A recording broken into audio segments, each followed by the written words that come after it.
My name is Kerwin, and I've been blogging for more than 20 years. Welcome to Monetize Your Travel Blog, the complete guide to building a profitable travel platform. This course is packed with 10 hours, yes, more than 10 hours of in-depth strategies, insider tips, and real-life examples to help you turn your passion for travel into a sustainable income stream. Throughout the course, I'll cover everything you need to know about creating and growing a profitable travel blog or content platform. This, of course, includes your Instagram, your Facebook, and stuff like that. You'll start with the essentials, setting up your blog, building an email list, and understanding affiliate marketing. Then we'll move into more advanced strategies like creating digital products, securing sponsored content, tapping into membership models, and making ad revenue work for you. But we're going beyond the basics. I'll also share insights on attending travel conferences, and I love travel conferences, joining key industry organizations, and even using AI to publish a book. Yes, we're going to talk about AI. You'll get tips on pitching to brands, making the most of press trips, and yes, I'll tell you about the time my pitch got rejected because sometimes the biggest lessons come from failures.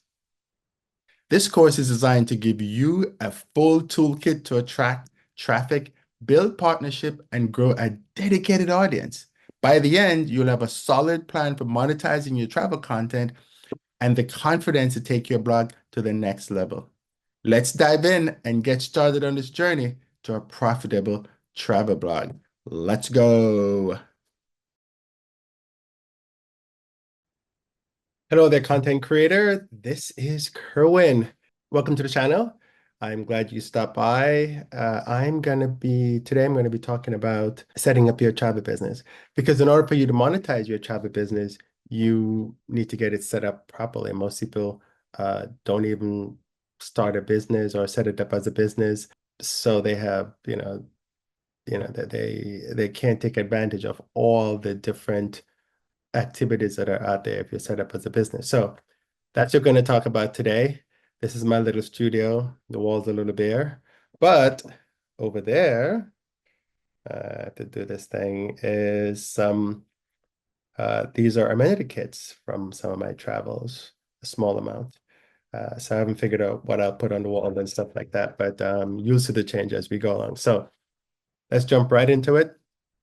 The idea behind these videos is when you finish watching them, I want you to be able to uh, go do this stuff that I tell you because I give you all the instructions to do it, right?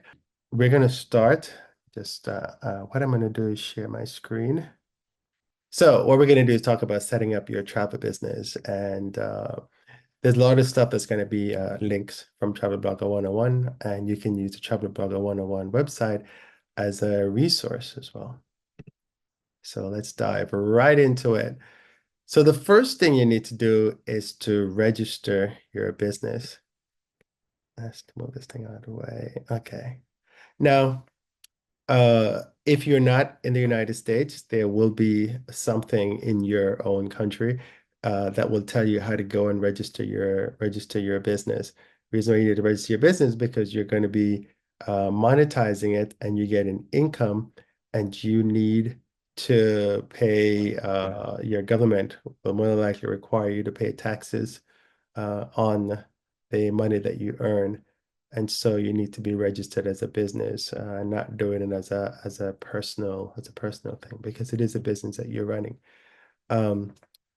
In the US, you would apply for what's called an EIN, and that's an employer identification number. And you can do this online. You can also have a company. There are some companies that will do this for you. I think like LegalZoom. You can do them, or another one I'm going to tell you about. You can go straight to these companies and just pay them a fee, and they will just do everything. So you don't have to worry about it. There is no charge for an EIN number, and that's the website that you go to. So I'm going to switch over to the IRS website. And this is a website that you go to. And it's interesting. They're open from 7 a.m. to 10 p.m., but they're on online service. So if you want to do it, you need to go during that time. So you do that URL, and I'm going to put the URLs in the quote unquote show notes for this broadcast. They'll be in the description here, right below in this YouTube channel. And so you need to determine your eligibility. And as it says, you have to be in the United States or US territory. You must have a valid taxpayer identification number, usually a social security number. Um, this is called a taxpayer number. The interesting, it says a person applying online must have a valid taxpayer identification number, SSN, ITIN, or EIN, but this is the application form for an EIN, so that's kind of odd. Um, and you can only have one EIN per responsible party per day, at least applying online. So you have all the rules here. You go through the rules. They have a little video if you want to learn more about it. And then you submit your application. You can apply online. And then when you go here, it'll pull up an application form, give you some more details, tells you that the system is for authorized use only. And and then you just click on here, begin application, and it'll pull up the application and you go through and you determine the type of business that you're applying for. And so you have all the different types of business. You have the sole proprietor, partnership, corporations, limited liability corporation, estate, trust, and there's all different kinds. So you select the one that you want. Let's say you select an LLC and you do continue. Now it is up to you to either you talk with an attorney or you speak with an accountant. I'm neither. And this is how you're going to figure out what type of entity you're gonna set up because there are different tax liabilities or tax benefits to set up the different types of companies. And this goes through and tells you you've chosen LLC. Here's what an LLC is and what it's not. So it'll be up to you to go through and figure out all this. And it's going to ask you some questions. How many members are in your LLC? If it's just you, you put one. I would state that which state you're in because the rules are slightly different. And see, they have all the, if you're in armed forces, there's that too. If you're in the territories, it's all the territories of the United States. And one other good thing about these government websites is that if you don't know what the territory of the United States is, you can come in and see it. It's like American Samoa, Federal State of Micronesia, Guam, Marshall Islands, Northern Mariana Islands, Palau, Puerto Rican Virgin Islands. As a traveler, I've actually been to all of these except American Samoa. So I need to get American Samoa. If you want to do, as a side note, if you want to go to Micronesia, Marshall Islands, Northern Mariana, and Palau, what you need to do is to get to Guam.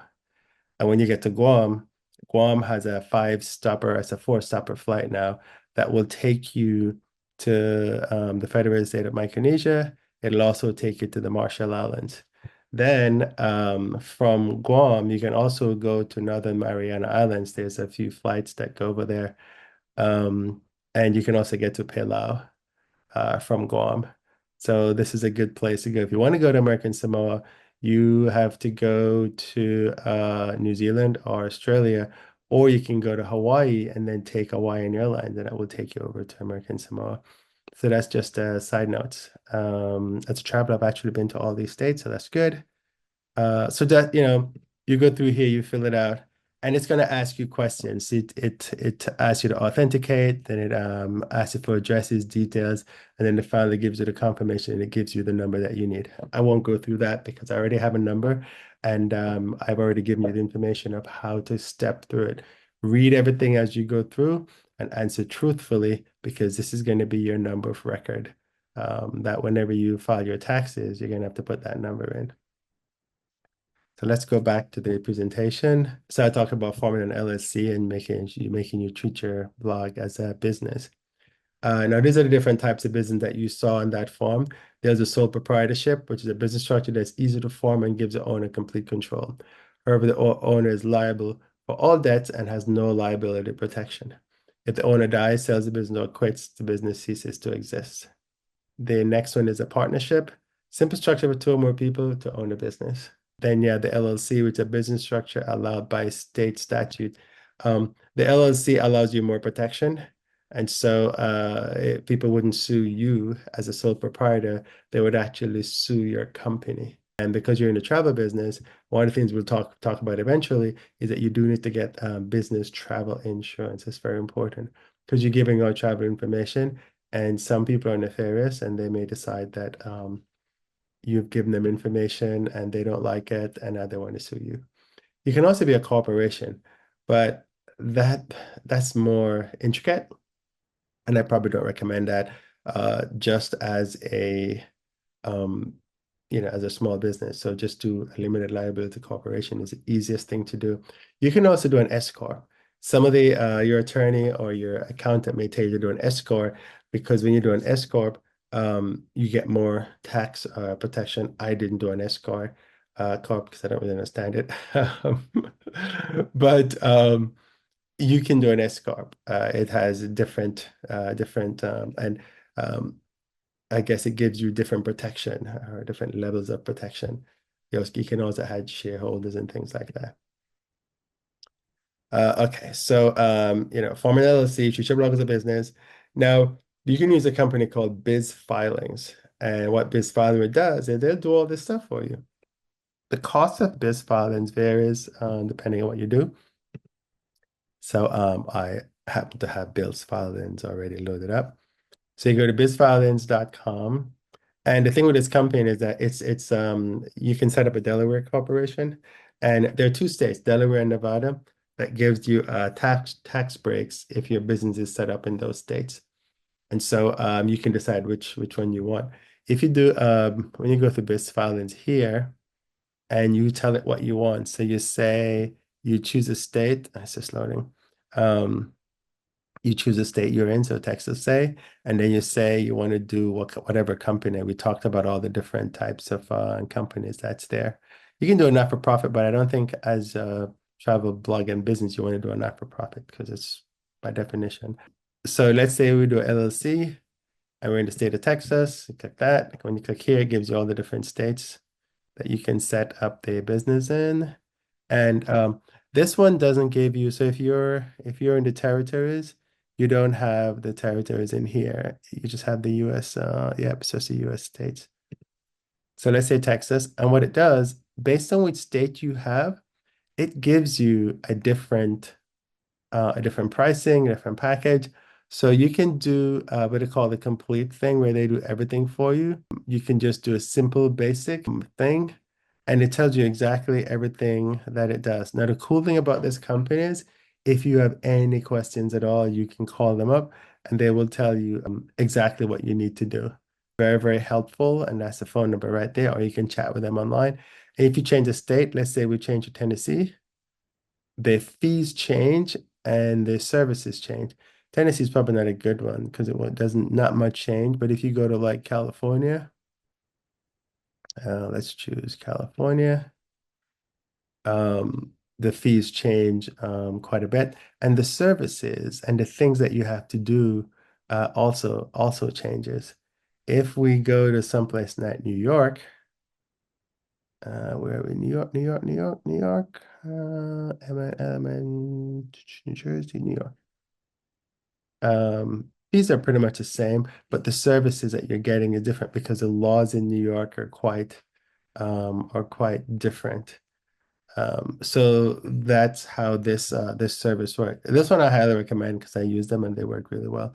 What they do is that they send you a note like twice a year and you have to pay some fees. It works out to about maybe $600 or $700 a year that you pay, and it's paid at different times. Um, okay, so that's registering the business. Now, your travel blog and business can be a website. It can also just be like these days, a lot of people just use like an Instagram, or they have a YouTube channel, or they have a Facebook page, but they don't really have a website. Now, one of the things about having a website is that it's yours, it's your property. The only issue you have is if your if your hosting provider decides to go bust, then your website goes with it. But this is where you choose a really good provider, and you also can do local backups. So even if your website is gone, you wake up in the morning and the provider isn't there, at least you have a local backup and you can just restore it to another hosting service. But I'm jumping ahead because I haven't told you what a hosting service is yet. But the first thing you really want to do is get a domain name. Now, what's a domain name? It's like travelblogger101.com or whatever the name of your blog is. The beautiful thing about the namecheap.com is you just type whatever you want and it'll search. Now, there are other services out there, but I use namecheap.com and I really enjoy using that service. I've never had any issues with them. Back in the day when computers just started, there used to be there still is an IP address, which is an internet protocol. That's just going really deep for you now if you're not technical. But it's a number that's assigned to your website, and everybody still has that number, but no one's gonna remember 179.28.349.1.1 as your namecheap.com address. So they do what's called the alias, and that's kind of the name of your blog is. So if we go over to let's go over to the website here, and I trustily I'll put name. We'll come back to SiteGround in a sec. And so Namecheap is what you use. You can create an account over here. There's a place to log in and create your account. But let's say you wanted to call your blog something, and let's say travel blog. You do search, and it's going to come back and tell you if it's available. So travelblog.travel is available. Travelblog.ai is available, and it tells you how much it costs. Now, back in the day, it used to be like really cheap. You'd have like 99 cents domain names, and you didn't have like, .travel or things like that. But you can see now you have .io, .inc, .xyz, and you have all these different ones. But back in the day, you used to do .com and .net. So if your .com wasn't available, you go by .net. Now there's a lot of .ios, there's .ais and things like that.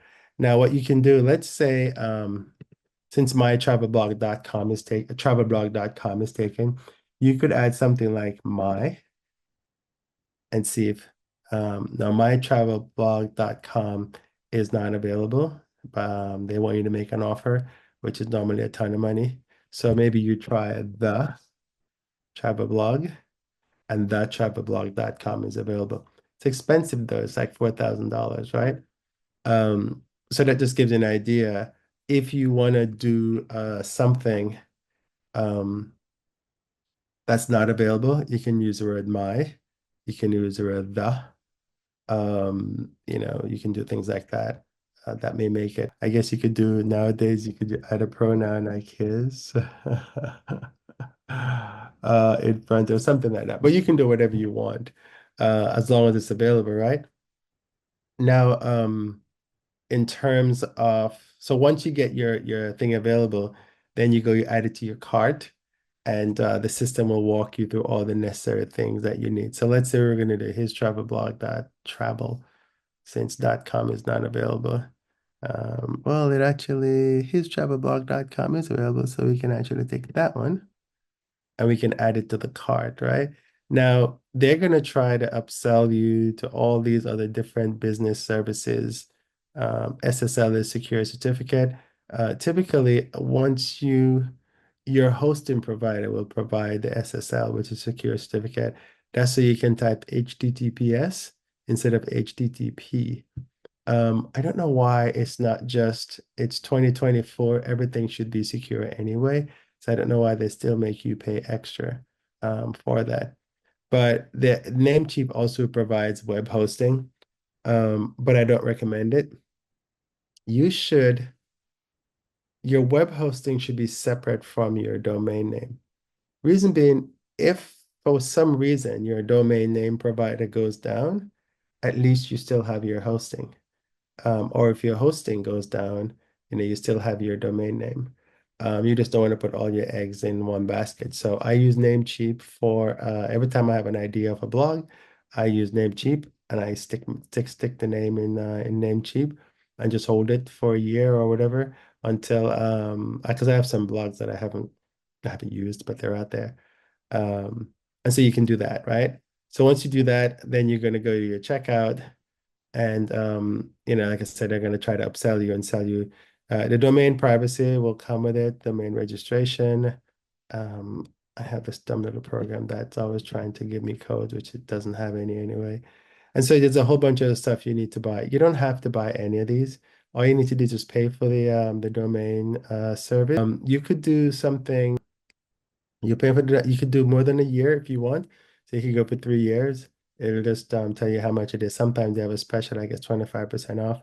There's lots of codes and stuff online. So here's a promo code that came up, and you can use a promo code, and it gives you some kind of discount off of it. There's a domain privacy, I said. That's usually free forever. And what that does is that stop people from like searching for your domain and finding your information and then calling you or emailing you and all that kind of stuff. Um, and see they offer web hosting. Now, web hosting, and I'll talk about that in a sec, is they're always going to give you a cheap rate for the first year. But then after that, it goes to the regular pricing. So what you really want to do is when you go to get that domain hosting, you need to look at exactly how much they're trying to charge you. There is business email, which is this is new with them, but with like SiteGround, you get that as a part. So you can have, Kerwin at what's the domain we're trying to do at histravelblog.com. So you can do that. Business, you can set up a business email. So there's a lot of different stuff you need, but as I said, you don't need to get all that from Namecheap. All you need to get from Namecheap is a domain name. Okay, so let's say you're done with your domain name. Now you need to host. Now the host is the company that's gonna be to you for want of using a word that describes the service, they're gonna be hosting your website. So typically, this is where your website is going to live. This is a company that has all your data, all your customers' data. So you need to make sure that they're a good, reputable company. I've been using SiteGround for a very long time. I used to use a local company here in Houston, but when they got taken over by another company many years ago, they became an awful company. Their customer service was terrible. I once got more traffic than I could manage at one point, and they shut the website down because I was exceeding my quotas. And then so I lost all that juice from people coming to the website. What SiteGround will do in a case like that is they will notify you, they will handle the traffic, and then they give you options. So you can decide, do I want to upgrade or do I not want to upgrade? Chances are you want to upgrade or change your service. Let me just go over to SiteGround and show you what I'm talking about. So in the world of hosting services, there are different packages. There is something called shared hosting, which is you can think of it as living in a dorm room, or a hostel. So you go in and there's like a 10-person hostel, and there are 10 people sharing the facilities in that hostel. Uh, and so which means you're sharing the bathrooms, you're sharing the space in the room, and so you get a part of it. So you get 1/10 of whatever is in that room. Um, your capacity is limited to whatever that 1/10 of that room is, because that's what you're paying for. As your website gets larger, you're going to need non-shared hosting. Um, so this is where you are the only person in that 10-person room. You can think of it as getting a single room in a hostel, in essence. So it's your room, you have everything, you got your own bathroom, you don't share anything with anyone, but you pay more. But when you pay more, everything is housed in one place, and it's a much better service. I get quite a bit of traffic, and so I don't have shared services. I pay for and it costs more, but I'm happy with it. I don't have to worry about anything. SiteGround is quite good. They do backups. So if your site goes down, and I've had to use it many times because you never know and again you get viruses. And when you get a virus, it kills the partitions and the site starts acting weird. But usually you have a backup, so you can go back to the point where you didn't have the virus, and you lose everything from the time you got the virus back to the time you did the restore, is what it's called. You can do the restore yourself, or they can do the restore for you. Um, One of the things with these companies is that with any company you use, even outside of this space, is you always need to ensure that you have um, good customer service. So with SiteGrow, you can chat or you can call them. Now they've gotten a much bigger than when I started now, so now it's a little difficult to find the help thing, and it's really it's I wouldn't say it's awful, but it's not as good as it used to be. But I could always talk to a person. If I need to pick up the phone, I can call them or I can chat with them. They're very good. I think they're based in, might be Romania, but they all speak English, and it's I mean, the service is extremely good, and that's why I still keep them. So, see, they say 2.99 a month. This is for the first year, and this is for like I'll click and go further. Okay. WordPress hosting. And so and we'll talk about WordPress in a sec. So they do 2.99 a month. This is for the first year only. It's going to go up to the regular price, which is probably going to be, as you can see, it's going to be 17.99. And then you got Grow Big and Go Geek. When you're doing your website, you should plan ahead. So you can do startup if you want, but eventually you're going to need, and this is the chat that comes on because they think I want to buy, so they want to bug me. Let's see if I can get rid of it. Yes. Um, you can go geek because for the first year it's only 7.99, and you get a lot more features. You get 40 gig of web space, you get 400,000 visits per month. Um, so if your website happened to go really bonkers in the first year, you don't have to worry about it, right? While down here it's only 10,000. So if your website start to get really good, then you're gonna have to upgrade your plan. Pretty much. But they allow you to do that quite easily. So you can look through here and you can see what you get. Remember I talked about SSL? Well, they give you a free SSL. So this is why you don't need to buy the SSL from the from Namecheap. Now, they're also giving you free domain, right? So, which means that you can tell them what domain you want, or you can transfer a domain to them. But it's only good, the free is only good for a year. But remember, I said don't put your eggs in one basket. Get your domains from Namecheap and then get your hosting from SiteGround because that's what SiteGround does really well. I talked about the daily backups. There's something called CDN, which is it's a service that allows people to always access your website. So it's a whole bunch of stuff in the simplest form if I trying to explain what a CDN is.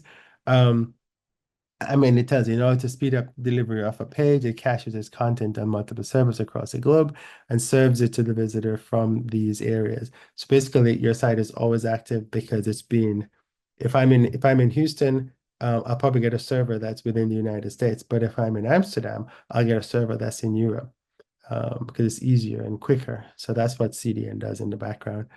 They'll do the backup for you. There's something called caching. This just gets into the weeds.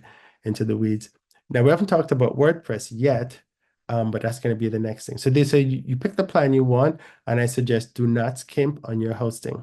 This is like saying, I'm going to build a house, but I'm going to put it on stilts and I'm going to build it in the ocean, hoping that if it rains, the water won't come and take it away. Don't do that. Get a proper foundation for your website and get a company that's been doing it. There's lots of these companies. So what you can do, if you don't want to use SiteGround, Because I mean, some of you are just starting, but some already have services out there. Look at what your current person is providing. Look at what SiteGround is providing. Look at the cost. SiteGround might be a little more, but you may be getting extra features. So don't skimp. I know you're just starting out and you probably don't have enough money to get, but you need to get things done properly. Um, okay, so WordPress. Um, WordPress is the most common platform that's used in blogging. The thing with WordPress is you have complete control, literally complete control. And you can do, there are services like, I think there's services called Wix, and there's a few other services out there, many other services out there actually, that they will just do your website for you. You still have to pay whatever hosting, or you pay like, let's say you pay $45 a month. And but they take care of everything. And that includes giving you a front end, giving you something easy to use, and allowing you to upload your content. With WordPress, you can do all that yourself, and it's not very difficult, right? So if you want to learn WordPress, you go to a site like WP Beginner. WP Beginner is really good. It's run by a friend of mine called Syed. Uh, and this is Syed here. It's run by Syed, and he's really good. I met this guy when he only owned WP Beginner. Now he is like a WordPress mogul. Um, he owns a lot of these plugin websites, a very business savvy guy. And when you meet him, he is uh, very good spirit, and you would never know that he's a guy behind all this. But really good. The why I really suggest you go here is this site explains everything. Like you have any WordPress question, and also this is a good site that shows you how affiliate marketing works. We're going to talk about affiliate marketing eventually. Um, but this site really tells you how affiliate marketing works and how to make it, how to actually make money from that. Because what he does, he will do a post and he'll talk about, oh, 10 best plugins for doing something. And because his company owns a lot of these plugins, it's a link to buy from that company. So he promotes his own products in the blog. There's also a YouTube channel. I think it's a WP Beginner. It's also called as well, and he has a lot of videos on there. But if you have any questions about WordPress, this is a place to go. You can also hire someone to do the WordPress stuff for you, get the site set up and put all that, but you still need to learn how to use it because you're going to have to be posting. Now, yes, this is a website I have called airplanefoods.com, and this is posted on WordPress. And this is just me here. I have a bunch of websites, and this is just one of them. And this is me trying to promote airplane foods. I don't even know how this website is doing. I haven't looked at it in a while. But you can look at the back end. This is what WordPress looks like in the back end. And it's actually telling me, oh, I got 23 page views. People are staying on the site an average of 2 seconds, or a total of 19 users. This site is not doing so well. But it's one of my play sites. I need to add more content to it. I'm very passionate about aviation, so I'm always trying to put a lot of information out there. So with WordPress, you do posts and pages. When you go to post, we can go to all posts, and I'll show you what this backend looks like. And if you're familiar with WordPress, then you can just skip this part. But if you're not, stick around. So this is your post here. When you come into here, you want to put something in, you would go to edit. And I'm using a classical editor. There are at least 3 different types of editors in WordPress. And you would just go into here and you type your title, and then you type whatever you need in here. I actually need to put this title should actually be up here. And then I can do something called an H1 heading. And this is just setting up the website for optimization. We call search engine optimization, which is something we're going to talk about. And then once you're done, um, you can just save this and you hit, it's not, it's still in draft, so I'll just hit save draft. And when I'm finished, I hit the publish button and I'm ready to go. Now, you can look at pages, which is the other part of WordPress. And like there's a page that has about me, and I'm going to view it from here so you can see what it looks like. And this is the page that I have here. And the about page, just so you know, has is one of the most visited pages to your website next to the home page. And it's because people are always curious about who is it that's putting this information out. So make sure your homepage, your about page has information about you. And if you have a blog, a newsletter, there's a great place to put the newsletter link. I don't have a newsletter for this blog, so there isn't anything here. But and you can also put your social media handles and things here. But people do come to this page because they do want to learn about who's the person behind the website. So go look at your stats for that. I'll talk about I just remembered I didn't put it on the list, but I'll talk about Google Analytics in a sec as well. So if we go back and we can go edit page from here, other things that you need on your website are what's called, I think that's the next item. Oh, theme. In WordPress, what you're looking at here is what is called a theme. So the theme is the pretty thing. It's a thing that makes your website look pretty. So when I go to here and I say visit site, this is the theme that I'm using to make the website look nice. Um, every website needs a theme, and we can go here and we can see the theme. There are a lot of them. There are probably millions of themes out there, and you just pick one. You pick the one that you like. A very common one is called ASTRA, and some are complicated, some are very easy, but you need something. That's just how WordPress works. The other thing that you need, and you pick one. And once you pick it, you can actually buy themes. Astra is the one that this one is using. You can buy themes and you can just change them. 20, every time WordPress comes out with every year they come out with a new theme. So there's 2022, 2023, and there's also 2024.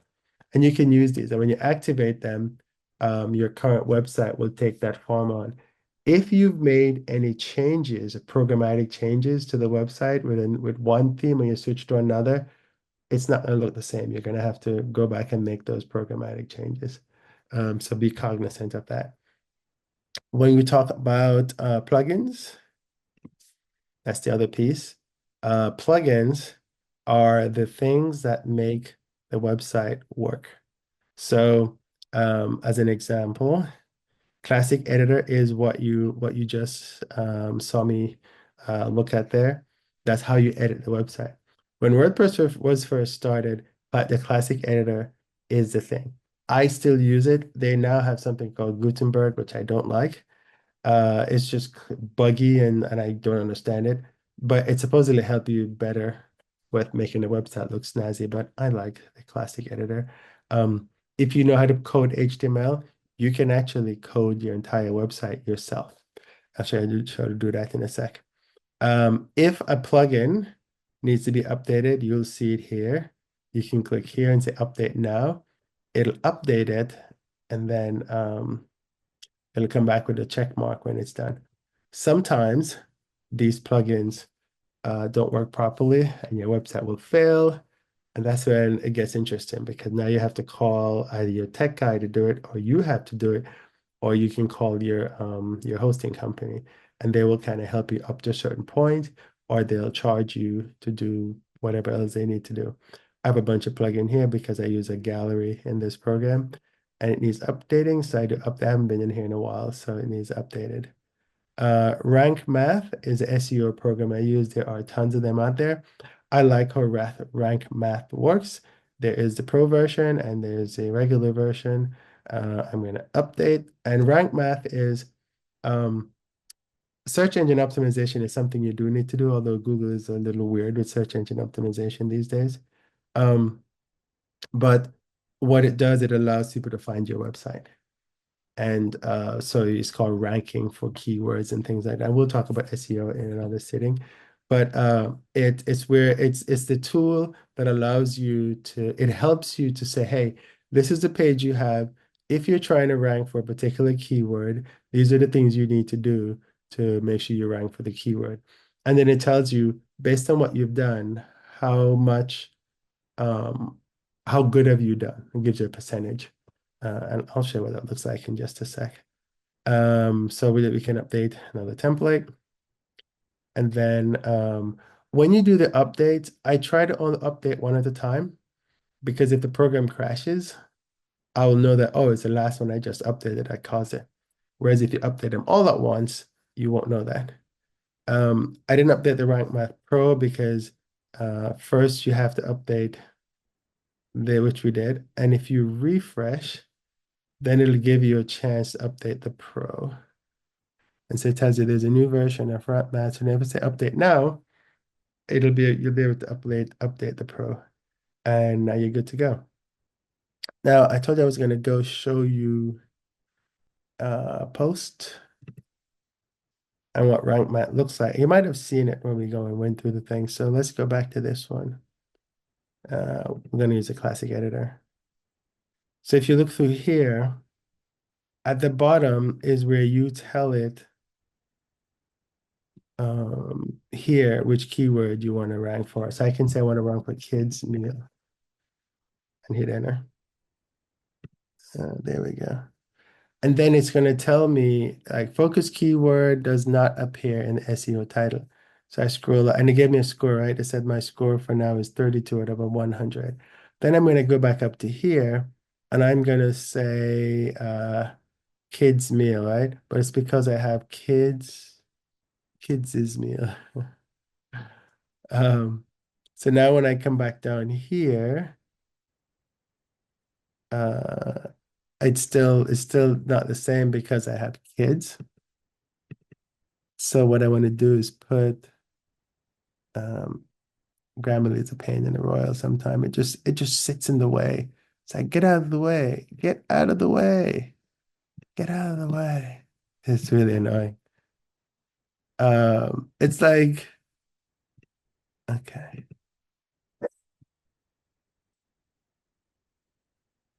so oh my goodness, I'm gonna turn off Grammarly on here.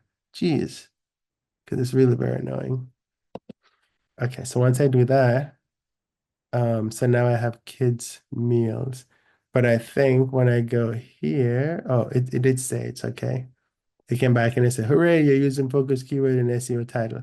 And so once you go through, and if I go in the description here and put the keyword in there, then this will become green.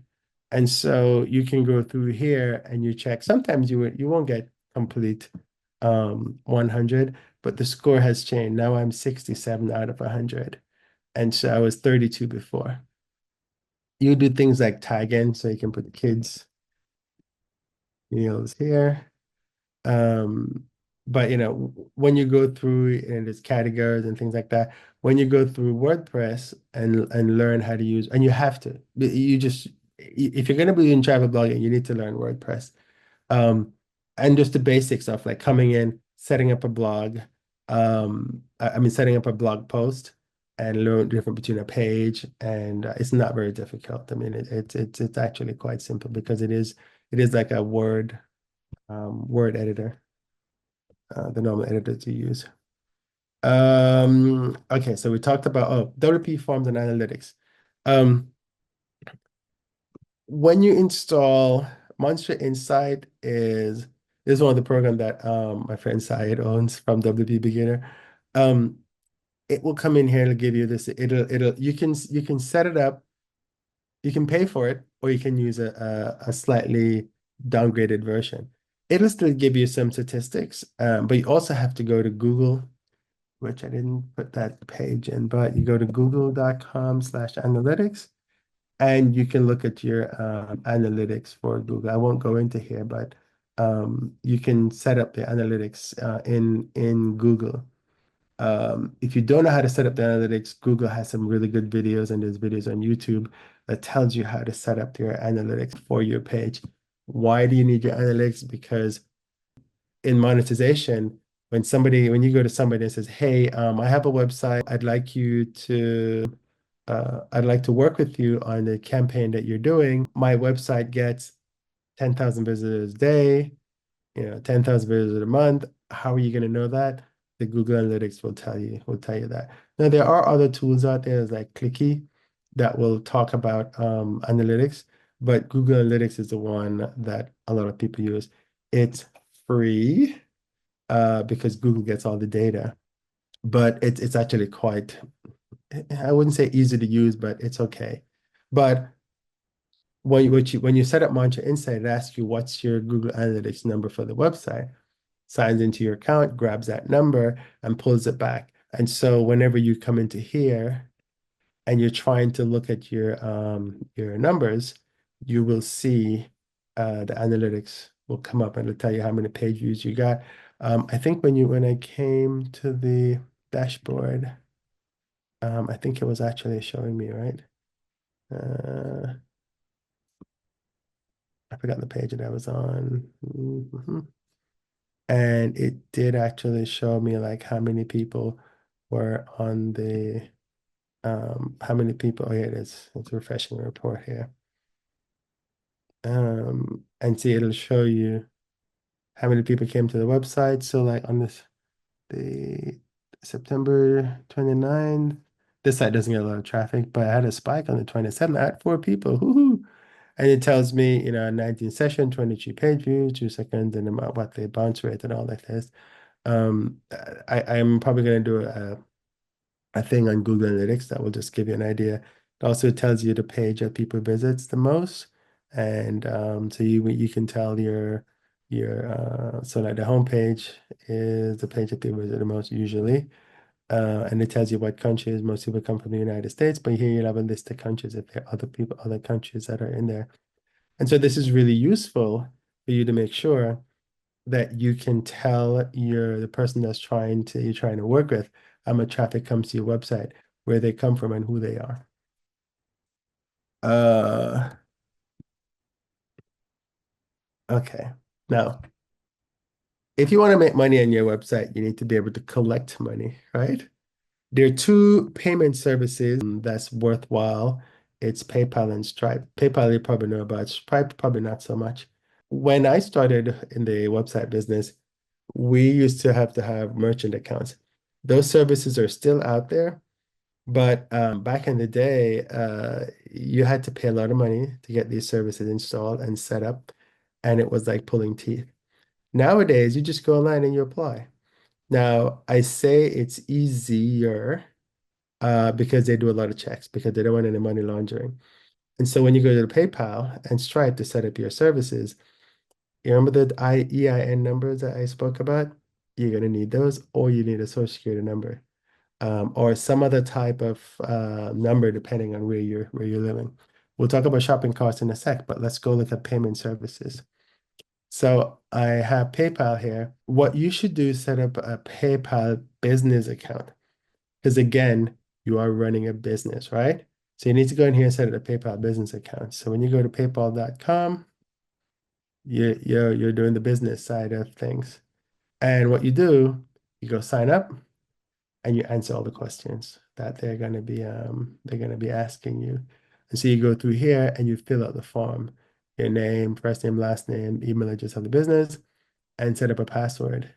And just answer the questions through here. They do a lot of verification. You do need a US address. It's just it's there's a bank that you're setting up.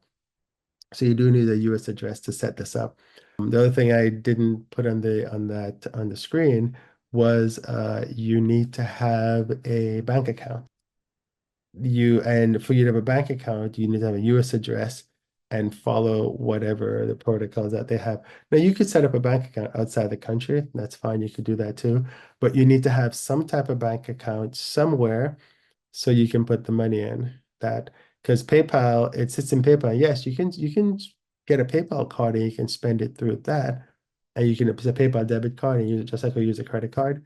And you can also use that. However, you do need some type of bank account. Stripe, it's the same thing. When you go to Stripe, you set up the account in Stripe and you just go in and you create the account and Stripe asks you the same type of questions that PayPal will do because they're financial institutions.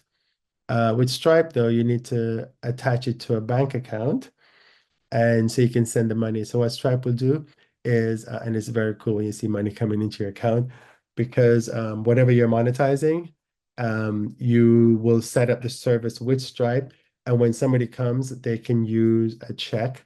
Yes, people still use checks. They can use their credit cards or things like that. When you set Stripe up, it asks you what you want to collect. The other cool thing with Stripe is you can get a little thing. It's like a little, mm, probably looks like something like this. And then that's my hard drive. Um, when you use Stripe, you tap it and you get the money. So if you're on the run and you're selling, and you're selling t-shirts or something, you can just get people to swipe their card in your little card reader and you get the money right into your Stripe account. And then every so often Stripe will send the money into your bank account. So you need a bank account and you need PayPal and Stripe. You can use either or both. Just depends on which one works better. They're both financial institution and they're both quite reputable. Yes, you're gonna have to pay fees, but as a business, you decide if you charge somebody $10, PayPal is gonna get a percentage, Stripe is gonna get a percentage depending on who you use. And so you need to price your things accordingly so that you're still making money despite paying the fees. Don't sit there and go, oh my God, I have to pay the fees. Yes, you have to pay the fees. That's just how it works and no sense in griping about the whole thing. So I actually need to add bank accounts in there. All right, establishing a social media presence. Uh, a lot of effort is concentrated on social media. And the reason for that is because the brands are always going to be asking you, how many followers do you have? What is your reach? Let me see how your previous posts have been doing. And on the Instagram, the Facebooks, the LinkedIn, Pinterest, TikTok, Twitter, and YouTube, you have the capability to show that because you already have built-in statistics to take care of all that. Don't be on every platform because you cannot be on every platform. If you're the only person working your business, it's difficult for you to be on every platform. So pick one. Pick the one where you think your audience is active and work on that one. Once you've established yourself on that one and it's going good and people know who you are, then you can possibly branch out with another one. It is you're gonna hear people say, hey, so if you create a video on Instagram, why don't you just post it on TikTok? Or if you post a video on Instagram, why don't you just post it I'm sorry, on TikTok? Why don't you put it on Instagram, vice versa? And why don't you just put it on YouTube? Well, you can do all that. However, though, the effort is you still have to do an effort. Now, there's software I think that can send them to different ones, but and you can do scheduling and all that kind of good stuff, but it's a lot of work. What you should do though, if you want, is to hold the name of your businesses on each of these social media platforms. So when you're ready, your name would already be held. So that's one way to do it. A lot of my users are on Facebook. They're not that much on Instagram, but I do have Instagram. But I've been doing this for a long time. LinkedIn is the business side of things. So you should establish yourself and set up a profile with your business on LinkedIn. And because this is a place where if you want to reach a brand, what you want to do with that brand is phone's disrupting me. What you want to do with that brand is court them on LinkedIn. Find out what they're doing, see what like let's say they have a campaign going and you think that you can help in that campaign, you can end up contacting them. So you can contact these brands on LinkedIn if they need to. Pinterest is another social media. Pinterest is getting a lot of traction these days because Google did a lot of weird things with their content updates, which is what you'll hear people talk about all the time. And this is why you can't depend on just one source of traffic. Lots of people just depend on Google to bring them traffic through search engine optimization, which we talked about a little bit. Now Google decides, well, we're going to do an update and we don't think that your site is very good, so we're not going to bring you any traffic. And people's livelihood have been changed as a result. So now they're thinking of different ways of getting traffic, and Pinterest is one way. Pinterest is predominantly females. And so if your audience is predominantly female, then you might want to look at Pinterest. We talked about TikTok, which is just a video service. That's very, it's Instagram has actually copied a lot of the TikTok features, and there's YouTube. And these are the big ones. There's a ton of others out there. YouTube is, it took me a little while to get. I've had a YouTube channel since like 2007 or something like that. I didn't really do a lot with it. It's over the last 2 years that I really started to do a lot with YouTube. And and so you can monetize all these channels. YouTube has a monetization, and there, oh, I forgot Twitter. There's also Twitter. But find the one that works for you. Find the one where the people you're trying to reach is located, and that's the one that you should. So if you want to do brand deals, and you know that brand deals require X Instagram, and that's what they're looking for, then you want to establish yourself on Instagram. But you also want to establish yourself on LinkedIn so you can see the brands that are sitting on LinkedIn, because on LinkedIn, that is where you have all the professional people. And people be extremely professional. You find out exactly what their companies are doing, what they're doing, because they'll talk about it a lot on LinkedIn. But focus on one before you decide to expand. I'll probably do another video on just social media, but this one is just kind of, getting you set up. Online communities, this is the way to go, because you can set up a community, you can pay people to be a part of the community. Now, there are a lot of people who actually use Facebook as paid communities, and I think it's actually against the terms of service. But don't quote me on that. Go look at it yourself. The good thing with Facebook is that there's a ton of people already on Facebook. The bad thing about it on Facebook is you can't really monetize it. You can, but it's really difficult to do the monetization. So you can do a Facebook page, you can do a Facebook group, and you have all these people in the group, but you can't really. I think they had a service where you could actually charge for the Facebook groups, but I don't think everybody has that turned on. I don't think it's doing as good as Facebook, expects it to. But there are other platforms that you can get that will take care of this. Something called Circle.so. And let's look at Circle. I think that was the next one. Oh, I jumped ahead. I'm sorry. I jumped ahead. Let me go back a little bit. Oh, I really did jump ahead. I didn't talk about shopping carts. And I noticed because I just got over to the shopping cart section, I really did jump ahead. So what's a shopping cart? An electronic shopping cart, you use it every day, you just don't even realize it. When you buy an airline ticket, that goes into a shopping cart. When you buy a train ticket, it goes into a shopping cart. When you buy groceries, it goes into a shopping cart. When you buy food, from Uber Eats or whatever, it goes into a shopping cart. Everything sits in a shopping cart. Now, there are a few companies out there that do shopping carts. Why do you need a shopping cart? Because if you're selling something, you need to set up the page so somebody can come and you describe the item. You say what it does, why it's a good fit for the person who's trying to buy it, and then you tell them how much it is and you collect their money. In order for you to collect their money, you need a shopping cart.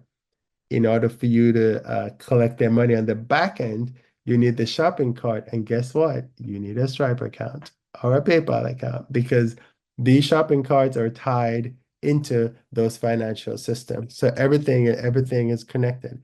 Sam Cart is one of them. There's also a Thrive Cart. and there is WooCommerce.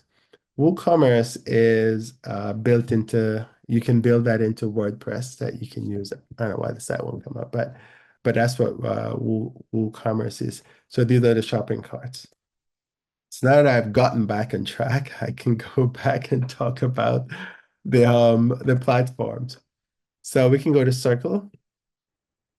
So Circle.io is one of the platforms where you can set up a community. Now, I think they may have there's a video. It really shows you kind of what the platform looks like.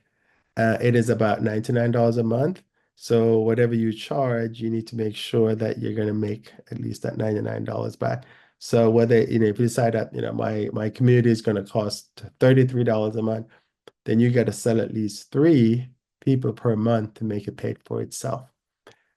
It's really good in here. You can do a lot of things. You can teach classes. I'm going to set up one of these communities as well. I haven't done it yet, but you can do all that. Now, this is not the only community that's out there. There is also Nas.io, which is set up by the guy who runs Nas Daily. And this one actually I think it uses WhatsApp. You can also set up a WhatsApp community. It's a WhatsApp group or something, and you charge people to use that WhatsApp group. So it can be just as simple as that. There is also something called Pencil. Pencil looks a lot like Circle, but it's the same functionality. If you look, you'll see that it looks very much like Circle. Then you can do School, which is a very similar community, and so the idea behind these is that these are communities that you're setting up outside of Facebook. And so let's say you are someone who does wine and you want to set up a wine community. You can set up a wine community in any of these and you charge people. So let's say you charge people $27 a month, and every month you talk about a different bottle of wine. Or if you go to a vineyard, you can give them a behind the scenes tour of the vineyard.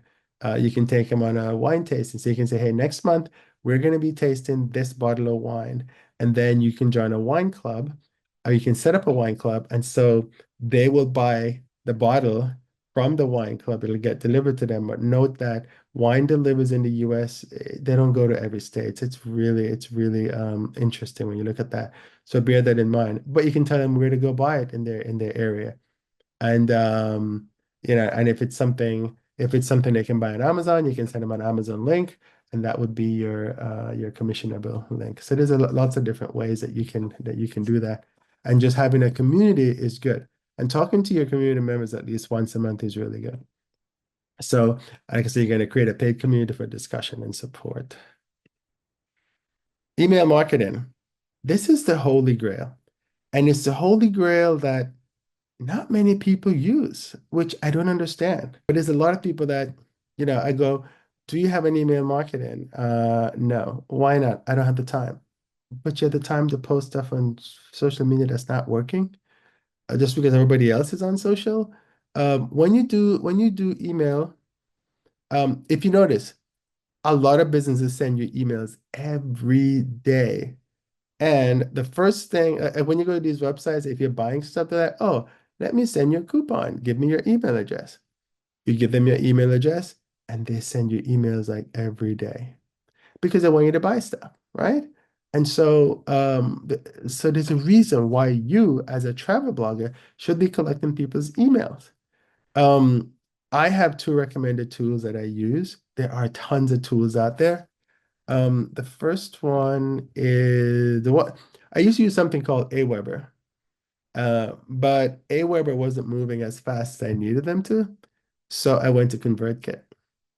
Now, ConvertKit is now called Kit, which everyone hates this name because now we don't know what it is. It was ConvertKit and it worked fine, but they decided to change it.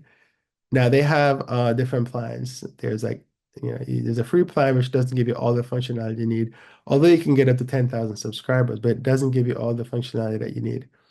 And you can do $25. This will change based on how many subscribers you have. Or you can do Creator Pro, $50 a month. Now, all it does is gives you different features at the end.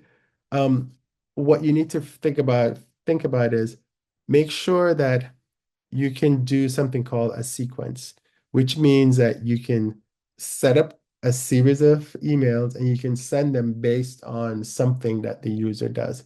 ConvertKit allow you to do that. Make sure you can do advertising. ConvertKit now has advertising. They didn't before. And advertising means that in the emails, you can set up an ad in the email, which is really good. It's a way of monetizing your list. Beehive does that, and this is the Beehive pricing. Um, the thing about Beehive is they will they will show you throughout the month how much money you've made from let's say you're paying $99. They will tell you, oh, you've made $50 off your $99 that you paid us. And their goal is to try to get you as many ads or as many they call them boost, which is just more ads. So you can make the money back that you're paying them per month. So that's a really good way, and they give you a way to see that. So MailChimp is another one. MailChimp, I don't think I have ads just yet. Um, do not, my recommendation is not to pick an email service based on how much it costs. Look for the functionality that you're going to need. Free is good, but free is bad because when you get it, like, okay, so let's say you go to MailChimp and it's free, right? But then you get to 2,000 people. It's not going to be free anymore, but now they don't have the functionality that you want. So now you're going to have to take those members and transfer them to another service, and you're going to have to learn how to use that new service. Not saying that's a bad thing, but it's just something that you have to think about when when you do email marketing. So look for a service. I mean, I went to ConvertKit. They annoyed me a little bit um, because of how they do their pricing. And then they didn't have ads, and I wanted ads, and so I switched. Now I still have a ConvertKit account. Um, Pay like I don't know, $15 a month for it because I want to do something else with it I haven't figured out yet. So I still have that, but I now use Beehive because Beehive is so much better and it does exactly what I want. Now I'll have links to all these in the notes so you can get it. You can take a look at them. There's MailerLite, which is also another one. But again, do not use the service because of pricing. Do it because it has a functionality that you need. SendFox is another one. The cool thing about SendFox is that you can just like it's $49 a month and you're done. But your limit is 5,000. You can send unlimited emails per month, but your maximum people on your email list can only be 5,000. Not a bad thing. 5,000 people is good for $50. That's not bad. But it's just you just get different functionality based on what you pay for. So if you just have a small little list and you just want to keep in touch with people, SendFox is actually quite good. Um, all right, so let's go back. All right, so let's recap the items and thank you for staying with me so long. Don't forget to subscribe and set notifications up. And so whenever, because I'm going to be doing, my goal is to try to do a video a day, which is really going to be tough, but I'm going to try to get you these videos out. So first, register your business, establish a website, set up your system to collect payments because the whole thing about this is you're going to be trying to make money, right? Establish your social media presence. If something isn't working, just get like my Instagram now is a pain. I'm probably at the same number of visitors I've had, or what I don't know what visitors, same number of subscribers I've had for like a year, and it hasn't changed. And so now I'm just like, you know what? I'm over Instagram. So all I'm doing now, I'm concentrating on YouTube. YouTube is my thing. And I've always been using my newsletter, and I always do my newsletter. I make the time to do my newsletter. Establish an online community. I already have an online community, but it's not a paid online community. And so I'm thinking how to serve the community. Now, I do have another paid online community, but it's a membership, which is what the online community is. but it's on WordPress, and I use Wishlist Member, which is a different program to take care of that. That is built, it's not built into WordPress, it's a separate program that you pay extra for. There's a monthly cost and there's also a one-time cost. I have the one-time cost that I paid a long time ago. And so I use that to run the membership. So when somebody comes into the website, they sign in and they pay the money and it sends them a link and they sign in. You can also use WordPress to do that. WordPress has its own management like that. So what you would do is you'd get someone to pay you money, and when they pay you, then you send them a link and say, this is your link to sign in. This is your link to go sign up for WordPress. They sign up, you set it up so that they're a subscriber, and every time they go to the website, they can do that. You can also set it up so that they can only see specific pages. Same thing for newsletters. When you do, there's like Substack, and there is uh, Medium, and you can set these up, and there's paid version in Beehive. You can also set up the newsletter so that there are paid parts of the newsletter. And so that's another way to monetize. So you you you don't only monetize from, a lot of people monetize from brand deals, right? But that's not the only way to monetize your website. And that's what I'm going to be teaching you throughout this website, how to monetize your blog. And there's lots of different ways that you can do it. You just need to choose a few, because you shouldn't just have one way. You shouldn't just have SEO, because when SEO goes away, what do you do, right? Now, all the folks who had all this SEO coming in, or Google took it away, they should have been collecting email addresses, right? Because now if they're collecting email addresses, they can email the people and say, hey, you can still come back to my website because the information is here. But I don't think a lot of them had the email addresses. And so now they're kind of scrambling to do that. And that was the last piece, set up email marketing. Let's see. So again, if you're ready to monetize, subscribe for more tips, subscribe to the channel, and turn on notification. Notification is really important, because whenever I update something, it'll say, hey, the blog has, the YouTube channel has updated something, come back. And please share with your fellow travel bloggers if you find this information useful, and leave me a comment. Let me know if you want to learn about something else. Some of these videos are going to be very long, just so you know, because I want to go into detail. And you can pause them, you can come back later. They'll have chapters. YouTube sets up chapters so you can see what chapters are in. It's going to set up a chapter for this one, so you'll see how that works. But my goal is to help you. And so I can only help you if you tell me what you need. I have an idea what you need. And of course, I'm going to creating content based on that, but I need you to tell me what you need so I can do a better job with that. And I think that's it. Thank you for watching. Thanks for your time. And follow for more insights on travel blogging and monetization. This is Kerwin at Travel Blogger 101.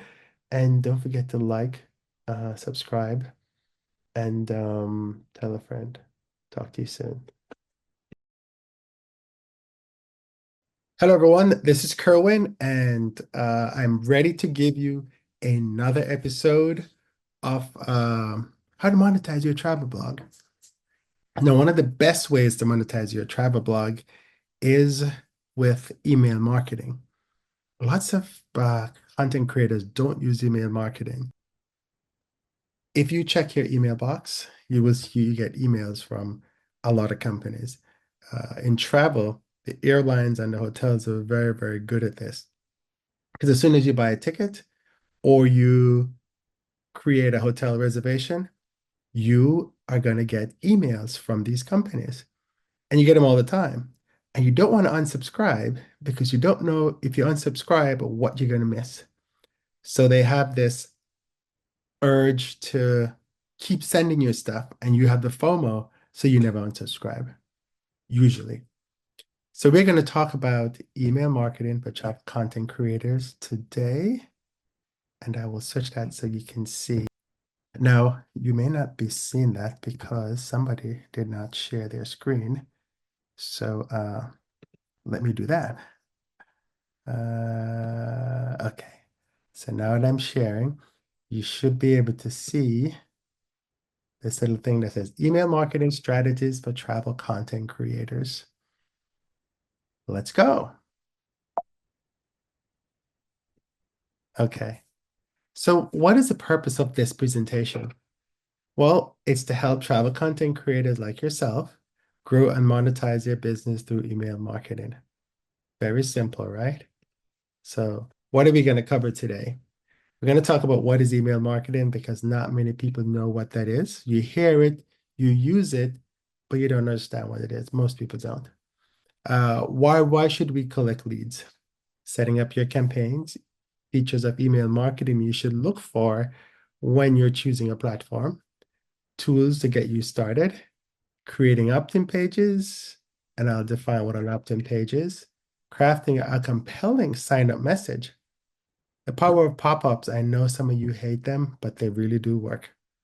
Thank you pages, creating an effective welcome email, newsletter frequency, monetizing your email list. So obviously, I can't start by saying this is how you monetize your list if you don't even know how to create one. So we're going to do that, and then we'll do some next steps. Okay, so let's talk about what is email marketing. The definition is the delivery of marketing information via electronic mail. Very simple, right? So it's all the emails that you get in your mailbox. That is email marketing.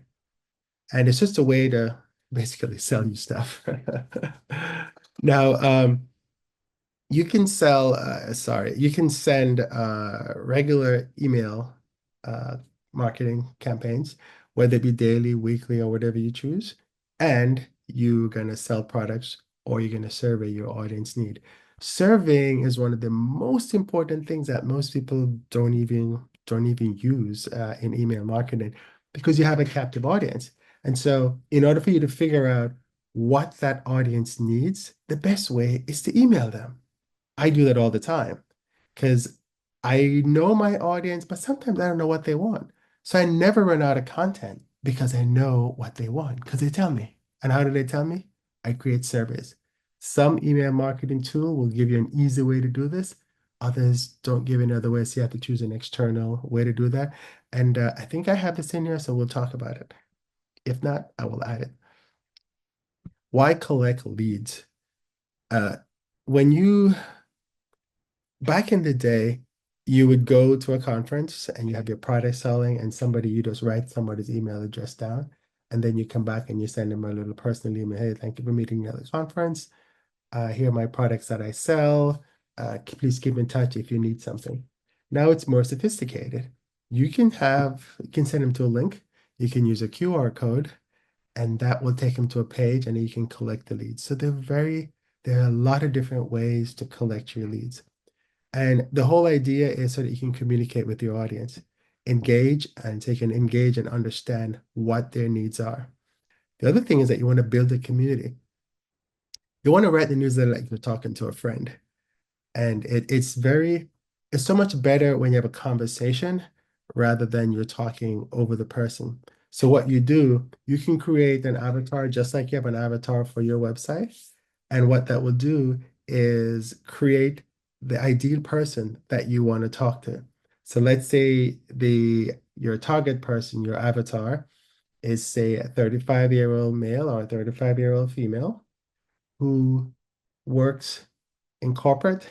They travel once or twice a week because they're heavy travelers, or they travel once a month, or they travel once a year. They go to warm places or they go to cold places. You see where I'm coming from with this, right? So once you know that, you can sit and you can talk to them like you're having coffee or you're having tea. Always make sure that all your emails deliver value and provide a high level of content. And you do this because you want to retain the subscribers. If your emails are dull, then you're not going to get open rates, you're really low. And an open rate, which I don't think I have a definition in here, but an open rate is how your email gets the rate at which your email is opened.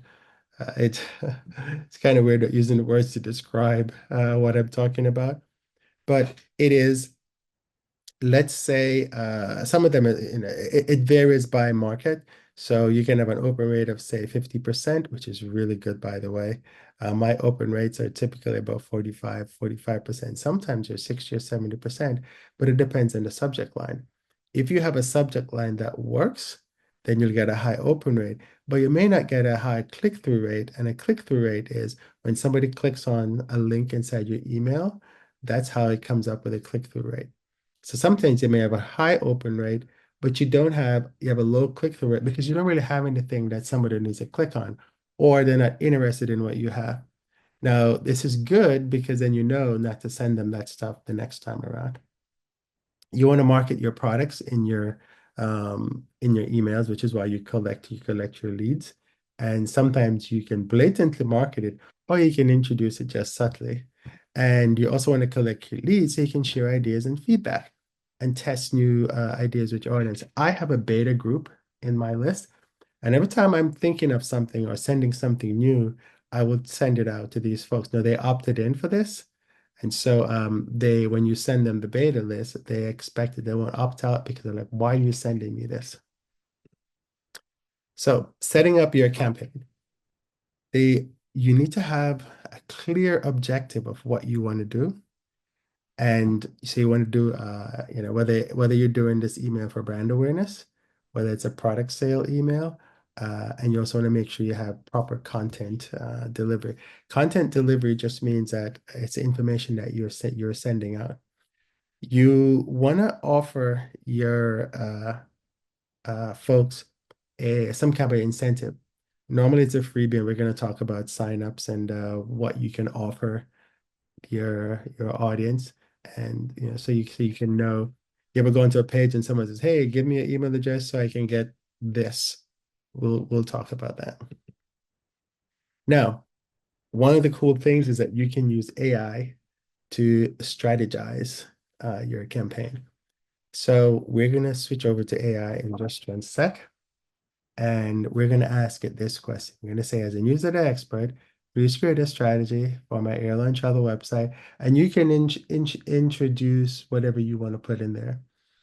So if it's your travel blogger or whatever you have, you would put in there. For me, it's an airline travel website, and so that's what I put there. You would put whatever your business is, and you tell it, I'm the only person running the business and I travel worldwide frequently.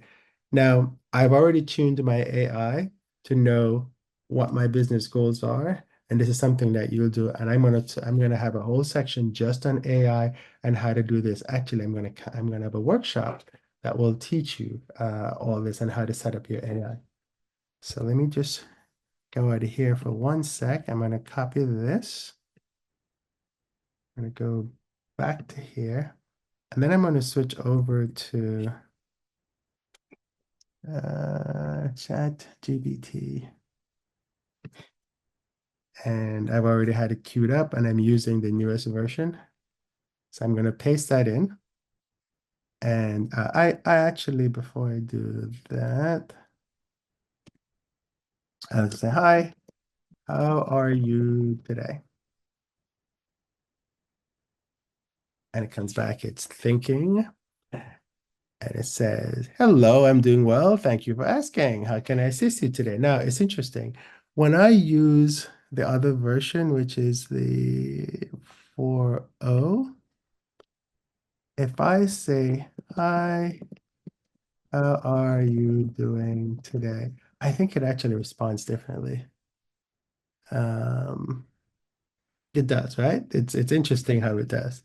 The new the 1.0, the oh 01 preview is actually it's kind of a different thinker than the 4.0. If you're using it free, you will be using, I think it's using 3.5 these days. So let me paste this in and we'll see what happens. So it's thinking again and it's going to come back and say, now, notice what it says. Certainly, crafting an effective newsletter strategy for your airline travel website can help engage your audience, build loyalty, and drive traffic to your site. Here's a comprehensive strategy tailored to your situation as a solo entrepreneur who travels frequently. And so what it's doing, it's saying you define your audience, which we spoke about. Then it says you do a content strategy, and it's telling me, hey, I could do personal travel stories, destination spotlights, travel tips, and hacks. So see, it is telling me what I can put in my newsletter. And all I have to do is go create that content. Now, I can also ask it to help me to create that content. So airline reviews and updates, exclusive deals and offers, user-generated content, encourage subscribers to share their travel stories or photos, feature subscribers' experience in each edition, upcoming events and festivals, and it goes back to frequency and timing. Consistency is key, optimal send times, design and format, mobile friendly, visually appealing, personal touch, call to actions, drive traffic to your website, encourage your social media, feedback and interaction, growing your subscriber list, website sign up forms, incentive instructions. So it is giving me a complete strategy that I can use. And of course, legal compliance is always interesting because you need to know about the laws of email marketing, the rules of email marketing. The beauty, though, is that the provider you choose already takes care of a lot of this. So you don't have to worry about that too much. You do need to know that you need an address and you need to put the address in the email marketing tool. And this is so customers can actually get in touch with you. Monetize opportunities. And so it gives you everything you need just from that one prompt that I put in. And what you can now do, you can choose any one of these prompts and ask it to give me more information. So like number 12, let's say, what do you mean in number 12? And it's probably going to come back and expound on that and tell me what it means. I mean, KPI is key performance indicators. So, and it's going to tell me now 12, measure success, set key performance indicators, define what success looks like, open rates, click-through rates, conversion rates, subscriber growth, unsubscribe rates, bounce rates, web traffic. So it's going through and it's telling me what I need to look for. Now, in your email analytics that comes with your email marketing tool, you will see a lot of this stuff in there. It'll talk about A/B testing. A/B testing is where you say, hey, I have two headlines. I want you to choose one of them. I don't know which one is going to work well. And guess what? You can ask the AI to give you headlines. You can say, hey, this is my topic. Can you give me two headlines or three headlines that I can, usually two because it's A/B testing. So you say you want two headlines and it will give you two headlines. Then what you do, you put those two headlines into your email tool, and then email tool will send both of them. But what it does, it sends them, and I think within the first 4 hours, it figure out which one is working best. And then what it does, it sends it to like 10% first. Whichever one is working best, then it sends it to the rest of the people on your email list using that one. And then it comes back and it'll give you the open rates and click-through rates for each of them. So it's very cool to do that. If you're not sure what's going on. So this AI tool is pretty amazing and it does a lot for you. So I know many of you are afraid of AI and you think it's taking over. It is not really. You just need to know what to ask it and how to ask it. And if you don't understand something, tell it to clarify. All right. Uh, so that's how you'd set up your campaign. So now let's go to the next slide. Now, when you're looking for an email marketing tool, you need to look for some key features. One, you want to make sure you can monetize, or the tool allows you to monetize. Now, what do you mean allows me to monetize? It should have a referral engine. What the referral engine is, it says, hey, I want to be able to have a system where I can share, ask my readers to share my email. Now, when you ask them to share it, you have to give them something, right? So what I did, I created an ebook and I say, if you share it to two people, once you get to two people, the system will automatically send you an ebook that I created. And so far, it's not doing as well as I expected it to, but it's still out there, right? I've gotten, I don't know, maybe 18 shares so far. So sometimes they work, sometimes they don't. I think what I'm probably gonna have to try to do is to create a different freebie and see if that works better. Some email marketing systems, like the two that I recommend, ConvertKit and Beehive, they allow you to put ads in the email. These are really good because when your readers click on it, you get a percentage off the marketing or the money that comes back from the ads. The other thing too is that they have something called email boost, which is also an ad, but it's just like a little snippet where you're encouraging your readers to sign up for other newsletters, and people are paying you a bounty when somebody signs up for those newsletters. And of course, you should be able to sell stuff. Both in Beehive and ConvertKit, you can sell. ConvertKit is a little better because you can actually set up an item for sale inside ConvertKit, and the system will sell it for you. So you don't have to go out. Like no, normally, I used to use a company called I can't remember the company now, but I used to use an external company to sell my ebooks. I could actually sell them using ConvertKit, which is one of the reasons why I still have ConvertKit and I haven't gotten rid of it yet. And because I'm using Beehive and I actually prefer Beehive better to ConvertKit. Reason why I switched from ConvertKit to Beehive was because Beehive had more, it had ads and ConvertKit didn't at the time, and I needed to switch over. The other thing, you need to make sure the email marketing tool can create a sequence. A sequence is where you can send emails, you can send an email every day for X number of days. And you can tell it or every other day or whatever the frequency you want. You want to send once a week, once a month, once a day. You can do that. Some systems actually allow you to send a specific time, which is really good. Not every system allows you to send at a specific time though. So make sure you check that. The other thing too is you need to be the ability to tag subscribers. So which means that if a subscriber clicks on a particular link, you need to be able uh, to say, hey, this person clicked on this link. Let me let me tag them. And so I know that the next time I need to send something or I need to sell something, I know who clicked on it. So let's say you sent it an email and said, hey, folks, if you like cruises, click on this link. Well, the next time you have a cruise offer, you can just send it to all the people who clicked on the cruise link, which makes sense, right? This way, the other people won't get mad when you send them stuff about cruise. The most important thing about an email marketing service provider or email marketing features is to have excellent customer service. I can't tell you how important this is. You need to be able to contact people when something goes wrong.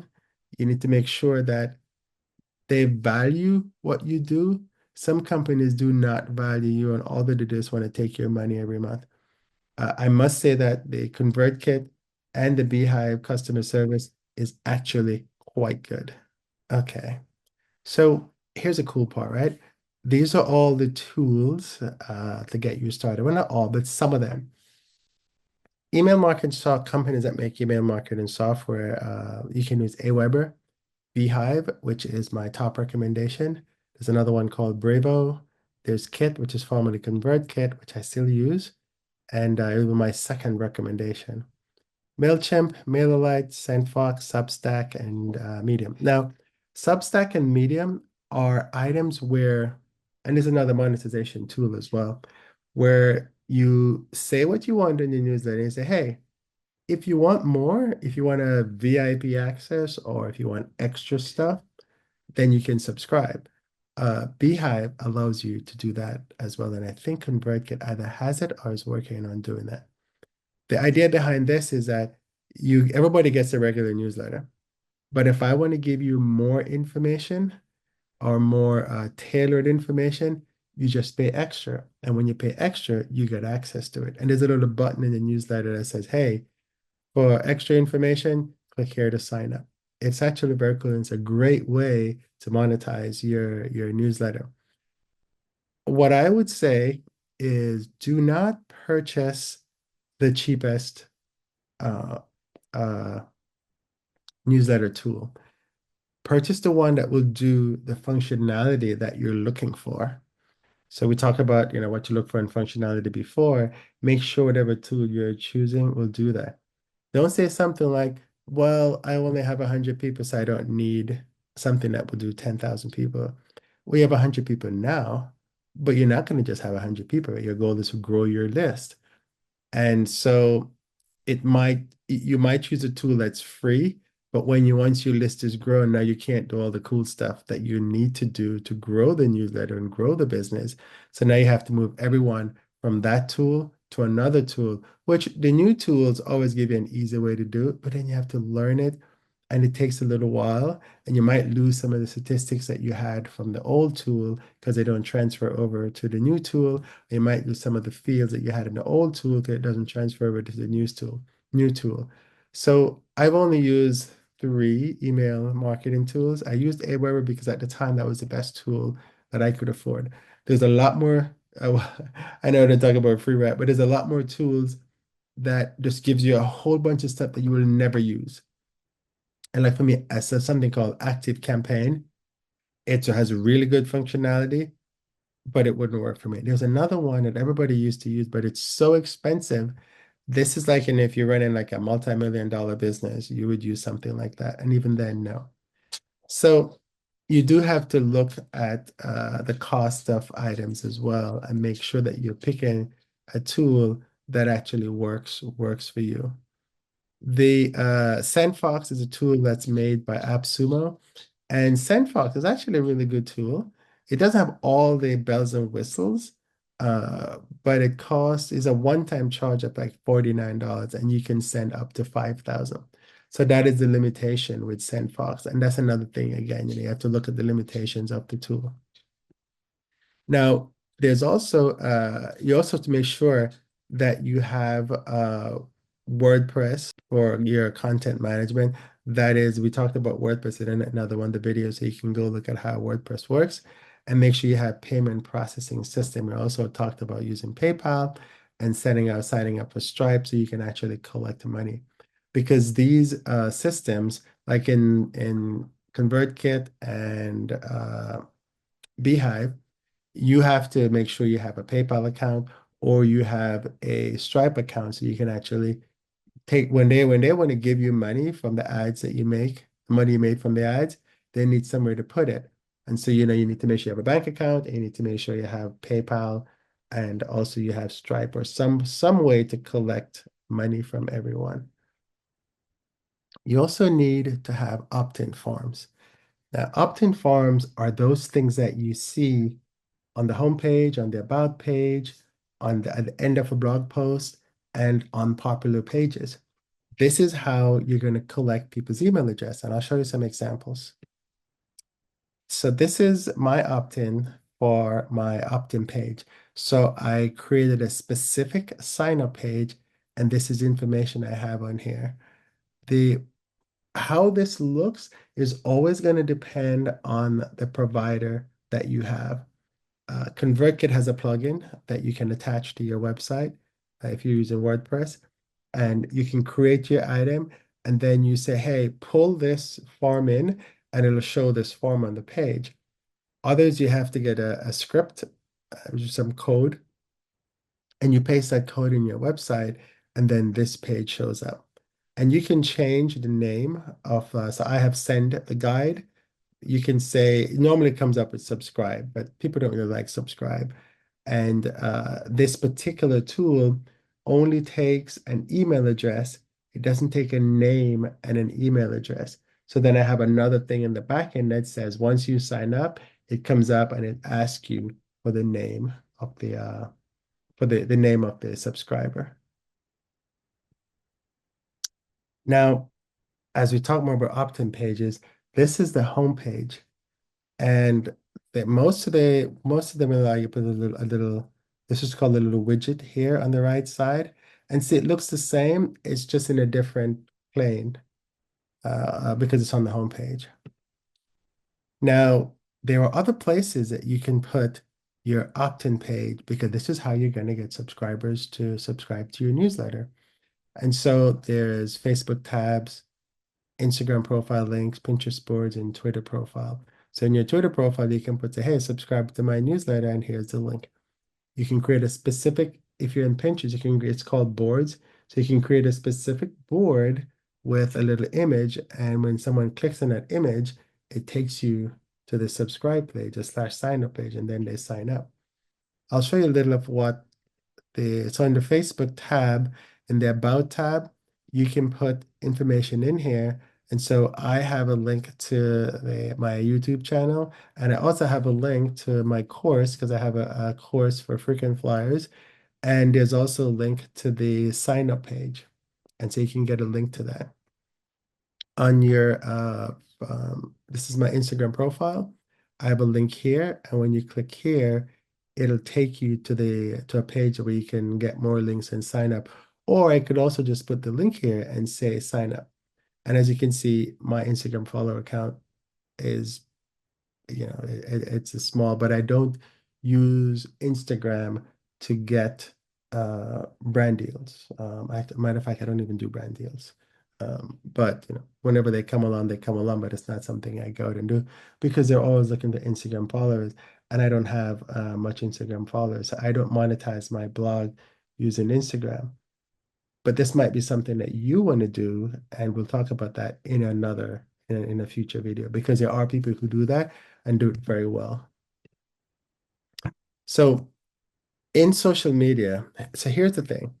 When you have all these followers in social media, if for whatever reason you lose your account, or I think there was a time when one time Facebook wasn't working, Instagram wasn't working, nobody could get to it, then you need a way to get people from your social media into your email marketing tool.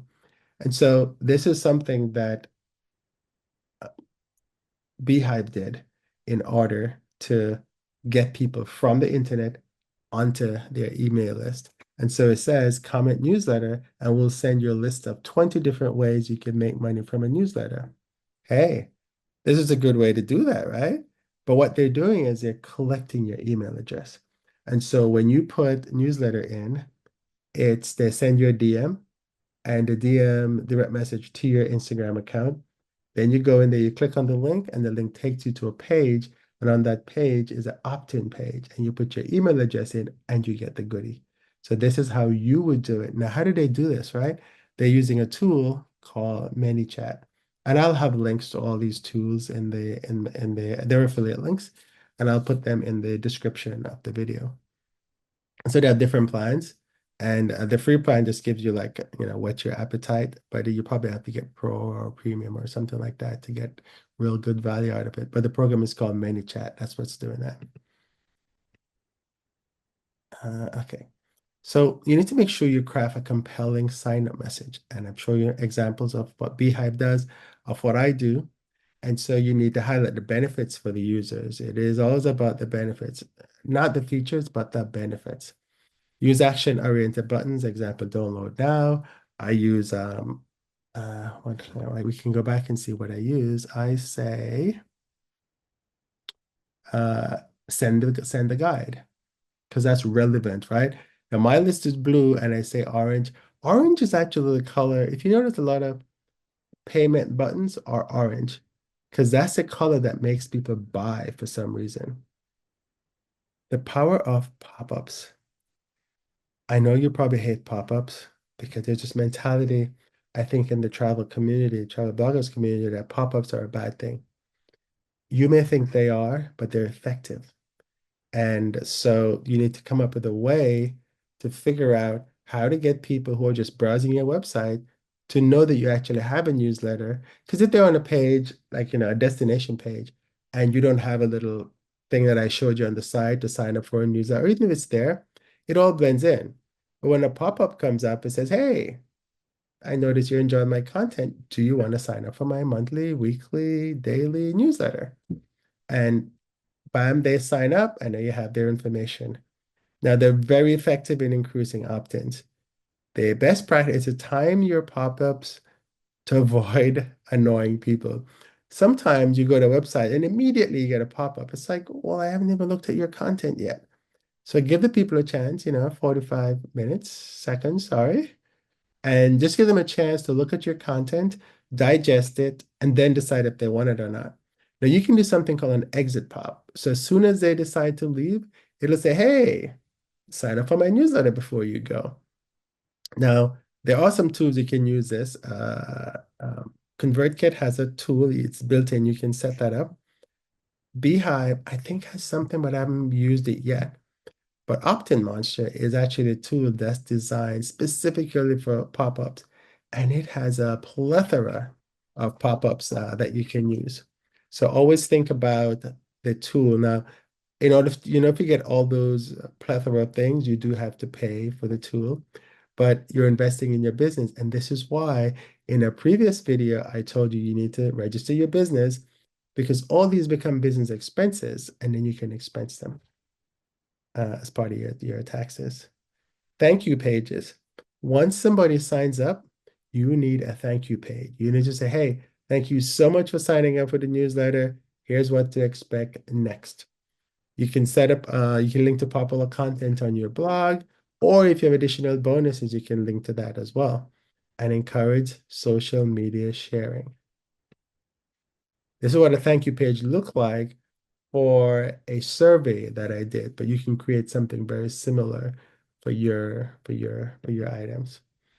Now, once a person signs up and they get the thank you page, immediately the systems will send a welcome email if you have one set up. And yes, you need one. The welcome email, it makes a strong first impression. And you're saying, hey, thank you so much for signing up for my email. Here's the goodie I promised you. By the way, you ask them more questions. Now, are you going to attach the file to the email?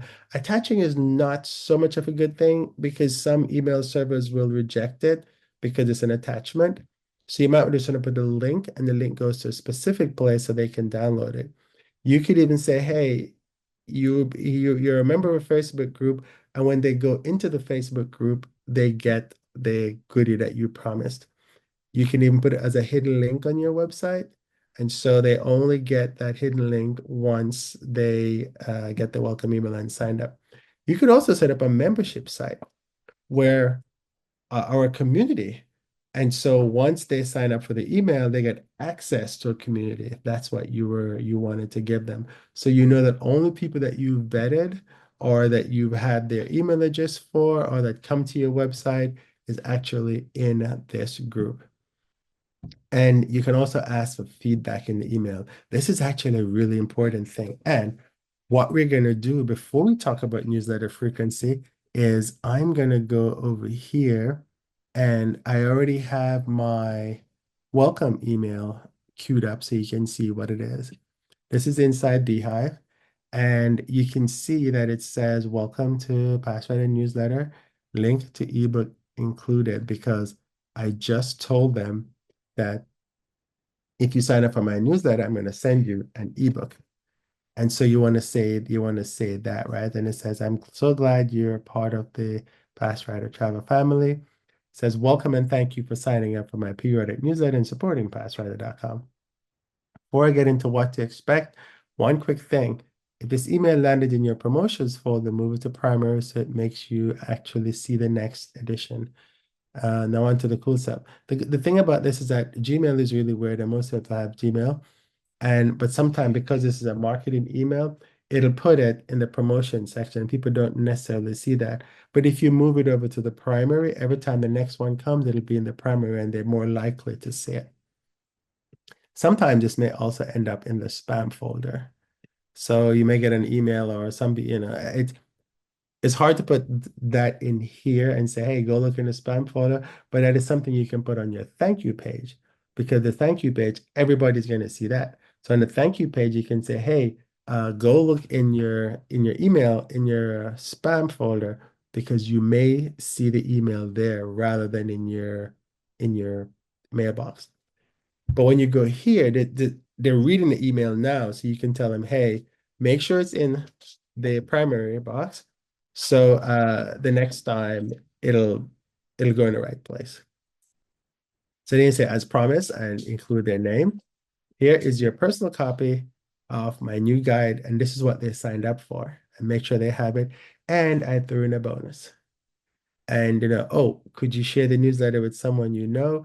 And this is a share feature that's built into Beehive. So when they click this, they get credit for the share. And when they get to two shares, they will get automatically, the system will send them a link to the guide that I promised. And just so you know, the newsletter will be sent each week or when I have any offers that may benefit you. These offers will help you save time and money in your travels. If they're affiliate offers, they help keep the site up and running. Please take a minute to reply to this email and tell me what you're struggling with right now as a traveler and which online sites you're using to solve the issue if appropriate. What this does, this actually verifies your email and Google is like, oh, this is a good email. And so because they've replied to it, and then you say, you're actually doing a little survey here because you want to find out what is it that they're using right now that's helping them. Because if there's a tool out there that you don't know about, you need to go investigate it and see what it is so that you can create something similar. Or, some people actually acquire tools that they find out that a lot of their users are using. They just go buy that tool and then they own it, and so you get more stuff from your users. That's really advanced monetization though. And the next piece says, in addition, if you work for an airline, because mine is very airline specific, I'd love to know the airline and what you do for the industry. Because what this does is give me an idea of who my readers are. And so whenever I write information, I can tailor. Remember we're talking about the avatar, right? And so I can tailor my information to that particular person because I know who they are. And this is my start page that's on the website. I try to get people to start on that page because that page has everything they need to know about the website and how to get started. I also have my social media links, and so I print them all and I say, hey, go join my Pinterest, my Facebook, my YouTube, and my Twitter and Instagram. Right. So I'm really telling people, this is what I want you to do. This is how I need you to go. And I'm also promoting my book. And I say, hey, this is my book. And I've also written another book, and here are the two links to them. So you can put whatever you want in here. And then, you sign up and say, hey, here you are. You have some links. And then you have some resources that they can link to. These are all affiliate links. And everybody who signs up for my newsletter gets this page. So I hope that helps and give you an idea of what the welcome email format should look like. Now let's talk about frequency. I always see people talk about newsletter frequency and they get so bent out of shape because they're like, there's no way I can do a daily newsletter. Sure you can. You're on Facebook every day. You're on Instagram every day. And if it's not working, and you know that your email marketing works, then you could send daily emails. Now, when you send daily emails, you do have to tell your readers that they're going to be daily, because otherwise they will unsubscribe. I'm on a bunch of daily emails and they give me daily aviation news, which is perfect. Or, some people give you daily stock news or just daily news in general. So it just depends on what you're delivering. Weekly is good, monthly or as needed. I do 3 times a week because I do a special one for videos and I do another one for offers. And then I do one for a weekly one, the one I get every day. Like today is Friday, so I need to send one out today. Now, yes, you do get unsubscribes, but you know what? The people who unsubscribes are the people you don't need anyway, and you need to prune your list. Now, pruning your list means there is when you send emails out, you're gonna get people who don't open the list or people who are they're just no longer interested. or they haven't opened the email list in a while. Sometimes it's not that they're not interested, it's just that they just read the headline and they don't like the headline or the subject line. And so they don't open the email. And the system says, well, this person hasn't opened the email in so long. So what you do is after a while, you send a little message that says, hey, I haven't heard from you in a while. Goodbye. And you'd be surprised at how many people reply back and say, no, no, no, no, no, don't kick me out. I've been this.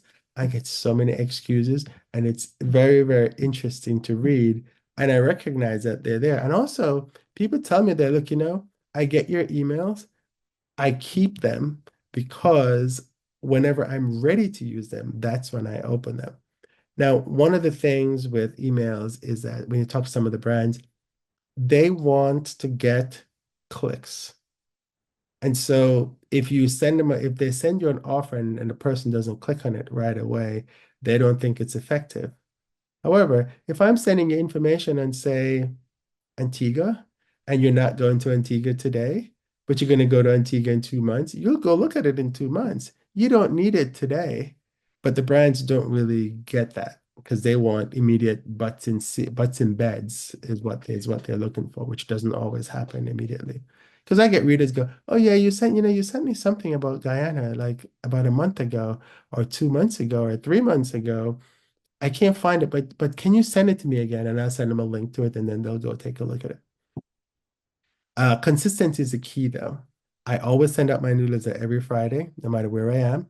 I send that newsletter out. Even if it's just a little brother that says, hey, I'm running around, I can't get the full newsletter out, but here's a newsletter and here's a little thing I've done for you. I try to keep the website fresh and try to at least have something I've updated or I've created for the readers because it keeps them informed and it makes more sense to do that. I suggest you do something very, very similar.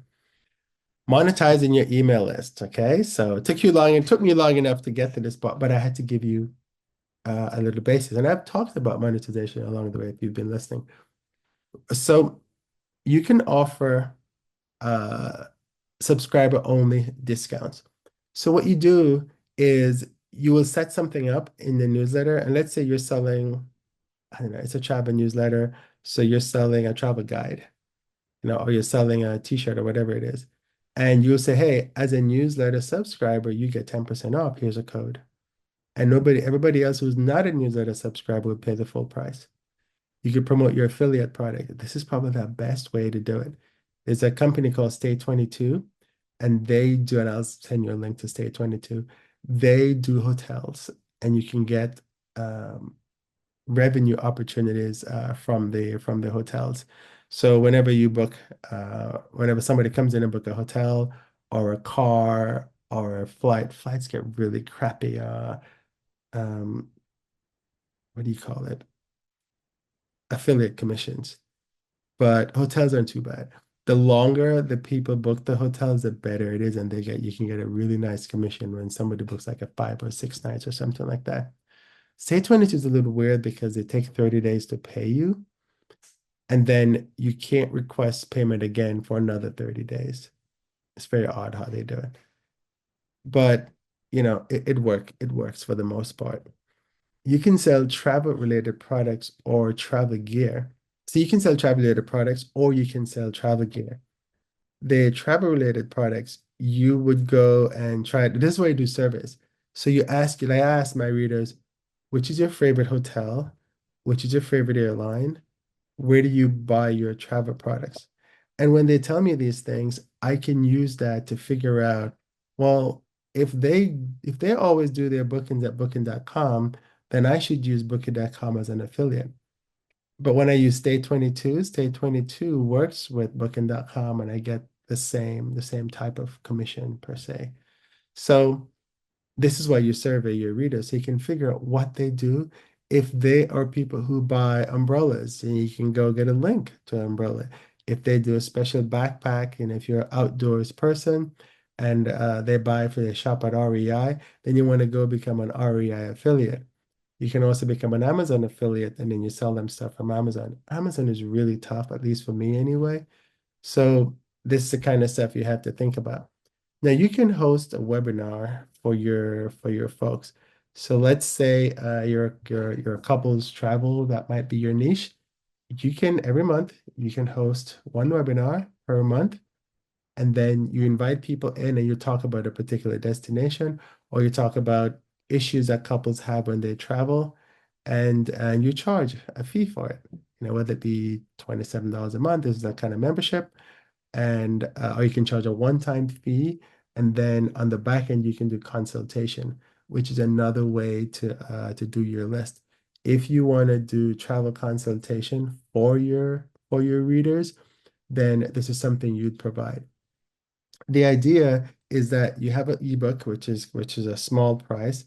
Then you do the membership, which is like an email thing that you set up, and you have people do it every month. And then the last part of that is to do coaching, and which is where you will coach people one-on-one, and you'll plan their trips for them, and they'll pay you to plan your trips. The other way to do your emails is to have ads in your email. And this is where inside the email, it'll say in partnership with, and it has a link. And when somebody clicks on that link and go to the advertiser, you get some kind of bounty just because they clicked on the link. So you have to make sure that these are ads that your readers are interested in. This is ads just in the email itself. Plus, there's also what they call email boost, where if somebody has, let's say there's a golf digest and people on your list like golf, so you include a golf digest link, and then when somebody clicks on that, they can go and they can subscribe to Golf Digest. And for each subscriber, you get a bounty for it. And this is a new thing that Beehive and uh what's the other company? Kit has also, it's so weird calling them Kit, instead of ConvertKit has also done. Now, what are your next steps? First, you need to define your email marketing goal, and you can use AI to help you. And you saw how I did that. Just manipulate that AI prompt that I gave you, and you can tweak that if you don't like what it says. Once it gives you the marketing strategy, you can go change it if you don't like what it says. But at least it puts you in a frame of mind. Choose an email marketing delivery system. I recommend Beehive or Kit, and I'll have links to those. And I remember the reason why I recognize do those is because this is a monetization system that I'm giving you here. And those two systems have the best monetization around for newsletters. Place opt-in box strategically, the homepage, about page, special sign-up page. The about page, you gotta have an opt-in box on your about page because we're very curious about each other. And the first time we go to somebody's news website, we want to find out, well, who they are. Who are you? Why should I listen to you? What's your why is it that you're qualified to be teaching this? And so people go to your about page. On your about page, you should have a sign up for your newsletter on there. And you should always create a special sign up page, because if you're on a podcast or something like that, you could say, hey, if you go to passwriter.com/sign up, you can sign up for my newsletter. It's just a special page, and it's easy to say that. Now you can, and the next step is you need to start driving traffic to your opt-in pages. Social media, I showed you how to do that with ManyChat. Paid ads, which I didn't talk about much, but some people you can do YouTube ads, you can do Facebook, Instagram, and you can even do ads to, well, they don't have WhatsApp yet, but that's coming. But you can do Facebook and Instagram ads. You can also do Twitter, and you can do Pinterest, and you can do LinkedIn. So depending on where your audience is, you can do different ads. Now, you're probably saying, why am I spending money to on acquiring subscribers? Because when you get those subscribers on your email list, I talked about all the different ways that you can monetize your email list. So you're bringing somebody in, they may cost you $1 a subscriber to come in. However, you will have ways of marketing to these people once they're on your email list, but they got to be on your email list. And word of mouth, don't dispute that. If you go to conferences, give a card. You can do QR codes these days, but QR codes are kind of weird because I just saw the new AI came out for the Samsung S24, and this always bugged me, where somebody gave me a QR code, but I can't do what I need to do then, but I need to scan the page or hold the page, and I couldn't figure out, well, how do I? If you give me a link, I could take a picture of the link. But when I take a picture of the QR code, how do I scan the QR code when it's a picture on my phone? Well, the new AI allows you to do that. You just circle the code and it goes to the page. So that makes it so much easier now uh, to use a QR code and to make it actually work. And word of mouth, tell people you have a newsletter. They always say, to get your first 100 people, you talk to the people that you know, the people that you're close to, and these are the people that will kind of kickstart your newsletter initially. I have a new newsletter. I've only had 69 people so far, and I started with nothing. And I actually did start with word of mouth, but I'm only picking the people that I know, and it has a share. And the people that I know, are interested in it. And so far, no one has unsubscribed, so that's good. All right, so let's recap. We talked about what is email marketing, why we should collect leads, setting up your campaigns, the features you need to look for in an email marketing tool, what tools you need to get started. Remember, Beehive and ConvertKit are my two favorites. Creating opt-in pages, creating a compelling sign-up page, the power of the dreaded pop-ups, thank you pages, creating an effective welcome email, newsletter frequency, monetizing your email list, and we talked about the next steps. So, uh, recapping the takeaways, build a community, deliver value, and use your you do this using email marketing strategy strategically. Can't even speak now. Final thought, start building your email list today because it's never too late. So subscribe to the channel, turn on weekly. Well, it says for weekly tips, but I am probably going to be giving you tips. So I'm trying to do a video a day, at least for the first 30 days, so you can have content whenever you come here to look at. And leave a comment or question, and ask what's going on. I mean, if I said something that didn't make any sense, comment on it. If I said something that made sense, comment on it too.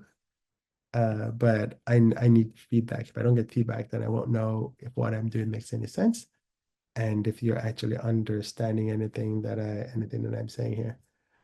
So we did subscribe to the channel. Thank you for watching, and subscribe, and the subscribe and notification is really good because it gives it a little bell when you subscribe, and what it does, it'll tell you as soon as I create a video, it'll send something out for you to take a look at. And so watch them, comment, share, and leave some, tell me how am I doing, because I don't know how I'm doing. And follow for more insight. Thank you so much, and I will see you soon in the next video, which I'm going to start creating right away. Thank you. This is Kerwin, the Travel Blogger 101. Talk to you soon. Are you having trouble monetizing your travel content blog or your travel content business? Well, do you know how to do affiliate marketing? Well, this video is just for you. In this video, I'm going to tell you how to use affiliate marketing to monetize your blog. Let's go. My name is Kerwin. I'm with Travel Blogger 101, and this is one in a series of videos that are designed to tell you how to monetize your travel blog business. So let me go ahead and share my screen here, and so we can get right into it. Okay. So first, let's talk about what is affiliate marketing. So affiliate marketing is promoting products and services relevant to your travel blog audience through unique links earning a commission every sale. So in essence, you decide to highlight a product and you make an arrangement with the company that owns that product, And every time somebody clicks on your link and buys something, you get a percentage of that buy, or they may pay you for a lead. So if you get a lead and you bring a lead into the company, it may give you like, a dollar per lead, $2 per lead, or something like that. Now, why does it work for travel content creators, i.e. you? It's a natural fit with travel content. People buy all kinds of stuff when they're traveling. And if you are the person who recommends that to them, then it's a win-win for you. It's also extremely good passive income. So why does it work, right? Travel-related products are highly monetizable. It integrates naturally with the content that you have if you do it right. So let's say you're an outside or outdoorsy person and you are going on a camping trip. You can say, hey, I am using this particular tent. I know nothing about camping, by the way. And you're using uh, some kind of water bottle, you're using a kind of camping stove, and you're using a head torch. So all these different things that you're using, when people see you using them, because if you notice, like on YouTube, they had not on YouTube, on Amazon, they have these videos you can watch, and you can see the items that people are using and how they're using them. And Amazon actually pays you to do that. Very cool. So this is the kind of stuff that'll be good for you. Plus, it's long-term passive income because the content is evergreen. People are always camping. They're always picking up different types of stuff. So that actually really worth. And that's just one example. Like I said, I'm not a camper. So what we're going to do in this video is give you step by step of how you need to set up your affiliate program. So the first thing you need to do, join the affiliate program. We're going to go through some of these affiliate programs. The easiest way to find an affiliate program is put the name of the brand in Google or your favorite search engine, and you say the name of the brand, space affiliate program, and you'll get a whole bunch of results coming back that tells you uh, some of them will go directly to a page that's on that supplier's website, or some will go to an advertising network or an affiliate network where you would join this affiliate network and then they give you links and you can put the links on all the different brands that you use. And we'll talk about those in a sec. What they do, they give you it's a unique tracking link for that particular product. And so they will know that when you click on this link, it came from your blog, and then it came to this product. They bought it, and this is how much it's paid, and this is how you get the commission. Now, the thing what you need to do next is to create content promoting these products. So if you're promoting that head torch, you might want to create a video of the last time you were camping and how you set the torch up, how you put the batteries in, how you can adjust it, how you turn it on, how you turn it off, and things like that. And then you need to drive traffic to that content that you create. So if it's a TikTok video, you need to drive traffic to the TikTok video. You can actually use AI to say, hey, I am trying to promote a head torch that is available on Amazon. And can you give me a script to help me to promote it? And the AI will come back and it'll give you a script. You can say, I want to do a story, or I want to do a carousel, or I want to do a video, or anything like that. And the AI will help you to write that script. And then when someone clicks on your link and buys a product, you earn a commission, and it's all trackable. All right, so choosing the program that match your audience. Uh, this is where I'm going to jump into the weeds and kind of show you what the different programs are. So if you want to do travel gear, you can do Amazon Influencer Program or REI or Eagle Creek. These are just some of the big items that are out there. And so what I'm going to do is I'm going to go to the website here and show you where I have some of these already set up. Okay, so the Amazon Influencer Program, and I'm going to include these links in the description so you can take a look at them. But what this program is, you come in here and you sign up, and it's attached to your Amazon account. And basically, you're building a storefront and then you're going to earn when somebody clicks on it. So Amazon is extremely strict on how you promote the Amazon influencer your page. So make sure you follow those instructions. Um, I know they had something where you couldn't do it in social media, but I think they're a little lax on that, or you couldn't do it in email, and I think they're even more lax on that now. So just make sure you read the rules of all the influencer programs and see how you promote them. Because what will happen is that you will send a link over. Amazon knows where it came from because it came from somewhere where it shouldn't. You're not going to get any commission on it. And you can go through, it asks you what's influencer program, how do you qualify, how much will you earn, and how can I monetize my content? And then it has a sign up page, and you click on that. It's going to end up trying to sign you into your Amazon account using the information that you have. And then this is how you would sign up for the Amazon one. Same thing if you do REI, they have an affiliate program as well. And I'm going to get you the link for this one. And again, this is one where you can just type in REI affiliate program and you will get the link.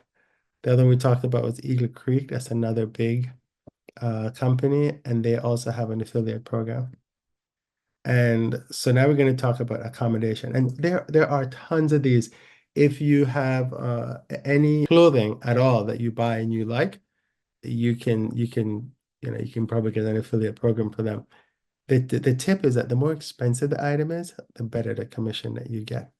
And so what some people do with travel gear is they will do cameras because cameras are usually quite expensive.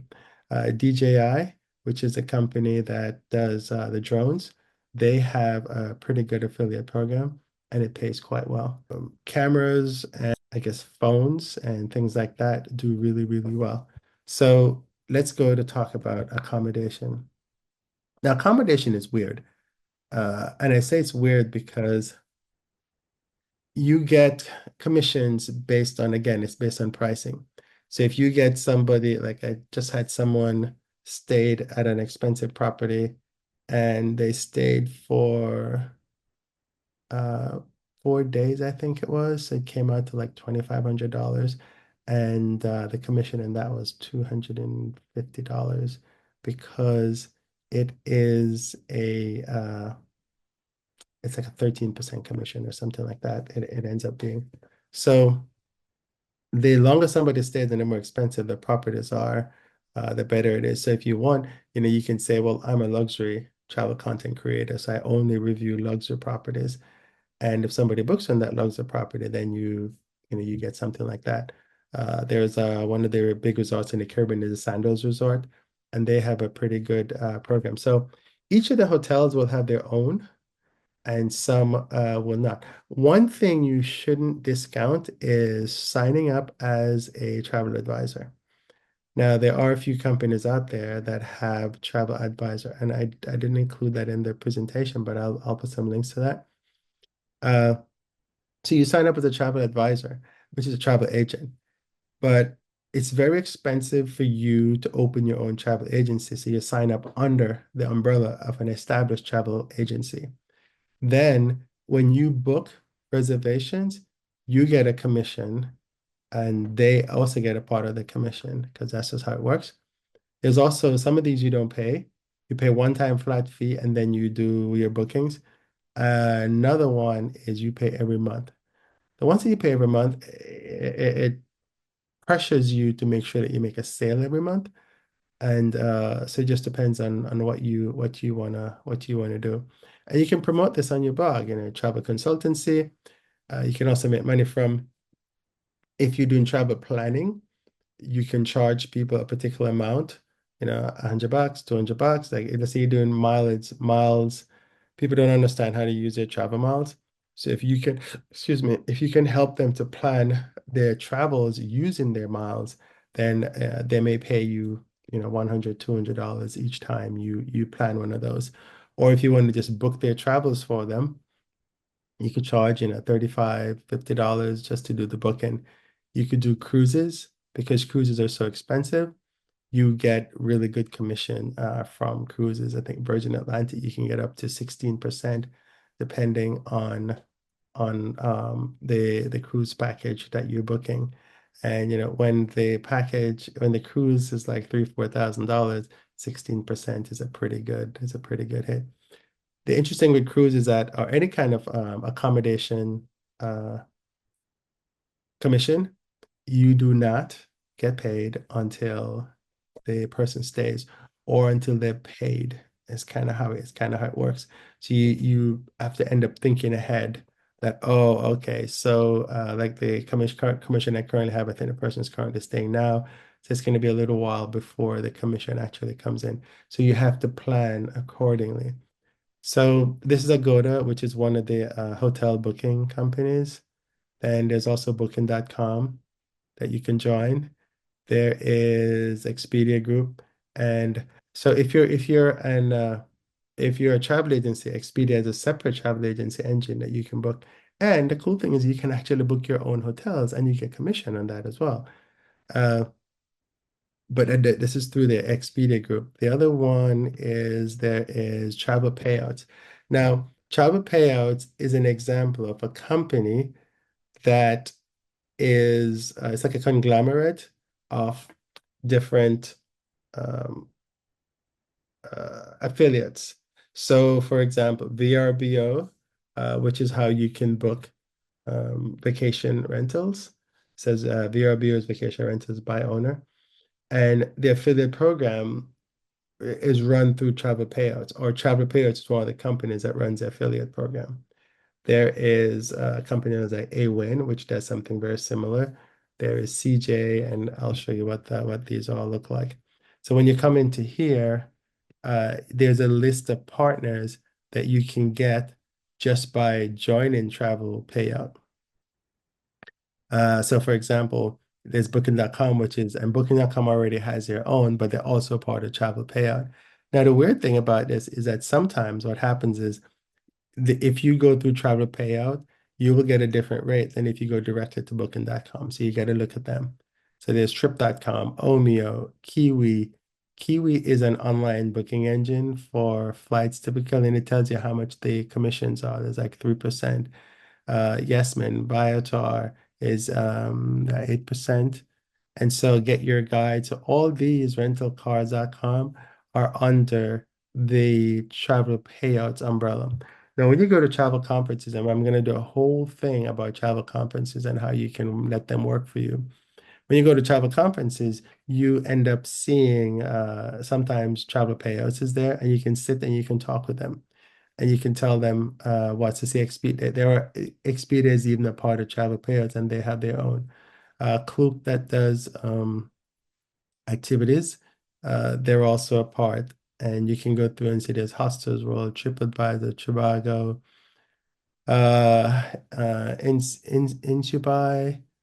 The other one that's in here is Stay 22. Stay 22 is a competitor of Travel Payouts in essence, but Stay 22 only does hotels. So you can get, let's see if they have a list. I don't think they have a list, but they have different products. So they load some AI on your computer and it runs for like a month and figure out your users. And then when people come to your website, if the AI think they have the intent to book something, it'll pop up a little thing. And then when they go book, you get a commission. You can also create a map and the map will show you. So I didn't have that up, but I can go find a map for you so you can have an idea what the little map looks like. So this is Carl Castle. If you ever go to Central Bohemia in uh, in Czech Republic, or it's now Czechia, you need to go to Carl Castle. It's an amazing place. So I'm scrolling down, and you're seeing some ads on this website. We're going to talk about ad placements on your website, just not in this video. And I'm trying to go down. There's things to do. And I think in here I have places to stay. And when you get to places to stay, you will see, I guess I could have just used the where to stay. And when you get to where to stay, there should be a map here. I didn't put a map in this one. Here's a map. And so this map is you can put this is from state 22. And so it's showing you if you're going to stay here, these are some places that you can stay that have hotels around the area. And or you can even type something else here if that's not where you want to stay. And it says connected to Expedia. So it takes you over to Expedia. Your customer comes over here, they pick the dates that they want. And if they go and they book Hotel Karlstein from here, there's all kinds of tracking links up here, and you will get the commission of that particular booking. So that's how Stay 22 works. And that's the sign-in page, which I no longer need. Okay. With some of these, you can make even more money by referring your friends. So because I'm a member of the Stay 22 program, I can start, I can sign up here for the referral programs. And so when you click on my link, you get, I will get a commission if you signed up with Stay 22. It's looks like I have to get when the people I've referred get 100 confirms booking, you get $500. That's a lot of bookings, right? But this is their affiliate program. Everybody has a different type of program. There's also a company called Get Your Guide. Get Your Guide does uh if it's a guide. If you want to just sign up for a guide in here, uh you can get I did one of these where I used them to go to a place in Berlin, and I have a link. And so if you click on that link and buy the package that I bought to go to the place in Berlin or that I'm promoting, then I get a commission off of that sale. The other one that does like that is called Viator. And you probably see Viator quite a bit around. Viator does pretty much everything. So you can get even ground transportation. You can get a transportation. So if you have friends traveling, you can take a car from the airport to the hotel. And Viator provides that kind as well.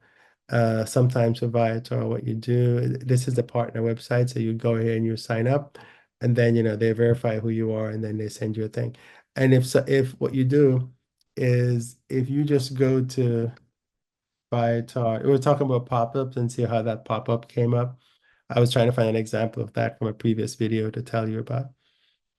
So if you say do more with Viator, and let's say I want to go to New York City. I don't have to select the date, but it'll show me these. And if somebody comes on my link and they buy this $99 New York one-day guided tour, then I will get a commission from that $99. But again, you have to promote these. The other one that's very cool is Walks.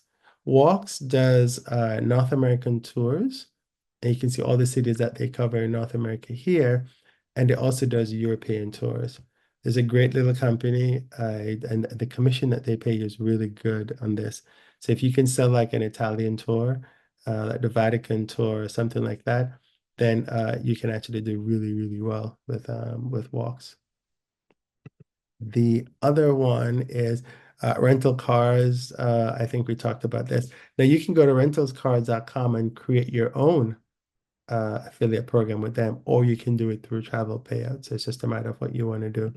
The same thing with booking.com. They have their own affiliate program, but you can also do it with travel payouts. We talked about a win, and let me just make sure that was the next one. We talked about the tours. Klook walks by. Klook is just another tour company. We talked about rentalcars.com, and we'll talk about travel insurance in a sec. But Awin is a company like Travel Payouts, and they have a lot of different partners with them. So you can sign up for Awin, and then you're in, and you look at a list of the partners they have, and you search for them.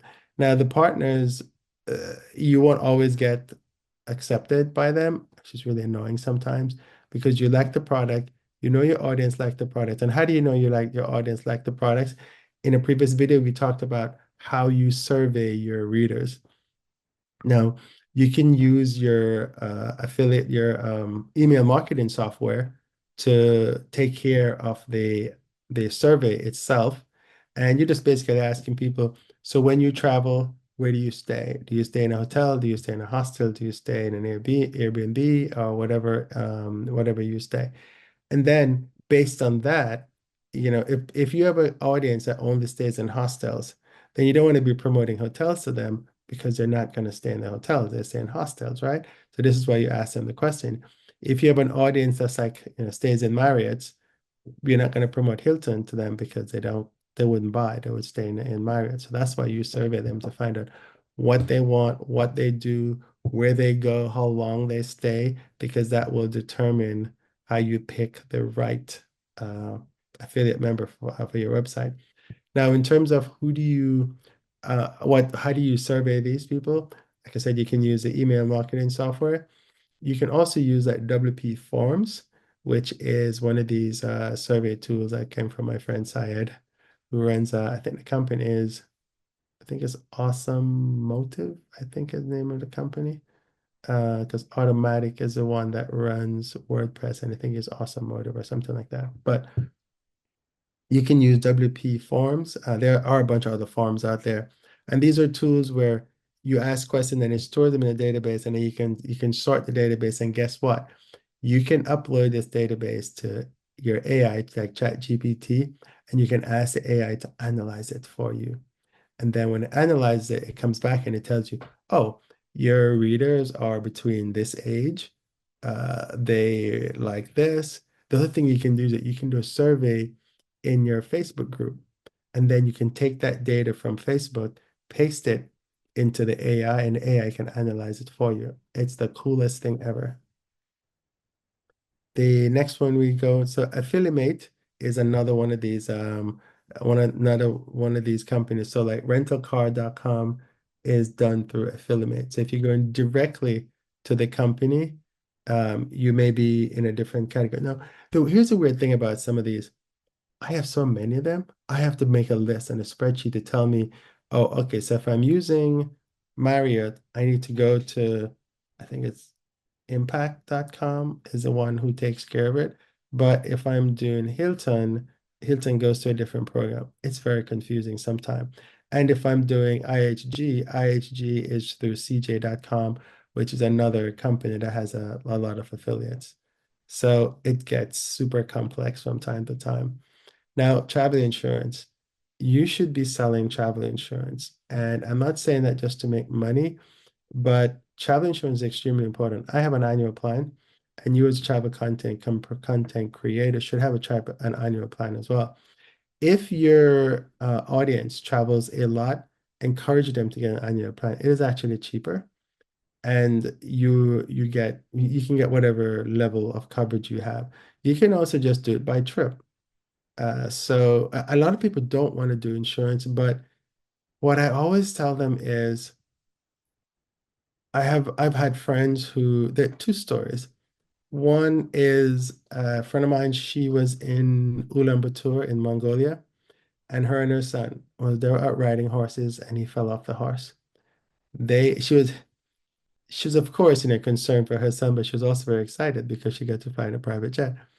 So because a private jet, they took her and her son, and it's converted for medical, and they took her and her son to I forgot which country that they went to. It might have been somewhere in mainland China, but they were able to get him out and get him medical help. Another friend was on a boat somewhere in the Amazon or something like that, trying to get his camera. He slipped and hurt his back, and he had gotten his service through American Express, and so he was able to get medevaced out of there and to Canada to get medical help that he needed. And also, it's also the local help because some of the companies they will have, you can call the company anytime and they'll have translators and they will take care of you when you're on the ground, which is definitely needed. So the medevac side of it is the most important thing, at least for me anyway. Thankfully, I've never had to use it, and I hope I never use it. But I do have it if I need to. I just made a claim on my travel insurance because I flew an awful airline who canceled my flight and decided that they weren't going to get me home for 2 days. And they were not very helpful in helping me get what I needed done. And so I had to go and buy a new ticket, and I had to get a hotel, transportation to the hotel, and then because there's nothing available at the airport, I had to have a meal. The whole thing spent or cost me about $636. My covered amount was $600 because for this particular policy, I didn't get the top level. I got like the middle level. If I'd gotten like the top level, which means I'd pay more, uh, then I would have been covered for a lot more. But I was out $36, which I guess is not bad. And they also subtracted the amount that I got refunded because the company did refund the ticket cost. So it wasn't too bad. But I would have been at $600 had I not had my travel insurance. So get travel insurance and encourage uh your people who are buying your services or just traveling in general to get travel insurance. And travelinsurance.com is one of the companies that has it. I think I might have World Nomads is another one that does it. So you can always do that. Omeo is another company, and they provide flight, bus, and train services. And then I spoke about CJ. CJ.com is one of the companies that provide you, like you name the company, it's probably in CJ. And when you read, like, if I want to do an IHG, I go into CJ, I search for IHG because I already have a partnership with them. If you don't, you can join their program.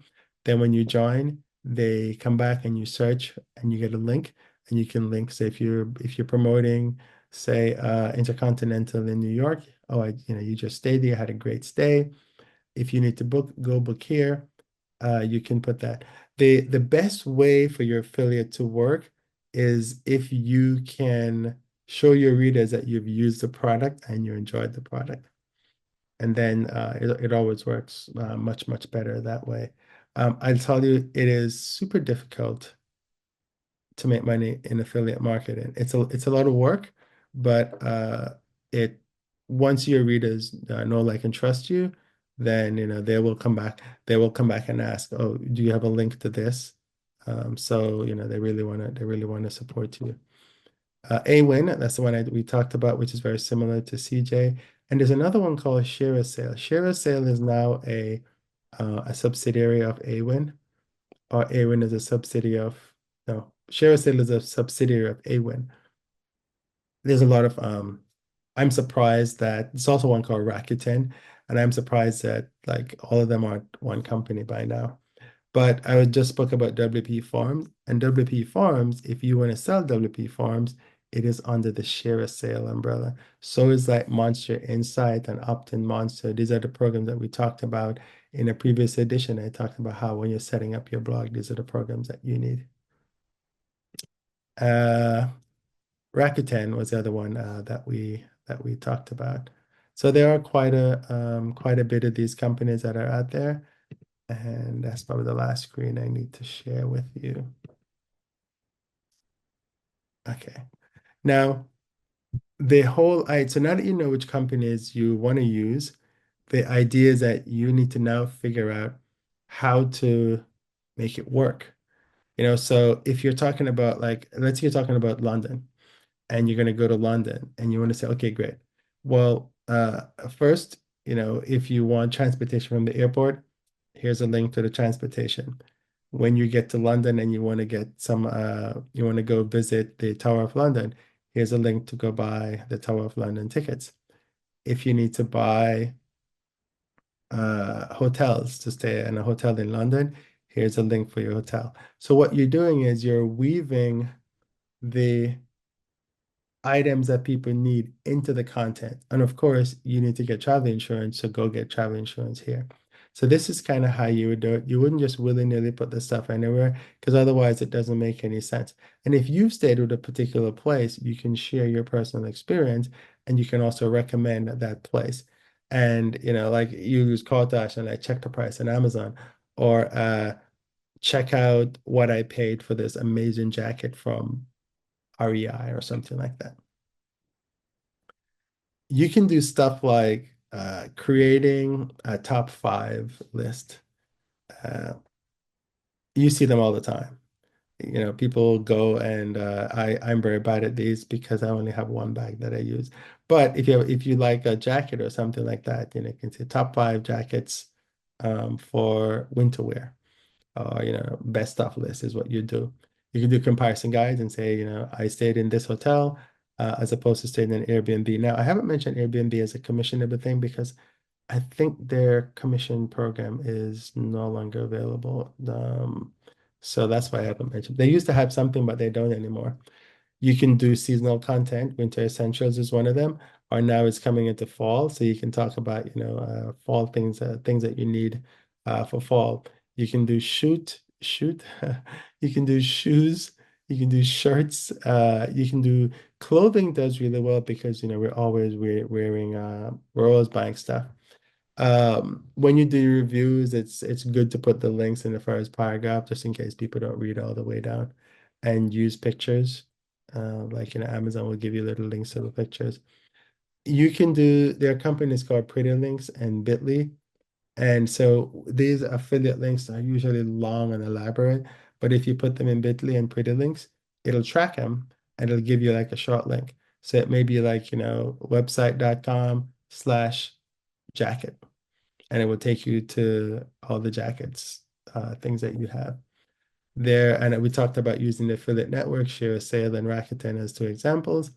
And what you need to do is to make sure you track everything. So use Google Analytics when you're doing your tracking, and this will help you to keep track of the link, especially if you're doing and if you're working with a brand and they need to see your statistics, which they will do anyway, so they can pay you or they can show or you can show them that the program is actually working.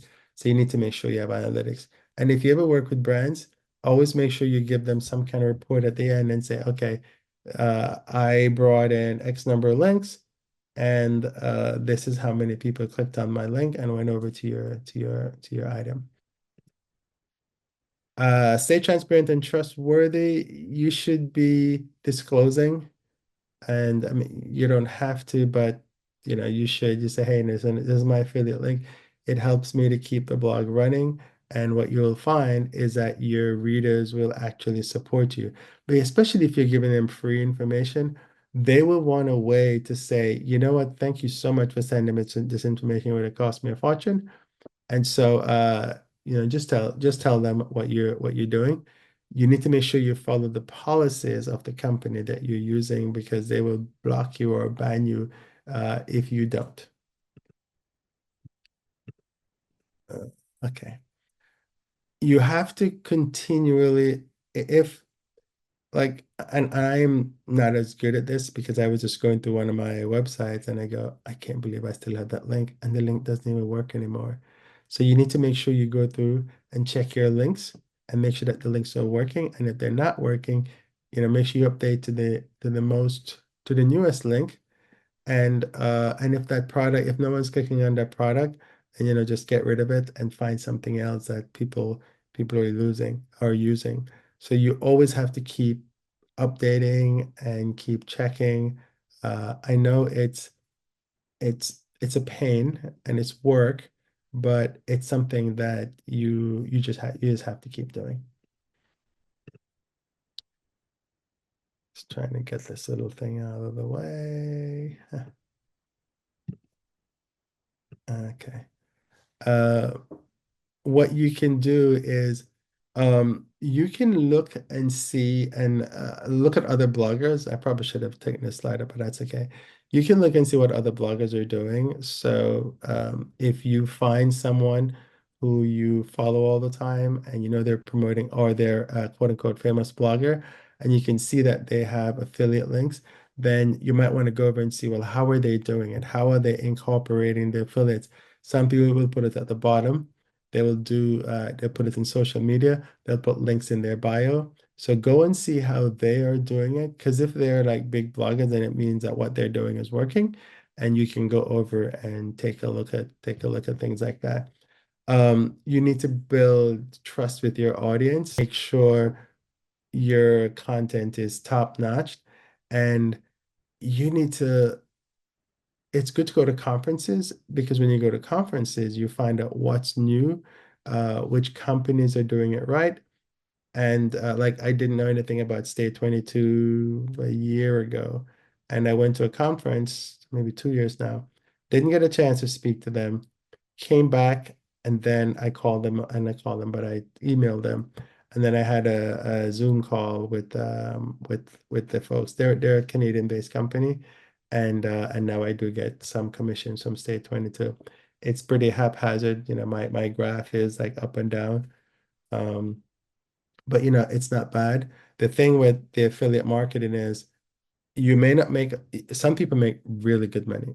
Like if they sell a lot of hotels that are really expensive hotels, they'll make really good money. And some people just make dribbles. And it just depends on what it is. So it's a matter of you finding out what your audience want and kind of reminding them that, hey, if you need to go buy something at Amazon, come use my Amazon link. Amazon is really good, but you work really, really hard with Amazon to make any money at all. While some people actually make really good money on Amazon. So it's a matter of you finding what works for you and then doing more of that. All right. So start earning your first steps to affiliate success. Sign up for an affiliate program related to your niche. Find your first affiliated focused blog post and share your content across social media and your email list. Your email list is a gem. So make sure and I have a whole thing that talked about email list. So let's recap. We talked about, I was trying to go too fast. We talked about what is affiliate marketing, why affiliate marketing works for travel content creators. We talked about, step-by-step guide of like what you need to do to get set up. Choosing programs that match your travel audience, that is the key. There's no point in trying to sell someone uh, a widget that they can't use, right? Just doesn't compute. Creating engaging, non-sleazy content. Sometimes you see some of these sales thing and you're like, what are you doing? And optimize content for clicks and commission. Boost your affiliate marketing game with the right tools. Stay transparent and trustworthy. Analyze and improve your maximum profit. And go look at other content creators, see what they're doing, and emulate what they're doing. Um, your roadmap to sustainable affiliate income is we spoke about how to make sure that go back and clean up your website and make sure that things are actually working. And then what you need to do to start. So if you're ready to monetize, subscribe to my channel for more travel content creating about monetization and leave questions or comments and to engage with the community. So I I don't know if all this is making sense to you unless you leave comments and questions for me. If I say something that makes no sense, then let me know so I can correct it. If I say something that makes sense, let me know so I can do more of it. And the idea here is to give you uh, ideas of how to make money with your blog. And if you're doing something different, you can share with the class. That's actually usually quite good. So thank you for watching. Thank you for your time. Make sure you like and subscribe and set notifications so that when I do the next blog or the next video, you will get notification of it. I don't know when the next video is going to be yet, but I am slowly taking all the different pieces and just blowing them out so you can get a good idea of how to monetize your travel content. This is Kerwin with Travel Blogger 101. Thank you so much for watching. And I guess I can stop sharing my screen. Thank you so much for watching. and have a great trip. And I'll talk to you soon. Do you ever create digital products for your travel content creator business? Because if you are not doing that, that is a fantastic way to share your knowledge with your audience. So that's what we're going to talk about today, how to create digital products and how to make that a part of your monetization scheme. Let's go. So don't be distracted by my Hollywood t-shirt. A friend of mine, I did some stuff for her and she went to California and she decided she's going to give me a t-shirt. Um, so let's jump right into it. I have a lot to cover today. So hang on for the ride. All right. So we're going to talk about maximizing income with digital products and services for travel content creators. And as you can tell, this is going to be a good one. Okay, so here's what we're going to cover today. Why digital products and services work for travel content creators, the best digital products for travel content creators, creating ebooks and guides that sell, designing your ebook for visual appeal, selling your ebook, multiple platform strategies, and Amazon KDP. How to offer digital services to boost your income, how to price your digital products and services effectively, platforms to help you sell your digital products and services, marketing strategies to boost sales, case studies. Uh, Maybe not in as much case studies, but I'm going to tell you or show you how what I've done. Action steps to start creating and selling and start monetizing your expertise because there's no point in learning all this if you're not going to do anything about it. All right. So why digital products and services work for travel content creators? Well, the idea is that you want to leverage your expertise, right? Digital products allow you to package your unique travel knowledge into items and you can sell them.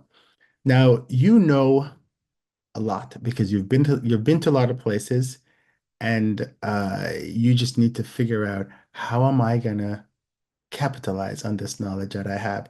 A lot of people, they don't know how to do things and they need guidebooks. Guidebooks is a very, very big thing out there. And you can create guidebooks just based on the knowledge that you know. If you've gone to a place, 9, 10 times, and you can literally like I can literally go to London and I have my itinerary set in my head and I know everything I need to do.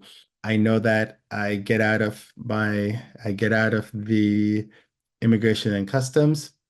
I look for the London Underground signs.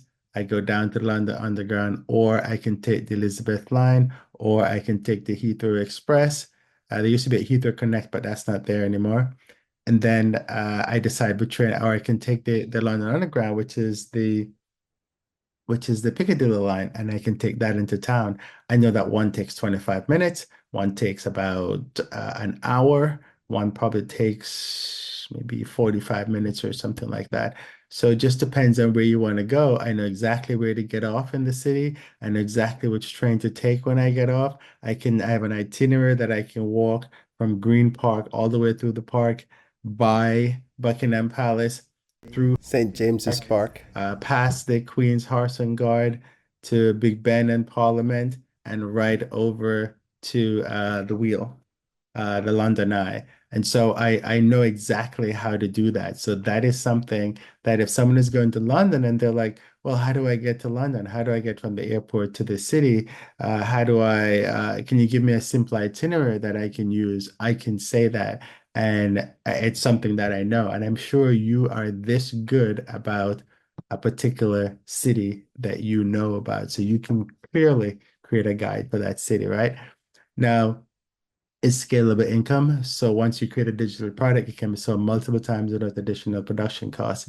You just create it once and you update it as you go, as things change, and you're good to go. Some of the systems will automatically send an email out that says, hey, this product is currently updated, and it can send it to the user. You're building authority with your community. You establish yourself as an expert in your niche and deepen connection with your audience through exclusive offerings. So this is why, as a content creator, this is perfect for you, right? So the best digital products for content creators, ebooks and guides. I just spoke a little bit about that. Destination specific guides, comprehensive guides to popular or niche destinations like Ultimate Guide to Bali. Be careful when you use the word ultimate guide because I see a lot of people use that word and they're not ultimate guides.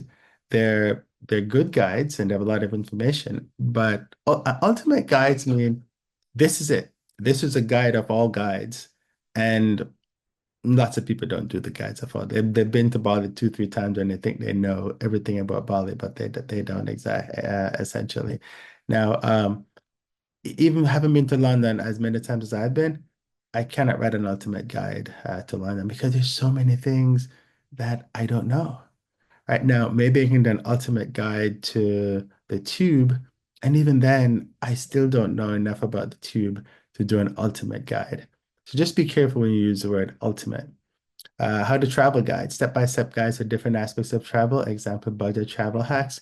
You see this quite a lot. People have written books on, how to how to go to Europe for $50 a day, which is not my kind of travel.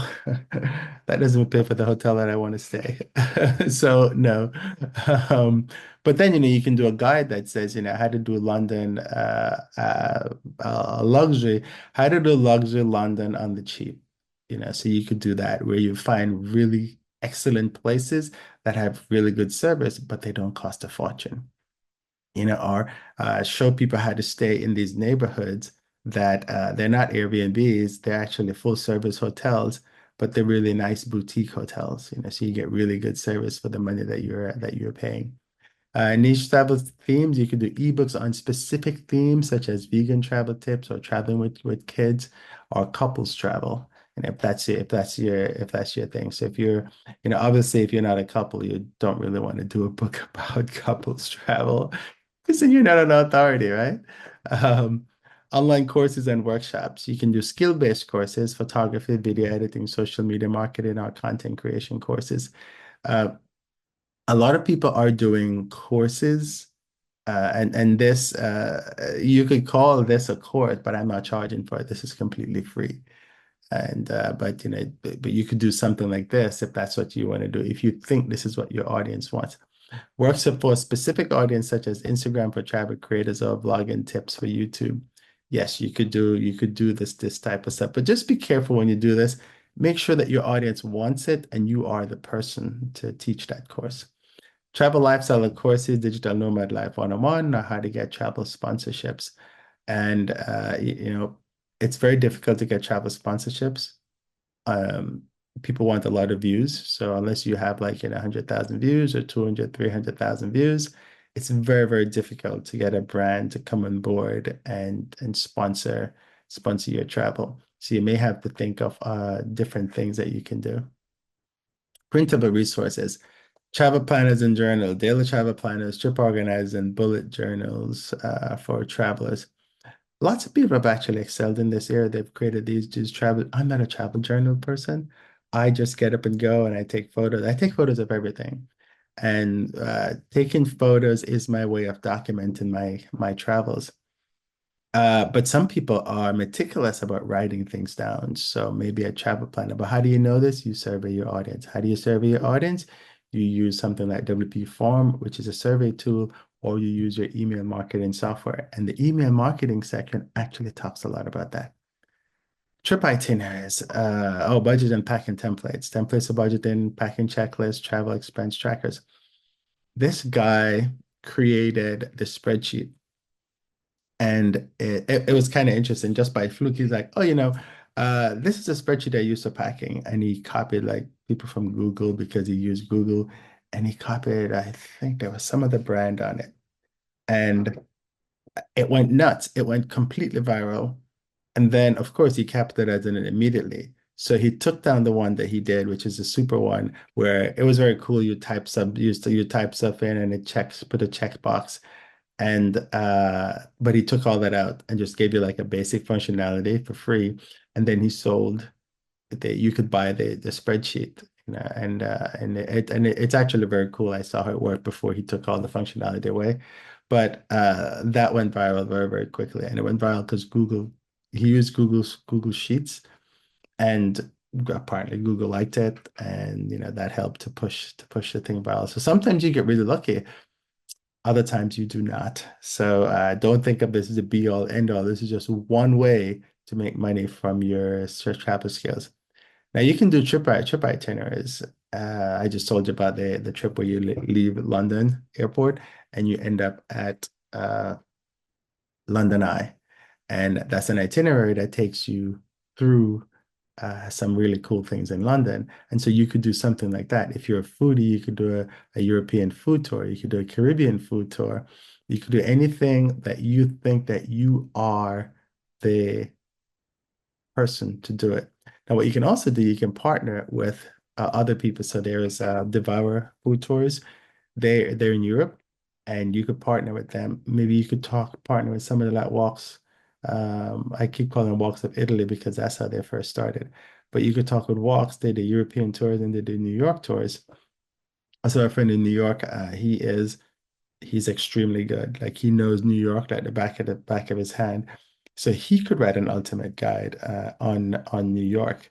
And every time I go to New York, he shows me one of the cool things in New York was if you go to Grand Central Station and you go downstairs, they have these arches. It's like four corners, and you can speak in one arch and it transfer. And if you have somebody to listen in the other arch, you can hear what they say. Nobody else will hear you except the person in the other arch, which is very cool. So little things like that, that some cities have. Now, I can't write an ultimate guide for New York, although I lived there for a while, because I don't know that much about New York to give an ultimate guide.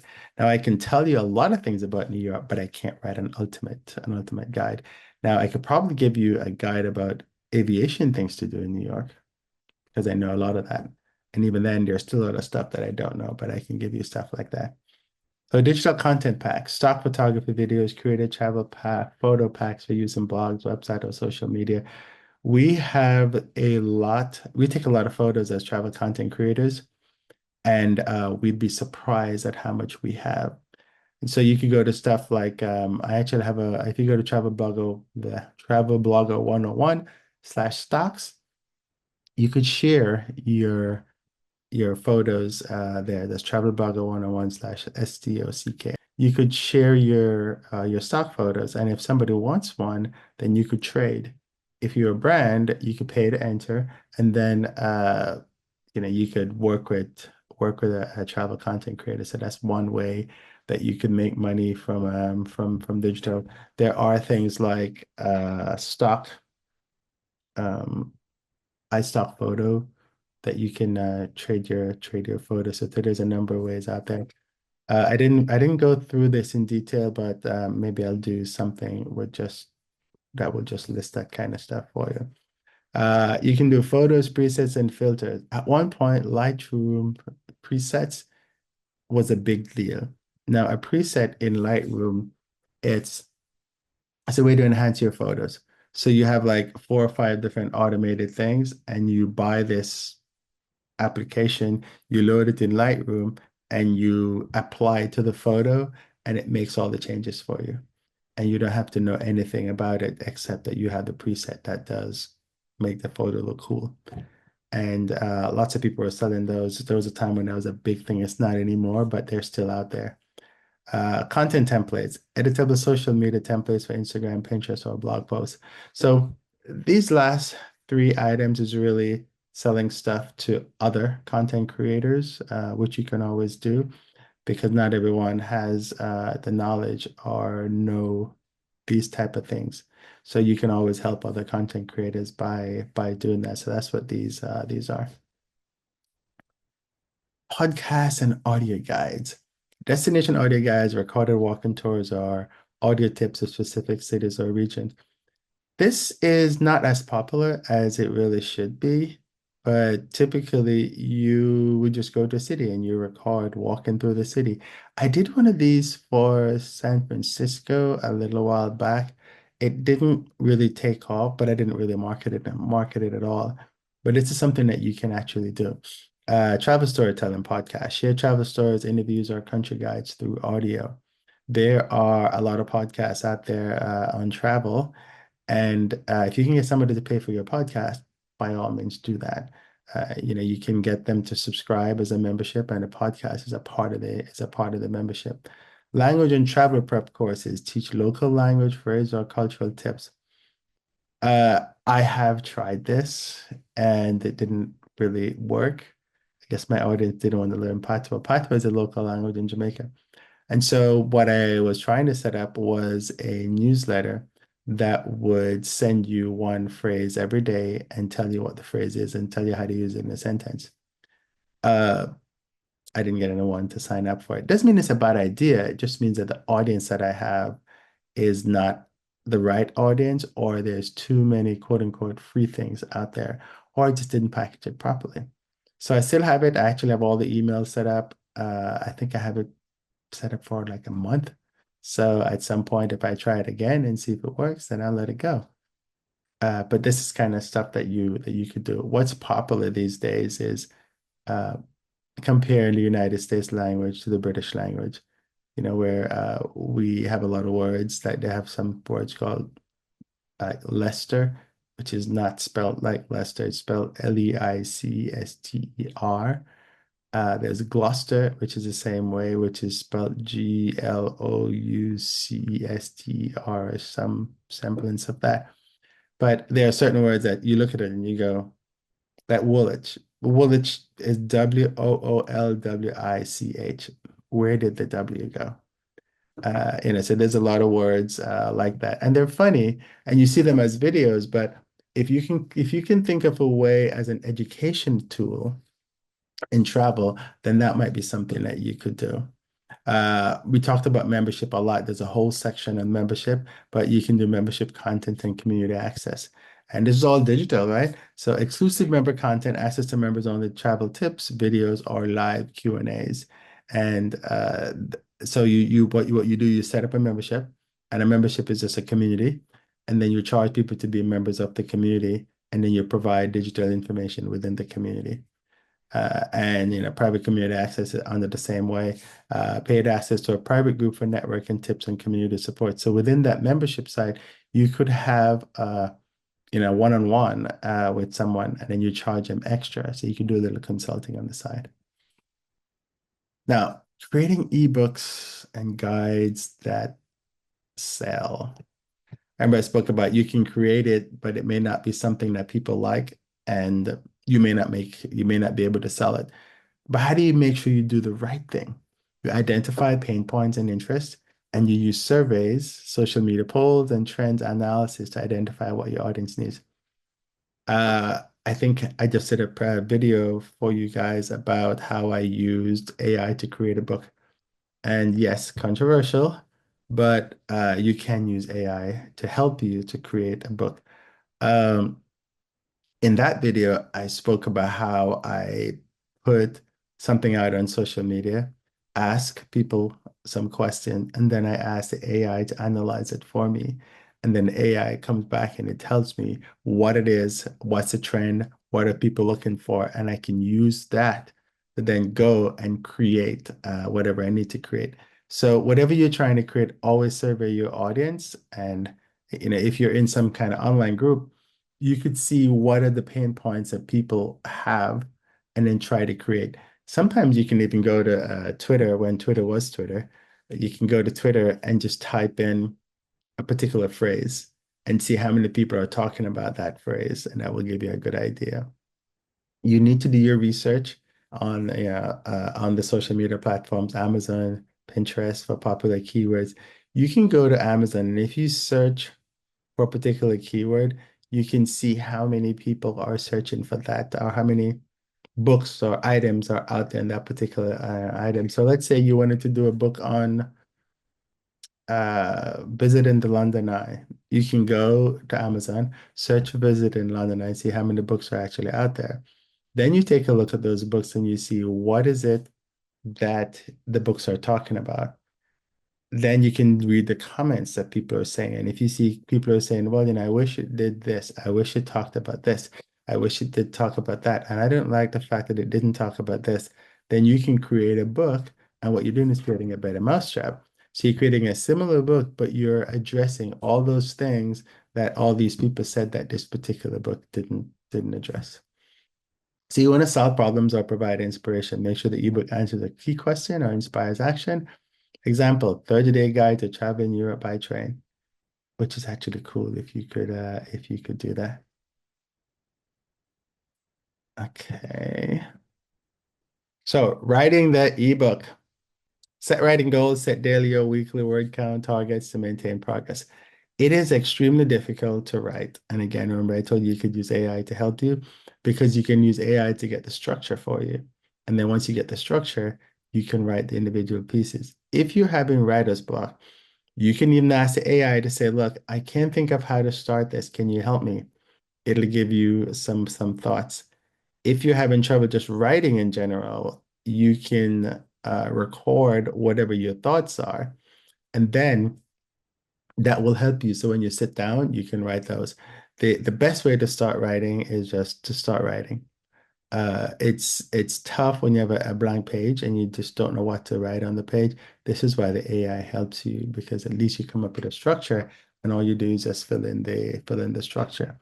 You can use some writing tools like Scrivener and Grammarly that can help you with your editing. And Grammarly uses AI nowadays, so there you go. Editing and proofreading. Read aloud to catch errors and check clarity and improve flow. You need an editor. Let me just say it again. You need an editor. Because when you write stuff, you're thinking in a different, you're not thinking in editorial plane. You're just thinking of disseminated information. And when I wrote a few of my books, I was very guilty of that. And my editor, she'd come back and she'd say, this makes sense, but you when you said you were going to expand on it and you didn't. And when you finally did, it's like, 4 chapters away when they should be together. So that's the kind of stuff that an editor will look at. I do a lot of run-on sentences because I talk a lot. And so my editor fixes that and slaps me on the hand to do that. You can get a group of beta readers or a professional editor, like I said, to get feedback and polished content. Beta readers are really good because you can give them the book and say, hey, go read this. Now, one of the things with beta readers is if you're going to do Amazon, you'll need to get uh, reviews. Now, Amazon, because there's a lot of fraud in Amazon, uh, they've kind of clamped down on how they do reviews. So if you're going to try to get people from reviews, they want reviews from people who actually bought your book. Now, what somebody did recently was they sent me a coupon so I could actually go buy the book using the coupon. And because now it shows up as a person who actually bought the book, and then I could actually do the review on it. So you need to be careful how you do the Amazon reviews because if you give free, if let's say you give a free PDF, I can't go and leave a review because I didn't buy the book. I read the book and I want to comment on it, but I can't because I didn't buy it. I got a free copy. It's just weird how that works. So finalize layout and design, consistent format and high quality vision and a professional cover design are key. Uh, I think at least most of my books, I did hire somebody to do the cover for me. You can do AI, and AI can do a cover for you if you like, and you can look at it if you like it, you use it. And I've used that for a few digital guides that I've done, only because my designer is in another country and they're 14 hours ahead, and sometimes I just want to get something right away, and I didn't think it through, the whole process. But for one of the book, like my Random Act of Kindness book, I had someone design the cover for me, and a friend designed it. And then, they come back to you. And the funny thing with designers is that they'll come back and they'll give you the design. You're like, I don't like it. And they get mad, but it's your book. And so you need to make sure that you like it. Just give them proper directions. Just like with the AI, if you give the AI crappy directions, you're going to get crappy results. Make sure you give proper directions to your designers. And you can go to Fiverr or Upwork or anything like that and just do design a cover for your book. So design your book appeal for visual appeal. Use eye-catching imagery, clear titles, and professional typography. Basically, get somebody who knows what the heck they're doing. You can use Canva or Adobe Spark because they offer customizable templates for ebook covers. Yes, you can do that, and that will work. But just get somebody to design it for you. Trust me, it's easier. You don't have to worry about it. Yeah, it's going to cost you money, but you need to build that into your cost of designing your ebook. You want to do, make sure you have a proper internal layout. So Amazon KDP, I think it's a 6:9 format, and they have a template that you can use. And so, like, I try to keep the 6:9 format because if I want to port the book over to Amazon, I could actually do that. So almost all my books you see are 6:9, just for that very reason. Choose readable fonts and stick to a consistent color palette. There's lots of tools out there that can help you do that. Visual content, use images, infographics, and bullet points to break up the text and enhance readability. A lot of my books are just text because what I found was when you're trying to format it, it is much easier if it's all just text rather than have images and stuff in it because then it bleeds to another page and you'll end up having an offering page, and an offering page is a page that it's just blank and it's not supposed to be blank. And so you'll get that from time to time. I use Microsoft Word to write. So what I do, I have a thing in the book set up as 6:9, and I have all the borders and everything set up based on KDP, which is Kindle Direct Publishing. And if you go, I think it's amazon.com/KDP, you can find a template there, and you can use that as a template for your book. So every time, all the thing I do every time is I pull in a new template, I change the cover, and then I just put the content in, and the margins are already set sometimes the fonts are set. Something you have to change the fonts as you go through. But the more you can use a template, the easier it is. And try to make it, if you're going to have a book publishing, quote unquote, armor for your business, you need to make it look consistent. So my books are called Mackenzie Ultimate Guides and have a little airplane as a logo. And you can do whatever you need to do that. Also have a cover thing. Whenever you do like Amazon KDP, it has to be set to a particular width and size. So make sure you look up that size. It's all in the KDP details. And it covers the back cover and the front cover, and you have to create an image that will do the front cover and the back cover, and then you upload that to KDP. And when you look at the book actually comes out right because it's the when you it's flat, but when you fold it over, it fits the back and it fits the front and it fits a spine. The spine is a piece of the book that when you put it in the shelf, you can see the back of the book and it has the names and stuff, and they tell you what to put on that. So if you do Amazon KDP, use that as your guide and then do everything around that because it's something that it's already acceptable within the book publishing industry. So selling your book, multiple platform strategies in Amazon KDP. Just gonna take a drink of water here. Okay, part one, planning and writing your ebook. Now, Amazon KDP is the Kindle Direct Publishing, and it's just a system that Amazon uses to produce the books because you may want to put your book on Amazon. Because although Amazon takes a percentage and they have a whole bunch of stuff that you have to do, it is still a good system and it gets your work out there. Now, if you're doing particular promotions, you cannot do a specific promotion and you can't sell your book yourself. So if you do an Amazon KDP, some of the rules says you can only promote there, which means you can't sell the book yourself. Now you can also do your own PDF and sell yourself, but you just can't do the KDP at the same time. Write engaging content using tools like Google Docs, create an outliner that solves a specific problem or offer value. We've already talked about this. Designing your ebook, we talk about using tools like Canva, Adobe Spark for cover design and ensure it's visually appealing. So this is kind of just a little rehash. Now, how are you going to sell the book?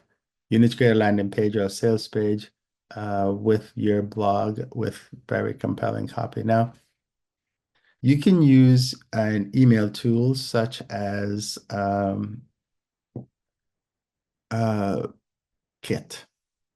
Kit has a specific thing that allows you to sell books, and it can create really nice landing pages using that. And then I probably should have had an example to show you. Uh, you're going to convert Kit, and you find the book, and you create the book. You Gumroad is Gumroad, PayPal, and WooCommerce. These are just ways that you can promote your book. What you do, go to gumroad.com, sign up for an account, and you can go through the information that's there. ConvertKit is an email marketing platform, and but you're allowed to sell digital products there as well, and so you can sell it through there. PayHip is something very similar. Okay, you need to in order to use a KDP, you need to go to kdp.amazon.com. This is the place to kdp.amazon.com, and so we do. And it already has me and it already has me signed in.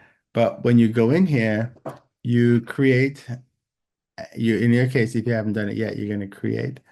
And so this is a current book that I have in there, and this is all the pricing that's in here and all the different types I'm selling. You can do paperback. The paperback is $17.89. The Kindle book is $7.89. And this is the book that's currently out there. And the paperback is actually good because I can buy some of these paperbacks and I can promote it on my own. And I don't pay $17.89 for it. There's a minimum price that you pay. And now what you do, you're going to take that book and you're going to go to let's say you're having a book fair or you're having a book signing and you buy a stack of the books and then you have them and then you sign them. Or you're having a little book launch party, you buy a stack of them and then you sign them or you're giving them away, or whatever you're doing. So these are all the books that I've done here in my KDP, and some of these are out there. Some of them, this one is already out there. That's one of my first. I think that's the first book I did. So that's KDP, and you would go through, and there's a lot of rules, and it tells you how to set things up, what format to use, and you just follow those formats. It tells you how to set your pricing. It helps you to optimize with keywords, and then it helps you to promote and launch your book. So that's taking stuff through Amazon KDP. Now, you can use other platforms. It's not just Amazon is the only one. There's Kobo Writing Live, Apple Books, Barnes and Noble, Smashwords. Or you can just sell directly on your own website and use Kit or something like Gumroad to sell for yourself. Or a friend of mine, she does really well with books. She's like a door-to-door salesperson with books. Uh, she goes to schools because the book is about uh I'm gonna say it wrong. It's about H historically black colleges and universities, HBCUs, I think is what it is about. And so she goes to like high schools and she does trade shows and things like that, and she sells them physical books.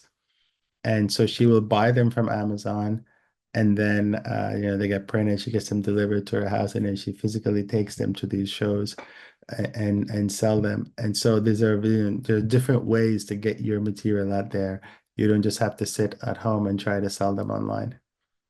Uh, Tease content through social media and blog posts, use email marketing to promote launches and offer limited deals, collaborate with influencers for broader reach. And we're going to delve more into the marketing strategies of your ebook further on. Now, how to offer digital services to boost your income. Personalized consulting and coaching is a really good way to do this.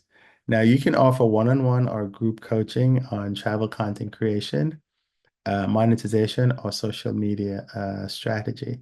So this is just one way that you can, again, use the skills that you know and make money from it. Now, you could do this for not just social media strategy or travel content creation.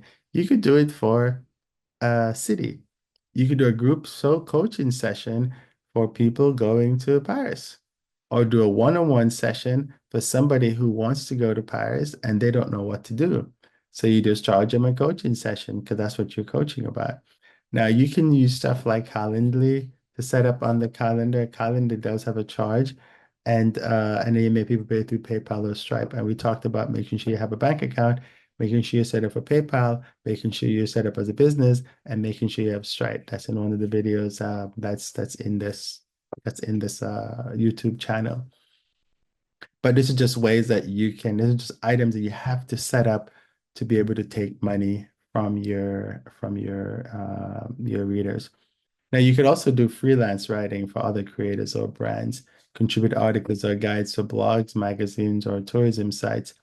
There are a lot of people, two of my friends, they actually do this every day. I always see them going on cruises and staying in fancy hotels, and then you see like, a month or two later, they're like, oh, here's an article I wrote in this. And it's in like, Condé Nast or Forbes or one of those big magazines. Now, this type of stuff, I am going to talk about that, but not in this particular video. And we will talk about, how to pitch brands. I'm not an expert at pitching brands. So I don't know, maybe I'll get somebody who's a little more knowledgeable than I am to come talk to you guys about how to pitch brands. I'm terrible at that. So social media management offers services like Instagram account growth, content creation, and audience engagement. Instagram account growth is always weird because Instagram is just so odd. Some people are very good at it. Some people like me are not very good at it. And so, but this is something you can do if you have the knowledge, you can teach that. Photographers set video editing service, create or edit content for clients such as travel vlogs or stock images. If you are a good editor, that's really good. I don't like editing. I have a lot of content and it sits out there, and because I just don't like editing. It's not what I do. But some people do like it, and if you are that person who likes it, then that's a service that you could offer to readers. Workshop and speaking engagements. Lots of conferences don't pay. However, you can go out and you can do a workshop or you can do a speaking engagement. And just by the power of you being out there, people go, oh, so what do you do? Because you always get a chance to introduce yourself and they always give you a chance to say, hey, come follow me. Or you can find out what I do at this link. And so when you go out, you do your public speaking events, you do your webinars or things like that, this is a great way to promote your business. And also, there are some events that do pay you for speaking, and so you can look out for those events. One of the things with speaking engagements is, so I do a conference. It's Travel Bloggers Exchange. They don't pay you for your speaking. However, they work with the local brands or wherever their trip is, and they take care of everything. So you don't pay anything out of your pocket for that particular trip. So, if I'm flying a different airline, for me, that's somewhat of a payment because I do airline reviews. And so I can do the airline reviews and then I can put it on my YouTube channel and I make money off that on the back end. Or maybe if someone needs a photo, I can sell someone a photo, or I can write a story about that particular place that I visit and I can make money from that. or if you have ads on your website. So there are different ways that you can monetize or speak in engagement without getting physical cash in your hand. Physical cash is always good because you are taking away while you're at these conferences, you're not working because the conferences are usually all day.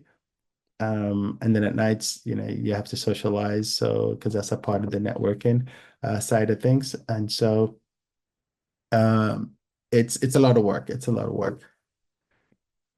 All right, building and selling custom packages for clients. One of the things that's becoming a little bigger than it was before is creating custom itineraries for travelers. Uh, I just did a trip for some friend of mine, and all I did, I just did the booking because I'm a travel agent, and so I can go and get special rates, and I did the booking for them.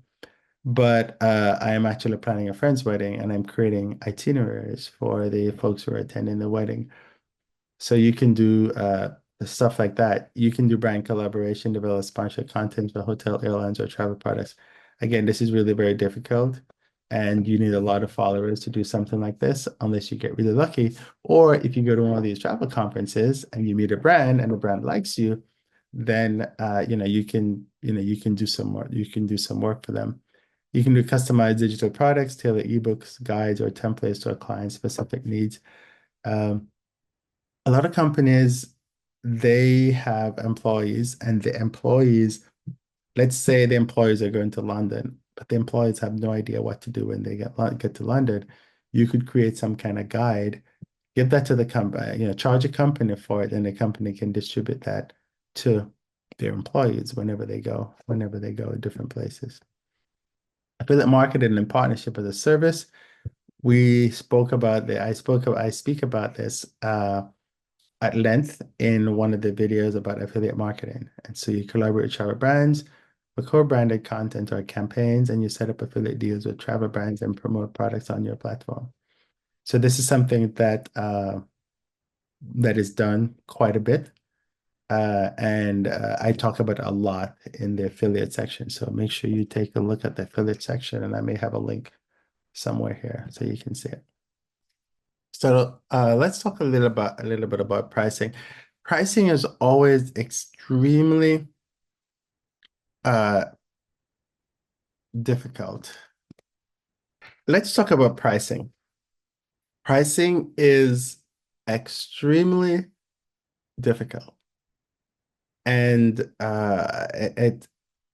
sometimes what some people do is that they just go look at other people and see what they're selling stuff for, and then price accordingly. And I do that too. So you can do that. The thing with pricing, you need to put value and uniqueness. And sometimes when some people see some things, they think, well, it's too cheap. And so because it's too cheap, they don't think it's any good. Although sometimes you make it cheap because you want to get volume, so you may sell something for $1 because you want to get 1,000 people to buy it, rather than sell it, for $20 and only get like 10 people to buy it, so you only make $200 or something like that. So that's the kind of stuff you struggle with, and I struggle with that as well. I normally price my items for like 789, 1789, 2789, and it's because I'm a 787 fan, or a 777 fan, so sometimes it's 1777 or 777.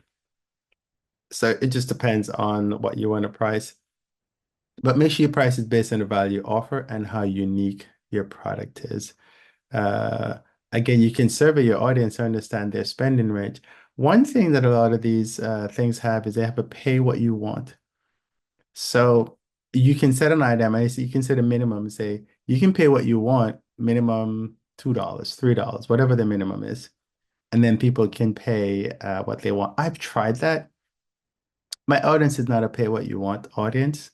They want a set price. And so I realized, and the funny thing is when I did a pay what you want, sometimes I get a lot more than I would ever ask for, but it's not consistent. So because it's not consistent, it doesn't really work very well.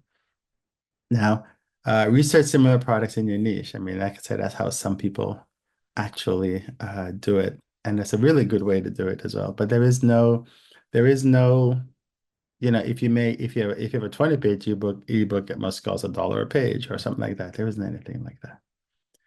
Now, but what you can do with pricing is you could make it interesting. So what you can do, you can do a flat fee for ebooks or one-off, a one-time purchase. You can do subscription-based pricing, recurring fee for membership, content libraries, or ongoing coaching. And we've talked about how to set up memberships in another module, so you can go take a look at that. You can do tiered pricing where you bundle things together. So you do different packaging, basic, standard, premium, and with increasing perks. So the more you buy, the more you get. You could do something like, well, let's say you can say the ebook costs $5. The ebook with one-time coaching is $37. Our group coaching, the ebooks with a personal coach and the group coach may be $297. The ebook plus a one-on-one sit down with me for an hour might be $1,000. So you can be creative with how you do your pricing. You could even add bonus, and I think we'll talk about bonus. And I already spoke about pay what you want, and the software do allow you to do that. You can do early bird launch pricing, where you say, hey, this price is going to be $12 or $7.89, but it's an early bird price. And if you buy by X date, then you get $7.89. Other than that, it's $27.89, which is a regular price. And you can do the founding member pricing, which is basically a discounted lifetime price for early supporters. Now, real some real pricing is now. Some people sell ebooks. I was talking about $14.99 for a comprehensive travel guide. Tiered pricing. You can do basic access for $99, and you can add premiums on for $199. You can do your membership pricing, which is at $19 a month, or $199 per year for exclusive content. What you normally do is that if you're doing a membership, you so monthly, say 19, $20, for example, for easy math. When you do a 6 month, you actually make them pay for 5 months instead of 6 months. And if you do a year, you make them pay for 10 months instead of 12 months. That's kind of how you would do the pricing for that. Now, highlight the benefits and success stories when you're trying to justify your pricing. So if you can get testimonials from people who've already bought the product, then that's actually works out good. You can offer bonuses, downloadable resources, or free consultation. When you offer a bonus, make sure the bonus doesn't cost you anything. So let's say you produced another book. So maybe you produced a book on London, and now your bonus might be side trips you can do from London or something like that. And it's a book that you've already produced that doesn't cost you anything, because you don't want to go pay for a bonus so you can give someone a bonus, because then you're losing money off of that, right? And you can include a satisfaction guarantee for risk-free purchasing. Um, these actually work. You can do them for 30 days and say a 30-day price guarantee. And that should normally be good. Okay, so platforms where you can sell your digital product. We spoke about KDP, and we spoke about Gumroad, and you can also do it on Selfie. And let's see if Selfie is a good one. I got a chance to, right, so you can sell stuff on here too. So there are different platforms that you can use. Gumroad is good. I've used Gumroad before. I've not used Selfie. But I've used Gumroad, I've used KDP, and I also use my kit, Convert Kit. Now, there are different platforms. If you're doing a course, you can do Thinkific, Kajabi, Udemy, Teachable. These are all platforms that you can put your courses on, and they normally charge. So I'll give you an example. Teachable, they're all pretty much the same, and they cost about the same. I can accept all. It's like $39 a month. And if you go to let's do Thinkific pricing. Pricing. And it's like 36 bucks a month. So they all pretty much charge about the same because they're all competing with each other. Kajabi is it's more of a system rather than just somewhere to host your online courses. There's also one called New Zenler. One of my travel course is actually on New Zenler itself. I really like New Zenler. Currently, you don't you can get a New Zenler right now, put a course on it, and it wouldn't cost you anything. But if you want all the bells and whistles, all the marketing stuff in there, then you pay. There's a flat fee that they have now, and that they also have a monthly fee that you can pay for Kajabi. New Zenler. Of course, you can sell stuff on Etsy, Creative Market, and you can do PayHip. PayHip is not one I've used before, but you can sell your digital items on PayHip as well. And if you want to do membership and community, we spoke about Patreon, Buy Coffee, and Substack in the membership section, which you really need to go take a look at. And you can do School, which is another platform, and Nas.io, Membership.io, and Circle.so. These are all platforms that you can put your membership on, as a way to sell your digital services, but they're behind paywalls. Calendly, this is what you would use to set up your service. And there is another one. Uh, it's from AppSumo, where you just buy Calendly, you have to pay a membership. And the one from AppSumo is a one-time charge, and it's really great and it works really nicely. And it works exactly like Calendly. And you can use Zoom. So if you sell an item, you can say, hey, here's a Zoom link, and I'm going to teach you behind this Zoom link. You can also, use Fiverr to get freelance services. And there's also Riverside.fm, which you would use to, like what I'm doing now, creating this video. You can use Riverside.fm to do that. Just another service. There are some tools like Podia. Let's show you what Podia looks like. And Podia is just another tool where you put everything you're selling under one, and it helps you to create the website, do the pricing, do the email marketing, and they have a free service or 30 bucks a month. Usually for the free service, you don't get, once you start getting big, then you have to change over. But it's just another way to sell a course or to sell anything else that you have. We talk about SamCard and ThriveCard. These are uh, shopping carts. So you set them up on your website, you pay either a one-time fee or you pay a monthly fee. And every time somebody comes to your site and buys something, it goes via SamCard. And again, I talked about that. And there's one of the modules that you have a whole thing about SamCard and a whole thing about ThriveCard. So you need to go and take a look at that.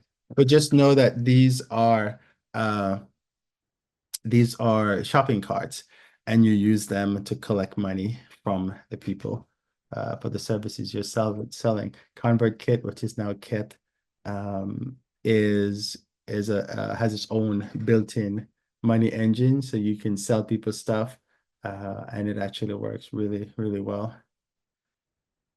All right. So marketing strategies to boost sales, promote your digital products for maximum exposure. Okay, so this is a big part because you can create all you want, but if you don't know how to tell people that your products are out there, it's never going to work for you, right?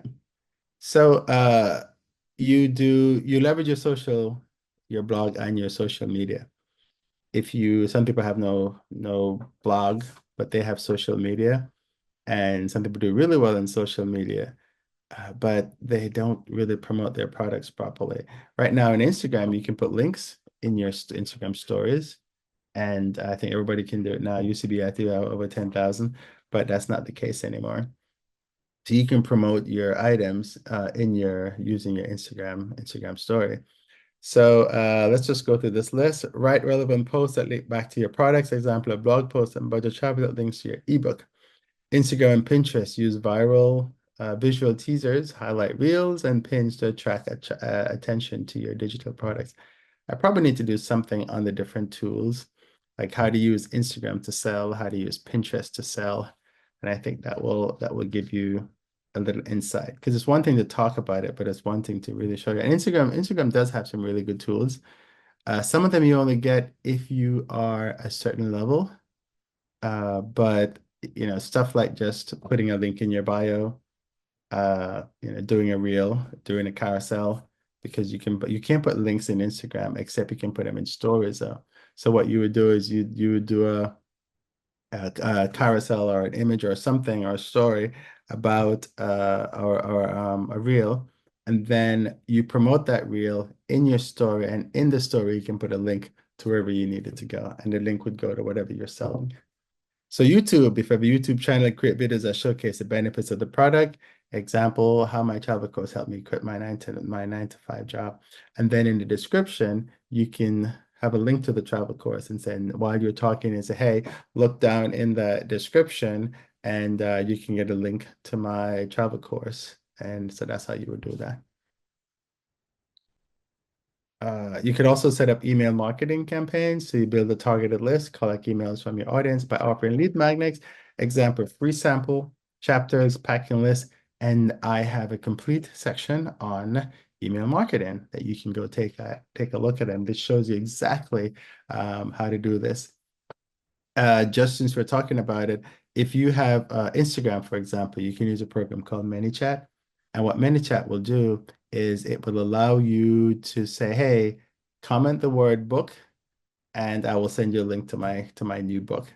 And when somebody comments book, the system automatically sends you the link, which you have set up in the background. And you do pay for ManyChat. Let's go to ManyChat. You can see ManyChat pricing. And that's what the pricing is for ManyChat. And I'll put a link to that for you. Now, when you, for launching campaigns, you send well-crafted email sequences to announce your product launch, highlight its value, and offer special promotions. Now, a sequence, which I spoke about in the email marketing series, it's where you set up a number of videos. So let's say I have 4 or 5 videos, and the first one gives some value.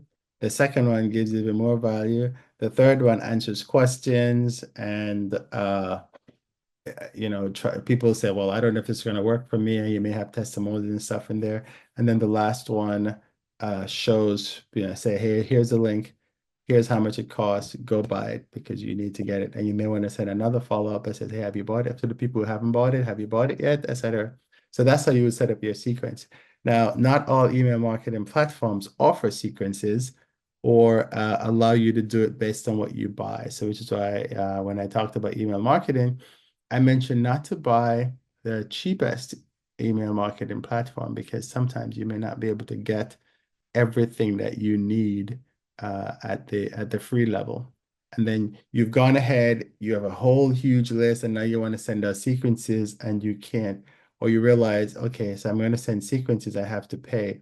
But the amount that I'm paying is the same I would have paid if I had signed up with this service before. And now I have to transfer all my emails, which they don't make difficult anymore. It used to be, but it's not anymore. But you want to make sure that the email marketing software you choose up front is the one that you're going to use in the future, unless something crazy happens. Like I did start with Aweber, and then I moved over to Kit, well, ConvertKit at the time, because it couldn't do Aweber couldn't do everything I wanted, and I was growing. And so I went over to ConvertKit, used ConvertKit, and now I'm on Beehive because ConvertKit couldn't do the stuff that Beehive did. But then eventually ConvertKit started to do a lot of stuff that Beehive is doing. But Beehive is now my primary newsletter. So if you want to do Beehive, there's a link to Beehive in the description. So that's the regular newsletter. Keep your subscribers engaged with updates, product and tips, and exclusive deals. That's how you would end up marketing, constantly marketing your products. Now, you can also do affiliate partnerships and collaborations. So create an affiliate program to allow others to promote your products for a commission. Um, Lots of these email marketing tools will allow you to set that up. And so what you and you can or the shopping carts, so you can set up the shopping carts too, so that when somebody buys something, they get a percentage off whatever it is. So maybe they get $1 every time you sell something for $4 or $5, which is a really good deal for you because you're selling more products and you're also helping your readers to make money. So you can do that. You can also collaborate. You can also collaborate with other influencers who are within your same genre and kind of have, a similar audience. Just basically make it worthwhile for the person who's helping you. All right. So this is intentionally blank because I wanted to basically talk about what I have done in terms of what I have. So I've shown you a few of the books that I've done, and I also have a course. So there's a travel course I have that's based on. I mean, I'm an expert in the area of using miles and points, and so I created a course that shows people how to do miles and points booking. I also have a book that I did, which actually didn't do so well. But that's the part of travel, right? Some books do really well, some books just don't do so well. There are some creators that have had, like I know Jen and a Jet Plane wrote a book. She got a book deal to do that. I know Nomadic Matt. He got a book deal to do his $50 a day thing in Europe. So there are a few people out there who have actually made this work. Now that is on the scale up to here, right? But if you go look on other travel bloggers pages, you can see what they've done and how they've actually used their knowledge. Now, lots of people are doing well, let me teach you how to make money from your travel blog, and I'm going to do a course. So people can do that. I am not doing that here. All I want to do is I just want to give you the information and you can use it now. It's on YouTube. This channel is not monetized yet, and it takes forever for a channel to monetize. So the more you watch the videos, the more the channel will get closer to monetization. Then at some point, it'll get to monetization, and that's how I will make money just by you watching the videos. But it's of no cost to you. The only thing it's taken for you is your time. And hopefully, the information I'm giving you is good information, and you can use that to actually monetize your blog. Uh, Yeah, so there are different ways to try to use your knowledge to make money with travel blogging. Okay, so let's talk about action steps to start creating and selling. Determine a topic that aligns with your expertise and meets the need of your audience. And how do you do this? You do this by surveying. You can do stuff by using SurveyMonkey. You can do WP Forms. That's a really good survey tool. And I have links to it. You can use any survey tool that you want to use. I'm just giving you some examples. You could do something simple as if you have an email, you can say, hey, just hit reply and tell me what's bugging you. And you can say, hey, if I were to create this, would you buy it and how much would you pay? That's another way to do it. Now, the other thing you can do is decide on your digital product. So am I going to do a book? Am I going to do a course? Am I going to do a membership? This all depends on how your audience consume data. Because it may just be you want to do a voice thing. It may just be audio. It doesn't have to be the typical book. Some people have just done podcasts and then sell subscription services to the podcast. So consider starting a small product to test the market and gather feedback. This is what's called a minimum viable product. So you're in essence creating something that It's not going to cost you a lot of money to create, but you will see if people like it. And if people like it, then you scale it, is exactly is what you would do. Now, create and test the market. Start creating a digital product. Example, outline your ebook, record your videos or your course. I'll tell you, recording videos is very time consuming. You get Yeah, it's interesting to listen to yourself or watch yourself because you see every flaw that's out there. You see that your eyebrow is doing something weird, or your eyes are puffy in the mornings, or you have a cold and you sound very nasal. So you see all that kind of stuff, but press through and just do it and record the videos. You can use AI to do outlines. You can also use AI to create the videos. So you could, if you have it scripted out, you could put it in and say, "Hey, AI," like the very first video, the introduction video, I wrote out what I wanted to say, and then I just dumped it in the AI, and the AI said it. I chose a voice, and that's the voice you're hearing. Now, the voice could have been my voice, but I didn't have enough time because I wanted to get it out, and so I didn't create the something that sounded like me. But you got the message, and I went to Adobe and I pulled some images, video images, stock video images from Adobe, and I added some of my own images and I created a video. I just added enough image so that I could get the length of whatever I had to tell you. And so it will probably be good for me to do a video of how I created that kind of stuff. Now, use beta testers from your audience to get feedback before you launch. This is so important. I actually have a group of folks that I've marked as beta, and every now and again, I try to get like a fresh group of people to do beta testing. And people like doing that because they're part of the creative process. And what you do, just give them the product for free because they've helped you put it all together. And I think that's actually pretty. You can do whatever you want, but giving them a product for free, I think is good. Now you want to promote and grow your audience. So you want to develop yeah, a promotional strategy across your blog, social media, and email. And we're going to go into detail in this.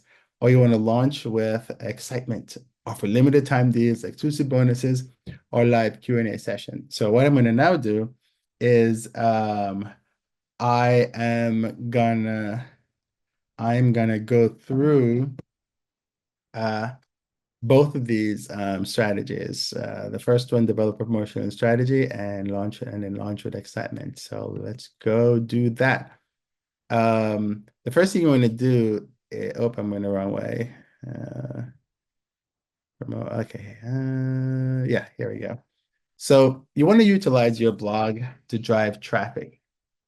Your blog is your home base for sharing long form content and generating organic traffic, right? So you can do whatever you need. This is why it's important to have a blog.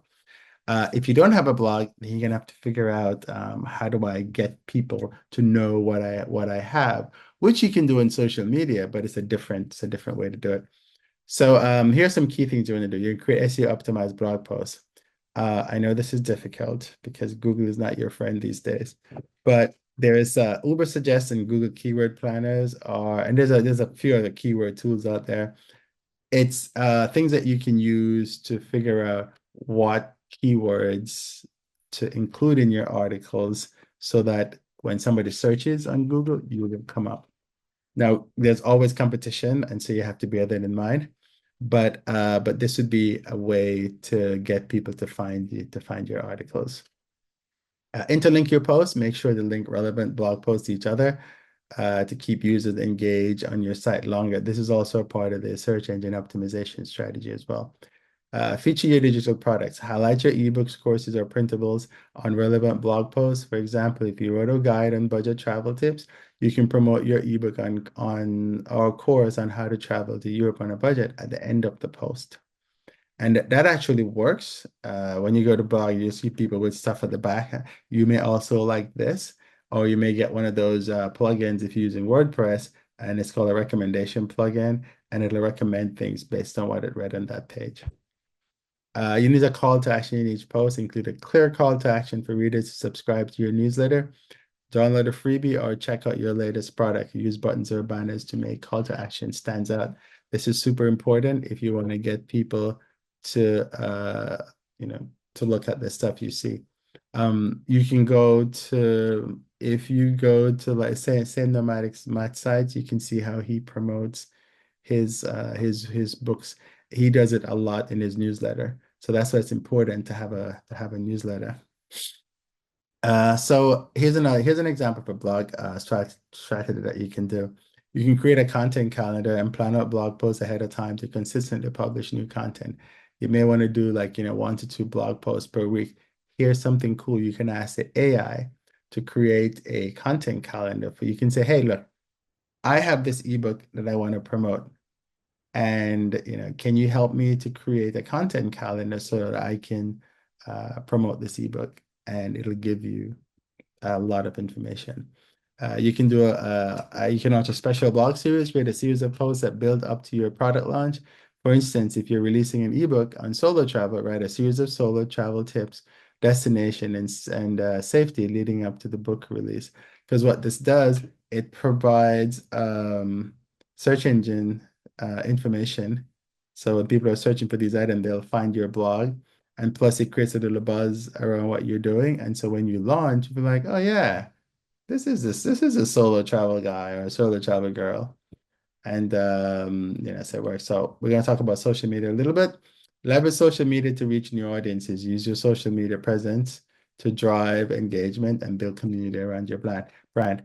If you're big on social media, you should be promoting the content that you're selling on social media.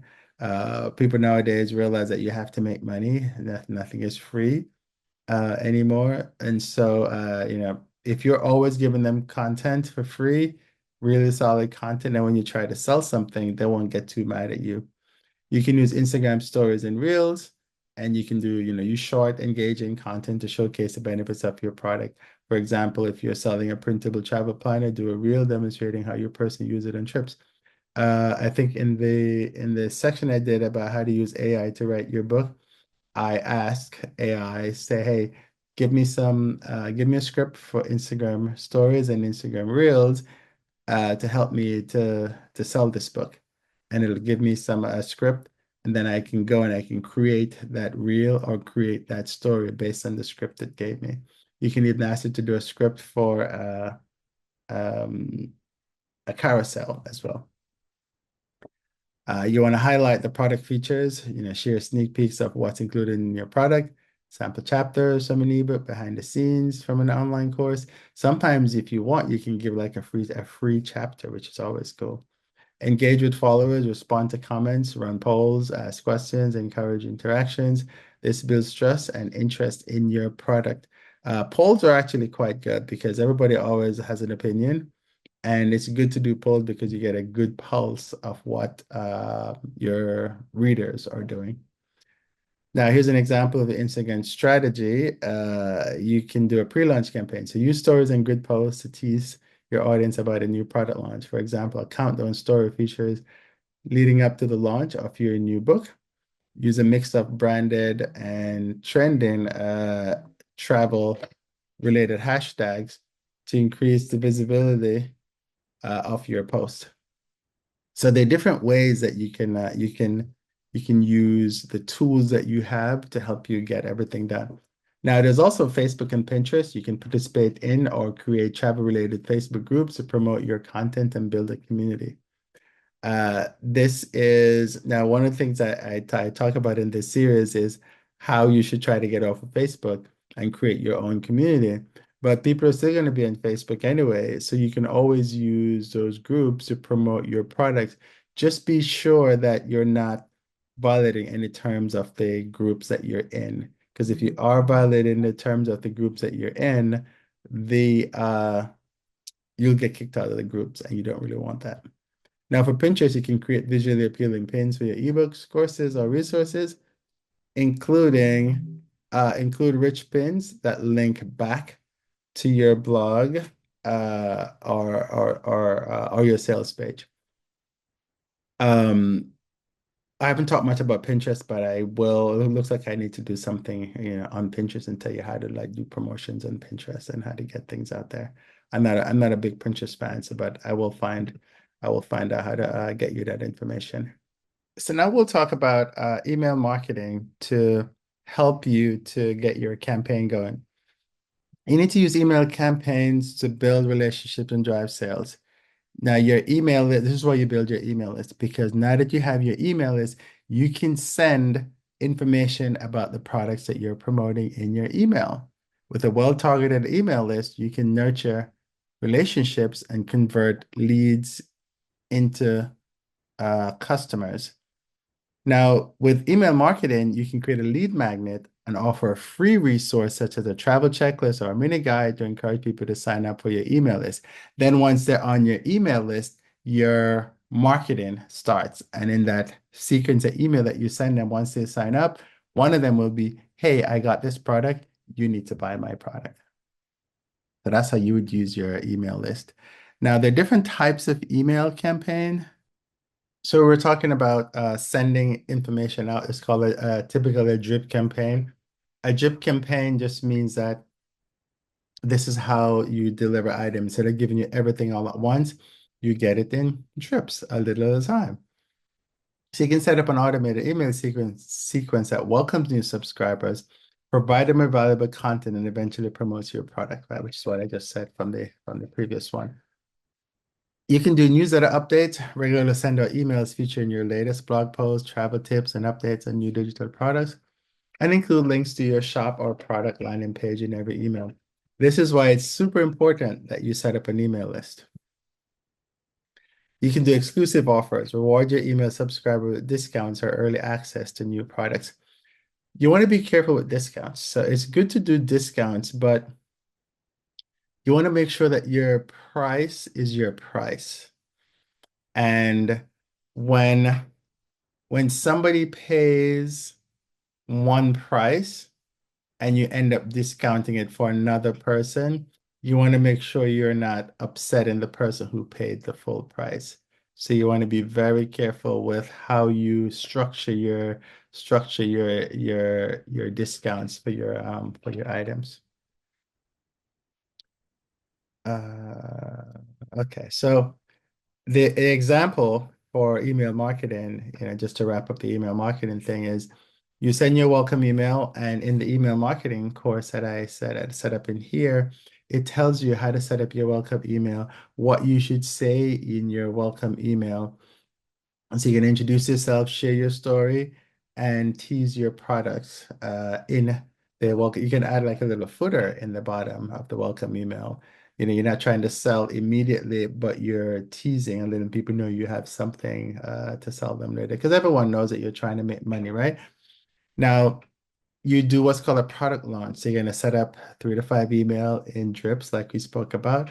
And you start with the teasers, you share the testimony, you offer limited time discount to increase urgency and just ensure that whatever discount you're doing is not messing with the people who've already paid the full price for the product. You can do cross promotions and collaborations. So you want to partner with other travel creators and brands. If it's a really if you can get a really popular brand, then you could say, hey, if you buy this product, I will give you a discount to go on the London Eye or something like that. If the thing is about London, and maybe you work a thing with Visit London or with Viator, which is a tour operator, or Get Your Guide, or one of these online services where you can get tours from. The idea is that whenever you're setting these things up, you don't want to be losing money on the deal, and you don't want it to cost you any money to set the deal up. So you can also do guest blogging. You could write guest posts for other travel blogs and include a link to your product or opt in for email signup. Just make sure that whoever your guest blogging is okay with that. And you're not like creating a counter product and promoting that counter product in whatever article that you're doing. Just be cognizant of what you're doing. You could do cross promotion in social media, so partner with other travel creators for joint Instagram lives, shout outs, or giveaways. Giveaways are really good to do. Only problem with giveaways is that you may get an audience of people that you don't really want. They just came because of the giveaway. And so you could say, you could, let's say you have a new ebook and you're gonna partner with another creator. So you say, hey, after the interview, you say, hey, I will give away an ebook, my new ebook to, two ebooks to every 10 person. Whatever you come up with is what your giveaway is. But just make sure that the people, and you can have them put their email address in, so you get their email. There's another way of you getting emails. But sometimes what happens is that like people give, like someone's giving away an iPad, right? You get all these people who they just giveaway people. They just sign up for all these giveaways all the time. They're not your audience, and now you get a whole bunch of people who you can't really market to after because they weren't interested in your services. They were just interested in the free iPad. You can set up affiliate programs. So with another creator, you can set it up so that if you get in somebody's show or somebody's program and they sell your ebook, then they get a percentage or a percentage on the ebook. So if your ebook is $5, maybe they get $1 just by promoting it, everybody who comes to their link. And the systems like ThriveCard and SamCard will automatically track that, so you don't have to worry about that. You can use paid advertising. A lot of content creators do not do paid advertising. I've done paid advertising myself, and it's amazing.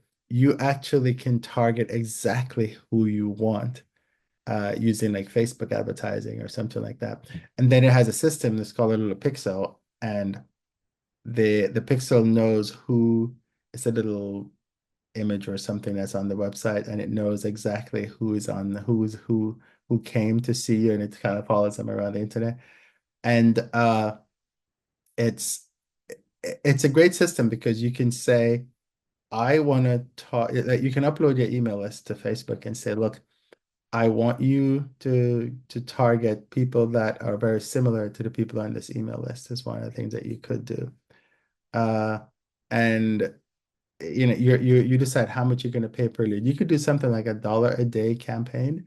So you spend $30 and you don't get a lot of people for $30, but you do get some people, and maybe that's all you need to push your product over the edge. You want to look like things like if you talk about acquisition cost.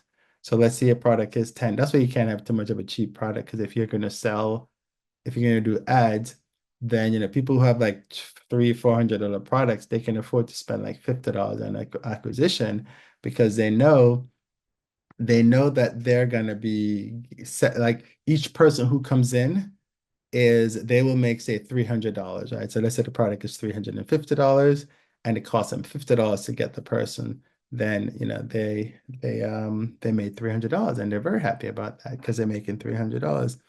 If your product is $49 and it costs you $50 to get the person, then you're not making any money.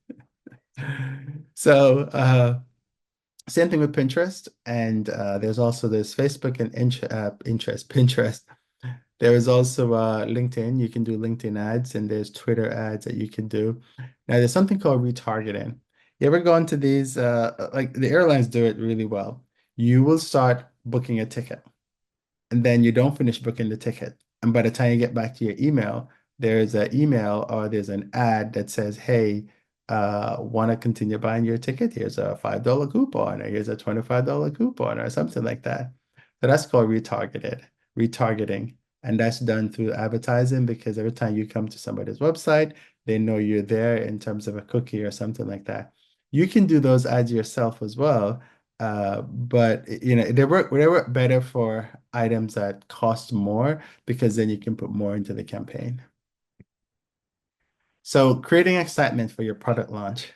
So launching your product with energy and anticipation can significantly boost sales and audience engagement. So let's talk about a specific tactic to help you. One, we're going to do limited time deals. Offering limited time deals or discounts creates urgency and motivates your audience to take action very quickly. People are more likely to purchase when they know that the deal won't last forever. And here's how you can implement these. You see this all the time when you go through the internet. It's like, oh, you must buy this. And I'll show you some of the ways that we go through. So you do early bird pricing. So we've talked about this a little bit, where you tell people, look, provide a discounted rate for early buyers who purchase within the first 24 to 72 hours of your launch. This is actually super cool. And what you'll see happen is that most people is going to end up purchasing at the end of the 72 hours, right? Now, this means that when it gets to like, within 72, within like 24 hours of 72 hours, you get to send an email and say, hey, this thing finishes at midnight tonight. Then what you do at like, 2 hours before midnight, you're like, it finishes in 2 hours. You can do like a countdown timers and things like that. For example, if you're selling an ebook at $29.95, offer it for $19.99 during the early bird period. They will never see this price again. And so that's the kind of urgency you've gotta create in there. You can use a countdown timer that I was saying in your emails. And you've seen these emails that have 00:01:23, so you only have an hour and 23 minutes left to buy this product, or whatever the settings are. There are little plugins that you can put in your emails that will do exactly that for you. So you can use the scarcity tactic. Hey, if you're offering a course or membership, you can limit the number of spots available. For instance, I've only got 50 spots at this 19.99 price. And some systems are really very good that when you go to the website, it'll say, nine left, eight left, six left, and stuff like that. So it drives urgency, and people will really buy when they realize, because I've seen it all the time. And sometimes, like, I'll see the link and it says you need to buy it by midnight, and I forgot. And then it's midnight, it says 00:00, and I can't buy it anymore. And now I have to go buy it at the other price. And that just happened to me. I paid $10 more for something than I needed to because I fell asleep on the job. And so, that's the kind of stuff that you can do. So here's an example. You launch your travel course at $199, offered for $149 for 48 hours. After that, it returns to $199, creating a time-sensitive deal that encourages people to buy immediately. And I'm telling you, it's annoying. For me, it was $10, but it was still annoying. So you can offer exclusive bonuses. This is actually really good, like I said, but remember that offer a bonus that doesn't cost you anything. Or offer something that audience have not received yet, but it's something really cool. You can even go create a brand new bonus. Because if the audience doesn't know, if they've never received it before and it's really good, then you can just create it. And instead of trying it, you create it once and you're done. My problem is that whenever I create my bonuses, they take so much work. But then after that, I can sell them, right? Again, you can offer some type of free resource. If you're selling a planning guide, you can include free printable packing lists, budget templates, or itineraries as a bonus. So there's lots of different ways, just be creative. If you're doing a membership site, you can say, hey, here is an interview I did about this place. So let's say you're doing a guidebook for London, and I have a friend who lives in London, and I did an interview with him about something unique about London. You can offer that as a bonus. If you buy this thing, you learn about why are some of the mailboxes in London gold, that kind of stuff. So but this is content that, if you don't have that bonus content, you can't offer that, right? So you'll find whatever bonus content you have, and that's what you'll offer as your bonus. You can even offer like one-on-one sessions. You can say, hey, buy my trip about London, and I'll offer you one-on-one. I'll offer like the first 10 people or first 5 people one-on-one session, because part of one-on-one sessions is they take time. So you want to make sure that you have time to do it. These work better when you have like, products that cost like $300-400, because you're actually getting good money for it. And you're not like, it's not costing you more to produce the one-on-one session than it did to get the items. And this is an example here for buyers who purchase your product. Within the first week, offer an exclusive bonus behind the scenes. People love behind the scenes stuff, so you can do that. Okay, so another thing to do is to do a live Q&A. Engage your audience through live Q&A sessions is an excellent way to build excitement, address questions, and build trust. People often buy from those they feel connected to, and a live session can solidify that connection. So here's how, you would do something like that. You could do a pre-launch Q&A, right? You could host a live session a few days before your product launch to build anticipation. Use this opportunity to share insights about the product, answer questions, and tease exclusive bonuses. So how would you promote like a live Q&A? You would use your social media, and you can actually use your email list to promote that. So you do it a launch day Q&A. So once you're launching, so if you're launching today, you can go on Instagram and say, hey, I'm going to answer questions about, whatever it is that you're selling. And then you also sell you put links out to the product and you sell the product there. This is one where you can actually collaborate as well with other content creators and have them send you some traffic, give them an affiliate link. And so if somebody buys from their link, then they get a commission out of it. You can have post-launch Q&A. So for those who purchase a product, offer a members-only live Q&A session where they can ask more in-depth questions. This actually works really, really well because if they've already bought the item, and then you're providing this as like a bonus or something, and then or not even a bonus. It's just like I'm going to do a live Q&A after as a part of whatever I'm selling you, and then you can record that Q&A, and then you can put it up on a membership site or sell it or whatever you need to do with it.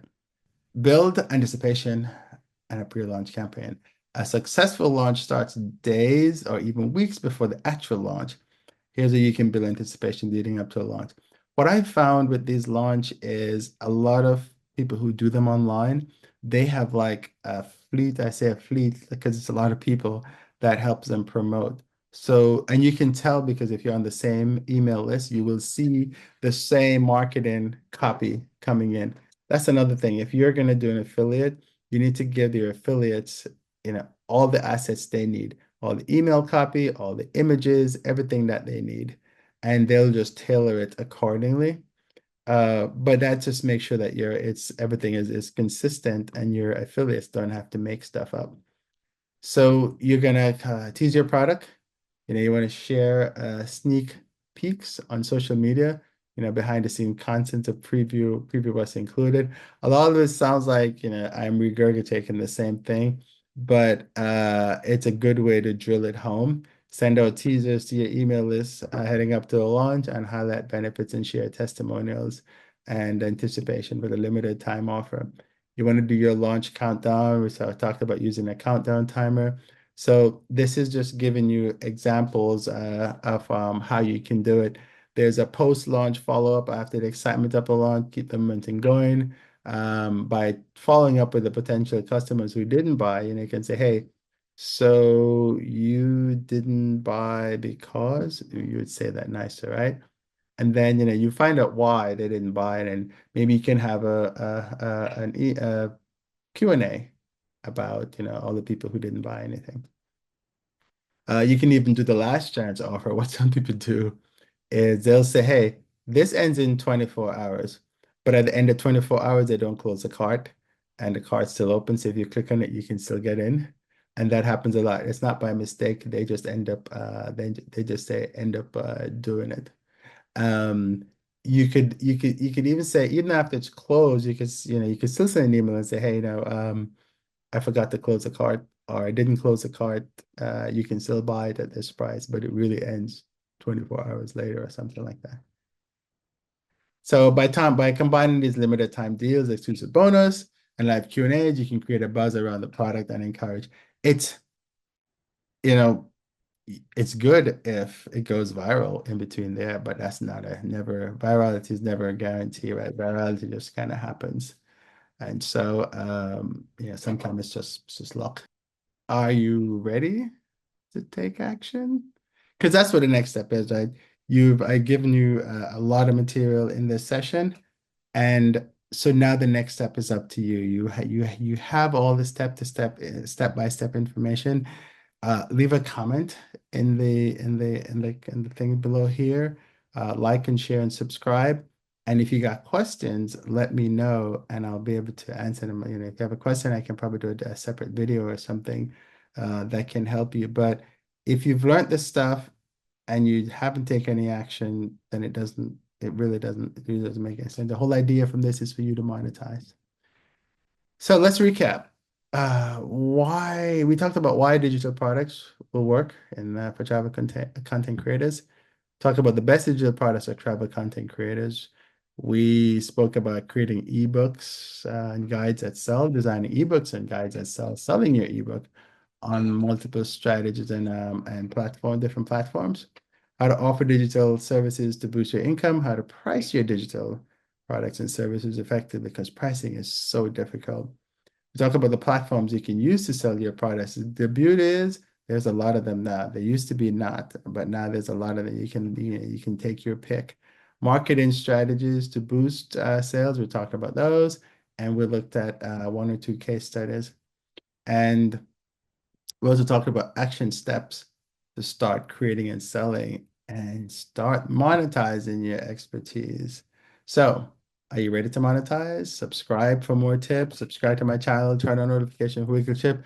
Leave comments or questions below to engage with the community because sometimes you think that you're the only person that has an issue and you're not. There are others that have the exact same issue that you have. So you always have to end up thinking about that.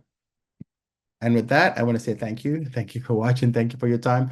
This has been a really long one, but it was as longer because I wanted to go through the items in detail. And some of the other ones in the future are probably going to be longer just because I want to give you an opportunity to not have an excuse to monetize. Okay. So this is Kerwin. I can stop sharing my screen now. So this is Kerwin with Travel Blogger 101. And my goal is to help you to monetize your blog. So watch the videos, share the videos, pause, ask questions, leave comments, and contact me in here. The system will automatically tell me when somebody makes a comment or likes or anything like that. And that's all I got. Thank you so much. I appreciate it. Talk to you soon. Have a great day. Have you ever used sponsored content to monetize your travel blog? If not, then you're in the right place because in this video, I'm going to tell you all about sponsored content, how to use it, how to maximize it, and how to find them. My name is Kerwin and I'm with Travel Blogger 101. And welcome to Maximizing Revenue with Sponsored Content for Travel Creators. I'm going to show you how to collaborate with brands, create value, and earn, most importantly. So what are we going to cover today? We're going to cover what is sponsored content, in case you don't know, why sponsored content works for travel creators, the types of sponsored content, how to find sponsors, how to pitch to brands for sponsored content. And you need to stay tuned because I'm going to use some AI and do some very cool stuff. Best practices for sponsored content disclosure guidelines. This doesn't apply for every country, but it does in the United States. So if you're in the United States, or you're based in the United States, you need to make sure you adhere to these guidelines. Measuring success for sponsored content, example for sponsored blog posts or just sponsored content in general, and action steps to get started with sponsored content. So let's go. So what is sponsored content? Sponsored content involves partnering with brands to create content, blog posts, social media posts, videos, etc., around their product or service in exchange for compensation. And this is a very, very broad definition, but basically, if you approach a brand and they say, hey, can you post this for me on your website? I'll give you $100, and you say yes, that is sponsored content, just in the easiest definition. So as examples again, a hotel brand sponsored you to create a YouTube vlog showcasing their property. A travel gear company paid you to feature their backpack in a blog post. What is sponsored content? So here's an example.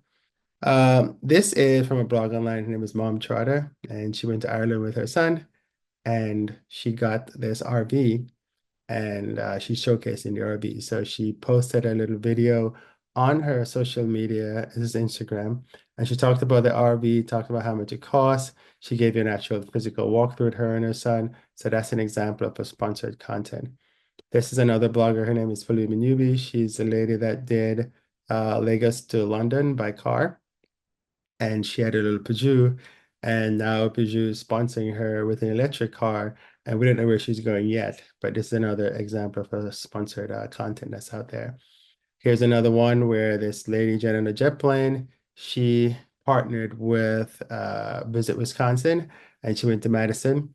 And then she wrote a blog post, and she also, and then it's at the bottom, which we're going to talk about, where it says, "This post was sponsored by Destination Madison. All opinions are my own." So that means she's getting paid by Madison to write this post. So it gives you an idea of some little examples out there. Now, why sponsored content works for travel creators? Well, this whole channel is dedicated to monetization.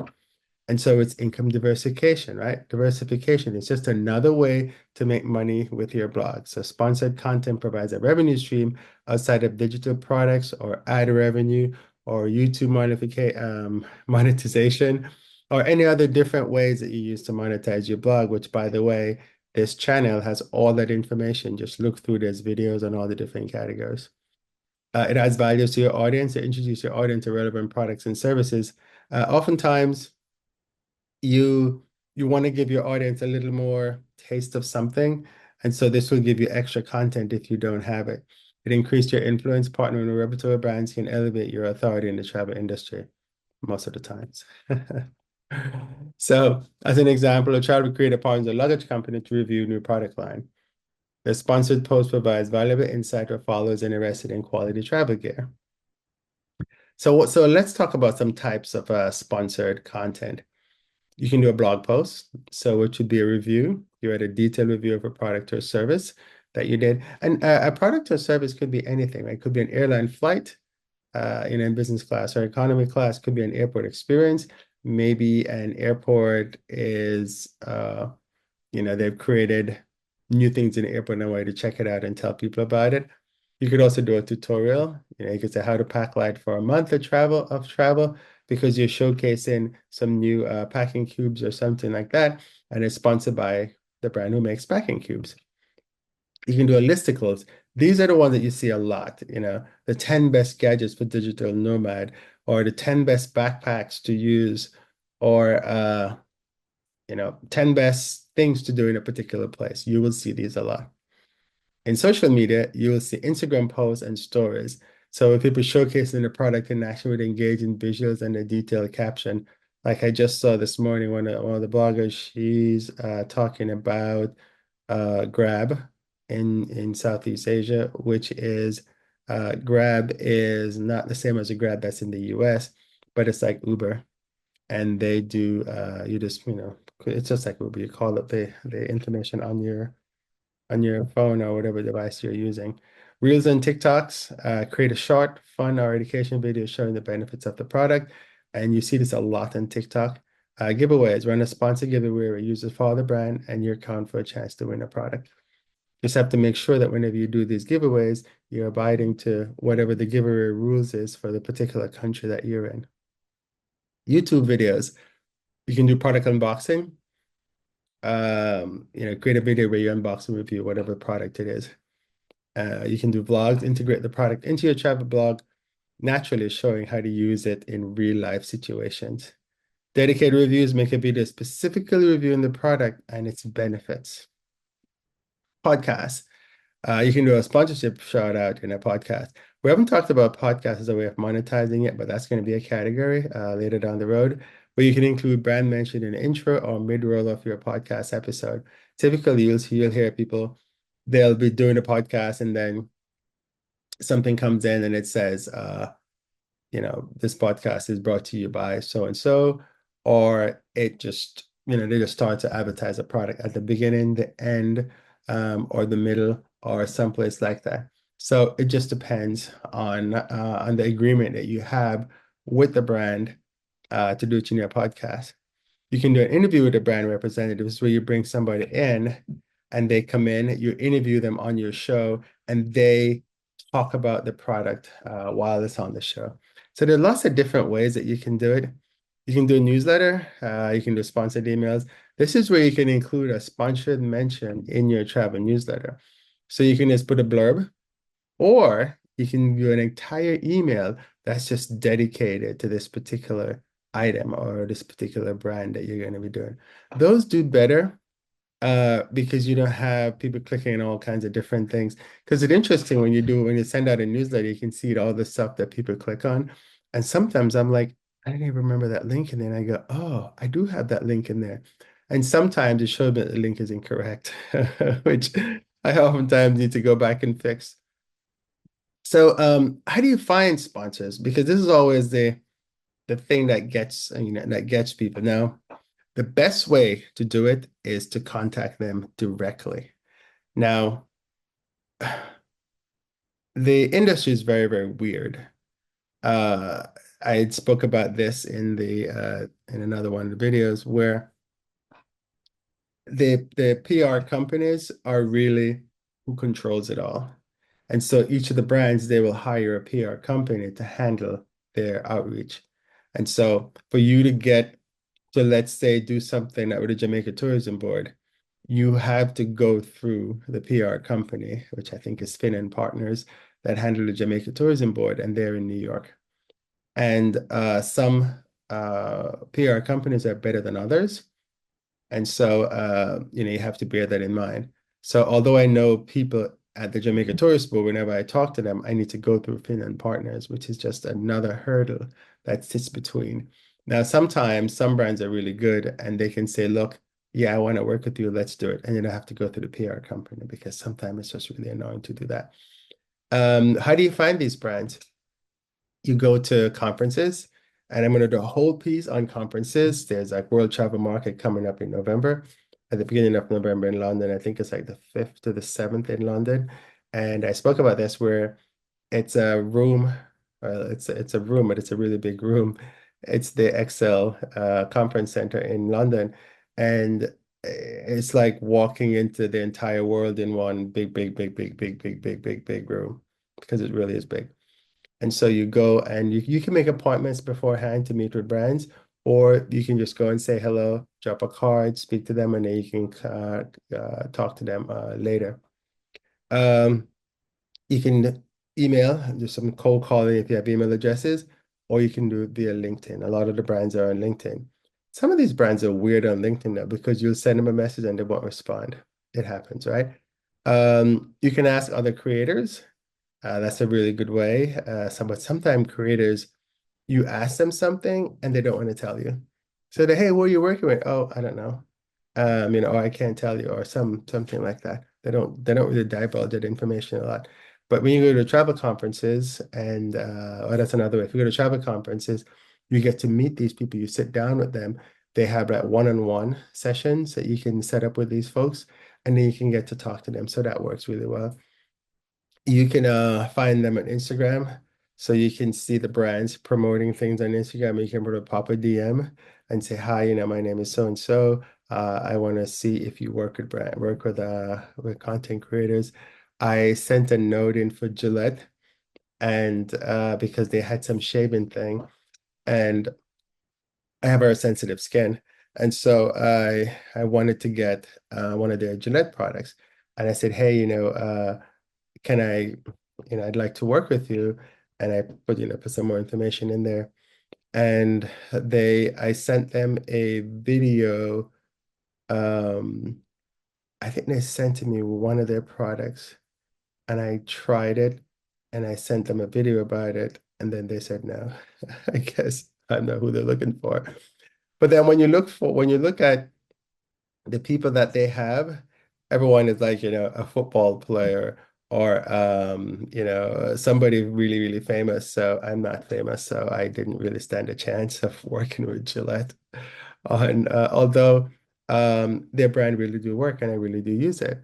And this is not an endorsement of Gillette because I'm not working with Gillette on this one.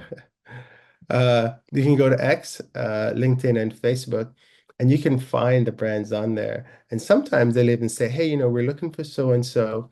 Do you know anyone? And so you can actually reply directly to them because sometimes they do come out and say, here's what we're looking for. And then they'll tell you what they're looking for and make sure you follow the creative brief, which is what they call it, which is really what they're asking for, what they're asking you to do and what they're asking you for. And I actually don't think I'm recording this. Oh yes, I am recording it, so that's good. Okay, that's good. Because for a moment I thought I wasn't recording the whatever I'm doing here. So I just had to check and make sure. Okay. So we talked about Instagram, X, LinkedIn, Facebook. You can see they sometimes they do come out and say, here's what we want. Or you can actually find the people that you need to speak to on there. And you can also use an online portal. Uh, this is kind of it works, but it's usually the crumbs that you get when you go to the online portal.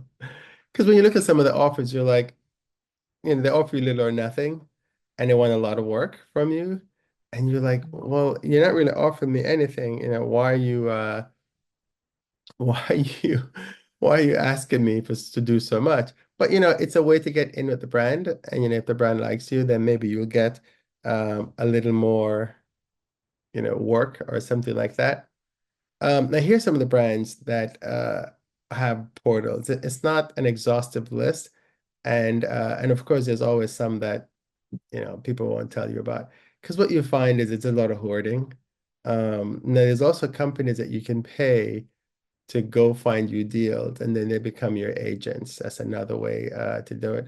I tried working with a new company that was starting up in London, and they didn't really work out, and so I didn't get any deals from them.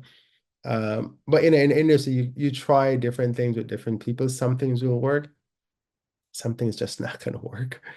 And some people are more successful with doing things. So you try to find what works for you, and when you find something that works, you do more of it. When you find something that doesn't work, you just stop doing it and move on. I recognize that doing these online things don't work. Getting an agent doesn't work, and so I didn't bother doing them. Although I am members of some of these, I never know and again there's one that's called Kit. It's called Kit, but it used to be called Media Kitty, I think. And I actually got an assignment out of Media Kitty, which was really good as an assignment to Barbados. And so sometimes some of these work out. And then what that did, that gave me the PR contact for Barbados. And now I get in touch with them and they send me things all the time and says, hey, here's a list of stuff that we have. And if you like it, then send me a proposal. And then, I'll get you in touch with the person to move forward.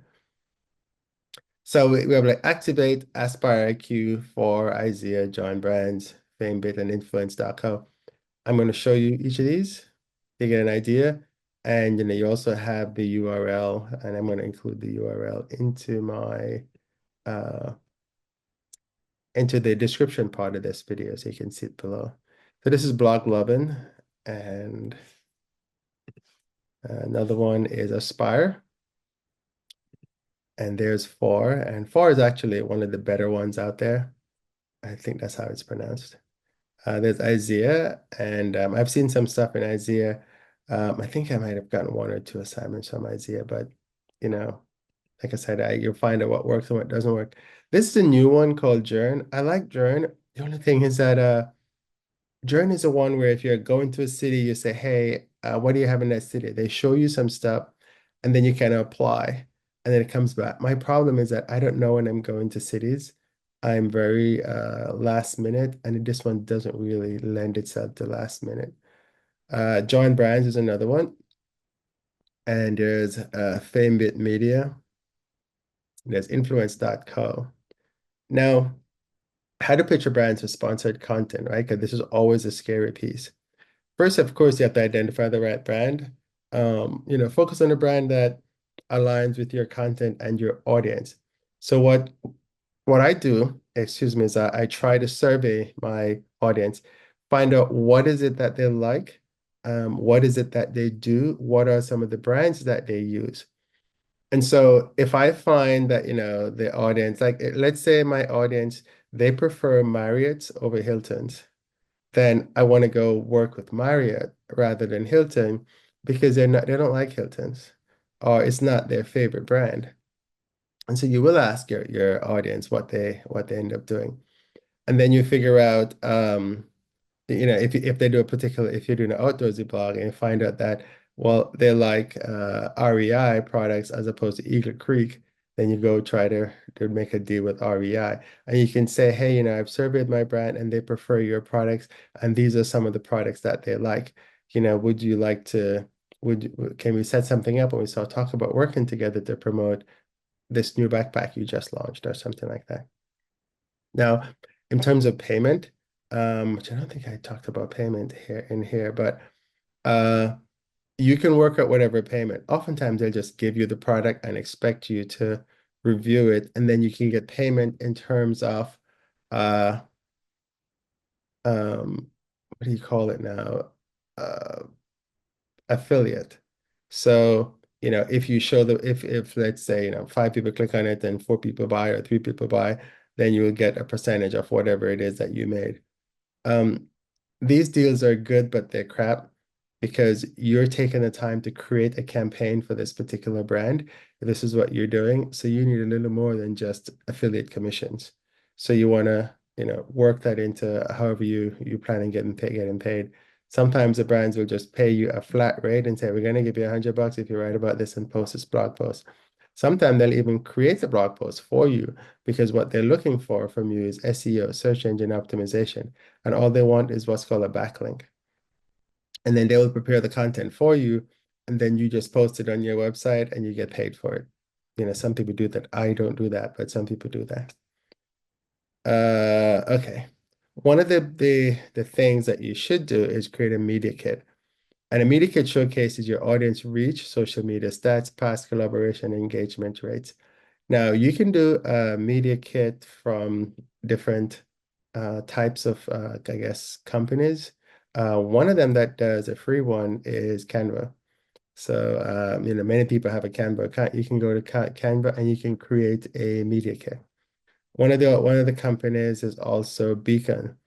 And if you use my link, I'm going to leave the link in the bottom, you will get $20 in Beacon credit. When they started out, this was actually a free service, but everything starts out free and then you end up paying in the long run.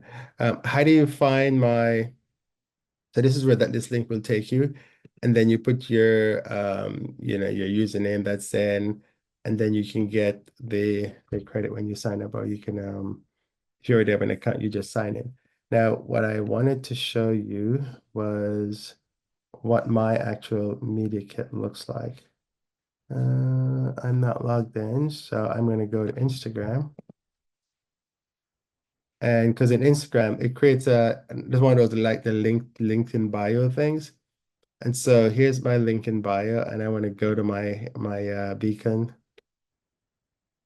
And this is not the media kit, but this is the link in bio. And the link in bio shows you all the different items that you're promoting. And I'm promoting way too many things in here. However, though, one of these is my media kit. And so when you go here, it shows you what the media kit is. And I've connected this to my social media accounts. And I think the red ones, it tells you the data is not up to date, so it just needs to be resynced. But it tells you I have 9.5 thousand on X, 5.2 on Instagram, on YouTube, 5.2 on Instagram, coincidental. And then it tells you what the TikTok is, and it also tells you what the Facebook is. And then it gives you a total. Then you can add all the different brands that you've worked with. So these are all the different brands that I've worked with. Um, and sometimes the places that I visited, because um, the Faroe Islands was not really a partner, so I actually need to remove that. I'm not sure why that one is in there. But all the other ones are actually brands that I've worked with. The Faroe Islands is odd. I went to the Faroe Islands on my own because you probably wonder, well, how do I make money off my blog? I do stuff on my own because sometimes when you go with these brands, uh, they they want a lot from you and they don't really want to pay for it. And so what I will do is that I'll pay for my trip. I'll go on my trip myself. And then I have the content, so I can distribute the content on my own platforms and do whatever I want with it whenever I need to do it. And I find that's just more control for me anyway. So I need to remove the Fire Islands because we didn't partner. I'm glad I'm actually going to do this. And so when you go down here, it gives you even further information. It tells you, okay, so this is the number of followers that you have. This is your engagement rates. This is the average likes that you get. And as you can see, I'm terrible at Instagram. I don't really do anything much with Instagram. But then it goes through and it gives you the demographics of the people who are on your things. So this is a brand that's trying to work with you. They can see, oh, most of my people come from the United States, and most of them actually come from New York. And you can go through here and you can see this information in here. Then it shows like the last 5 posts that I've been doing. Now, um, airplanes is what I love. And what I found is on Instagram, I've tried posting all different types of stuff. And I'm going back to my roots, you know. So now my entire stream is just going to be airplanes landing and takeoff because that's what my audience likes and that's what I want to do. And so you can see this gives you a good idea of what the Beacon Media Kit looks like. And I really need to bug me now. We need to go in and fix that. I don't know how I got why I got that in there.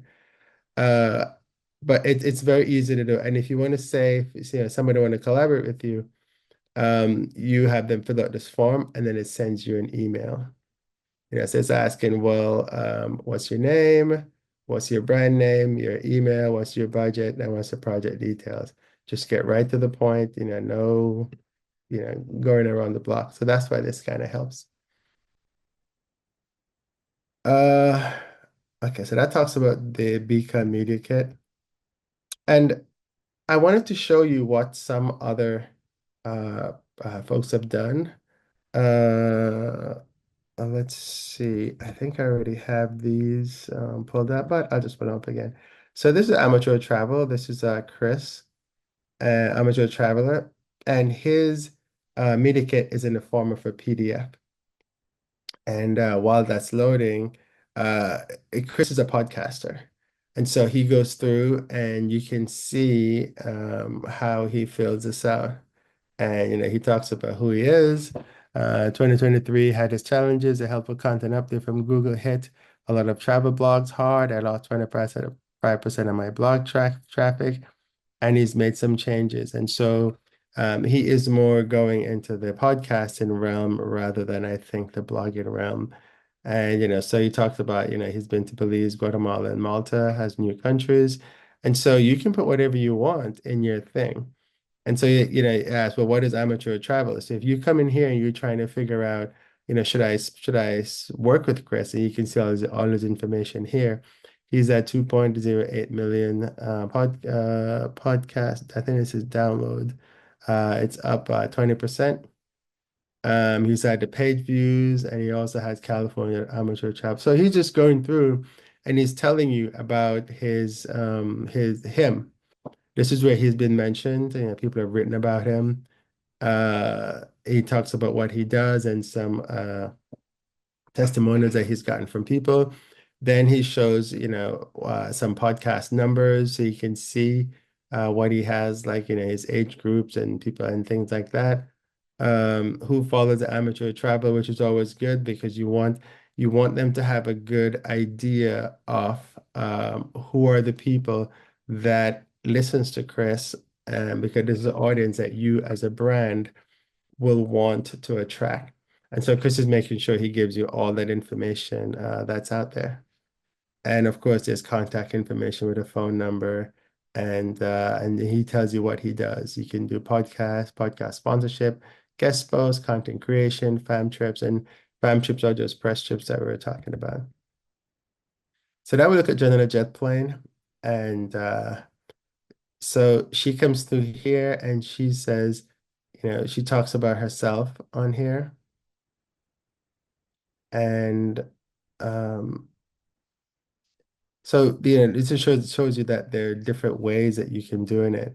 So it tells, you know, talks about who she's worked with in the past, and she does, you know, like, and some of the work that she's done. So she worked at Airbnb, she got 12,000 plus link clicks from a single video. Visit Jordan, 1.3 million views, an article on their blog. And so she's basically telling you what is it that she does and how good she is, because there's a whole idea behind doing this. And she can tell if you want to do private business coaching, she does that too. She has a travel training program that you can enroll in. And she talks about TikTok for business, blogging for business. These are some of the sessions that she's done and she's spoken on. So this is really telling you, and she's also written a book. So this is telling you a lot about her. And and if you want to work with her, then this is the kind of stuff that you do. The other one is a mom trotter, and a mom trotter is the one that I showed with her and her son in it's really her son and her husband. And here she's just going through and telling you all the things that she does, who she is, the cruise, her and her for her family. And she talks about a lot of stuff on her blog. She does a lot on Instagram and follow her journey and be a part of it. She's on TikTok, Instagram, Facebook, YouTube. She tell you where she's been featured before. And so you get a good idea. And she also has testimonials. And then she talks about her charity that she has. And there's a whole bunch of questions and answers that she has. And then she said, let's collaborate. And she gives you partnership opportunities if you want to work with her. She tells you who is it. There's all the brands and some of the brands that she's worked with. And then she just, you just go through, see the list. You can see that she's worked with a lot of brands. And then she gives you her number. She's got 1.8 million TikTokers, 506,000 Facebook, 320,000 Instagram, 92,000 YouTube, 3.6 on Pinterest, 1,200 on Twitter, and she has 79,000 people on her email subscriber. So here you can go in, and actually, this is another way for you to really spy on your competition because it's what's in the media kit and this is what's out there publicly.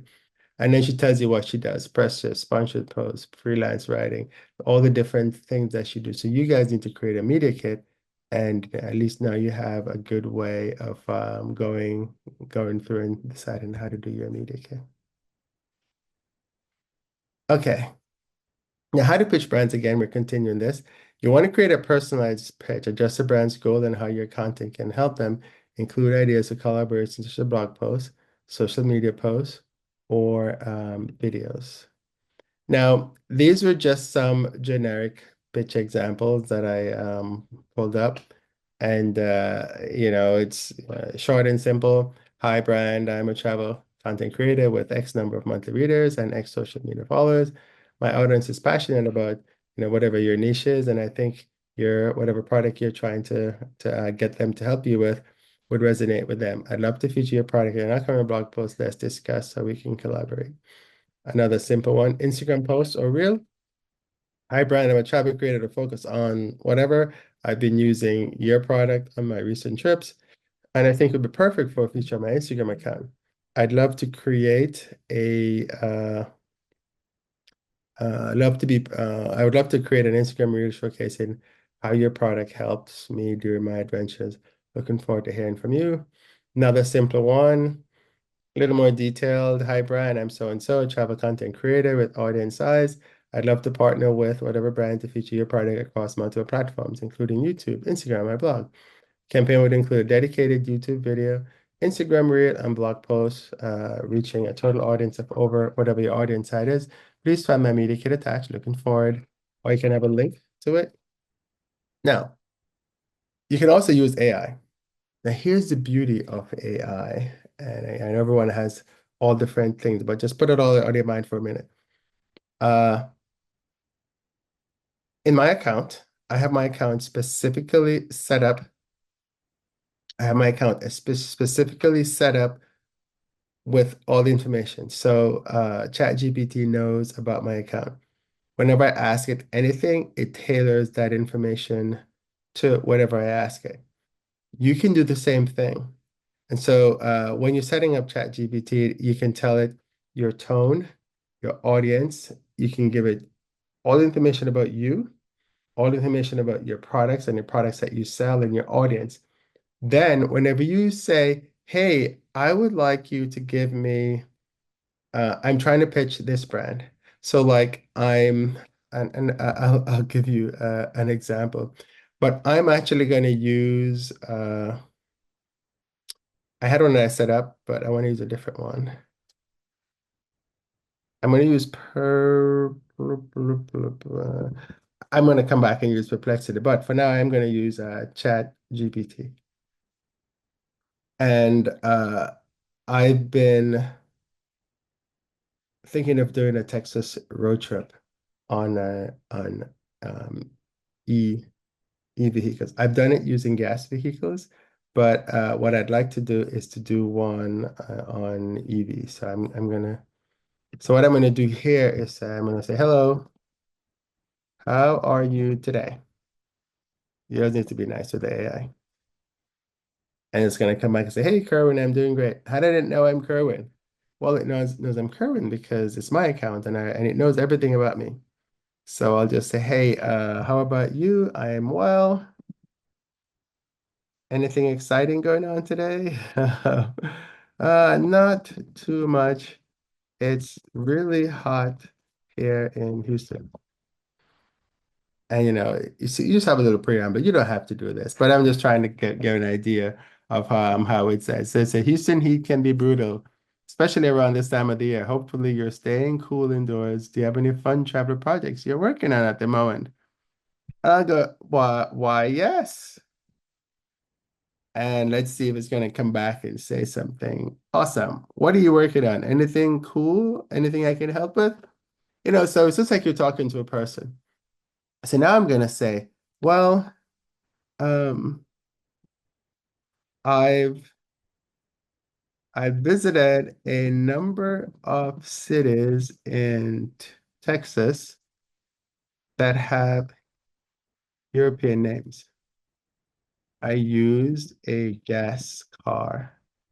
I'd like to do a pitch to an EV manufacturer to explore these cities using an electric car. Can you help me come up with a pitch? Now, it's going to go, it knows my account, it knows my people, and now it's writing the pitch for me in second. And how cool is that? And you can change this. If you don't like it, you can say, hey, I don't like it, redo it. And it's going through. And if it's like, I mean, of course, I could have given it a lot more information. It's saying, hey, so let's just look at it a little bit. Hey, manufacturer team. So I'd say I would go to LinkedIn and I'd find out who it is that I want to use. And if I don't know who the EV manufacturers, I can say, hey, can you tell me the EV manufacturers, ERRERS, that would be interested in this pitch? And it'll probably come back and give me a list of people. So it tells you Tesla, Rivian, Ford, Lucid. Lucid actually makes really nice cars. Chevrolet. And you can go down and now you're doing the research. Tells you the Volkswagen ID4, the Polestar, the Nissan Leaf, BMW. Um, it runs the gamut. And so this is where you see the power of AI. You're gonna go in, and so I'm continuing some more, and it says, so my name is Kerwin. I'm a travel expert and with a passion to exploring hidden gems, including unique towns and destinations. Recently embarked on a journey across Texas to visit a number of cities with European names, capturing the rich history and culture they bring to the Lone Star State. While I completed this trip using a traditional gas vehicle, I envision it more sustainable, eco-friendly way to travel. That's why I'm reaching out to you. I'd love to collaborate with whatever they say. I don't like Tesla, so we can say Kia to embark on a similar journey, this time with one of your electric vehicles. Together, we can showcase how your EV not only performs, and instead of saying just electric vehicles, I could actually go now find out which electric vehicle I want and include that information in here. Why does it matter? Texas offers a variety of terrain, climates, blah, blah, blah, blah. Exploring cities like Paris and Florence, and I've been to Paris, Dublin, and Florence, all located within your Texas. In your EV would highlight your vehicle's capabilities while celebrating local and cultural connections to Europe. The road trip would attract interest from eco-conscious travelers, road trip enthusiasts, and those intrigued by the fusion of local. Don't steal my pitch. So what's in it for you? Brand visibility, targeted audience reach, real-world performance showcase. One of the things that EV Issues has is there are not many places to charge EVs in Texas. Unless you have a Tesla, you're pretty much hosed. And so the challenge with this particular thing is the cars normally have a thing that tells you where the chargers are. And so, I would show, and I've done this before here in Houston, I'd showcase where the chargers are, how long it's going to take to get to the thing. I'd have a little range anxiety. It's something I've been thinking about for a while, but I just want to share with you because we're talking about pitches, content creation and deliverables. And you can do whatever you want here, comprehensive blog posts or videos or itineraries, regular social media updates, option to create, whatever you want to stick in here. And your conclusion, by teaming up with Kia or Rivian, we can inspire a new wave of sustainable road trips in Texas while celebrating the state's cultural diversity. I would love the opportunity to discuss this collaboration further and how we can create a unique, impactful campaign together. Best me.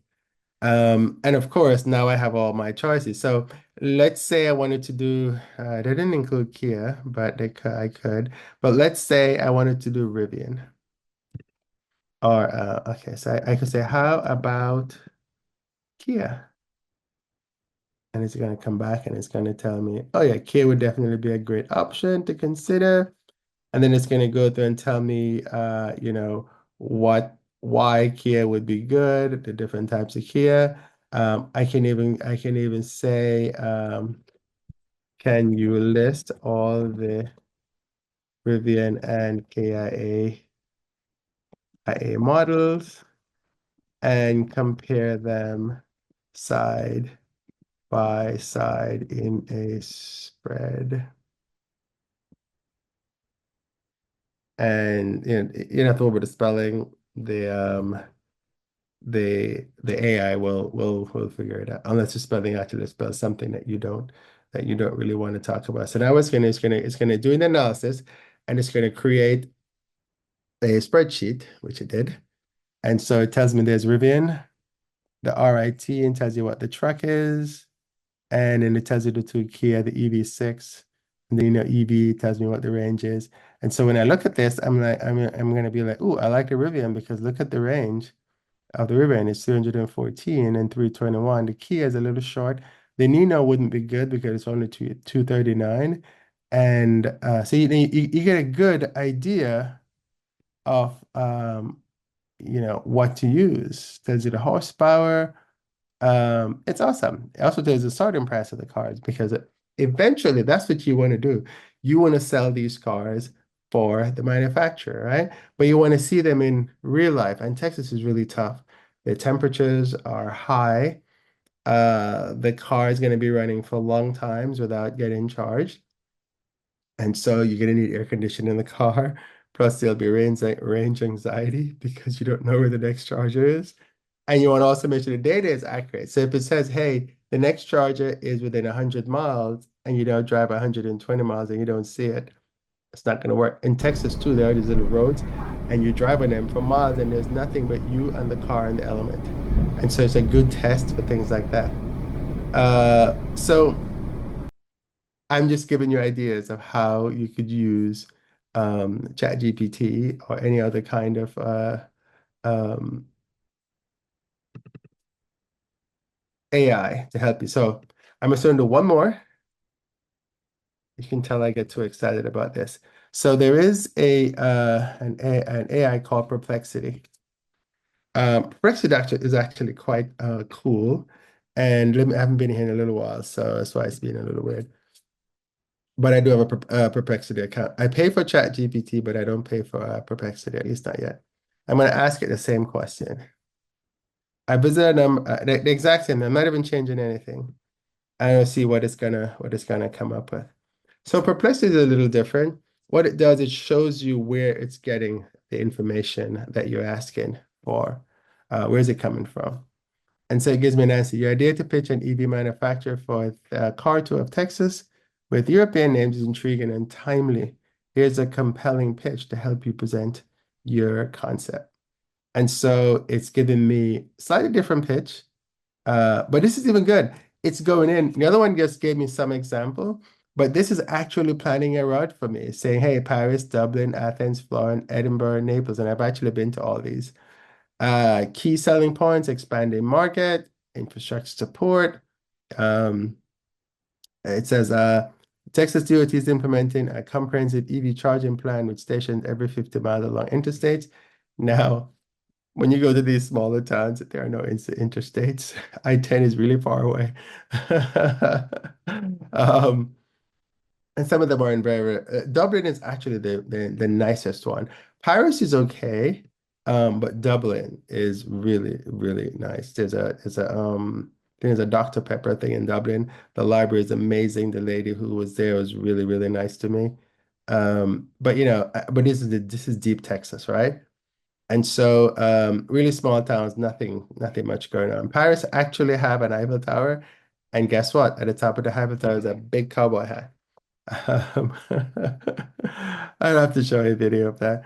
But it's just going through and giving you ideas of it says you can potential partnership, you can collaborate with TechStart is what it's called to highlight the new charging station, partner with local tourism boards to be featured in the cities, engage with Texas-based tech companies for additional sponsorship.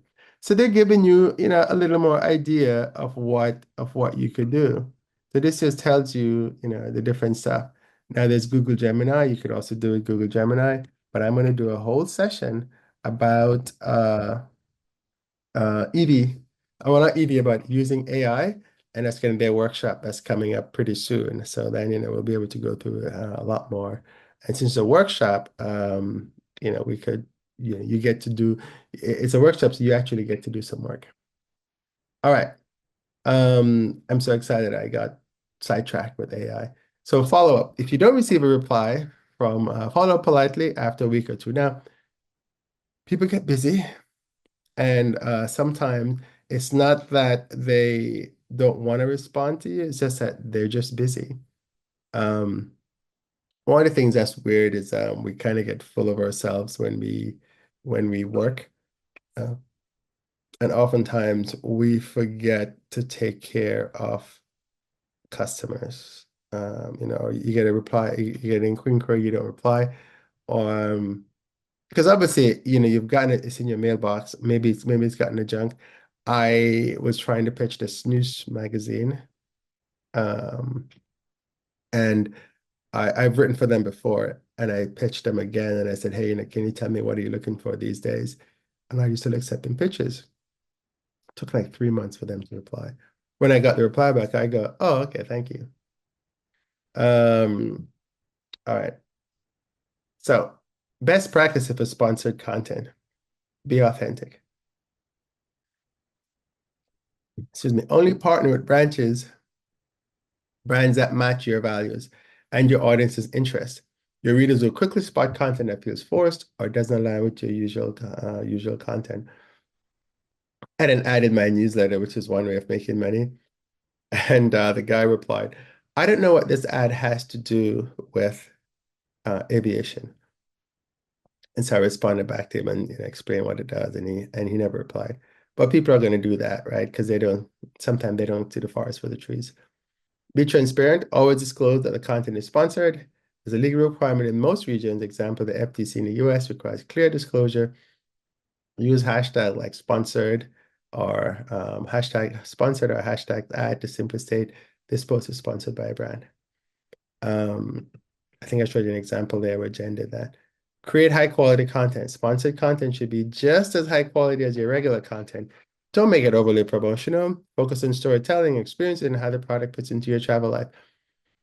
So tell a story. And when you tell the story, you weave the content into the story. So like I went to San Sebastian and I was talking about taking the trains and I was on SNCF. So if I had a sponsorship with the SNCF, I could say, hey, now I'm taking SNCF from San Sebastian to Paris, and this content is brought to you by SNCF or something like that. It wasn't sponsored. I just paid for it myself. And so because again, like I said, I decided the night before that I was going to Paris the next morning. And so I can't go, hey, SNCF, do you want to sponsor me? I'm going to take your train tomorrow to Paris. It doesn't work that way. So I just went and did my own thing. Don't overdo the sponsored content. Your audience follows you for authentic content, so balance the sponsored posts with organic ones. Makes sense, right? Travel blog, an example, travel blog authentically integrates a sponsored suitcase into a blog post about how to pack for a month-long trip. So that's something that you could do if you need to. All right, let's talk about the FTC, which is the Federal Trade Commission in the United States. Your country may have something similar. And I have a link here to the PDF that explains all the thing. But guess what? Um, you can easily just figure out, I just summarize it here. The disclosure pretty much must be clear. You got to say sponsored by or paid partnership with whatever brand or ad. Placement. Disclosure should be placed at the beginning of the post or video before the audience has to click read more or scroll down. Social media hashtags. Use hashtags like ad, sponsored, SP, thanks, whatever brand. In videos, the disclosure should be spoken out aloud or displayed on screen at the beginning and throughout the video. So you figure out what works for your audience and how you're going to say it so it makes sense. More about guidelines, best practices for disclosure and sponsorship. On Instagram, you use paid partnerships, and you'll see this from time to time. People just put pound ad, like my friend who just did the video on Grab. She did the pound ad, the pound hashtag 80. Another person did, she got a sponsorship for it's not Depends, it's one of these kind of product like Depends. She's older, so she's saying, hey, when I travel, I use this because it helps me to keep dry. And so she included that in there. She said, hey, this is sponsored by whatever the brand name is. In YouTube, include the disclosure in the video title or description and state it verbally in the video itself. Blog posts, we talked about this post is sponsored by, is what you would do. Why disclosure matters? It's not just about legal compliance to build trust in your audience, because your audience may see you do, they're accustomed to ads. They see ads everywhere. It's on TV, it's in social media, ads are everywhere. And the transparency ensures your followers know you're being compensated, which helps maintain credibility. Because you're not charging them for the content, so they do expect you to make money somehow. Key metrics, when you do sponsored content, make sure you have a way either for your brand that you're doing to track what you're doing, or you track what you're doing and give to the brand. So if it's a Instagram post or something, like Instagram will give you all the statistics. You need to share those with the brand. If it's a blog post, your Google Analytics or whatever you're using to track your analytics, you can use that to figure out how is the post doing. If it's an email, you can get click-through. You get how many people you sent it to, how many people opened it, how many people clicked through it, and what did they click on. If you're getting comments, you can get people come back and give you comments and say, hey, if you ask people, well, have you been to San Sebastian? And you come back and people say, yes, I've been, no, I haven't been. You can do a little poll or something like that.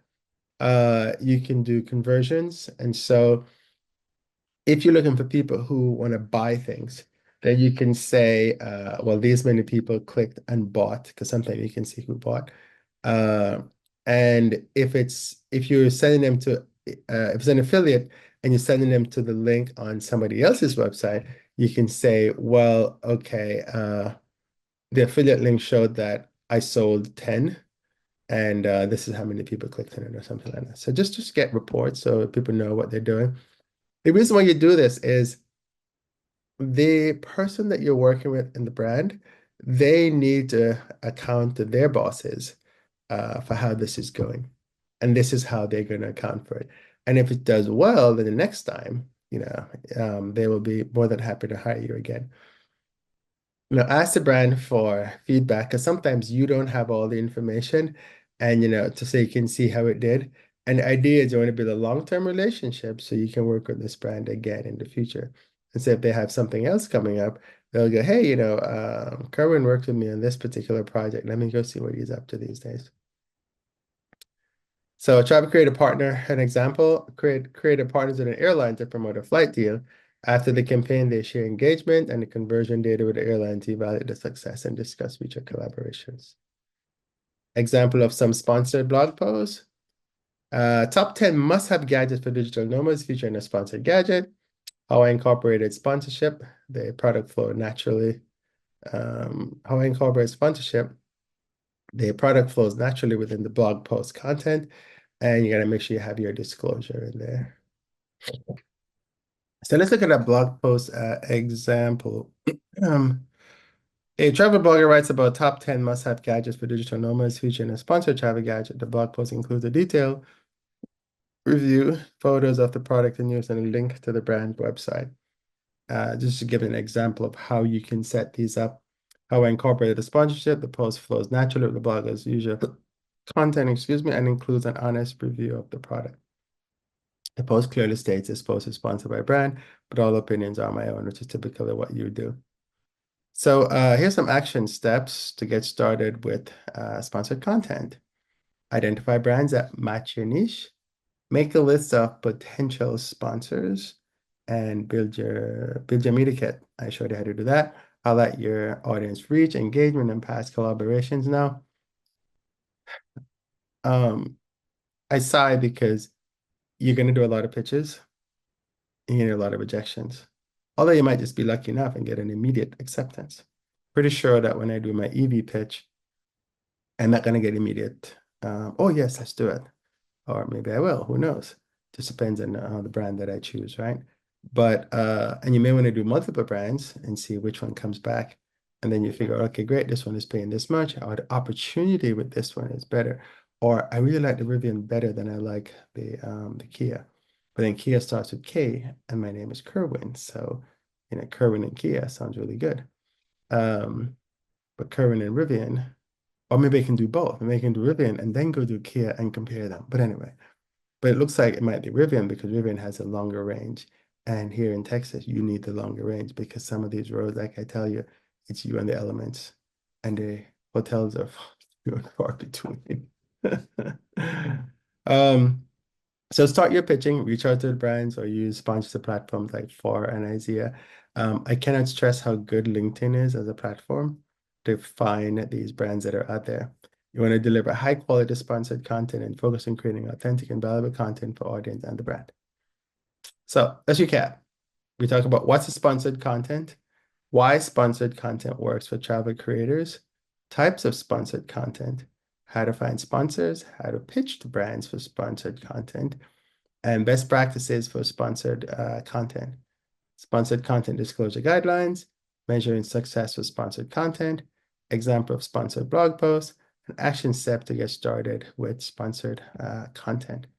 Now, before I go through all the sponsor stuff, I wanted to go back to, let's go over to Instagram. And I wanted to show you, and this should play okay. I think I gave you enough examples. So let's look for Adventurous Kate, because she just did a thing today. Let's go to Reels. Might be, can't find the one she did. I was gonna give you, oh, here it is, a grab app. So let me turn this on. See A lot of taxi drivers, they wouldn't use the meter. We would end up haggling, and I always ended up paying much more than I should have. But those days are over for travelers in Southeast Asia, thanks to the Grab app.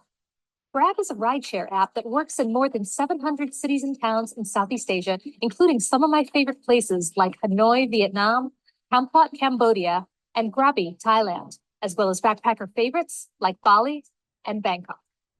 As someone who teaches women to stay safe while traveling, I love that Grab does facial authentication of their drivers every day to make sure you're getting the right person. You can share your rides so friends and family can track your location. Grab even has a translation function that lets you and your driver communicate seamlessly. And they have dedicated waiting booths to pick you up at major airports. To me, that's the perfect stress-free way to arrive in a new country. First time I landed in Bali, I had no choice but to take a motorbike taxi in the rain while wearing a giant backpack. It was not ideal. But Grab gives you a variety of transportation options, from cars to motorbikes to minibuses, so that won't happen to you. Grab also offers food delivery, which can be nice if you're like me and you get overstimulated while traveling and just need some alone time to recover. Be sure to download Grab for your next trip to Southeast Asia. You can find it in the App Store and on Google Play. First time I went to... Okay, so that gives you an example of an ad that she did. And notice it had said ad. Let me go back here. Because up here it says First time AD. I went to Southeast Asia. So you know that it's gonna Scammed by be a an lot ad. of taxi And drivers. They let's wouldn't see, use the meter. We would end up haggling, and I always ended up paying There are the more than I hashtags in should have. here. But those things are over for travelers in But she put Southeast ad Asia. right there, so Thanks to the Grab app. you know it's an ad, right? Grab's ride So let's just continue then. So are you ready to monetize? Subscribe for more tips, subscribe to my channel, turn on notification, and for constant tips. One of the things that I'd really love for you to do is to tell me about what you're doing, what's working, what's not working. Sponsored content doesn't work for everyone. Because it just doesn't work for everyone. So you can decide which partners you want to work with, if this is one. But because I talked about email marketing, affiliate marketing, sponsored content is wanting to make money, but there's so many different ways to do it. We're going to talk about YouTube monetization in a little bit. And so there's so many different ways. So leave a comment below. Let me know what's going on. Engage with the community. Ask each other's question. I'm probably going to have a Facebook Live at some point to talk about some of this. And thank you for your time. And follow me for more insights on travel blogging and monetization. Use your like, subscribe, notify, share with a friend. That kind of stuff would be appreciated. So this is Kerwin with Travel Blogger 101. And that's all I got for sponsored content. And I always forget to stop sharing and come back to here. And so I got a little moon man.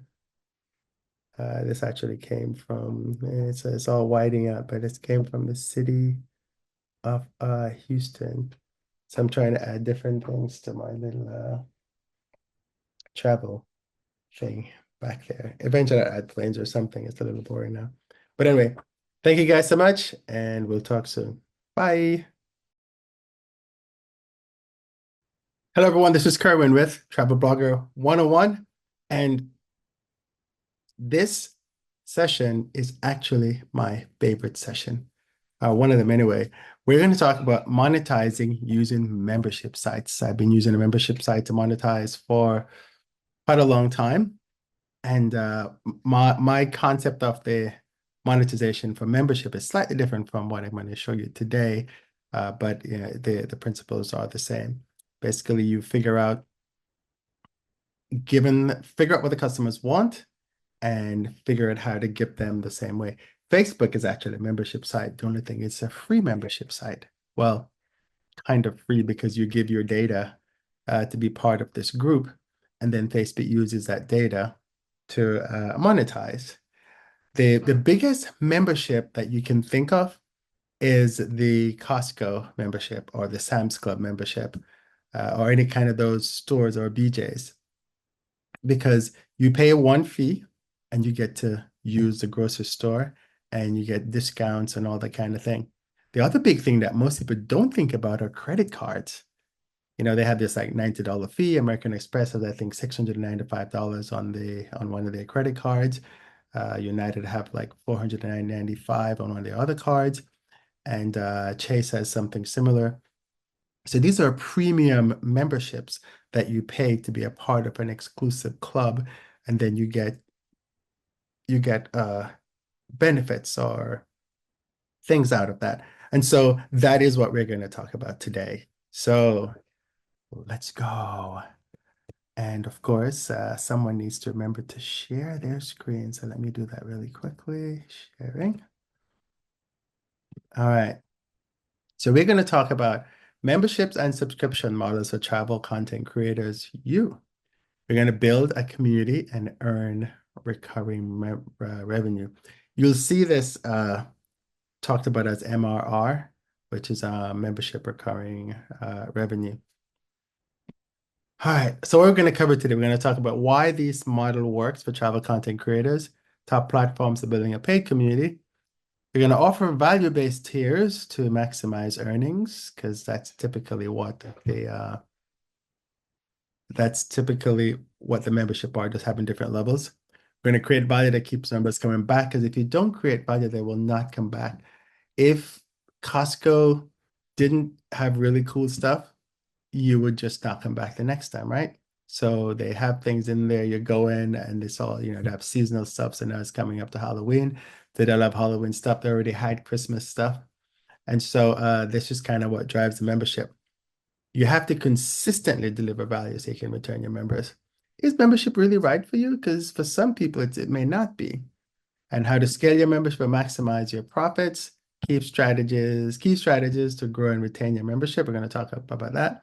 Add value with the right tools and integrations, because it's pointless to put everything in if it doesn't really make sense, right? Other ways to earn with your membership model, because there's more than one way. And we're going to give a quick start guide to get you going. Then we're going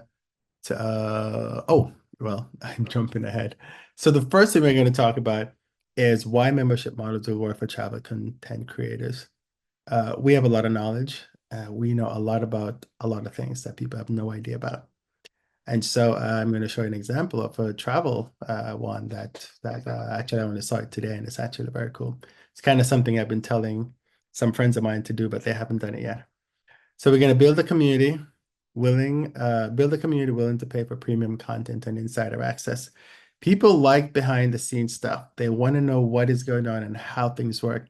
And you can capitalize on that and charge people for it. It's a recurring income stream, which means unlike one-off sales, you sell a travel guide or you sell a guidebook, that sale is done. But with subscriptions, every month you collect money from your subscribers, but you give them something in return. Because if you don't give them something in return, they're not going to come back. And retention is one of the most difficult things out there.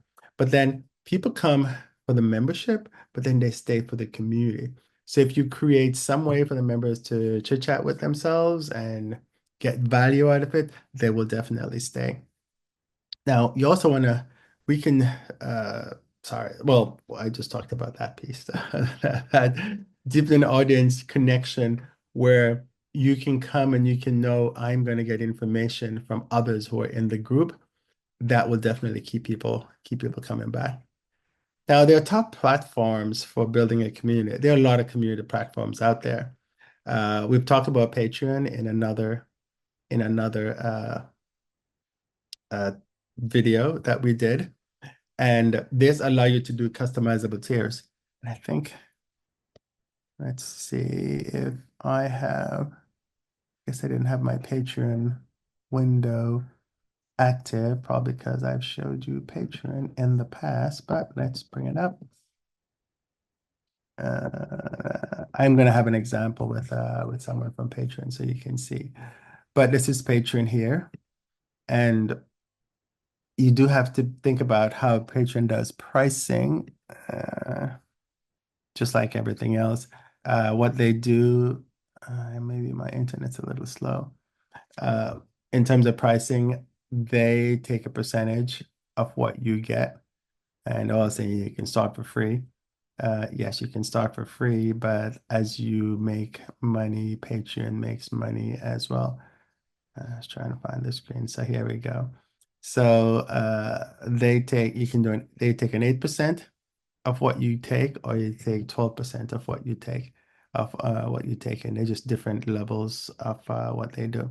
So you don't pay them any money up front, but they take money out. Just like PayPal, you can do a PayPal donation, and PayPal doesn't charge you for the PayPal donation, but they charge you when somebody makes a donation. They say, well, the fee is this much, And you can set it up so that the person who's making the donation will pay the fee. And some people actually do that. Or you just take if they give you $10, then some fee comes out of it and you get a little less than $10. But it's better than getting nothing, right? Okay. Buy Me a Coffee is another source. And with Buy Me a Coffee, and why do I not have oh, here we go. I guess I started. This was a Patreon one I had up. And this is Buy Me a Coffee because I knew I had them all set up for you. So Buy Me a Coffee is very similar. And you just come in and you say, hey, you set up all your different levels.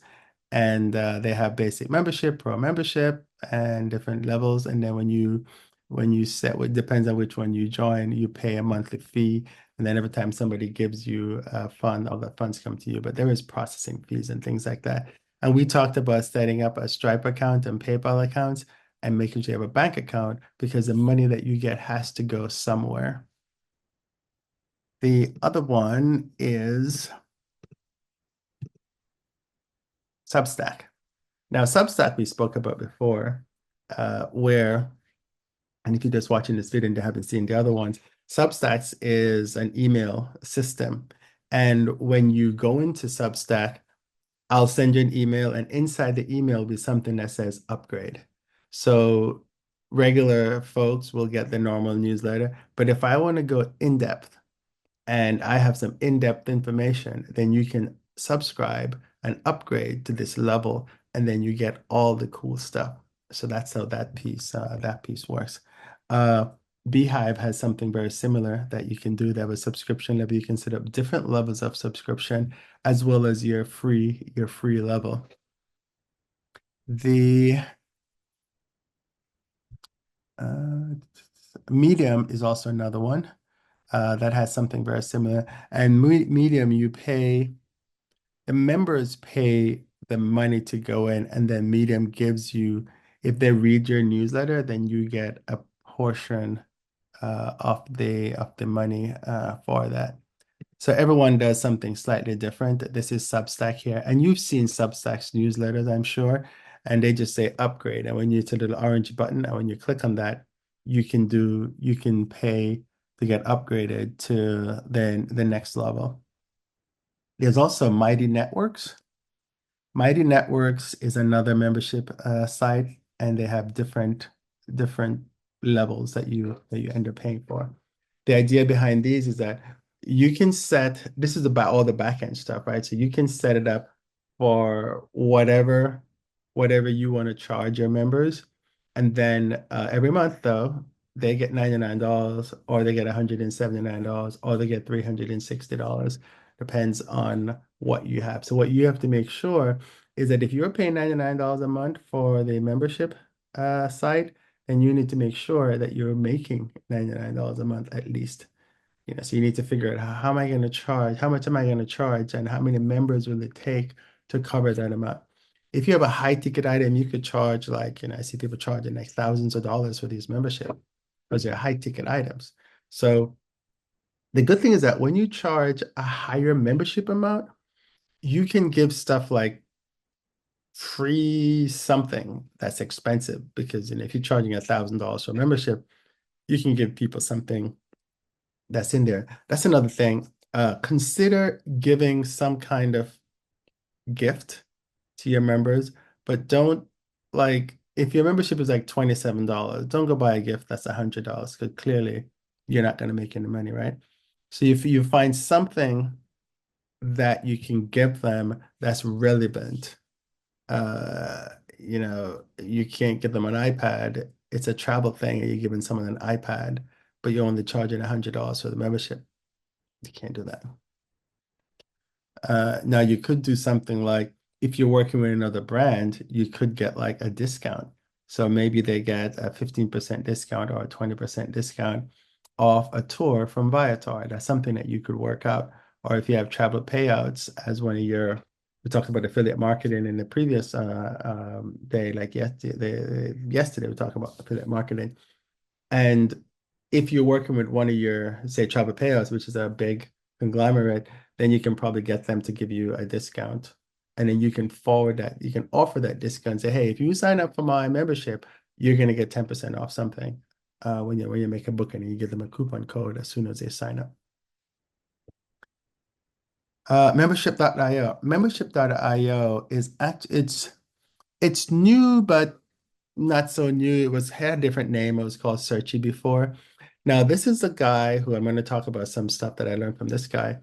His name is Stu McLaren, and he's from Canada, and he created something called Wishlist. Now, Wishlist member is actually a piece of application that I use to manage my membership, and it's actually a really good piece of application. It's been out there for a long time. And he sold that company, and then he started this one, and he was doing a whole bunch of stuff with it, and then he just launched the membership component.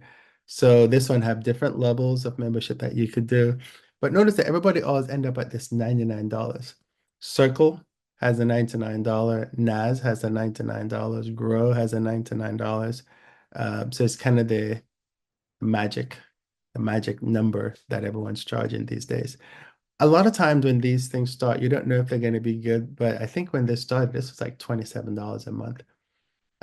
But you never know if the applications are going to be good or not.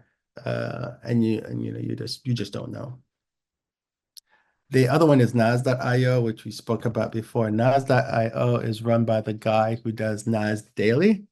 Now he charges slightly different.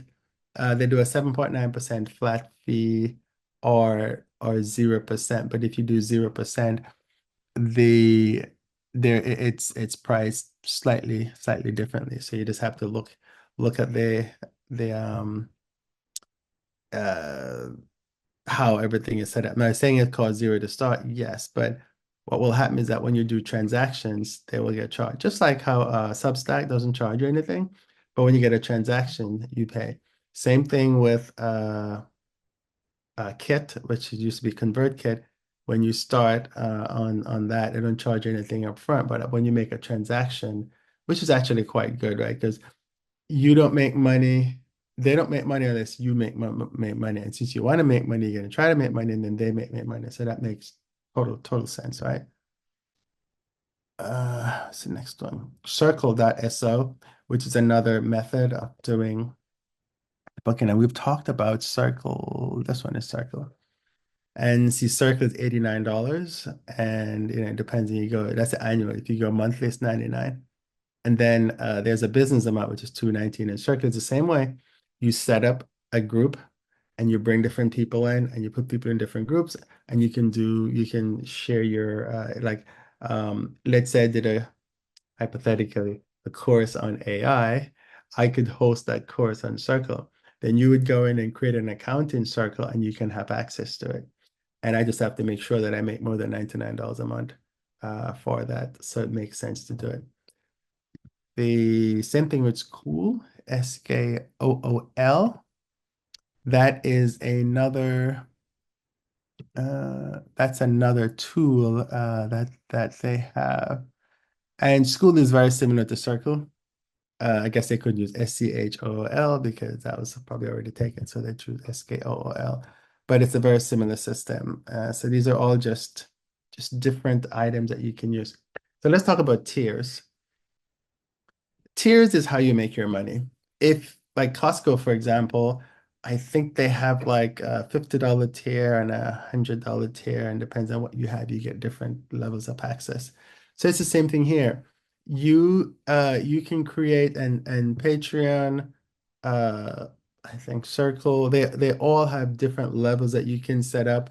Beehive is the same thing. They have different levels that you set up, and you give different benefits when you set them up. YouTube, if you do YouTube monetization, YouTube has different levels as well, where you can give people different levels of access because you charge them differently. So you can call the levels whatever you want. We just call them like a supporter level. You pay between $2 and $5. And let's say that gives you early access to blog posts, social media, shout outs. What one of the guys do, and I'll show you the example, is he will add your name to the end of the video. So you'll show up on the video roll. Tier 2, core member level, $6 to $15, exclusive travel tips, behind the scenes content, member only posts or blog posts. And a lot of these pieces of software, like you could say, hey, I have a special, I've created this blog post for you. Go here to look at it. And WordPress, you can use WordPress as a membership site as well, because you can give people different levels and you can call them, different subscribers. You can use wishlist to manage that if you need to as well. And then there's a VIP level, which is $20 per month. These are just samples. You can set the levels to whatever you want. You can call them whatever you want. You can charge whatever you want. If you only want to have one level, you can have one level.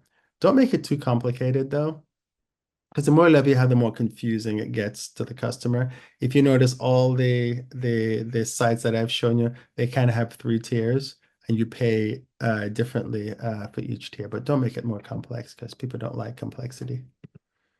So what are you gonna give these members so they keep coming back? So the one of the good things you talk about behind the scenes travel experiences, right? You share exclusive vlogs and planning insights.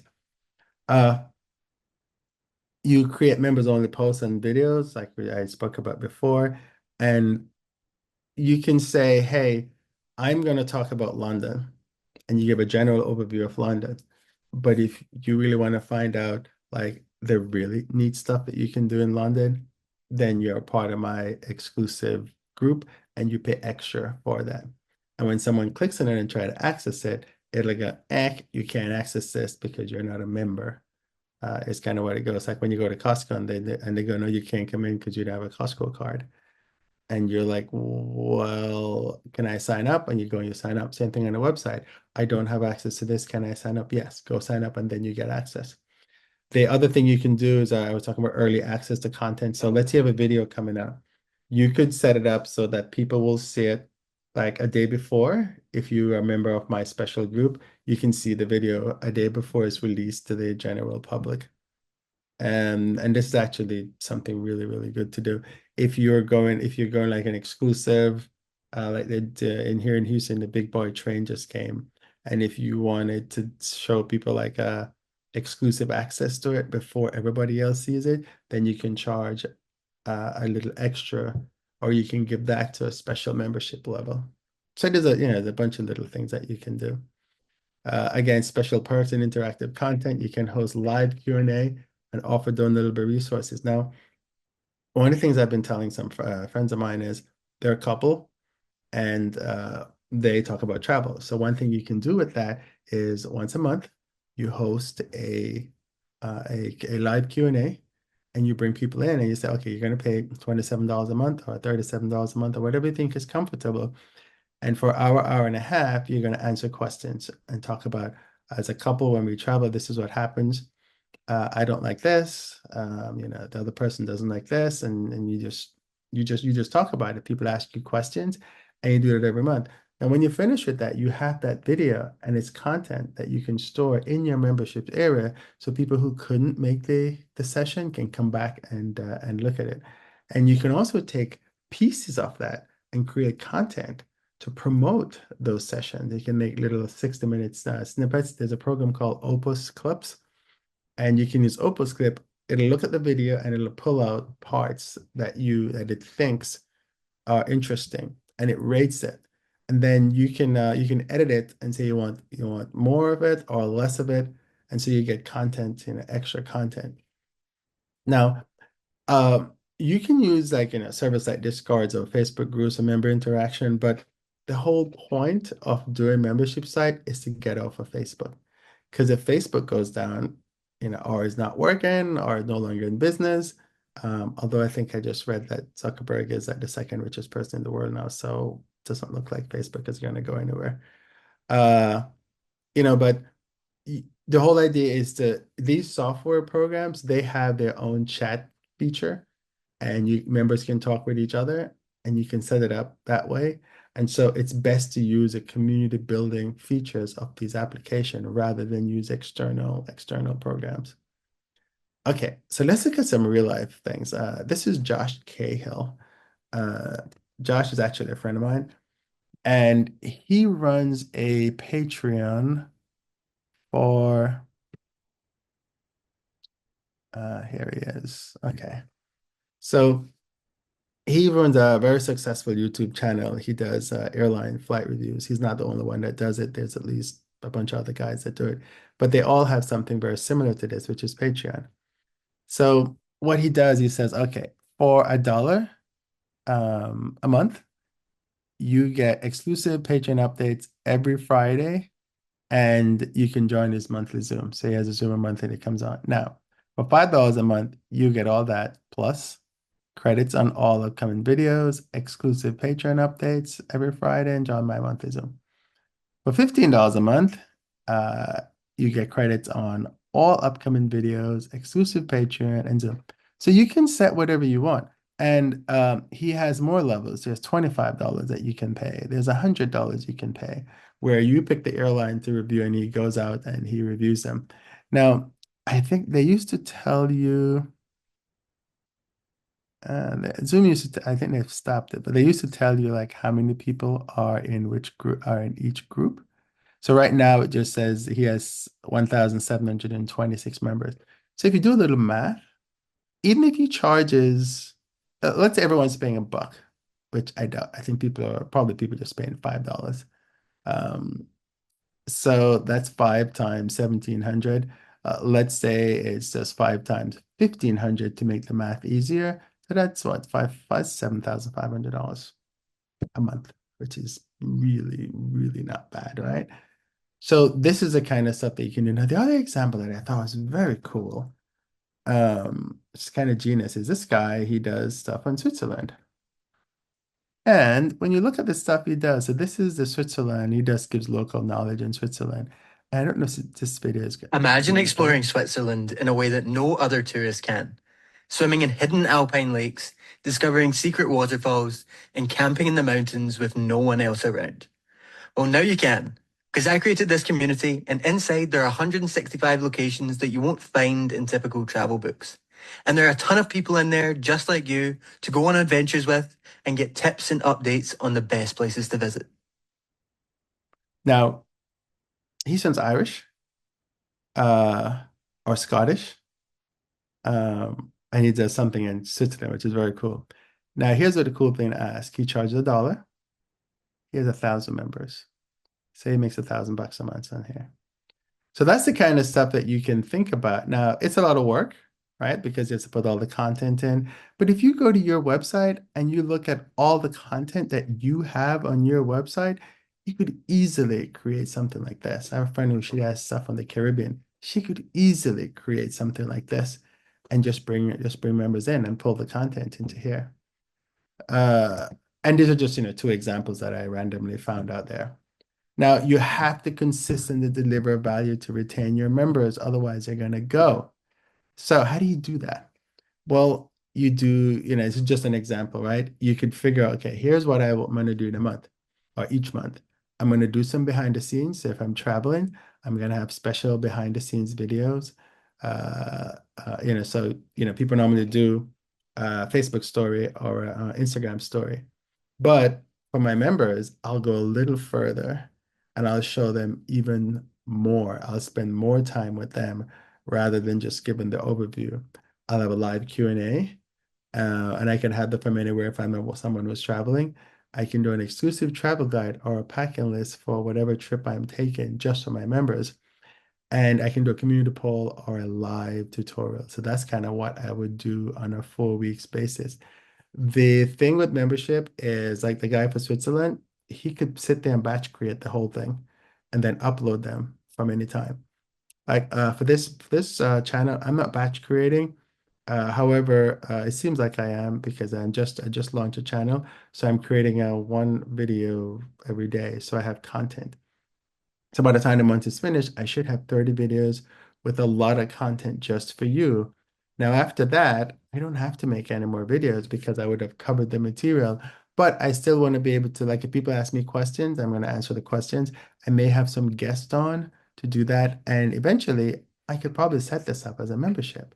So you just have to think about how are you going to deliver the value so you can retain your members. If you are a destination and you want to do seasonal content, right? You want to talk about it's fall. So you want to talk about all the different places that you can go to see the fall colors. If you're traveling, then you want to get videos and show people. And this is one of the things where you can do a live behind the scenes just for that. Again, you can use member polls. Member polls are really, really, really important because what it does, it lets people tell you what they want. Like I always poll my folks, and so I know what they're looking for. And so I will go in and I'll figure out, okay, so my members want information on this. This is what I'm going to give them. So I don't have any go, well, I don't know what to post today. Yeah, you do. Just go look in the polls that you do.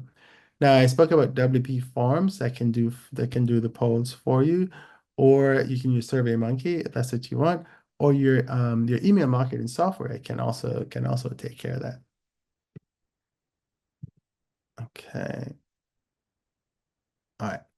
So is membership right for you? Let's see. The pros of it is that it's recurring revenue. That means you get a reliable income stream. However, though, it is recurring, but people can cancel at any time. And so, you can do a 3 months, a 6 months, or a year subscription. And so that kind of holds people in, but make sure you have the content to keep going. So that guy may have 1,000 people, but by the end of the month, um, he may lose, 100 people. So he only has 900. And so he has to constantly be promoting and quote unquote selling the services. So he keeps people going. Um, you do that through advertising. You can set up a Facebook ads, or LinkedIn ad, or Pinterest ad, or TikTok ad, Twitter ad. You can do all that online to just keep your members coming in. The beauty of the membership site is that it becomes a strong community. Like I know I need to set one up and do some more stuff with it. But I want to make sure I can serve the members properly. I don't want to set it up and I'm not able to serve the members because then they're going to leave. You can structure the membership site as you see fit. That's the cool thing about having, quote unquote, creative control of the membership. Okay, so what are some of the cons about doing membership sites? Like I said, it's time consuming. It's a lot of work because you have to remember that if you're going to be creating behind the scenes content, you have to make sure you provide behind the scene content. Now, you can set something up where it is not as intensive. So what you do, you create a product and you charge your members to use the product. However, they have to make sure the product always works. When it goes down, you have to make sure it's up. If you need to fix things, you have to fix things. If you need to upgrade it and add new services from time to time, you can do that. So there are different things, there are different types of membership site that you can do. And it's you have to deliver value, because if you don't deliver value, people are going to leave and people are going to complain. You also have to maintain it. I get people signing up and not realizing that they signed up, and then months later they cancel. And I can see that they've used it and sometimes they haven't used it, but you need to make sure that your refund policy is very clear. And I don't argue with anyone because it's just not, it doesn't, I'm from a customer service background, so it's not good to argue with folks. You also have to look at, sometimes people are pretty mean. They never got in touch with you, but they want to cancel. And all they did is just call a credit card company. And then you have to fight with the credit card company. So you now have to prove that you gave the customer every information they needed, and it's not your fault that they decided to cancel, because and some of the times, if people just call me or email me or whatever it is, they'll get their money back. I mean, but they never did that. And so that's one of the things that you have to do. But it's business, right? You're going to get different types of customers. You just have to learn how to deal with it. So how do you scale your membership and maximize income? You have to promote, promote, promote. Use your blog, your social media, and your email list. The email list is a really good place to promote the services that you have. This is where you can do something like a sequence. I talked about a sequence in the email marketing section. And what the sequence is, what you do, somebody signs up for your email, and you have I want to use the word sequence to describe sequence, but you have a number of emails that you're going to send them over a period of time. So that's your sequence. In one of those emails, it will promote your membership. and tell them what the benefits are for them and why it's a good idea for them to do that. You can offer limited time promotion. Now, something cool that Stu talks about is founding members. You don't necessarily want to do a discount, but you may want to do the founder member thing works. And I'm going to talk about that in detail in just a sec. You're gonna, if people like your membership, you're gonna leverage that and use that in part of your promotion and your ads that you do. Now, use the fear of missing out, highlight what non-members are missing and also highlight what is it that people will miss if they stop receiving your services. And this is really important to do. So let's talk about founding members. It's a limited launch promotion designed to attract your first supporters quickly. So what you do is, and I've tried to launch some membership things and they just didn't go anywhere because the customer didn't want them.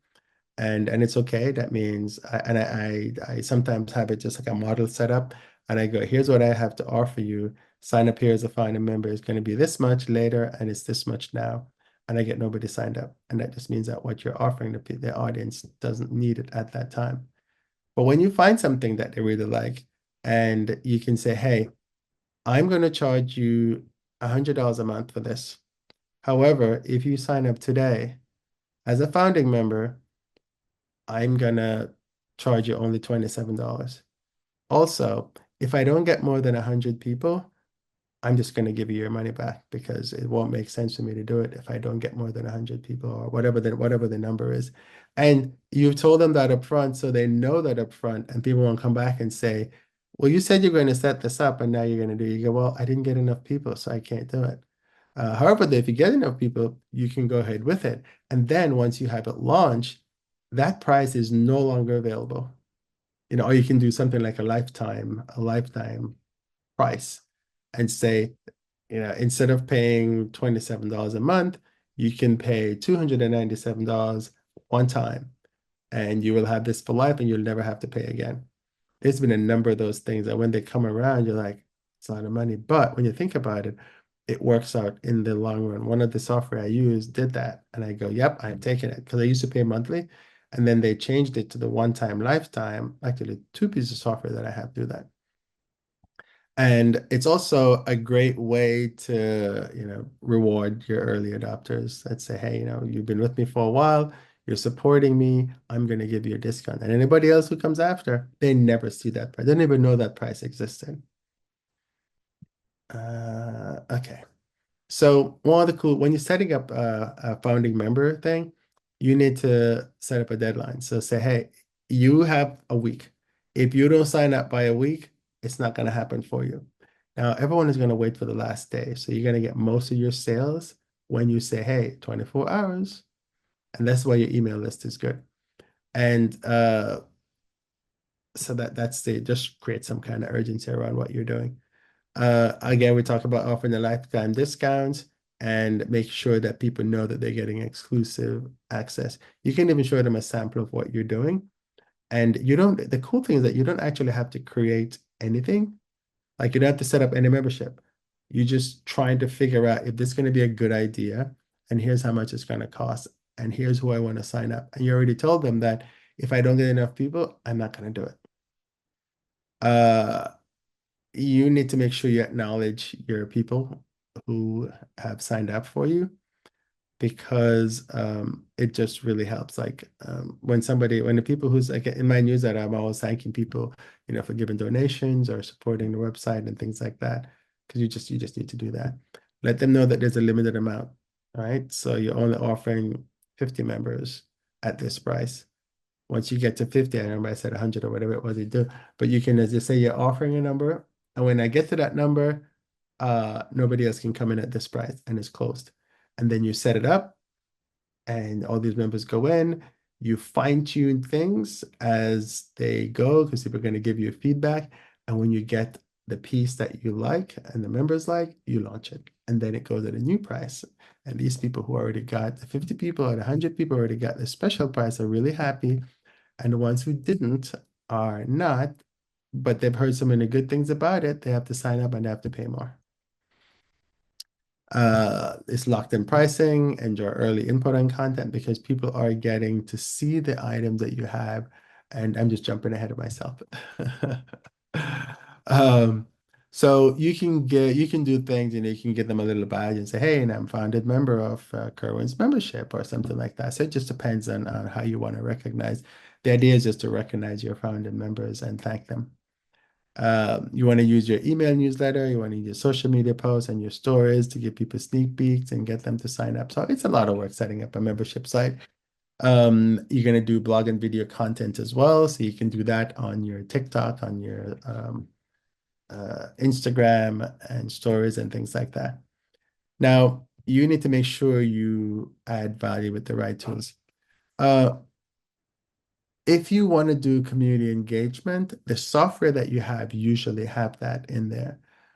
You have tools like StreamYard and Zoom that you can use to do your live events. There's a lot more software out there. Zoom actually works really well. So you can set up little Zoom sessions to do but you need to make sure that you're always interacting with your users. And remember, if you set up a live event and because I've had live events and nobody showed up, but I recorded it. And now I can send them the recording and say, okay, here's the recording. You can go take a look at it. You can also host things on Vimeo. Vimeo is just another service where you can do video hosting. You can also host it on YouTube as unlisted videos, and then you send them the links to YouTube. You can host them on your own server, but their videos and the bandwidth will kill you when it comes to cost. So you don't want to do that. And of course, you can host things in your newsletters, and you can communicate with folks like Beehive and Kit as the two newsletter ones that you have. Other ways you can earn with your membership model, you can sell stuff. You can do ebooks, t-shirts, and so I have tried selling t-shirts. My readers don't like t-shirt. I think I sold 2, and then I bought the rest of them because at the time you had to buy a specific amount. I think it was 6 or something like that. And but I think the reason why my t-shirts didn't work is the phrase that I had in the t-shirt was boring. And so now I'm trying to revamp that and see if I can come up with some more phrases that people like. You can do affiliate partnership, offer members exclusive deals on travel products. We talked about that in the affiliate marketing section. So if you want to go check out the affiliate marketing piece, maybe I'll put a link here or a link there. You can go check out the affiliate marketing video. You can do special events and workshop. So you can do paid events.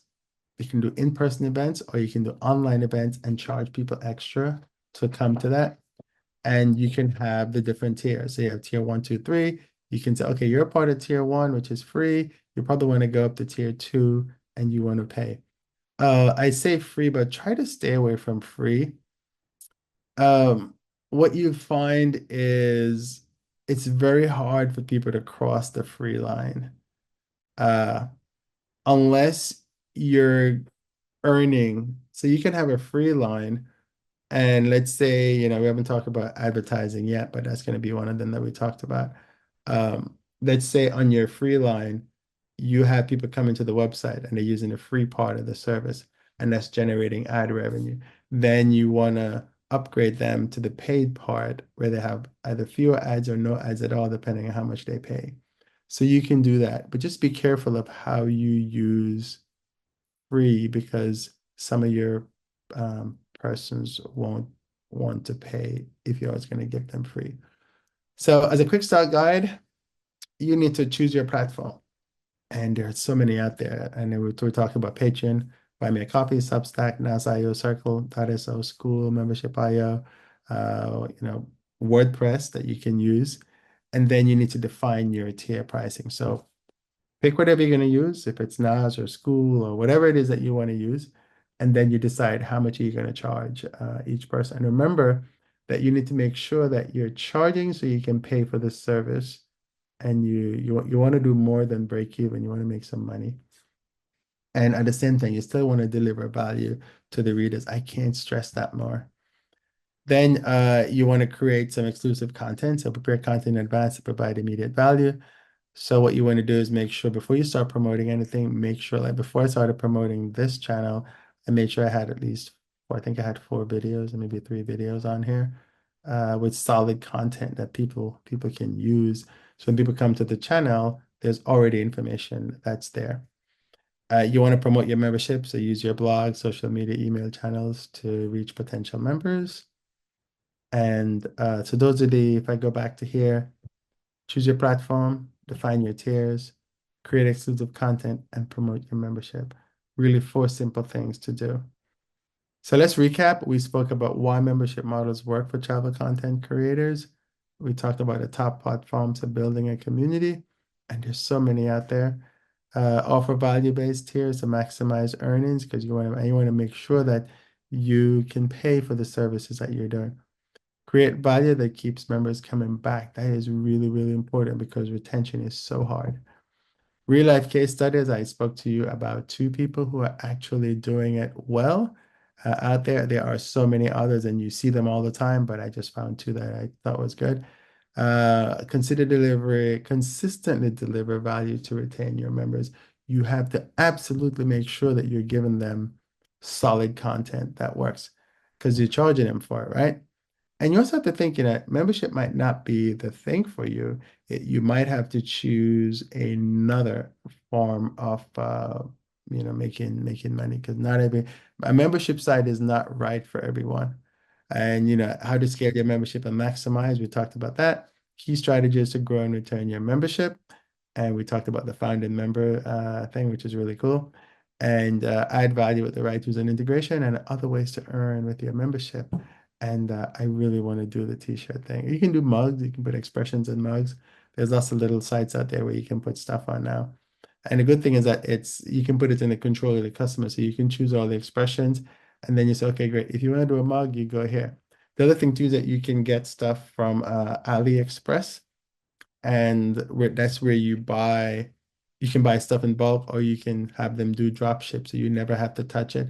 Problem with that is you have to make sure the products that you choose to create are good products and that your customers are not going to be upset because remember, you're not interacting with a customer at all. Everything is going through a different and automated process. And then I gave you a quick start guide, right? 4 things that you can do to get started today. So ready to build your community? Subscribe for more tips on building and scaling memberships because I'm gonna have more. Share the ideas and experiences in the comments. I really want to hear from you guys because if you're doing other membership, let me know what you're doing. I really wanna find out what you guys are up to, and stay tuned for more membership related content because I'm gonna have more.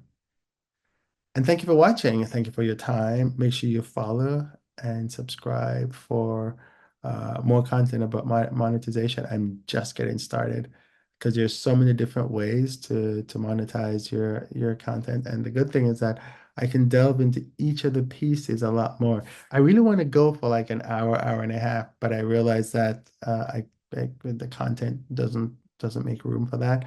However, I'm going to try to go through.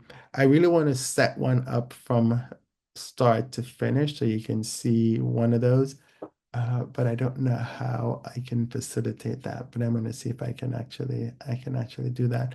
But like, subscribe, and share, and leave a comment, and let me know, what else, what are the monetization ideas that you have and you'd like me to talk about. This is Kerwin, the Travel Blogger 101. I thank you for watching, and I always forget that I can stop sharing. Thank you for watching, and we'll talk soon. Bye. Hey, travel content creator. Are you ready to turn your passion for exploring the world into a steady income? Imagine getting paid while you share your travel stories and adventures online. It's not just a dream. And it's a reality. I'm going to show you exactly how to monetize your travel blog using ad revenue in this continuing series. So whether you're just starting out or already have a growing audience, leveraging ad revenue can transform your blog from a mere hobby into a real income stream. From banner ads to in-content ads, even video ads. Doesn't make any sense now, but I'm going to explain all that to you. I'm breaking down everything so you know how to get the cash flowing going, and how to get your blog monetized. Let's go. Okay. So my name is Kerwin, and I'm a travel blogger, and this is another in the series of how to monetize your travel blog. Ad revenue is actually a really good source that's out there. I've been doing it for I don't know how many years now, and this is my second company I'm using, and so far so good. So we're going to talk about that, and let me share my screen again because I always forget to share my screen. And so we're going to talk about monetizing your travel blog with ad revenue, maximize earnings through effective ad placements. So what are we going to cover today? What is ad revenue? Types of ads for travel content creators, benefits of incorporating ads on your blog, challenges and limitations of ad revenue, how to optimize your ads for better results, ad networks to consider for your blog. And all right, so let's jump right into it. And we're going to talk about what is ad revenue. So ad revenue refers to the income you generate by displaying advertisements on your blog or other content platforms. The more visitors and impressions you get, the more potential earnings. Now, I know some people hate ads, and platforms like Google and I guess Apple on their phones have done things so you don't get bombarded by ads. But you see ads everywhere. They're on TV, they're on your internet. If you're on social media, the ads are everywhere. And one of the things too, and we're going to talk about this, not in this class, but we're going to talk about how you can actually create your own ads to generate traffic to your website. So how does it work? Ad networks such as Google AdSense display relevant ads on your site, and you earn money based on impressions. And you're going to hear people talk about CPM or CPCs, and I'm going to explain that. So it's cost per mil or clicks, which is cost per clicks, which is CPC. So CPA is the first one that you're going to hear about, which is cost per acquisition, where publishers earn when a conversion happens. So let's say this is like an affiliate thing, right? Where you set up an affiliate link on your website, and when someone clicks on it and they go and buy something, you get something. That's a cost per acquisition. There's cost per clicks, which is someone can click on your link. They don't have to buy anything, but you earn something. There's also cost per meal, which your publishers earn for every 1,000 impressions. So which means that, if you have a 5,000 impressions, and your rate was maybe 5 CPM, you'd get like $5 or something like that, right? So that's kind of how the industry works. So just remember CPA, cost per acquisition, CPC, cost per click, and CPM, cost per mil. CPM is probably the one you're going to hear the most. All right, types of ads for travel content creators. They're banner ads. These are the ones that you probably see these all the time. They're one of the most common types of display advertising. They're typically rectangular or square and appears in various locations on your blog. And here's an example of what a banner ad looks like. This is one of them that you usually see at the top of your placements. Placed at the top of our page or just below the header, these ads are highly visible and generally have higher click-through rates, but can take up prime space on your blog. Sidebar ads. These are the ones that you see in the little side thing up here on the left side or right side of your screen. And these ads are less intrusive, but still visible to readers that scroll through your content. Footer ads. Footer ads sometimes looks just like the banner ads, but there are some now that just fits at the bottom of the content, and the content looks like it's flowing into it. Or you may see them when you read an article, you'll see them at the bottom of the article. Pros, the ads, they're highly visible if placed at the top or side of your site. Simple to implement using ad networks like Google AdSense.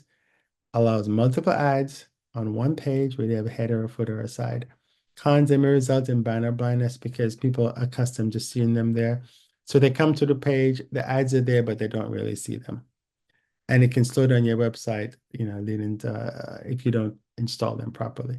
But the ad networks do help you in doing that, and they're very, very good at making sure that the ads don't really affect your website performance. There's also in-content ads. Now, these are woven into the content. So you're reading something and this ad shows up. It's the same color as the text you were reading before, and it's the same color as a page you're reading. So it's basically blends right into the page and it looks like a part of the content. Placements. You can do inline ads, mid-post ads, or end-of-post ads. So this is just a matter of where these ads can go. And these are the inline ads. Pros, high engagement since they appear within the content flow. And so it looks like it's a part of the content. Readers are more likely to click these ads compared to sidebar ads because they're within the content that they're reading. And they work on desktop and mobile. Now, all these ads will work on desktop and mobile. Their publishers are very good now, especially on mobile, because you have so many people using mobile. Cons, they may disrupt the reading experience if not placed strategically, and overusing in-content ads can make your posts feel cluttered or overly commercial. Best practice, use 1 or 2 in-content ads per post to avoid overwhelming your readers. Experiment with placing ads after the first few paragraphs or in natural breaks for the content. The ad networks actually take care of this for you, and you have settings that you can do so you can have more or less and things like that. Video ads. These are actually really good and they pay really well. Video ads can either be embedded in your blog or displayed as pre-roll, mid-roll, or post-roll. Pre-roll just says, before the content starts, mid-roll in the middle of the content, post-roll at the end of the content. Or you can see like here, this little box here, this little black box here. This is the page. And then this box is where the video is, and the video will show up there. You see this a lot because this is like an industry setup. Placements. We talk about pre-roll video. These play before your video content begins. They're effective because viewers must watch at least a few seconds before skipping. And you get paid, for, I guess, how long somebody watches. Mid-roll, these are played during the video, often at natural breaks, similar to a TV commercial, and they have high engagement but may interrupt the viewing experience. Post-roll plays after the video has ended, typically capturing viewers who stick around until the end. So these are just the ads that are actually inside the video, but there's also some videos that the video itself is actually the ad. Pros, highly effective since video content often captures more attention than text or static ads. Suitable for video-heavy platforms like YouTube or Vimeo, and can generate higher CPMs compared to static ads. Because you'll see these things in the, like you go to watch a YouTube video, and the first thing you see is the ad. And you can't skip it, you can't do anything until like 3 or 4 seconds in, and you get the little skip button, and then you can skip it if you need to. Cons may be seen as disruptive, especially if the viewer is not expecting a mid-roll ad. But that's the whole idea, right? Requires video content on your blog, which may not be feasible for every travel blogger. But you have a phone, and you should be doing video content anyway if you're a travel blogger. So you should not have any issues of not having any video content at all. Best practice, if you create travel blogs or videos, use pre-roll and mid-roll ads sparingly to avoid disrupting your audience's viewing experience. Ensure the ads are relevant to your video content for higher engagement. In some ad networks, you can actually tell them what type of ads you want and what type of ads you don't want, which is always good to know. Okay, native ads. Native ads blend seamlessly into your content, making them less obtrusive than traditional ads. They're almost like the in-content ad. These can be sponsored posts, related articles, or even product recommendation that align with the interest of your readers. This is really good for sponsored content, so you can actually write an article, 10 best travel gadgets. And we talked about, there's a whole section about sponsored content. So let me put a link somewhere up here, probably over my right shoulder, I think. So you can go take a look at that. There's in-feed ads, ads that appear within your blog feed or article, matching the style and tone of your content. Or you can do recommended widgets. These are ads that appear at the end of your blog post under related articles, or you may also like, because you've seen this before. Pros, high engagement because they blend with the rest of the content, less disruptive than traditional banner. Because if you're doing like a sponsored post, the entire thing is an ad. So works well with affiliate marketing strategies that can promote products or services your audience will find valuable. Cons, requires careful integration to maintain transparency and user trust. Native ads should always be clearly labeled as ads or sponsored content. And we talk about FTC regulation in the United States, the Federal Trade Commission, that requires you actually to tell the reader that this is what they're seeing as an ad. Again, in other countries, this may be different, so you may want to check what the requirements are. Best practices, incorporate native ads that naturally align with your blog's content and audience. For example, a blog post about packing tips for a long-haul flight could feature native ads for packing cubes or travel size toiletries. So, it's ads that make sense.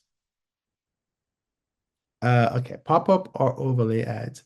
Pop-up or overlay ads appear on the top of your content, often requiring you to close the ad before continuing.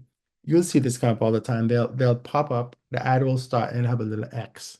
And sometimes the little X is delayed because they want you to see a certain amount of the ad before the little X shows up. Enter pop-up display as soon as the user lands on your website. These, I think you should always give it a little time, but sometimes it's the ad networks that figure this out. Scrolled trigger pop-up. That means as soon as you're scrolling down and you get to a certain point, the ad will show up. Exit intent pop-up. These are the ones that show up when you're leaving for the ads. It's like, hey, you're leaving, but you didn't buy whatever you wanted to buy. Let me give you a thing, or here is something on it, right?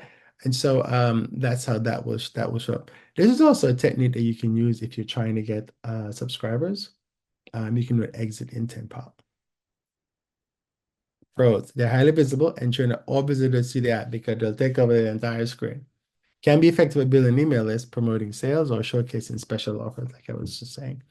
Cons can be intrusive and negatively impact user experience, may lead to high bounce rates if overused or poorly timed. What I've found is you will get some complaints, but it's not a lot of complaints. And people understand that you're trying to make money because the content is free, and so they're usually okay with it. Best practices, use pop-up ads sparingly and only for high-value offers. Exit intent pop-ups tend to have a better user experience than immediate pop-ups because they don't disrupt the user's interaction with your content. All right, we are going to talk about newsletter ads. Newsletter ads is an excellent way to make money. There's a whole section that I talk about newsletters. So obviously, you can't use newsletter ads if you don't have newsletter. Newsletter ads is one of the reasons why I switched my providers, because ConvertKit, which is now Kit, didn't have newsletter ads. And this company came along called Beehive, and Beehive had newsletter ads. So I started to use Beehive. Now Kit has ads, so you can do ads on Kit. These are the only two that I know of so far. I know there are probably others, but these are the two that are really good. Now, newsletter ads are advertisement that you feature within the email newsletter itself. And you've seen these, and I'll show you examples. These can be banners, product mentions, or native ads placed within the content of your email. Since your newsletter goes directly to subscribers, these ads have the potential for high engagements compared to other ad types. Now, one of the things I don't understand is with some brands, you talk to them and they will pay you for a campaign that could potentially reach X number of people, but not necessarily, right? But you have a newsletter with 10,000 people, click-through rate of like 50%, so half of them will see it. And then, I'm sorry, open rate of about 50%. And then you have like a click-through rates of 4, 5, 6%, depending on what the offer is. And they don't see this as a better deal than putting it on social media and getting likes, especially if your audience is tailored. Like if this is the audience that they want, you should be jumping on this. But anyway, I'm preaching to the I'm off my soapbox. Okay, types of newsletter ads. There are banner ads. Image-based ads placed at the top, middle, or bottom of your newsletter, and banners can showcase products, promotions, or services. Best for sponsored campaign where brands want strong visual representation. Sometimes you can't really tell where the ad should show up because the newsletter company controls that. So like, and I'll show you some in mine, the ads, they show at the top. But you can also put some in the middle depending on what it is, what you have. So I'll show you. In content ads, text-based or visual ads embedded within the newsletter content. For example, a small ad that reads sponsored by with a brief description of the brand's product. Best for keeping ads subtle and maintaining a seamless flow of content. Dedicated ad. So one of the things that I offer brands is I could send an entire email, and the email is just for you. Now, it's an email that I know my readers would like because my readers are travelers. So let's say I want to talk about a particular destination. I could write an entire email about that particular destination, and it's an ad, but to my readers, it's content and it's proper content. It is telling them everything they need to know about this particular destination, which is what they need, but it's an ad because the brand has paid me to do this email. And so this is something that you could think about. You could think about. It's a bit of a paid sponsorship. Pros of newsletter ads, the emails have a high engagement rates, and because they're sent directly to the subscribers who are genuinely interested in your content. Higher click-through rates, since newsletter targets a loyal audience, they often generate higher click-through rates compared to a website ad. If I just send a newsletter about one particular item, the click-through rate on that is really high. And sometimes it's not even click-through, it's just education. So you're just telling somebody something, they don't have to go click on anything, all they're doing is just read it. But sometimes if you want them to go to a particular product, then you can send them directly to it. And of course, the newsletter tracks everything, so you have all the metrics that you can send to your partner. Pros of newsletter, you can choose where to place the ads, allowing you to maintain control over the newsletter's look and feel, pretty much.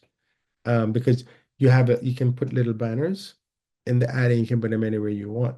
But if it's like a sponsored by, it just goes in a particular spot, and I'll show you that in a little bit. Best practices, balance content and ads, avoid overcrowding your newsletter with ads. A good rule is to keep ads limited to 1 or 2 per newsletter to maintain the value of your content. Best practices, choose relevant sponsors, work with brands and advertise that align with your audience interests. And if your newsletter is travel focused, prioritize ads for travel gears, tours, accommodations, etc. It makes sense, right? Test ad placements, experiment with placing ads at different points in your newsletter. Mid-content ad tend to perform better as readers are more engaged at that point. Although sometimes what I found is if I just put an ad at the beginning, it does much, much better than further down because some people don't go further down. But they always get to the first piece as they open it, right? So you kind of just test it. Track performance. The email marketing software will track the performance for you.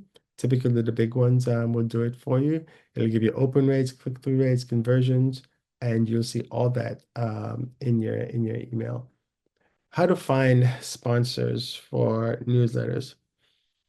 You can do direct outreach. So you can jump on, if you go to conferences or something like that, you can just, directly hit up a brand and say, look, I have a newsletter. Here's what I have. Here's the people that's in it.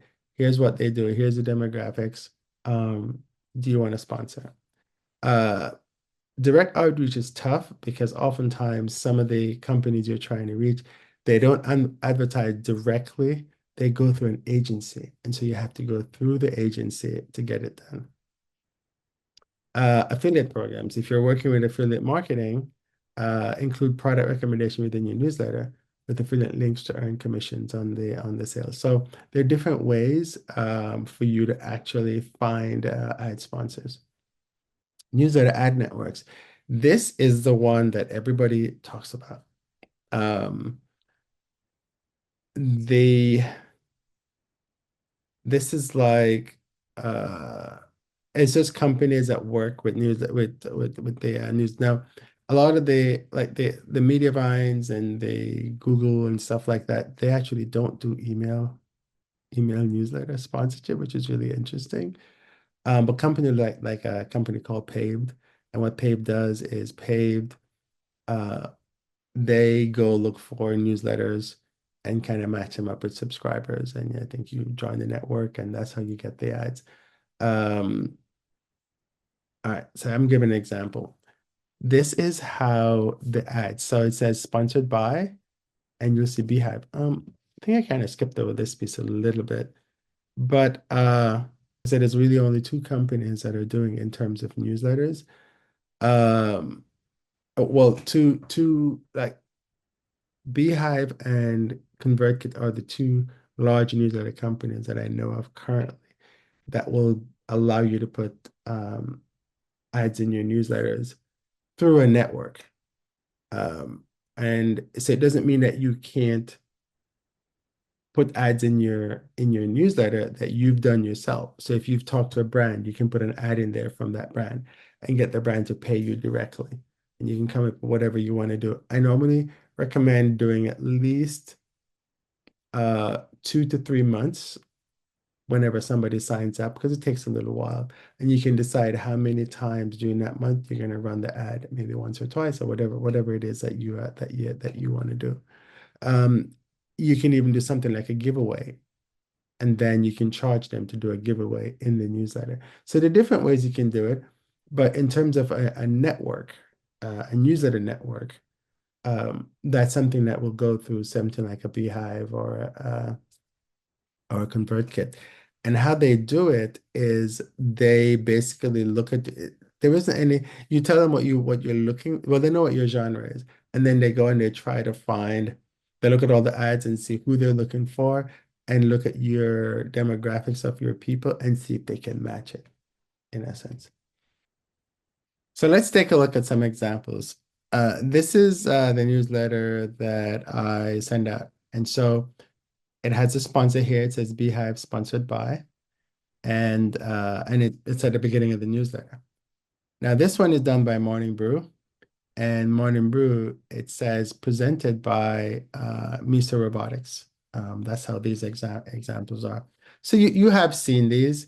They just, I guess, become a part of the, what you see in your daily basis. Now further down is where you will see it'll have like a little piece that actually shows the actual ad with the information that they're trying to promote in the ad. So in summary, by using a variety of ad types, banner ads, in-content ads, video ads, native ads, and pop-up ads, travel content creators like yourself can maximize your ad revenue while maintaining a balance between monetization and user experience.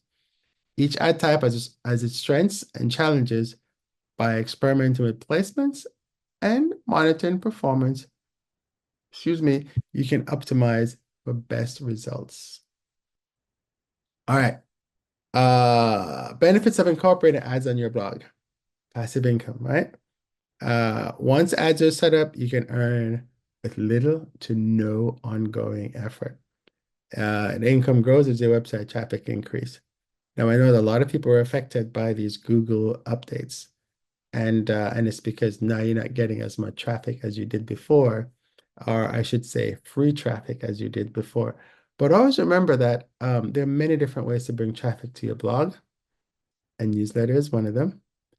And you could use Pinterest. You could use and I guess I probably need to do a video about different ways of bringing traffic to your blog. You could also do paid advertising, and I talked about paid advertising in another video as well. And the thing is that if you're going to make $10 from someone, and it costs you $2 to make $10, then you've made $8. So you can set up an ad that costs you $2 per person, and you're making $8, and then you're good. I think the problem is that some travel content creators, they don't have a product.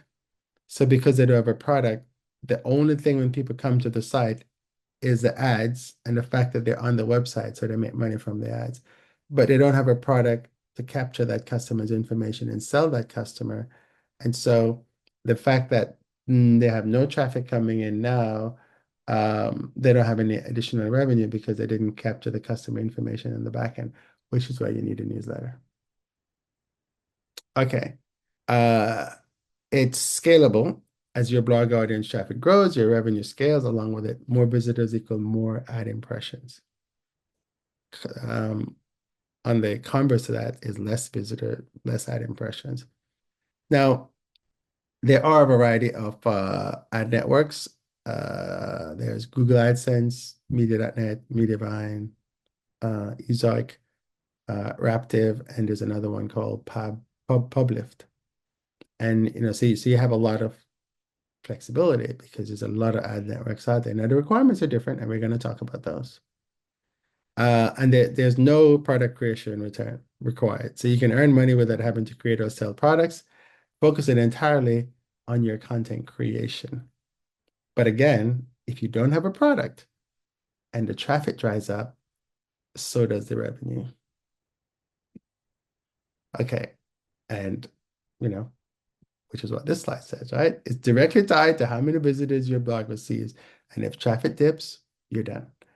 And that's the big problem that we have today because of the Google not so helpful content updates, which is pretty devastating because I know some people, they've lost pretty much their entire business is gone because now the traffic that they used to get, they no longer receive that traffic because Google has pretty much decimated it. And so you definitely need to think about different ways that you can get traffic to your blog. Because free search engine optimized traffic is not the only way. You do have to think up a different ways to do it. Challenge and limitation of ad revenue. Low earnings for low traffic blog. If your blog doesn't receive substantial traffic, you're earning some ads, maybe minimal, especially with CPM ads, right? Because it's cost per thousand. And the less people that come to the blog, the less money that you make. User experience impact. Poorly placed ads or excessive ads can disrupt the user experience, leading to higher bounce rates or lower engagement. This does happen. But again, the major ad networks, what they do is they have a lot of data. And so they know what placements work, what frequency works, and they give you the interface. You can go in interface and say, how often do you want things and things like that. So that they have thought about it. Ad blockers, I talked about Google, and I think the iPhone or something like that has ad blockers on your ads. The weird thing about as humans is we want free content, but we want content, but we don't want to pay for it. And so when we try to monetize, because we have to live, when we try to monetize our content, someone puts ad blocking software in, and it's like, well, but I spent a lot of time to give you this information, and watching an ad is a small price to pay because I could also say, okay, if you don't want any ads, I'm going to put all the stuff behind a paywall. I'm going to charge you a monthly fee for it, and then you probably still wouldn't do it. Yeah, so it's very tough to think about how to make money using your blog because you want to make sure the reader has a great experience because that's who you're trying to serve. But you also want to make some money from it so you can keep doing it, so you can keep traveling and keep giving them the information that they need. Okay. So make sure you have to optimize ads how to optimize ads for better results. Ensure that the ads do not clutter your site or interrupt the flow of content, which I spent the whole time telling you should do that, and I go, oh, well, then do that. But you understand what I mean, right? I mean, don't make it too annoying for the readers. And ads should blend naturally with the overall design of your website. And I went to a whole different types of ads that you can use. Test different ad placements. Experiment with ad placement to find a position that works best for your readers and avoid placing too many ads, you know, so you don't annoy your readers again. Use multiple ad types, combining different types of ads. Banner in content video can diversify your revenue stream and improve the user engagement. Test, test, test, test, test. Monitor performance and adjust. Regularly check your ad performance using tools like Google Analytics and adjust placements or ad types based on what works best for your audience. Okay, this is the big part. Ad networks to consider for your blog. Choosing the right ad network is crucial to maximizing your ad revenue, and we're gonna take a look at them. Let's go. Okay, Google AdSense. This, my friends, is the lowest hanging fruit.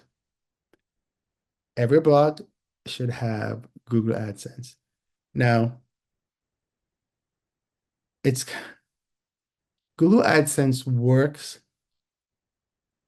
based on traffic. The more traffic you get, the more you make. I started with Google AdSense when I first started, and it worked really well because I had quite a bit of traffic.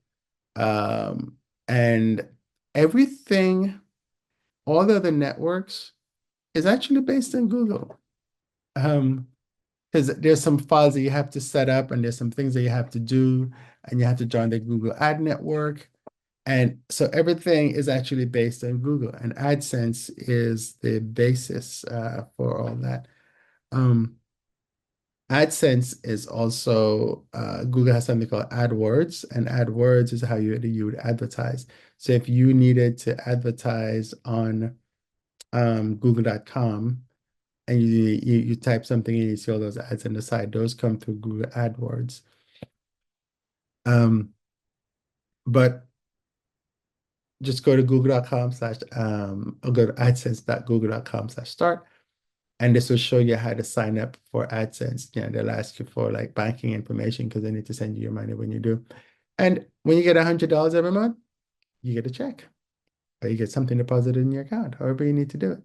But you have to get the traffic. The traffic is what will do this. And, you know, I guess I probably should do something on search engine optimization. Although with Google, it's so difficult these days to do that. Oh, excuse me. I'm sorry about that. Didn't get enough sleep last night. Okay, so that's AdSense. And this is kind of what when you go to the AdSense webpage, this is kind of what you see, and you click on the sign up button and you sign up. It is hooked up to your Google account, so it'll always ask you to sign into your Google account. Okay. AdSense is best for beginners, small blogs, with diverse content. So you can do anything with AdSense, and it doesn't matter how many people you have coming to the blog, it's fine. And then you get an interface, and it shows you, it goes through the interface, and it shows you how to set the blog up, how to set the ads up, and then you put the little code on your website, and then you go back later, and you see the ads show up. That's kind of how it works. And you have all different types of ads that you can put in there. The payout model is cost per click and cost per 1,000 impressions. So the more people come to your site and see it, you get paid. And if they click, you get paid. That's how that works.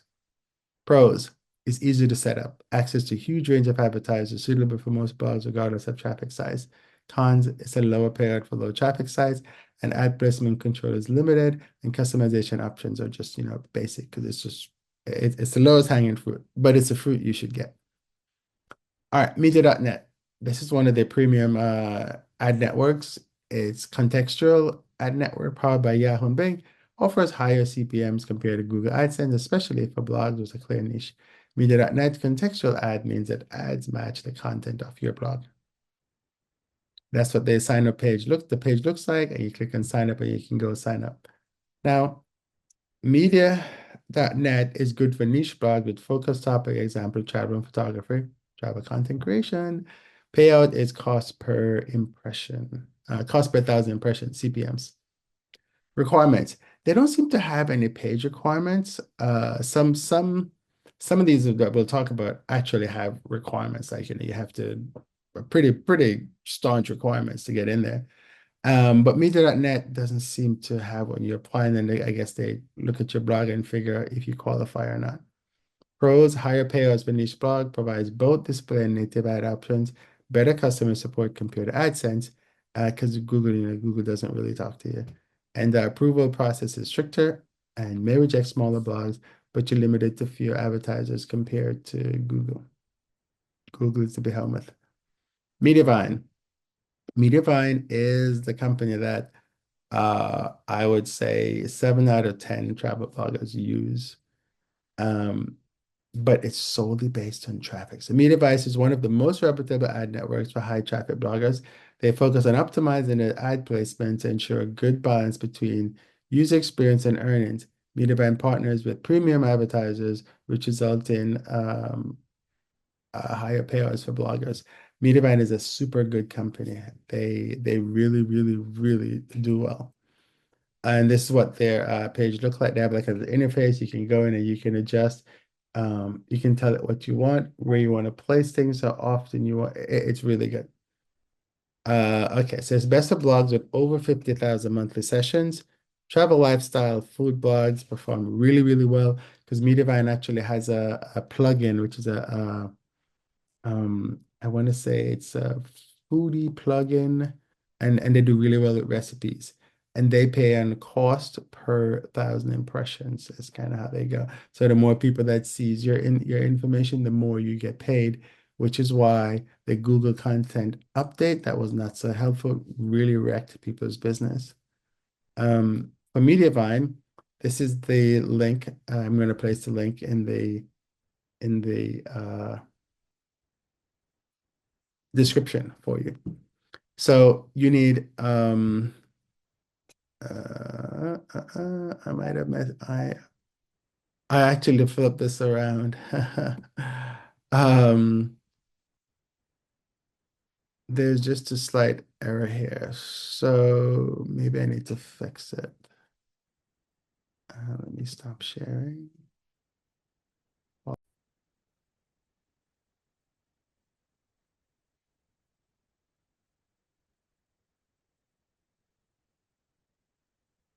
Okay. So let's look at the requirements for Mediavine. There's a link here, and I'm going to include that link in the description.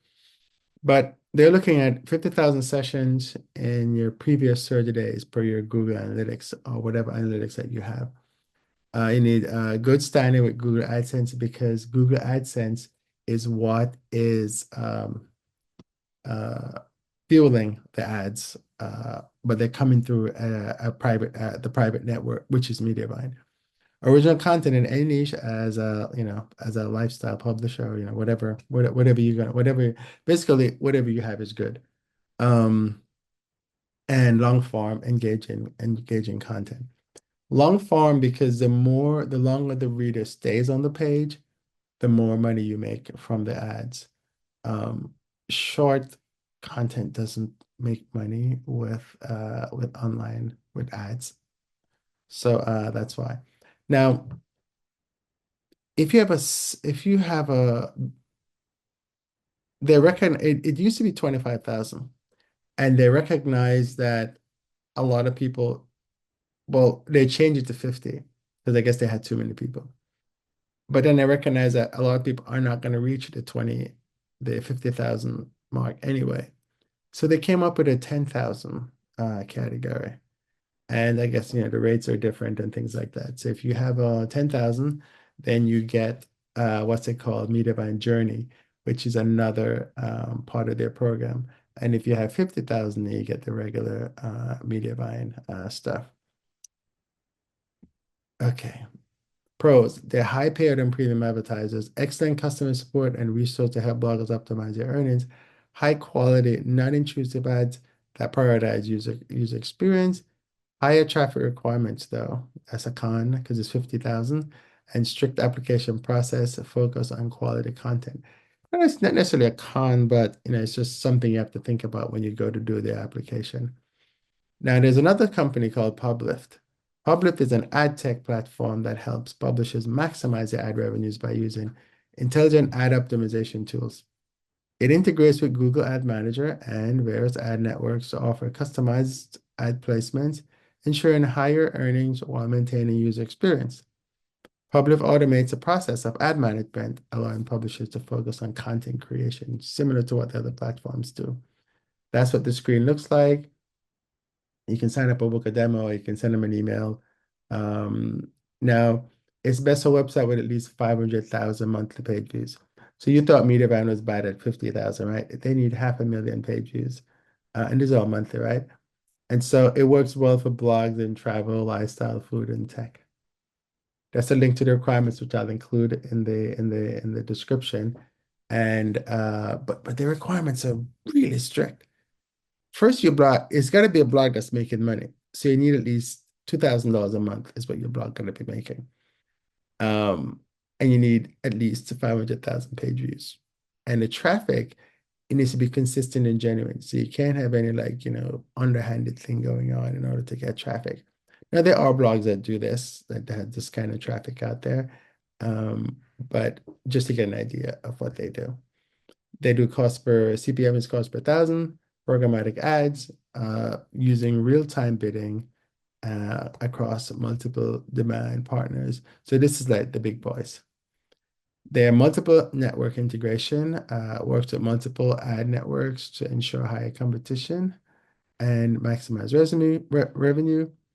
Public uses AI and machine learning algorithm to optimize ad placement and ad formats, customizable ad experience, offers non-intrusive, high-quality ad formats to enhance user experience.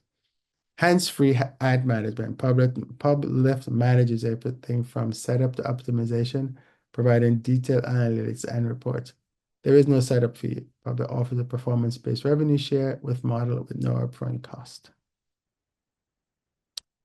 Here's a con. They require 500,000, monthly session, monthly page use for eligibility. And the revenue share model, they operate on a revenue share model, which means a percentage of your ad earnings is shared with this platform. I think some of the others do something similar but slightly different. Sometimes what happens is that the ad companies will charge the advertisers a fee, but the money you make from the CPMs, which now you should know what that means, right? Cost per mil, or cost per thousand. You get to keep that. Now, I think with some of the publishers, some of the ad networks, if you get to a certain threshold, you get a lot more of what you're making because you're at a certain threshold. Now there's Ezoic. Ezoic is another company which is AI-based ad optimization platform. It uses machine learning to optimize the placement and boost revenue while maintaining a positive user experience. Great for bloggers looking to maximize earnings through customized ad placement. And if you can't get into Mediavine, this is a good place to start because this is what the homepage looks like when you go. And it's best for mid-sized blogs looking for advanced optimization. It does CPM, cost per thousand impressions. No page views limits for new signups. And I'm going to give you, I'm going to include this link in the description so you have that. But that's another one of the good things, right? So AdSense has no page view. Ezoic has no page views. Media.net has no page view requirements. So you're not all lost. You can make money on your blog even with, less than 10,000. Now, the pros about Ezoic, it's AI-based optimization that continually just to improve ad revenue. User experience controls to prevent disruptive ads, suitable for medium-sized blogs that may not meet Mediavine requirements. But in a con, it requires technical setup. It is really difficult to set up. They have this long thing you have to go through, and then I don't know. It's just, I hope it's probably a little better now. But when I signed up initially for one of the blogs that I have, it's really difficult to set up. But And some bloggers report lower page view times. But just test it, see if it works for you. It may not work for you, but you can try it. Now, there's another one called Raptive. Now, Raptive is a combination of two companies, AdThrive, and I forget what the name of the other company is, but two companies came together. They're very similar to Raptive, to Mediavine. They're known for high payouts and premium placements, and they're one of the best options for blog with established high volume traffic. This is what the homepage looks like. And actually on here, it reminds me who the companies are. It was Cafe Media and AdThrive is who came together, and I guess they merged and they became Raptive. They're best of blogs with over 100,000 page views per month, and Raptive works best for lifestyle, travel, and food, and they do cost per 1,000 impressions, CPM. Similar to, all of them will do CPMs, but it's just a matter of, can I get in at, whatever my page views are. And this is why traffic is such a big thing, because you need the traffic. You have to figure out how to get the traffic. And everyone is doing search engine optimization, which works. However, when Google did all their thing, you would search for something and the blogs don't show up anymore. So you're not getting as much traffic as you used to get. And just like when during COVID and like 2020, 2021, your revenue went down because no one was coming to the blog, no one was searching, no one was going anywhere. And so I think I think I collected maybe $50 one month, or $500, I forget it was, but it was really awful what you would get because nobody was doing anything.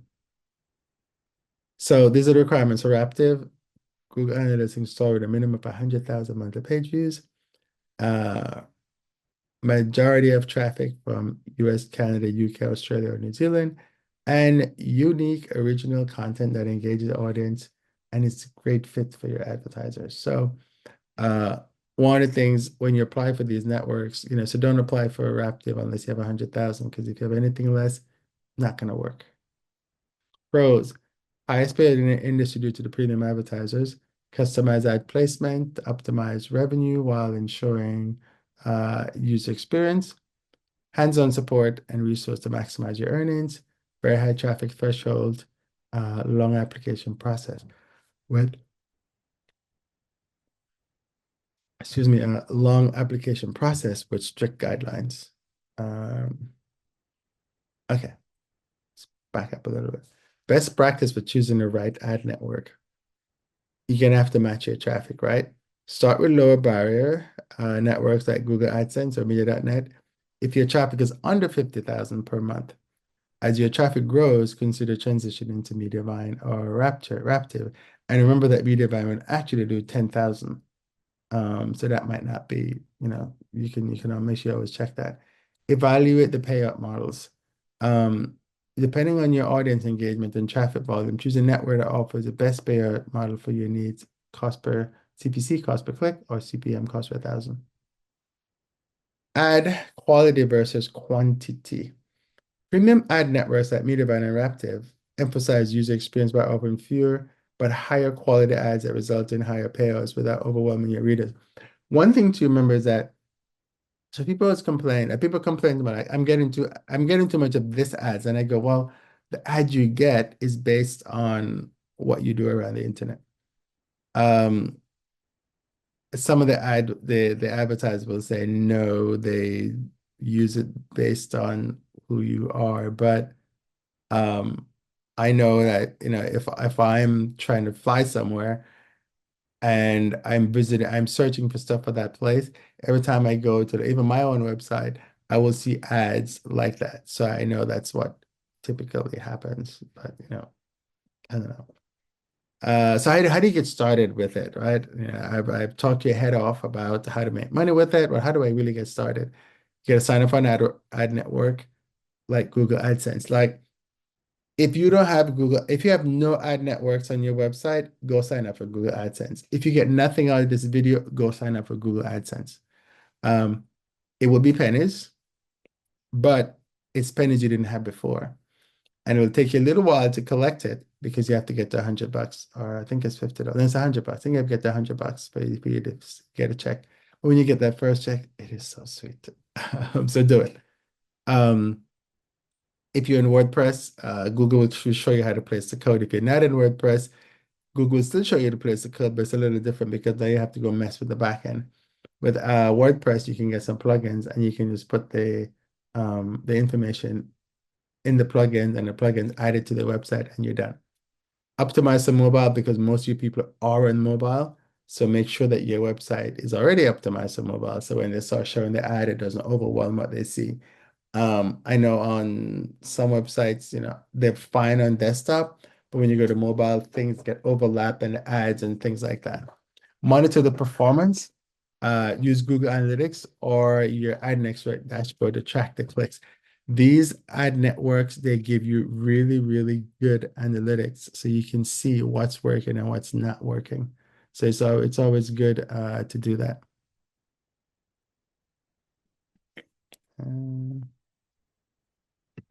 Okay. Evaluate your traffic. This is your path to passive ad revenue. Ensure you have a steady flow of visitors before applying for ad networks. This is why it's good to have a newsletter, because if you have a newsletter, you know that when you send your newsletter out, you get maybe 5, 6, 7,000 people coming back to your website and looking at what you, well, at least they're opening your newsletter and then they're clicking through and coming, into your website. So you're driving traffic to your website all the time. If you have a product, so which means that you create something and people have to come to your website to use that something, then that creates traffic to your blog. If you have a Facebook page and you talk about, oh, I just did a post on how to go to New York, and you drive people to your website to look at that, or you do a Instagram post or Instagram story, because Instagram doesn't really do the links, which is really annoying. But let's say you do or a LinkedIn post or something that will drive traffic back to your blog, or you do a Pinterest post or a Flipboard post. So there's lots of different ways that you can do. Search engine optimization is good, but it's the lazy way. And Google has put the kibosh on that. So you're gonna have to think of a different way to get people to your website. Then, you apply for the network. Again, I said start with AdSense, experiment with ad placement, test different placements to maximize revenue without disrupting user experience. But you're gonna disrupt the user experience anyway. So I should say minimal disruption of the user experience, and monitor and adjust. Regular track your ad performance and maintenance adjustments to improve your earnings. Test, test, test, test, test. Oh my God. I think that's it. So if you're ready to monetize, subscribe for more tips. There's a lot of these videos in here. This is the one on ad revenue. And so subscribe to the channel. And so when you get, whenever I have something new, you'll get notified. If you not subscribed, you won't get any notification that I've sent something out. And leave a comment or question, because I want to understand what's going on with you. What are you making money with? What's bugging you? What's not working? What's working? Because if you tell me that, then I can go do more research and bring you more information, and give you my own personal experience from what I've seen from trying to monetize on my own website. So I guess thank you for watching. And I didn't go through and tell you what I told you after I told you. But basically in this video, we talked about what the ad networks are, why it makes sense to use the ad networks in your as part of your monetization, and what you definitely need to do. And the number one thing you need to do, right? Go sign up for Google AdSense if you don't have Google AdSense signed up already. So anyway, thank you for your time. Follow me for more insights on travel blogging and monetization. This is Kerwin with Travel Blogger 101. Good luck with monetizing using ad revenue. Talk to you soon.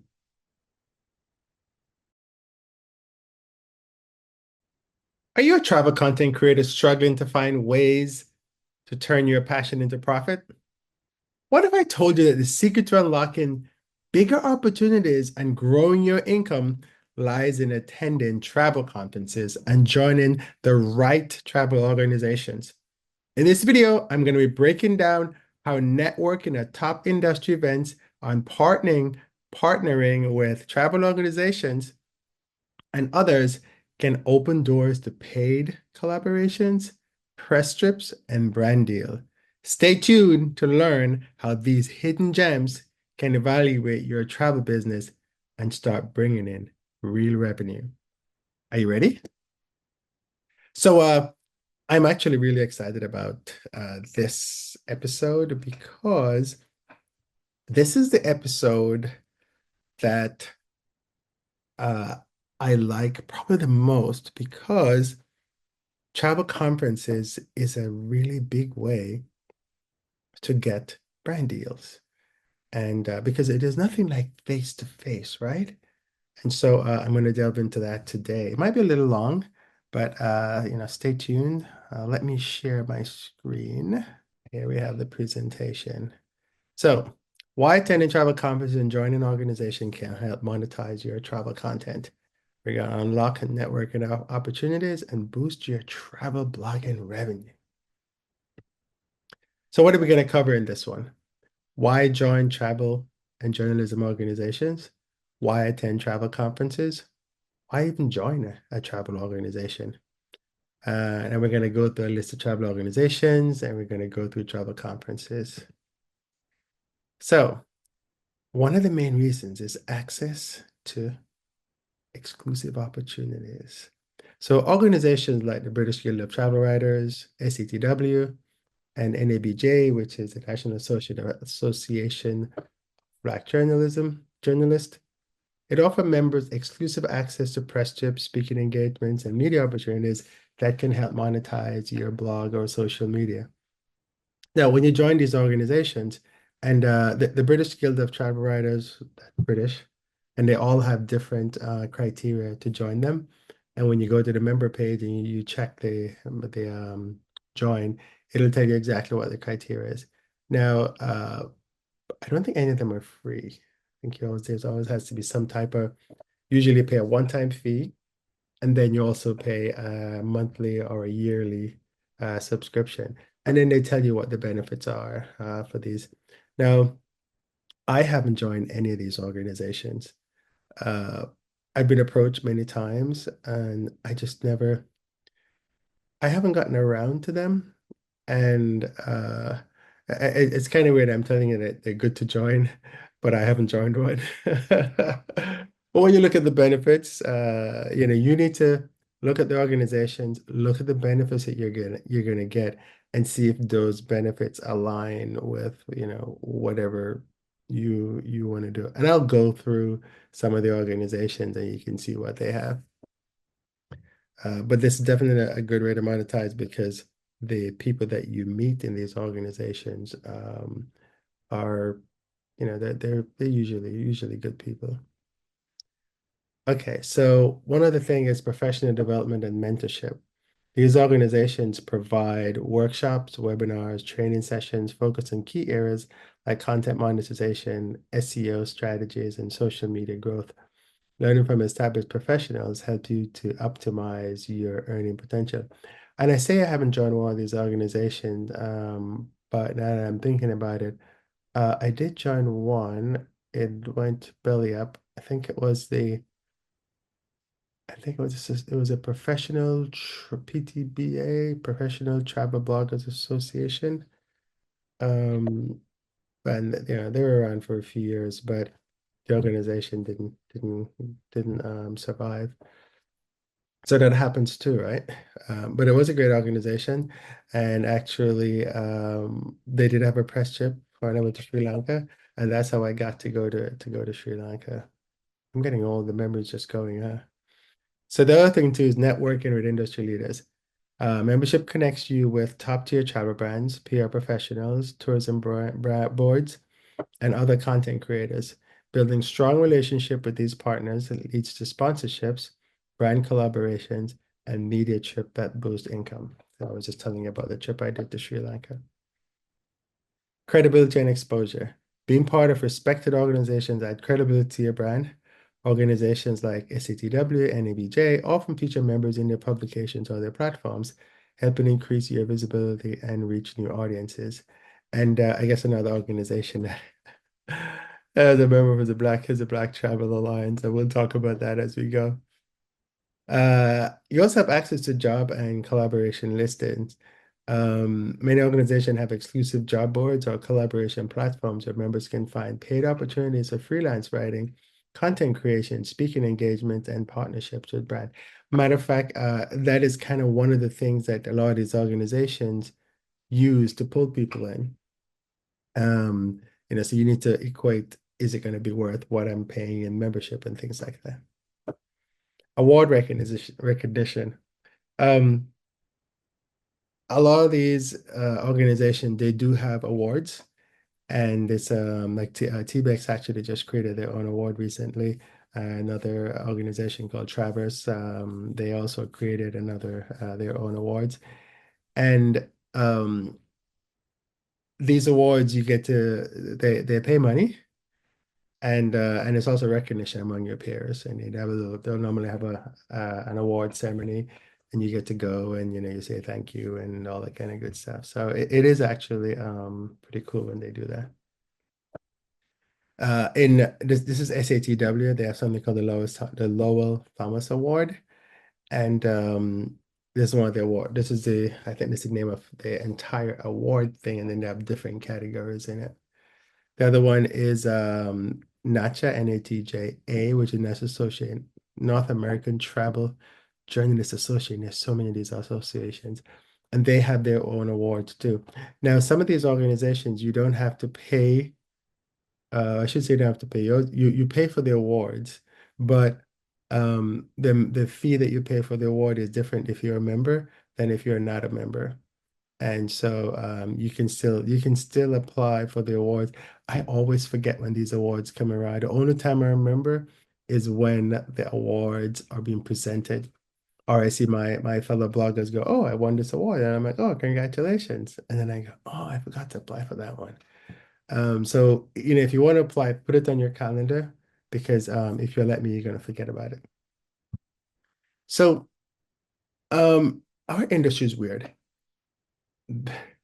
The people who call themselves journalists and the people who call themselves travel writers.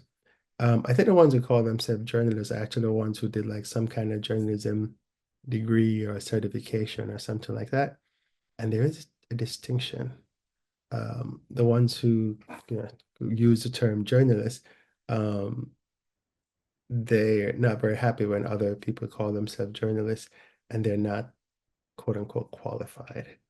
So just for definition, a journalist is a professional responsible for researching, gathering, verifying, and reporting news and information to the public through various media outlets such as newspapers, television, radio, and online platforms. Journalists play a critical role in informing the public, uncovering facts, and providing context for current events, while adhering to ethical standards of accuracy, fairness, and impartiality.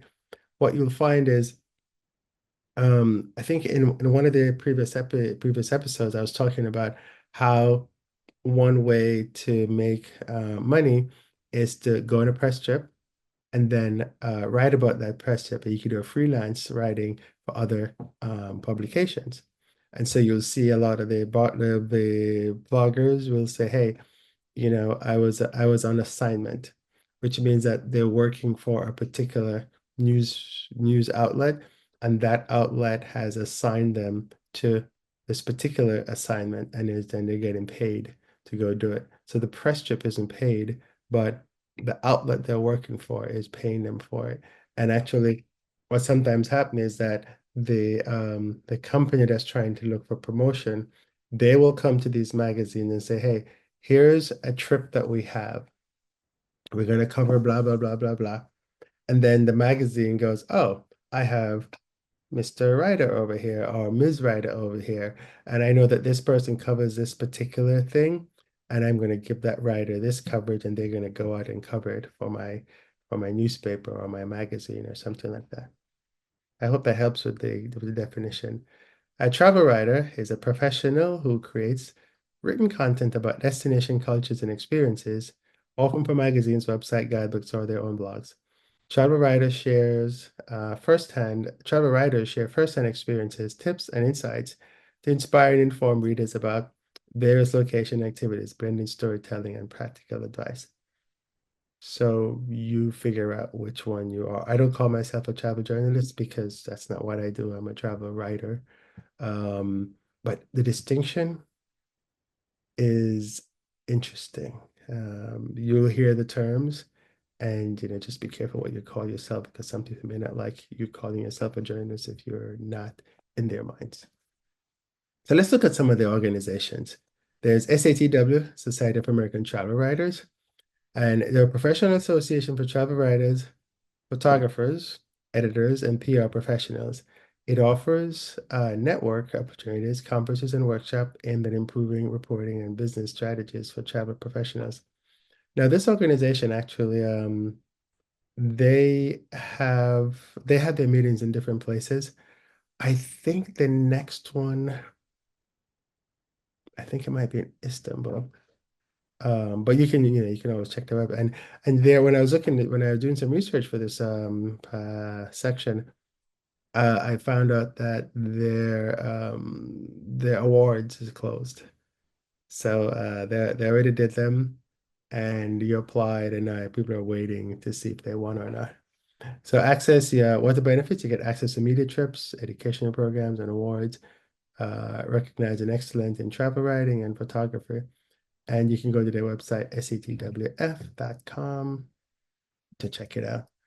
The other one is North American Travel Journalists Association, commonly called NATJA.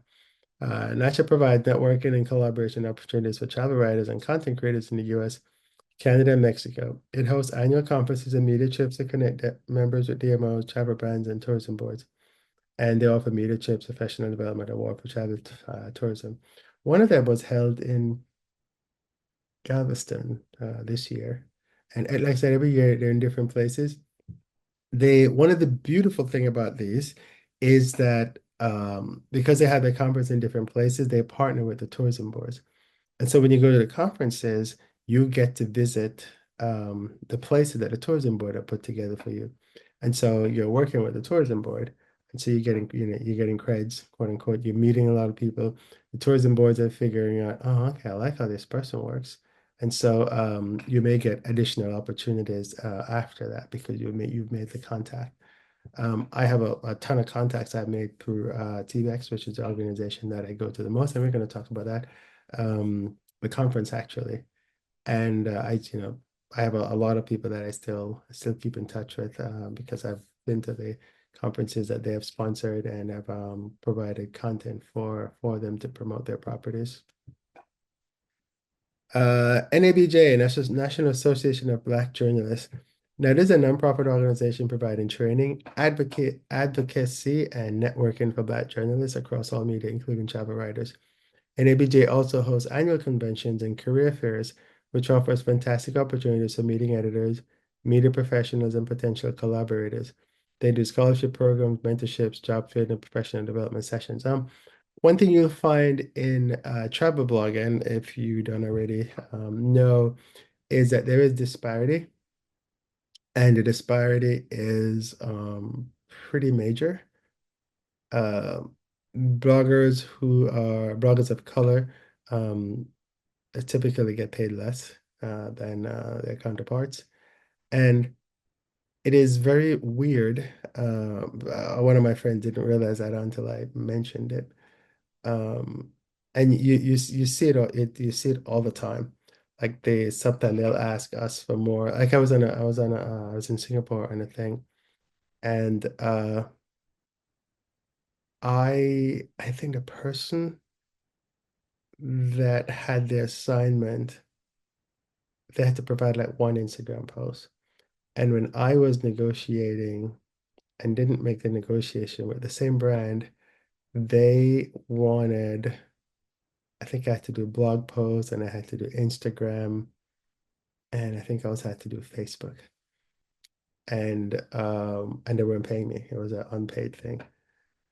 And yeah, and so it's out there, and organizations like these, help us along the way. It shouldn't be like that, but it is. What you'll find is when when you see a lot of companies out there saying, "Hey, we're having this press trip," look at the makeup of the people in the press trip, and you'll see exactly what I mean. If you go to travel conferences, look through the brochures, and you'll see exactly what I mean. Um, it's very subtle, and you have to look for it. Otherwise, you'll never notice it. But now that I've said it, you'll notice it. Um, so there's also International Food, Wine, and Travel Writers Association. They connect travel writers and bloggers specializing in food, wine, culture, with tourism boards, travel companies, and hospitality brands. If you're in this genre, then this would be a good thing to join. They offer media trips, conferences, and workshop. And again, networking opportunities, media trips, exclusive resources to enhance career growth in travel writing. And that's their website. Now, the Black Travel Alliance is an organization that was formed, that I co-formed in 2020. And they are committed to promoting diversity and inclusion in travel industry by advocating for increased representation of Black professionals in media, marketing, and leadership roles. BTA also aims to amplify the voice of Black content creators while providing resources and opportunities for growth. Organizations like this is definitely needed, because you need somebody to go out there and say, "Hey, what are you doing? I have a group of people over here who knows what they're doing. How come they're not being represented?" And so that's kind of what happens. And also the organization try to educate the DMOs, which is the marketing organization for a destination, and PR companies, so they understand what to look for, and actually help them to find Black journalists as travel writers. What are the benefits of I think this is BTA still, access education workshop webinars and career development resource, connect with tourism board, travel brands, and fellow content creators to build partnerships and collaborations. Also representation, advocate for fair representation in travel marketing and media campaigns while holding brands accountable for diversity. Economic empowerment, BTA highlights the economic impact of Black travelers and help members capitalize on partnership, press trips, and industry events. So a lot of these organizations pretty much do the same thing. So you need to look at the organization, see if you like what it's doing and what its values are. And also if you know people in the organization, ask them. And that's a good source. There is also Society of Professional Journalists. It's one of the largest organizations for journalists in the US, including travel journalists and content creators. They offer resources on ethics, networking opportunities, and annual conferences to help media professionals advance their careers. One of the things with these organizations is, notice they're always like something journalists, right? Um, and it's because that's what the term that, and that's why I explain the two terms initially, because that is a term that everybody's accustomed to. As we evolved, you have people who are they're just creating content. They're not quote unquote a journalist who writes for a newspaper, but they're creating content, either video content, or they're writing, and um, and so these organizations are trying to encompass everybody. So that's why you see all these changes in what they do and what they stand for. There's the American Society of Journalists and Authors, ASJA. They support freelance writers and authors, including those in travel media. The organization offers conferences, webinars, and mentoring to help writers connect with editors, publishers, and potential clients. And so it's the same thing, right? They help you to do pitches. They help you they provide a bunch of resources with you. So again, just look at them and see what they have, see what they cost, because again, the cost is a factor. South Asian Journalists Association. This one supports journalists of South Asian descent, including those in travel media. The association provides networking, career development, and mentorship. And again, these organizations and what they do, they help minorities, because minorities do get excluded, unfortunately. Travel Media Association of Canada. TMAC connects Canadian travel journalists, photographers, and bloggers with travel industry professionals. They offer members access to exclusive press trip, conferences, and industry news. Events, sorry. Again, they provide the same thing, networking, education workshop, and travel media partnership. And that's their website, travelmedia.ca. Another Canadian association is the Canadian Association of Journalists. They call themselves the National Voice of Canadian Journalists. And they support Canadian journalists, including those working in travel media, provides professional development, mentorship, networking. And one of the big things you'll see with all these organizations is the networking. The networking is unmatched because the ones that I've been a member of, and that I've jogged my memory, have actually been quite good. And a lot of the people, even the Professional Association of Travel Bloggers, although that organization is no longer, I'm still friends and connect with the people who were in that organization. This is an association from Mexico, Asociación Mexicana de Mujeres Empresarias. My Spanish is terrible. But this organization promotes and business growth for women entrepreneurs in Mexico, including those in tourism and travel sectors, offers networking, training, and events to foster collaboration between female business owners and travel professionals. Women in travel is also a minority. And so, although I think there are more women in travel than men, it's just that they're not, a lot of them are not in the decision-making side of things, which is really awful. I mean, if you look at US airlines, there's only one, I think, that has a female CEO, and I think it's JetBlue, and this is very new. When you even look at really further, just minorities, there might be, I don't think there aren't any minority CEOs that I can think of off the top of my head. There might be CEOs in waiting, but the industry is not very diverse. So much so that British Airways is, and this is kind of going off topic a little bit, but British Airways is doing a program to get minorities in the cockpit because they recognize that, where they fly, the people they serve, where they're based, is minorities, and the people in the cockpit are not. And so they're specifically going out there and recruiting people, minorities, to get in the cockpit. So it's a big thing. The British Guild of Travel Writers, I spoke about that briefly, but they're a leading network for travel writers, editors, and photographers in the UK. And again, so it's a networking. They have an award thing, and it's very prestigious to be part of the British Guild of Travel Writers. BGTW.org. National Union of Journalists. This is another one to represent journalists across all media sectors in the UK and Ireland. This includes freelance travel writers and bloggers. NUJ provides legal support, professional advice, and opportunities to connect with other journalists. EJTA, European Journalism Training Association. This one brings together educators and media professionals all across Europe. It's not travel specifically only, quote unquote, but travel is a part of it. And you can find more at ejta.eu. The European Travel Commission, that's focused on tourism marketing. ETC works with travel media professionals to promote Europe as a destination, and they collaborate with travel writers and bloggers to promote European destinations. So you can actually approach these guys, see what they're doing, and then maybe you can come up with a proposal and say, hey, here's something that I think you should you could do. And then you could even partner with another travel content creator and put something together and then make a proposal. This is kind of stuff that you could do. Middle East Public Relations Association, they support PR professionals in the region, including travel media professionals. It provides access to a wide network of PR and media professionals in tourism, travel, and hospitality sectors. And of course, network training and industry events is the big thing.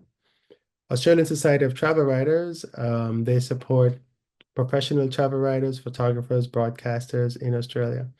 Provides access to media trips, network events, and collaboration opportunities. So I think you're seeing a pattern, right? Australian Federation of Travel Agents, AFTA primarily represents travel agents and connects with travel media professionals for partnerships and collaboration.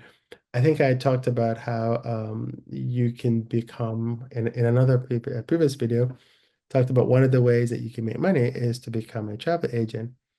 By yourself, it's very expensive to become a travel agent because you have to open an agency, have to get licensed, and it's very expensive. But you can join an existing agency and pay a monthly fee or a one-time fee to be able to use what's called to use their quote unquote license to book travel.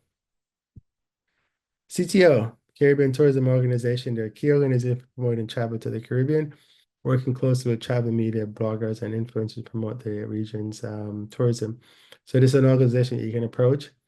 If you go to, and I didn't list this one in here, but there's a number of, more like the IMM, I think I mentioned.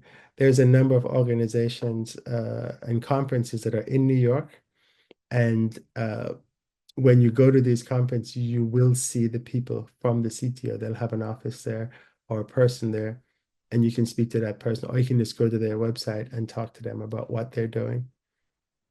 Caribbean Hotel Association, they connect travel media professionals with hotels, resorts, and DMOs in the Caribbean.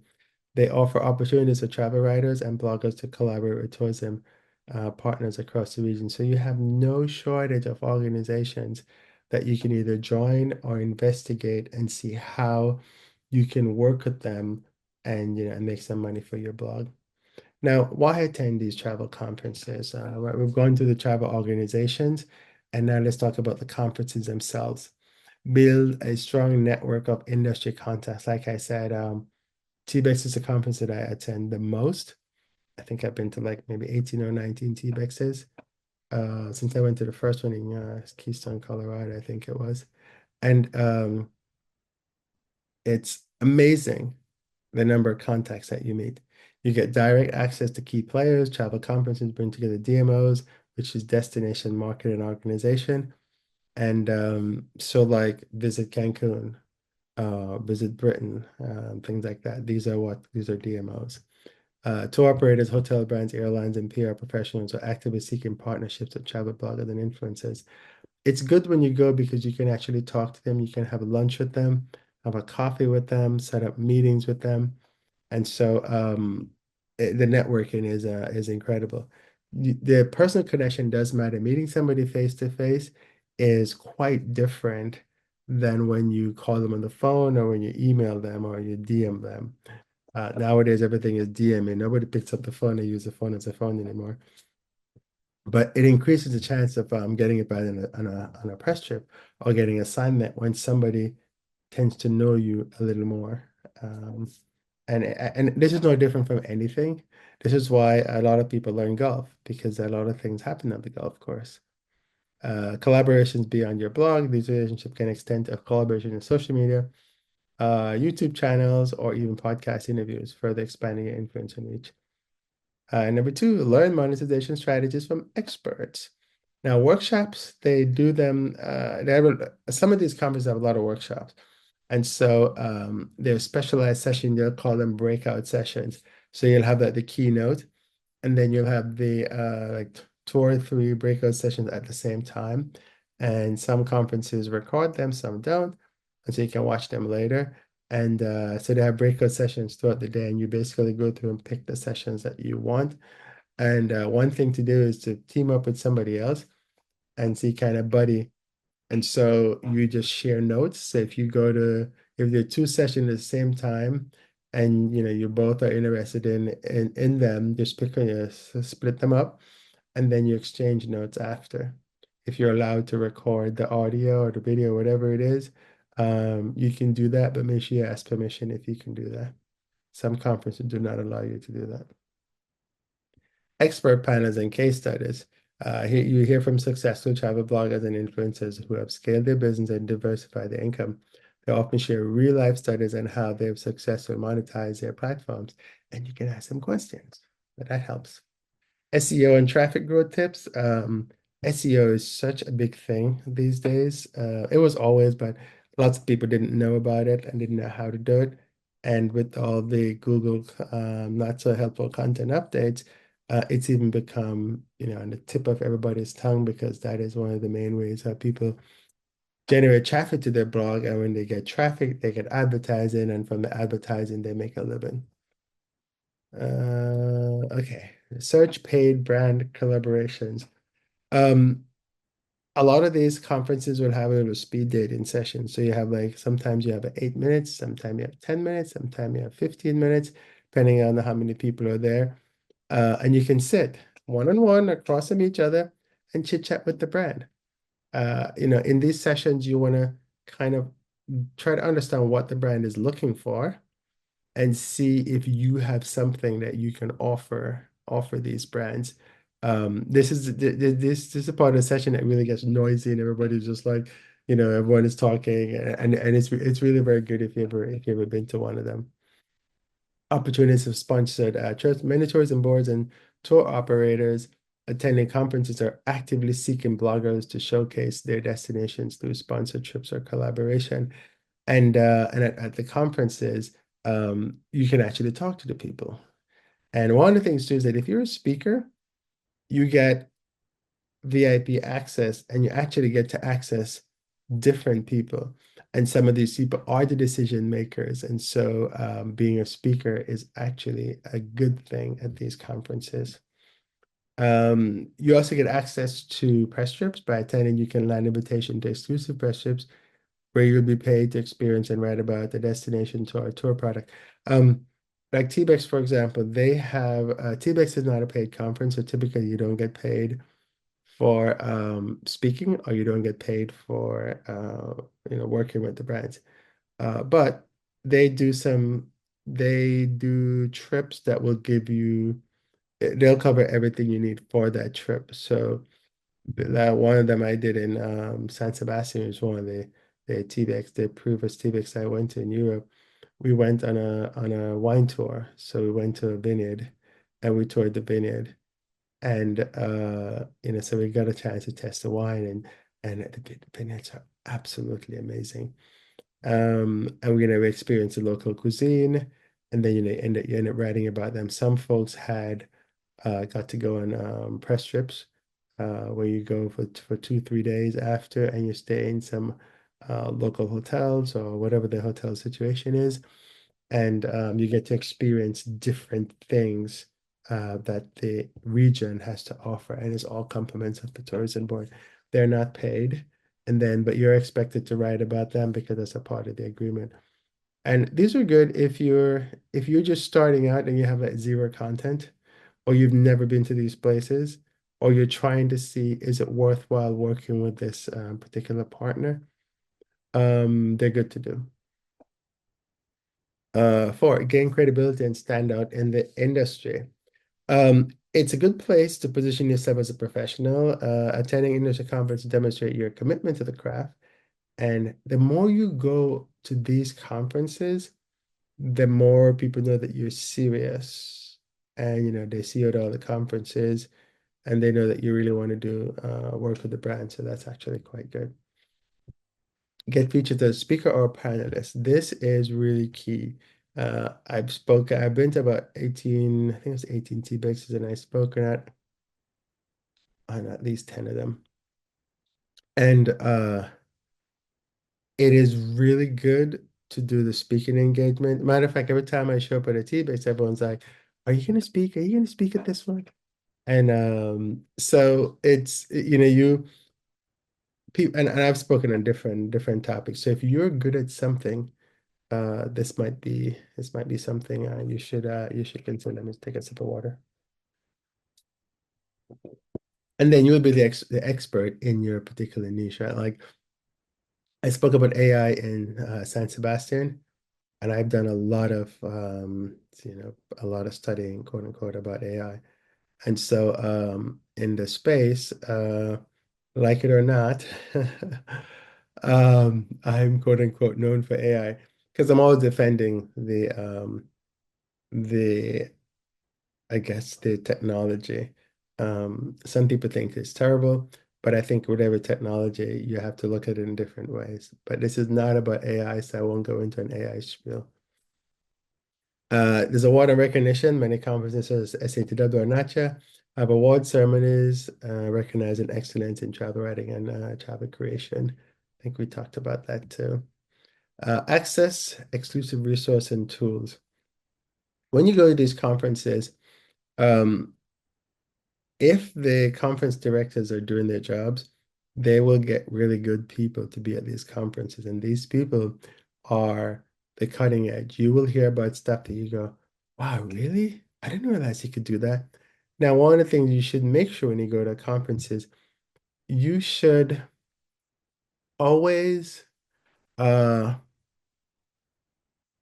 do something when you leave the conference. Don't just take the information and go back home and don't take any action. You gotta take action. It's just something you gotta do. And so the conferences, they often showcase the latest travel trends, industry insights, and future forecasts, giving you a competitive edge by staying ahead of the curve. Tech and innovation demos. Some people, they will bring their brand new technology and they will show it to you at these conferences. And this will be the first place that they're seeing it. And then it even gets better. They will give you like test codes and you can go test out whatever software and stuff like that you're doing. And so it is very cool to do that. And you wouldn't have gotten that unless you were at the conference. Networking apps and follow-up tools. Many conferences offer dedicated apps to schedule meetings, follow up with contacts. The apps are really good because before you used to have the business cards, but now with the apps, they will have all the information will be in the app, which is really good because then you can DM people within the app. Even after the conference, you could still get in touch with people because sometimes there's so many people that you meet. You can put little notes in the business cards with the people that you meet. I was at a conference and you can actually schedule a meeting on the app itself and you could talk to the people on the app. So that was quite good. Six, improve your content and grow your audience. Content creation workshops, from photographer tips to video production. One of the cool things when I did a workshop where we went out walking with a photographer and we'd actually seeing the city from the photographer's eye. And it was really good to do that because I learned a lot about how to use my camera, how to use my phone to take photos. And there's from a guy who was a photographer and he really knew. It was two guys that did photography.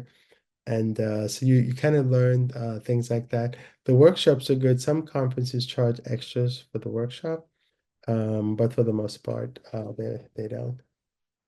So you discover new content ideas. Meeting people from various parts of the travel industry will inspire fresh content ideas, which can diversify your blog or social media platforms and appeal to a broader audience. Again, the networking is just absolutely incredible. You leverage partnerships across promotions, from partnerships with other bloggers or influencers, cross promote each other's work. In the industry, it's good if you help each other. That is something that a lot of people do, and I highly recommend that. There are people that I've met for years and years and years, and we still, whenever I see their content come across my feed, I'll like it, I'll promote it. If it's something that my audience like, I'll promote it in my newsletter. So that's just something that you end up doing from time to time. Expand beyond blogging, explore new revenue streams. I think I spoke about the speaking engagement. Once you well established, conference you can open doors to paid speaking engagements where you share your expertise and inspire others in the industry. And I think I actually repeated this one. Workshop and consulting, establish yourself as an authority and offer workshop courses or consulting service to teach other aspiring bloggers. See my shirt says, I think it says teach. So this is something that but when you go to the conferences, this is the kind of stuff that gets open to you. When you're speaking at a conference, be careful that you follow the instruction that they're giving you, because if you, like some said, you cannot sell anything from the stage. You can give all the free information away, but you can't sell anything. But you can give your contact, and people will always contact you if they want to get more information from what you're doing. Conferences also provide a platform to market, merchandise, or digital products, like I was saying, but just make sure that you get permission to do this. You don't want to, you don't want to like, you know, bring your stuff when you're selling it at somebody's conference and they didn't give you permission to do it. That's not good, and it's not cool, and you'll get banned, and nobody will invite you to any more conferences after that. Stay ahead of the industry trends and challenges. Understand shift in audience demand. Lots of time you get a lot of case studies, and these case studies will give you so much insight into the industry. And again, AI comes into play again because that is the big thing now. And AI in travel is real. It is happening right before our eyes, whether you like AI or not. Sustainability in travel, this is really big now. With the growth emphasis on eco-conscious travel, conference highlight how creators can align their content with sustainability initiatives, attracting eco-conscious brands and audiences. So, whether you're a fan of whether you're an eco-conscious traveler or not, when you go to this conference, there's almost always a section that will talk about this. And it's good to be on top of it so you can know what's going on. People always say that airlines are not doing anything, um, to reduce carbon footprint. But I always tell them just go look at the airline website. You will see almost every airline is doing something. The conferences also address industry challenges, and it's good when you sit and you hear. Sometimes these panels can be boring, but sometimes they can be really good because they're actually teaching you something rather than somebody going, oh, I'm the greatest. This is what I do, and blah, blah, blah, blah. I hate those kind of panels. I'll prefer a panel that was actually going to teach me something and give me some kind of insight in the industry, and you'll have those at these conferences. All right, so let's talk about, I talked ad nauseam about TBEX, but now I'm going to go through a whole bunch of conferences. Now, obviously I can't list all the conferences here, right? Because there's so many of them, but I'll go through the ones that I think are important or the ones that I've attended in the past. TBEX is a good one. TBEX has been around for a very long time. Uh, it it was an organization that the guy who used to run something called Blog World and NMX, Rick Calvert, he bought, I think he had a partner at the time. He and the partner bought T-Bex from this lady. And then it's evolved over time. And I've been to God knows how many. Last time was San Sebastian back in June and May, June. And this was the last one was held in San Sebastian.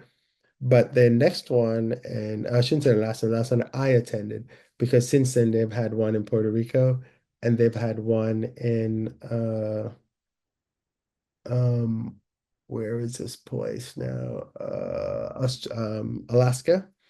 And they're gonna have one in Quebec, in Donegal, Ireland, and also in Wichita, Kansas, which I didn't put in here. So if you go to tbexcon.com, you will see that one. And it's best for travel bloggers, influencers, and travel media professionals. There's IPW. I have never been to this one, but this one is actually quite good. Again, it's focused on the US chart. I think it's like WTM, we're going to talk about world travel market, but it's for US. It's focused on US and the US travel market. I'm going to put a link to all these in the show notes and the description so you can take a look at them. Which Travel Creator Summit? This is primarily for women, and this is the one where women face a different issue in the travel industry than men. And this conference addresses that. So it connects with like-minded female travel professional brands and tourism boards. Participate in sessions focused on growing your platform, enhancing your storytelling, and building partnerships. Pre-schedule business meetings with industry professionals and brands looking to collaborate with women content creators. And their next conference is going to be in New York, May 16th to the 18th, 2025. And if you're watching this beyond the 2025, just go to the URLs and you get whatever the latest one is. The social media marketing one. Now, in order for us to learn how to do things, we have to step out of our industry. And so, social media marketing world is not a travel conference, but it will teach you what's going on in social media. And some of these conferences are really expensive because when you put airfares, cost of the conference, hotels, but it's an investment. But remember, one of these sessions talked about how to set up your business. And so if you're a business, then going to conferences is a part of your business. You can write it up in your taxes. I am not a CPA or a tax professional, so you need to talk to a tax professional to make sure you understand that. But this is good for travel content creators, bloggers, influencers looking to improve their social media strategy and growth audience. I've never been to social media marketing because it's too expensive, but I've been to, I think it's called Social Media Day, which was in San Diego. And a lot of people who go to Social Media Day actually go to social media marketing. I can't afford social media marketing. Well, it's too expensive. Um, but you connect with social media marketers. You can actually look on, there's a lot of information that you can get online from the same conference, so you can also do that. AI Summit. I had to throw this in here because AI is big. Whether you like it or not, it is big. And so what you need to do is to find one AI conference that is going to help you to understand what's going on in AI. And there's so many.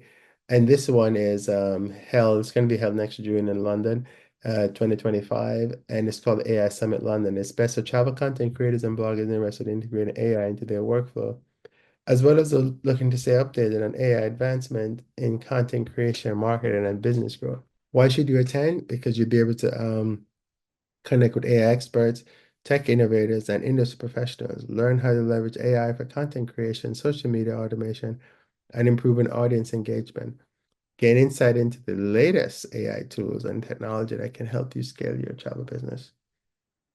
And that's at london.aisummit.com. Sorry, let me get a little more water here. World Travel Market. So, World Travel Market, and I pause because it's a really good conference, although the lack of diversity at World Travel Market is insane. However, it is a place where you can think of the entire world in one room. That's kind of what World Travel Market is, but it's a really, really big room. And so you can walk over to Spain and talk to the folks in Spain and figure out what they're doing. Then you can walk over to the folks in Portugal, figure out what they're doing.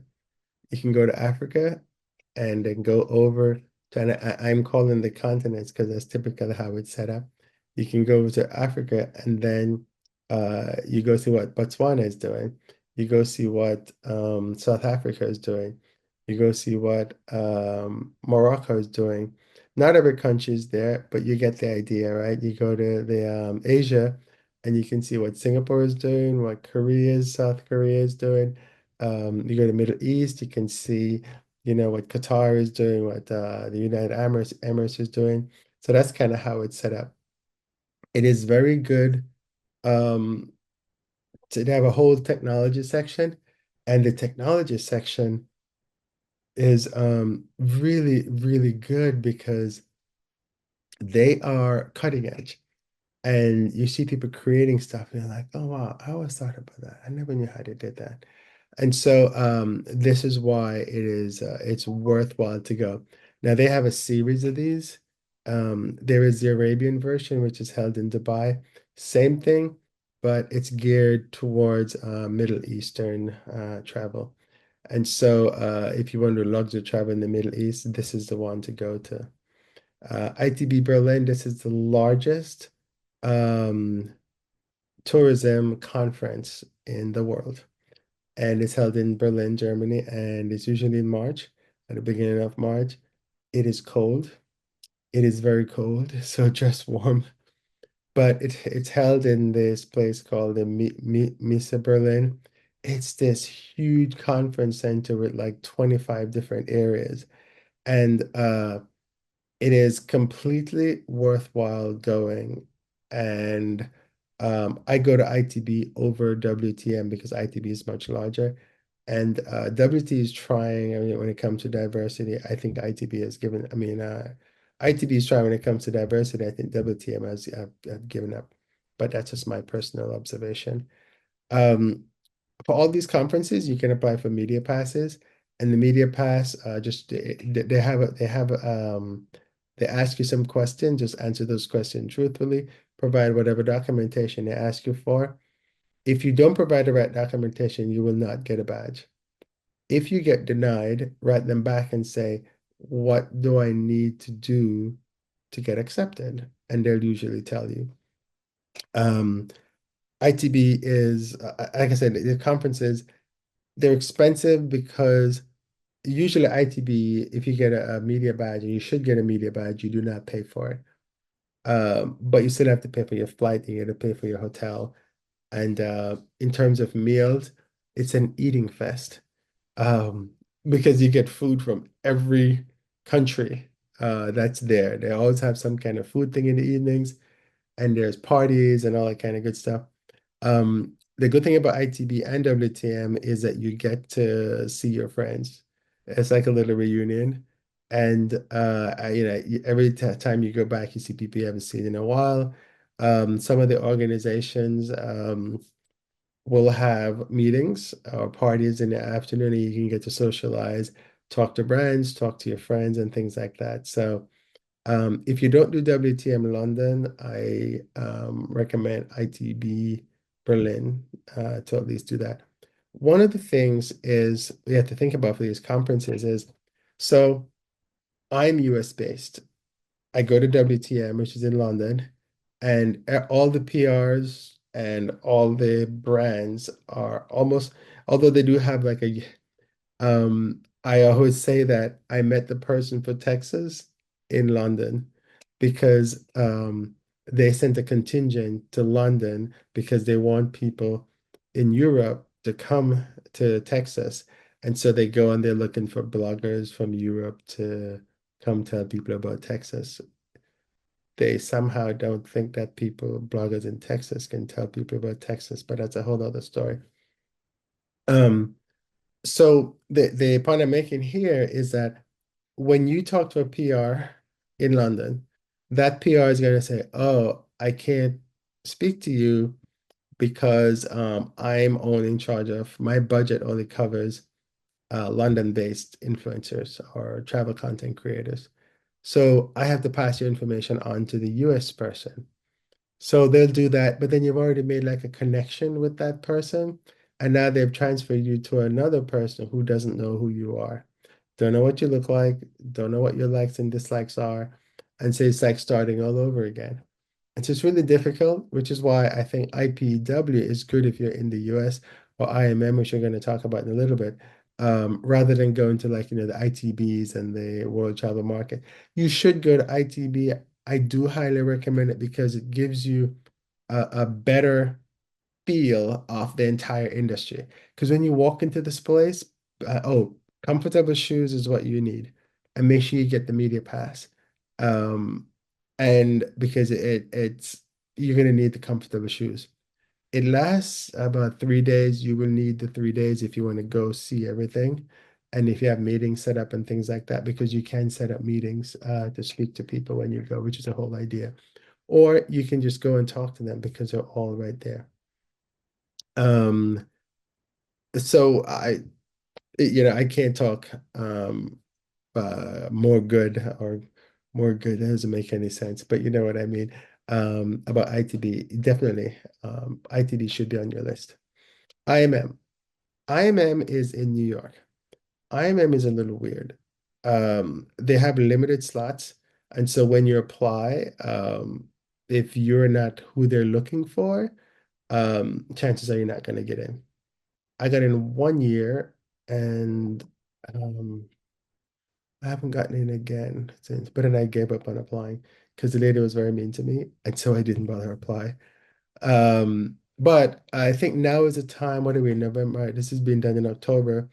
The conference is in January. And so they usually open it up and you get like a little notification when you go to that website and check it out. And it tells you that they're open for applications and you go in and you do that. It is very good because you get into the Javits Center and you're in this huge, into New York, you're in this huge place and you get to talk to all the brands and you switch table. It's the same, short talk thing.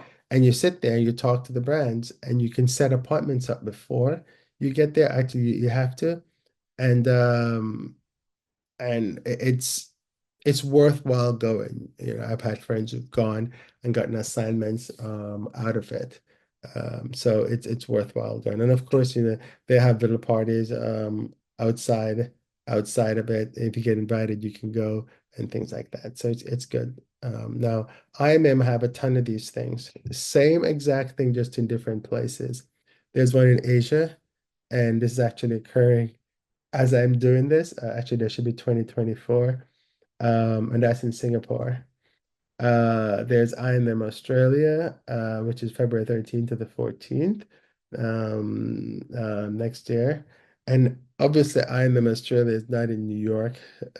So, but just check that link, travmedia.com/IMM Australia. It's probably in Sydney. IMM UK is in London in February. Just check that link. Germany is in Berlin. Now, notice that this is March 3rd, and this happening the same time as ITB. So ITB was March 4th to the 6th, and IMM Germany is the 3rd. So if you're in Germany, planning on attending both, right? France is in March, and that's in Paris, and there's also one in São Paulo, Brazil. There's one in the Middle East, but I didn't get the exact date just yet, but it'll be in May, it seems. Then there's Focusrite.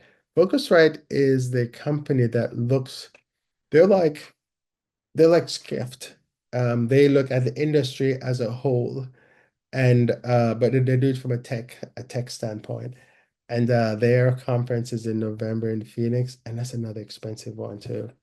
But if you can swing it and you're really into the tech side of travel, the travel technology side of travel, then it's actually good to go because the knowledge you get from that is really good. Because I've seen some of the stuff that comes out from it just because I'm a part of their Focusrite newsletter, and they share some of the information that comes out of there.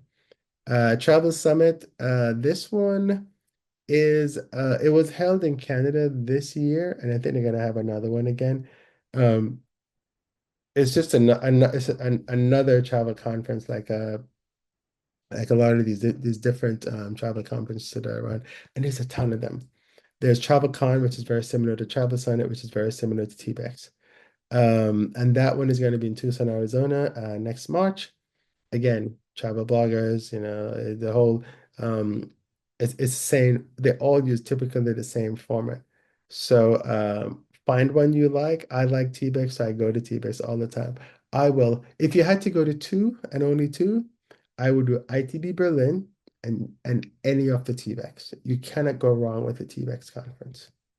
There's also a Black Travel Summit, which was going to be held, I think it was last week or a week ago, but because of the hurricane that came through, it's been postponed. So it's going to be held November 21st to the 24th.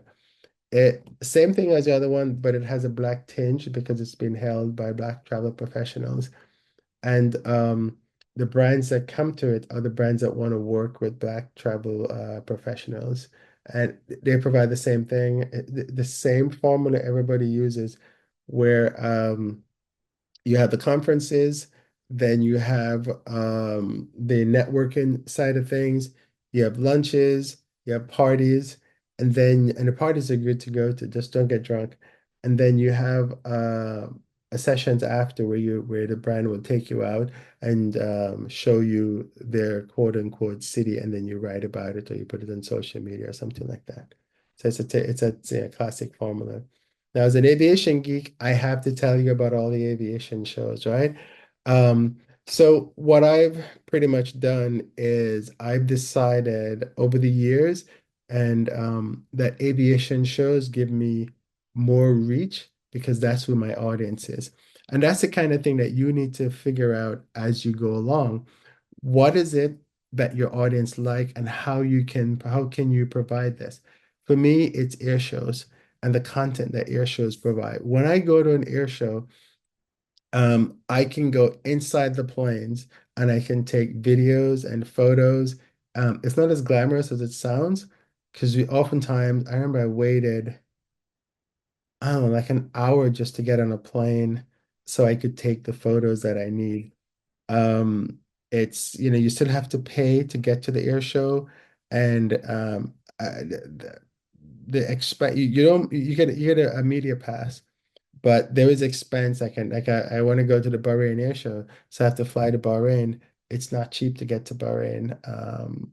I have to get a hotel for the time period, ground transportation, food, and all that. So you're on your own pretty much. However, the content that I get from these air shows you cannot get anywhere else. You can't just walk at an airline and go videotape, their business class cabin or videotape the cockpit or videotape the crew rest or stuff like that. But you can do that when you go to these air shows.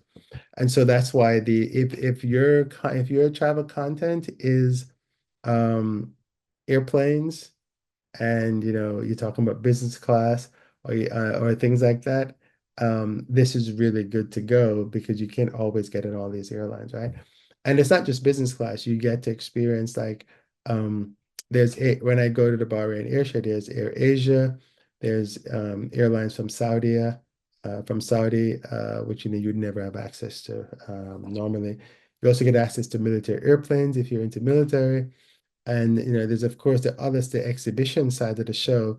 Right now, electric airplanes are a big thing, and so you get to be on the cutting edge of all this. So you have the content that not many other people will have online, and you can freelance and write for other magazines and showcase what you've learned.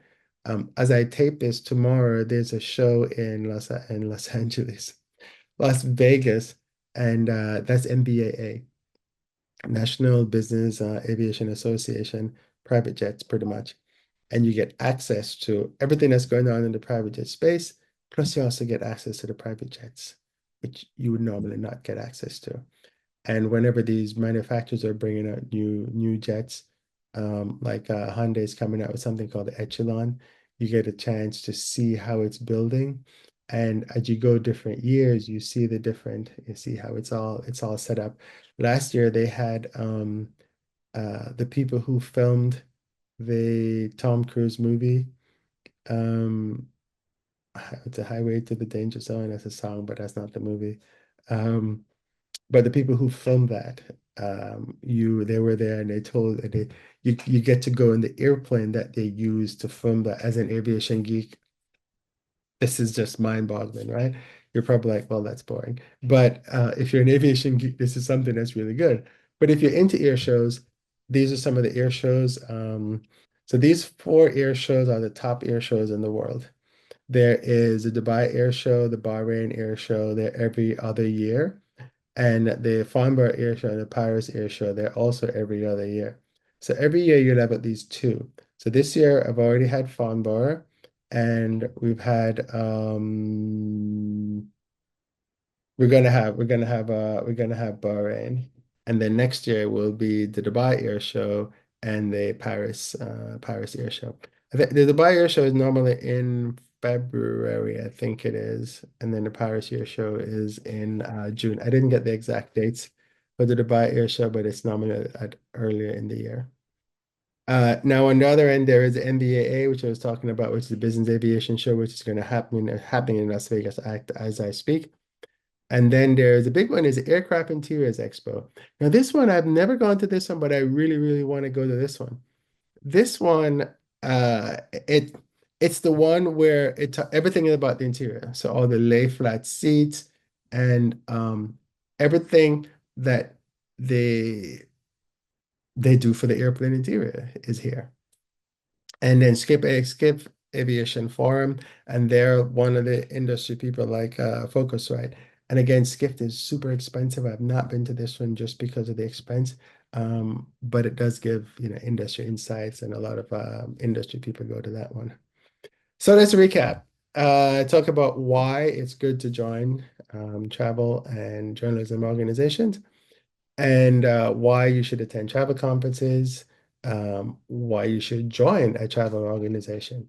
And I went through a whole bunch of travel organizations, what they are, what they stand for, and how they can benefit you. And we just wrapped up the travel conferences. And of course, I'm an aviation geek, so I had to give you a big aviation one. Now, there are a ton more, but I could only, put so much in the time that we have allocated. And I'm going to put in the description, there will be in the video description, there'll be a list of these. And I'll also put them on a website, and then I'll try to keep them updated. It's going to be work. I'm creating work for myself. So, just kind of summarize, attending travel conference allows you to connect directly with industry professionals, expand your network, and secure partnerships that can help monetize your travel content, which is really what you want to do. And conferences provide valuable knowledge, exposure to the latest trends, and connections with tourism boards, DMOs, and travel brands that can lead to press trips, sponsorships, and other lucrative opportunities. Conferences is really good. You should definitely go to the conferences. I can't tell you how much, between contacts and understanding how the business works, and connecting with DMOs, and getting to work with DMOs, that has happened just because I've gone to a conference, and just socializing with your fellow bloggers and meeting new people. So, ready to monetize? Make sure you subscribe and click the little buttons every time I do a video. You'll be able to get it. And leave a comment. Let me know if you have done a conference that I don't know of, which I know is a lot. Stick it in the comments, and and let me know, and I'll go add it to the list. If you've done something cool and you want to talk about it, and just share, then that's a good thing to do as well. So thank you for watching. Thanks for your time. And the good stuff. Follow me for insights on travel blogging and monetization. And I hope you're actually enjoying this session. I can't tell if you are or not, if you don't leave me a comment. I'm feeling lonely because you're not telling me what's going on. I'm just kidding. But this is Kerwin with Travel Blogger 101. Conferences, go. Talk to you soon. Can an AI write a book for you? Let's go take a look. So, my name is Kerwin, and I'm with Travel Blogger 101, and we're talking about monetization and how you can monetize your travel blog. And one of the biggest thing that's in the travel industry now is everyone is complaining about AI. Well, not everyone, but a lot of people are complaining about AI. And I think it's because they see AI in one vein. They don't see it as something that can help them. They see it as something that is stealing their content, replacing them, or something like that. Now, every time a new piece of technology comes along, you always get this, right? You get a bunch of people who just go with it, and then you get a bunch of people who are like, well, I don't know, this is really bad. And all they do is look at the bad things. I am not that person. I am looking at the way how the technology can be used to help you. Now, in the same vein, the dock workers just did a strike in the US, and well, some of them anyway, and they did the strike action because of automation. One of the reasons was automation was pay raise and stuff like that, but automation was one of them because the people want to automate the entire port. Now, automation can be a good thing, but it can also be a bad thing because when you use it in the way that they want, you're basically you're getting rid of people, right? But I'm getting into the weeds here. I really want to talk about how you can use an AI to write a book. And I'm going to show you exactly what I did to get that accomplish. The book's not written yet, but what I want to show you is how you can use AI. So we're talking about monetization, and one of the videos that I did is tells you about, how you can create digital content and sell that to help to monetize your blog. Well, the AI is not going to replace you. What the AI is going to do is help you. So it's going to help you formulate what the book should look like, formulate the ideas, and then you are still going to write the book. But guess what? You can even use the AI to help you, because if you don't want to write it, you can talk it. AI will create the script for you. It'll do the grammatical editing. You're still an editor, and then you can throw that into text, and then you can put that in the book, etc. So, too much talk. Let me share my screen. I've been to this was sent out a little while back, so the numbers are off. But I've flown 196 airlines currently, and every time people ask me, "Well, what's your favorite airline?" And I visited also 145 countries and territories, which equates to 109 UN countries. And people are always asking me, "Well, uh, how would you?" how would you rate everything? But people have all kinds of questions, right? And I don't know what the answers are, or what to answer. I know what the answers are because I did it, right? But I don't know um, what to write about in a sense. So what I did, I created a Facebook post, and this is what I put in my Facebook post. I said, "I'm looking for your input. As you may know, I've flown 192." I even left stuff out there. It's 192 airlines since 1980. Ooh. I like those numbers, and I'm writing a story about it, a little self-PR. Here's where you come in. What questions would you like to know about my flying 189 airlines? And sometimes it's weird, right? When you go back and you read things, you realize the numbers are wrong. I have 192 and I have 189. My brain must have just been doing weird things because I have 192, 1980, 189. But anyway, you get the picture.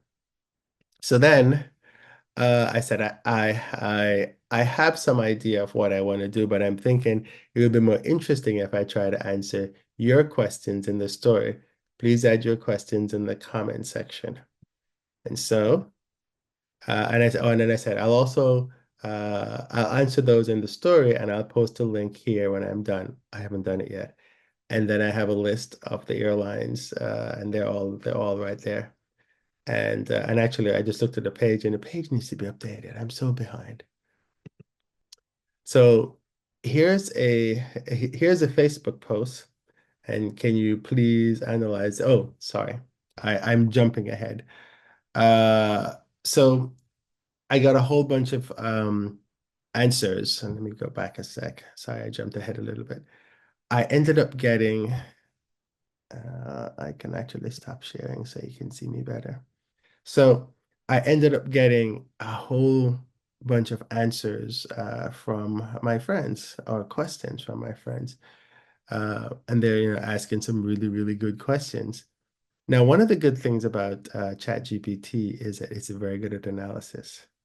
And so it would have taken me quite a while to go through these answers because they did give me quite a bit of answers. And but I use ChatGPT to help me to analyze it. And that's where the AI comes in, right? You use it to do stuff that would take you an awfully long time to do. So if I go back to sharing, will I get it right this time? And so then I says, here's a Facebook post and the answers. Can you please analyze? Oh, so I went over to ChatGPT and I said, here's a Facebook post. Of course, I mistyped. And the thing with ChatGPT is that you can mistype, you can make grammatical errors and it figures it out. So can you please analyze it for me and place all the replies in the table and then give me a summary of the ideas? And so it came back and it said to organize and analyze the Facebook post and its response, I'll first compile the information into a table. Then I'll provide a summary of the key ideas and themes that emerge from the comments. ChatGPT is very good about telling you what it's doing when it's doing it. And so it went through and it showed me what the people said, what the comment, and I hit their names, and it showed what they said and also showed my response to what they said. If you want your post to do well on Facebook, when somebody responds to you, respond to them. Either you like it, and don't just do a like or a love or whatever the thing is. Uh, Put something thoughtful into it. What Facebook will do when it sees you're getting interaction, it'll then share it with others. But if you just don't leave it, if you leave it and don't interact with it, it's not going to get shown to anyone else. So it already analyzed what I did and it put it in a table as I requested. So then I had asked it to and give me a summary of ideas, right? So what does it do? It did exactly what I asked it to do. It gave me a summary of ideas, and it says, service quality and traveler needs. There's an interest in understanding what airlines universally do well and where they fall short in meeting traveler needs. Nostalgia and missed airlines. Some participants reminisced about airlines that no longer operate, showing a sense of nostalgia and curiosity about experiences with now defunct airlines. And I have flown many defunct airlines. And a lot of my friends have actually worked for these defunct airlines. So also customer service rankings. Questions about the best and worst airlines in terms of customer service indicate a keen interest in this aspect of air travel. Advice for airline executive. There's curiosity about what small changes airline could implement to significantly improve customer satisfaction. So using this information, I told also my next thing to, and I just showed you a sample, but it gave me a lot of information. So then what I said to the AI is using this information, create an outline for a blog post of about 2,500 words. Please write in English. And so I went over to ChatGPT, and I'm just going to share exactly what's here now. So what did it say? It says, certainly, Kerwin, here's an outline for a 2,500 word blog post based on the information from your Facebook post and the responses. And what it's doing is it's giving me a format. So it says I should call it Exploring the World through 192 airlines, inside experiences and stories. Of course, I can change that to 196 now. And it tells me what to do. My introduction should be a brief introduction to your extensive flying experience with 192 airlines since 1980. Mention of the Facebook post seeking questions and comments from followers. Purpose of the blog post, sharing insights, answering queries, and telling stories from your unique perspective. So it says section 1 should be universal service quality and meeting traveler needs. Just 350 words. Nostalgia and the airlines we miss. Another 300 words. And just give me an example, just reflecting on Air Jamaica, Pan Am, Braniff, the impact of airline closures on travel in the industry, customer service. Now, it's not writing it for me, but it's formulating it, it's putting it into sections. And now, because I am the subject matter expert, I will now use these as thoughts and do the stuff that I want to write. Has advice for airline executive. There's a section on that. Then another section on personal stories and memorable flights, favorite pilot and memorable interaction. And I had that information because I've flown some really, really cool flights. Like flying the first, I flew the first commercial flight for United on a 777. And I have a napkin with all the flight attendants and pilots who signed on it. So little things like that that I wrote there. Practical considerations, safety and reliability, 300 words. Section 7, in-depth on in-flight experience. Detailed look at in-flight food, comparison of business and first class, the discussion on the best value for money in airline routes. And then I have a 100-word conclusion, and I have some type of call to action. And then it says, this outline aims to structure your vast experience and the collected feedback into a comprehensive, engaging, and informative blog post. Now, this is just a blog post, right? Now, the idea behind this is that I'm going to write this. I haven't written it yet.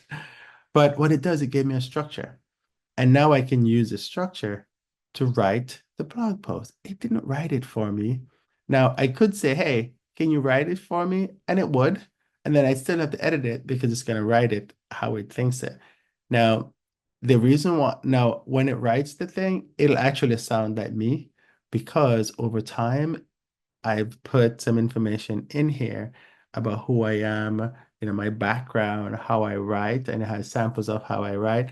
And so what it's done, it knows how I write. It knows how I speak. It knows I say so a lot. So it shows those in there. So now my next thing to this says, okay, cool. If you were a famous writer, author, can you write an outline for a book based on what you've read here so far? Please write in the English language. And so then it goes, absolutely, Kerwin, giving you a rich background in airline travel and the intriguing insights from your community, a book outlining your experience and perspective would be fascinating. Here's an outline tailored to encapsulate your journey and expertise. ChatGPT likes to stroke your ego, and so you'll get responses like that. So it gave me a book outline. It wants me to call it Wings of Experience, A Journey Through the Sky with Kerwin McKenzie. Now, if I don't like this title, I can say, hey, I don't like that title. Let's work with something better. Give me 6 examples. It'll give me 6 examples. I'll tweak and tweak and tweak until I get the one that I like. So it's giving me the whole outline, a preface, introduce yourself, the inspiration behind the book. Then it tells me chapter 1 should be first takeoff, the beginning of a lifelong journey, your first flight experience, the Cessna Skymaster near Jamaica.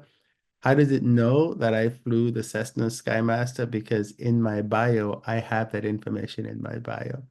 And so it knows a lot about me because I've told it these things.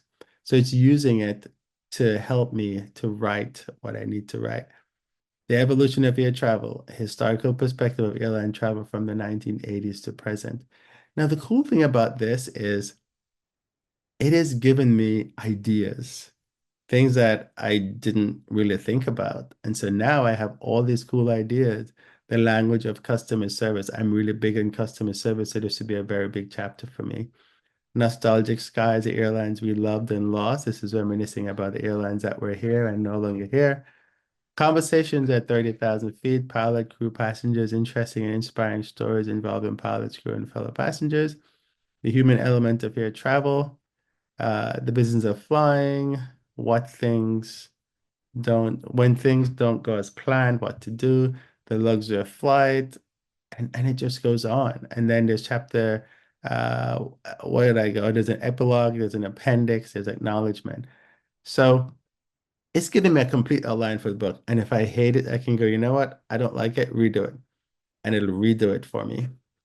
Or I can say, can you expound on chapter 12 or expound on every chapter? And it'll give me more, it'll go deeper. I can say, I really want to get deeper than this. And then it'll get deeper. And I can use that to formulate and write the book. Because remember, I am the subject matter expert, not ChatGPT. All the AI is doing is giving me a framework in which to work, and I'm the expert. But the idea is that it's saving you time because you would have sat there with a blank sheet of paper and or a blank computer screen and you're trying to figure out, okay, how do I start this? What do I write first? This gives you the push that you need to start writing. And it's really good. It says the book structure aims to capture the essence of your experience and insight, providing readers with a comprehensive, engaging, and educational journey through the world of airline travel. And so I said, excellent. Can you pen the script for a series of YouTube videos for this too? And so I'm using it for multiple pieces of content. So it says, certainly, Kerwin, creating a YouTube video series based on your extensive airline and travel experience is a great idea.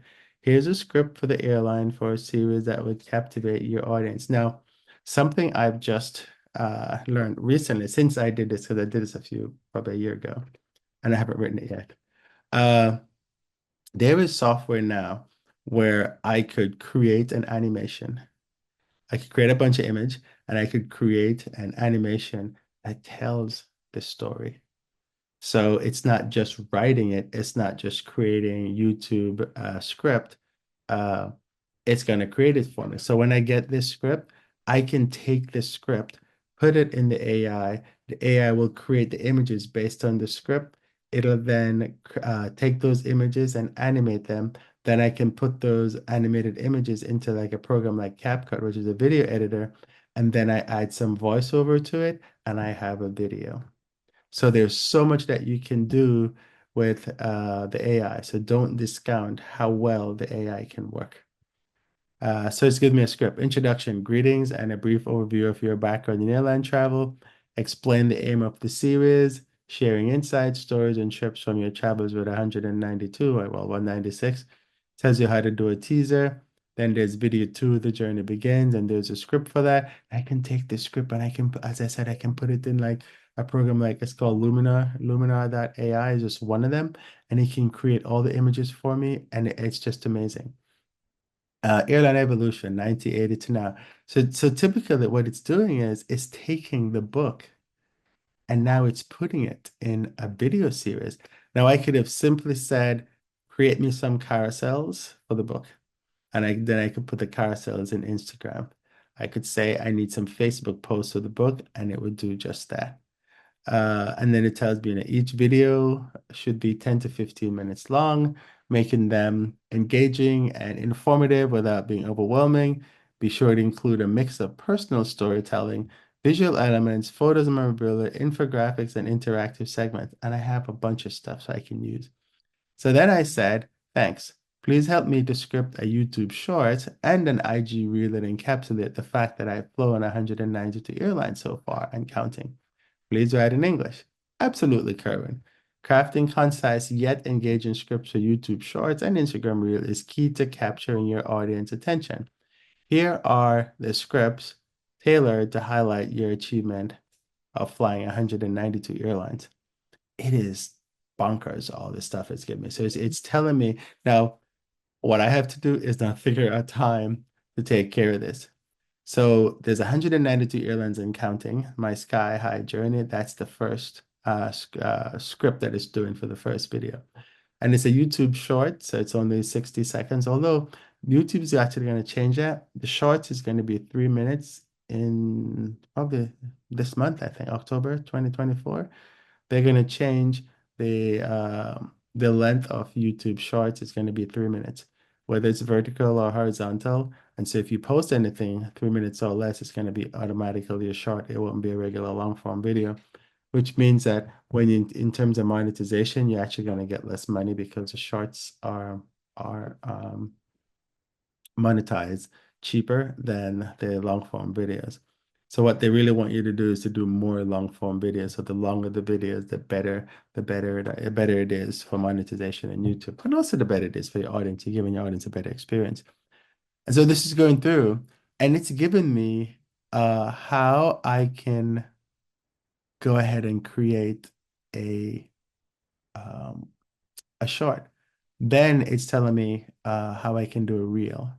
So here's the scene. Me standing in front of an airport waving toward the camera. Hi, I'm Curran and I've got a unique story to share. Rapid slideshows of photos or clips from different flights. I've flown with not 10, not 50, but 192 airlines. You hold in various airline memorabilia or scrolling through a digital album of boarding passes. From memory, and the voiceover will say, from memorable moments to amazing destinations. Then you looking excited at a departure board at an airport. I have so many of these photos. And guess what? I'm still exploring new skies. End with a call to action showing your social media handle. Follow my journey for more high-flying stories. So it gives you everything you need. And so, of course, I'm complimented, right? I said, man, you're good. And I said, thank you, Curran. I'm glad you like the scripts. If you have any more requests or need further assistance, please feel free to ask me. I'm here to help. And I said, oh, I'll have questions as I start writing the process. And it goes, that's great.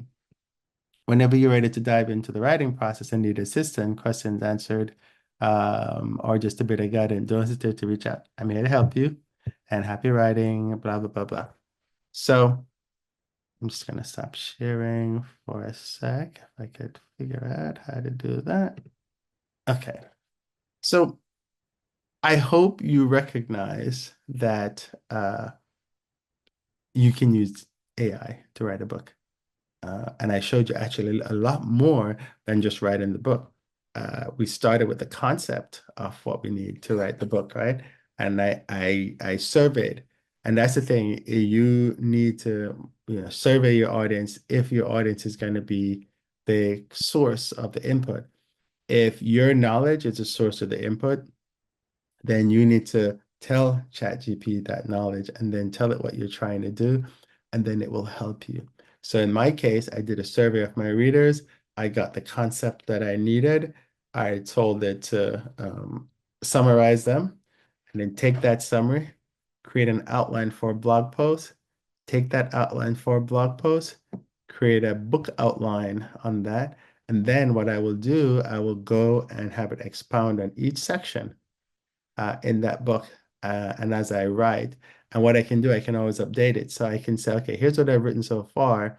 Can you update or suggest future modification to future chapters or things like that? And then now, one thing you must remember, you always need an editor. Regardless of what you write, you need an editor. And you can't use an AI to do editing. You need a human to do the editing. Although at some point, I'm sure they'll figure that out. But go find an editor. You can find somebody online. You can get Upwork or something like that, or just throw something out and your friends. Some of your friends are actually editors already, and they've done the work. But you can write your book using an AI. That's how we started off this video. Can I write a book using an AI? Yes, you can. And so don't dispute the power of what the AI can do for you. It will now what AI can do, and I hope it could do for me, is to help me to manage time, because it's been about a year or more since I've done this outline. And now that I'm going through these videos, I go, I should tell people how to write a book using AI. And now I realize that I never did. I never did write the book. And I need to get writing that book. But now there's so much more that I can do, right? And I think I'm probably gonna do come back and say, can you give me some animation? I can take that script that it did for all the reels or the shorts, and I can have it create an animation for me. And the cool thing animation is that you can tell it, I can give it a picture of me and tell it to create a character that looks like me. But I've been trying to do that and I've not been successful. It gets my clothes right, but it doesn't get me right. It creates another guy who, same complexion as me, gets the complexion right, but it can't get me right. So it's very funky. So that's the kind of stuff that you can do with AI. And so please do not discount what AI can do for you. I know it's very easy to concentrate on the negatives of everything new technology that comes out, but there are really some positives. And what I want you to think about is how you can use AI to help you create a book. All right, this is Kerwin with Travel Blogger 101. Talk to you soon. So, should you get paid for a press trip? Is that a thing? Well, that's what we're going to talk about today. So, this is Kerwin, and I'm with Travel Blogger 101. And in keeping with this monetization series, today we're going to talk about press trips. Because press trips is a way for you to get, I guess, funding, kind of. So first let me explain what's a press trip. A press trip is a trip that's organized by a brand. So for example, and the whole idea is, it dates back to, back in time, where companies would invite people to come and experience their product and write a story about it. And those people are the press. And so brands, let's say Bilbao, will invite travel journalists to come in and experience Bilbao, and then they write about it. Now, what used to happen in the quote-unquote olden days is these publications would pay their journalists. So if I'm working for, say, New York Times, for example, the New York Times is already paying me, and this is just a story assignment that the New York Times has assigned me to a story, and that story happens to be a press trip in Bilbao. And then what would happen is, so Bilbao Tourism is not paying the New York Times for the story. The New York Times is paying its writer for the story, because that writer is going to write about the story. This still happens today, but in more of in addition to that happening, what happens is that you have bloggers and travel content creators, and because there's a certain amount of influence that we have as travel content creators and writers, place like Bilbao will see that, hey, it makes sense to me to invite, say, let me invite Kerwin to come over because he has X number of followers who are my target audience, and then he can write a story about it. So I'm going to take him over, I'm going to wine him and dine him, I'm going to pay for his flights to get over, I'm going to pay for all, as long as he's on the ground working, quote unquote, for me, I'm going to take care of everything. But you know what? I'm not going to pay him because I normally don't pay writers to come to my city, which is how it used to be. However, though, some travel journalists and writers or content creators do get paid for press trips. I've never been paid for a press trip. But what you can do is, if you don't get paid up front, what you can end up doing is getting paid on the back end. And I'll kind of explain how that works. So typically, let's start with you getting paid by the brand. So the brand will contact you, and because you're influenced, they will say, hey, we have a press trip, and you're like, well, I don't work for free. You need to pay me for my time. Because when you think about it, right, the brand picks you up and you're gone for 3-4 days, and the only thing you do for those 3-4 days is work for the brand. And I gotta tell you, press trips is work, because you get up first thing in the morning, and then you end up coming back really, really late at night. And then the next morning it's the exact same thing. The last press trip I was on was one to Cancun, and we started at like 7 a.m. because we had to get on a boat to go to Isla Mujeres, and then we were all over there. But during the whole time, they took care of everything. But when we came back at night, it's late at night, and now we have to, and during all that time, you're putting stuff on social media, you're photographing, you're taking videos and all that kind of stuff all day long because you're working. And when you come back in the evening, you're so tired, but you still have to, you have to charge your batteries, both internal batteries and the batteries of your equipment. And so there's a lot of stuff that you still have to do, and then you have to make sure you're up for whatever time they're gonna say you need to go in the next morning. Oftentimes there are no rest periods. It's just work, work, work. And one of the things we're trying to tell brands is you need to give us a little time in between. Give us some downtime, because during that downtime, we want to do something that maybe we're at the hotel and want to explore a spa activity that you didn't include in the whole experience.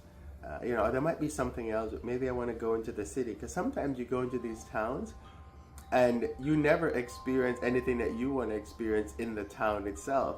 Everything is controlled. So you go here, whatever, you eat food here because they've already arranged with this particular restaurant to eat. You see a little spot around the corner that has ice cream. You don't even have time to go there because everything is all scripted.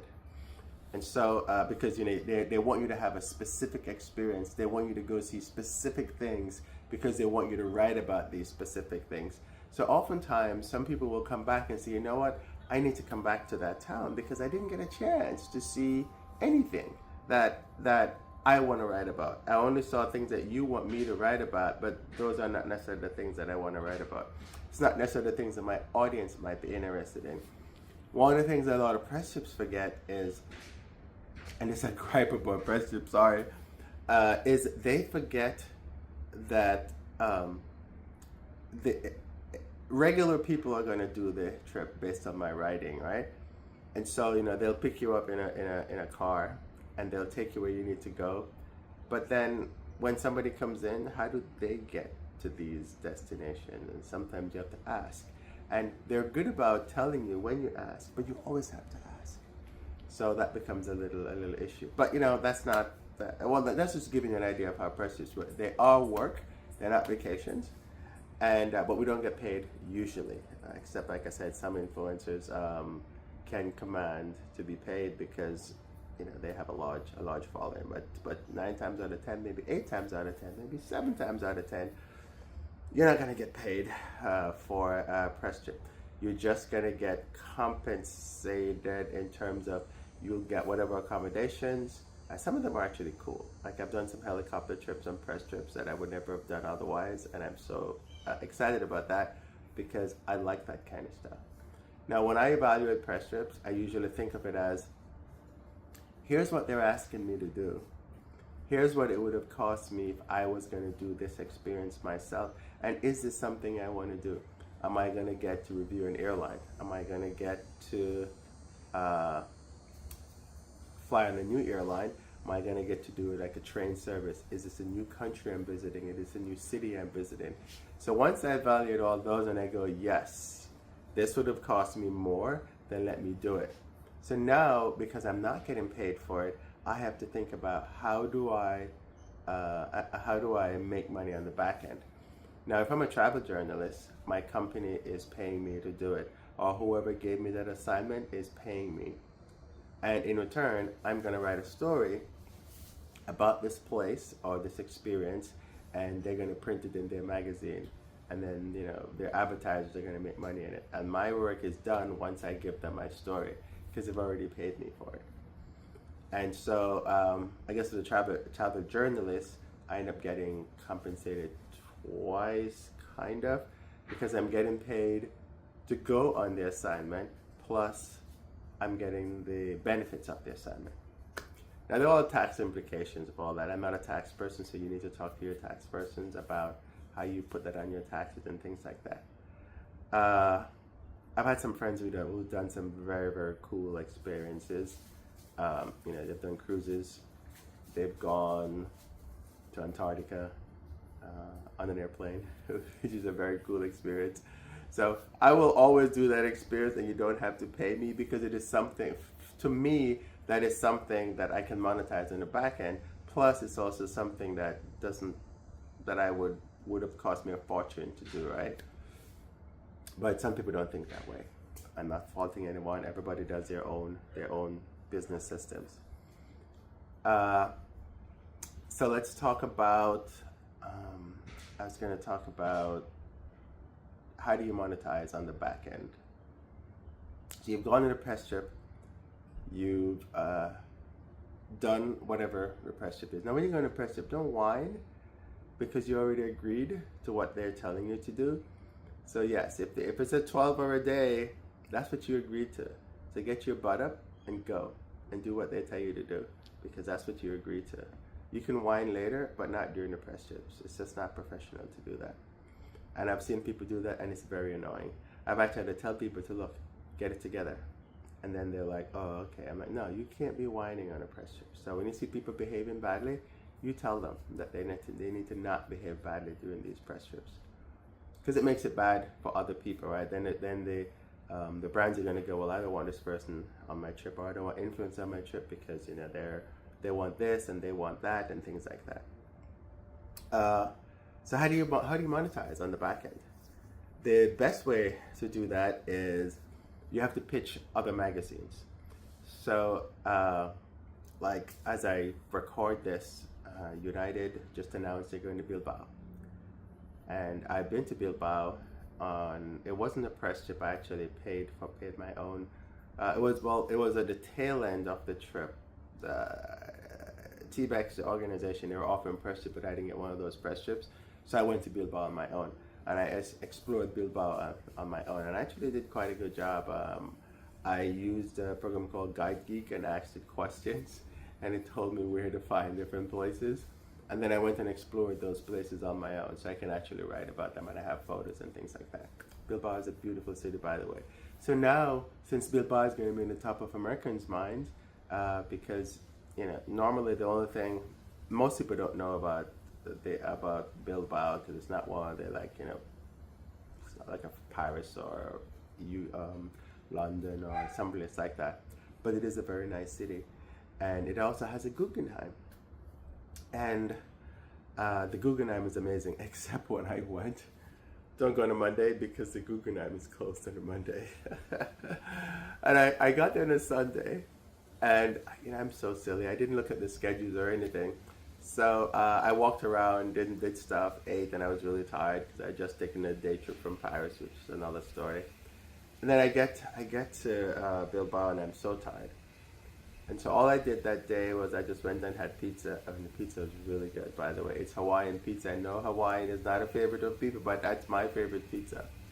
And so I went, and the next day, I went walking, doing this tour I was talking about that I did using GuideGeek for Matador. And I get to the museum, and it's raining, and it's closed. So, and it's closed because it's a Monday. I was like, where is everybody? Why isn't everybody around here? It's a Monday, so it's closed. So just know that. But it's beautiful outside. I mean, I was able to walk around and did a whole bunch of other stuff. And there's other stuff you can do in Bilbao on a Monday, just not the Guggenheim. So now I have all this material that I have photos, I have the stories, and I can pitch magazines and say, hey, I can write a story about going to Bilbao from the U.S. since and now I can say, hey, United flies there nonstop from Newark, or will fly there nonstop from Newark starting next year. So that's something that you can do. It's not that you can't get to Bilbao any other way, because you can. Iberia flies into Bilbao, so you can, if you fly One World, you can fly American from here to say Madrid, and then Madrid into Bilbao and Iberia, or you can go Houston, London, or the US to London, and then you can fly London to Bilbao on British Airways.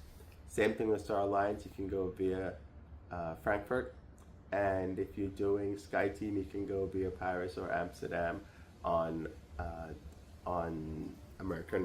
Air France or KLM. So there are different ways that you can get to Bilbao from the US. But you see where I'm going, right? I have all these story angles, and I could hit up these magazines and these newspapers. Now, newspapers are weird. Newspapers actually don't pay. There's a local paper here in Houston, and they're owned by one of the biggest publishing houses around, and they do not pay for stories. I'm like, you're a major newspaper, you get major advertising dollars, you charge people to read the content on your newspaper online, and you don't want to pay writers. I don't understand. But that's one of the things that you're gonna come up against when you do that. The other thing, you could do social media posts on Bilbao, and I guess how you make money on that is you just get more subscribers. And then when you get more subscribers, you invite them to get to your email list. And then when they're on your email list, you have more people to promote to. And so you may get more clicks on whatever you're sending them. And then you may get more advertising dollars in your newsletter. So that's kind of how that trickles down from just that one post that you did. You may also be a guest on a podcast and talk about Bilbao because you've been to Bilbao. And then the podcast host may or may not pay you. Most podcasts, people don't pay you for those. They just, it's just you're doing it to promote your services. And so you could do the Bilbao story, and then you may get some subscribers from that to join your email list. And again, the same pattern happens once somebody joins your email list. The other thing that you could do, and if you have any ideas about how you can, once you've done a press trip and you have the story, how you can monetize it, feel free to leave a comment. I'm just giving you ideas of how I do it on the back end, and how you can possibly do the same thing. But it really depends on, you write stories and you sell the stories as freelance. If you did photos, you can sell the photos. If you did videos, you can sell the videos. If there's something unique that you found in Bilbao. And Bilbao is such a really, really great city. I had such a good time there. Then you can write about that. There are some dingy parts of Bilbao, but every city has their own little dingy parts. So you can write a story about safety in these cities. And if you have media buying, which is where I haven't talked about making money from ads on your website yet, but if you have media buying or eZoic or AdThrive or one of those, then and you show up in the search engine for Bilbao, which is probably quite difficult to do, then you get some search engine juice from that. So that's kind of how you would monetize on the back end, because you didn't get paid to do it on the front end. Paid in raw cash.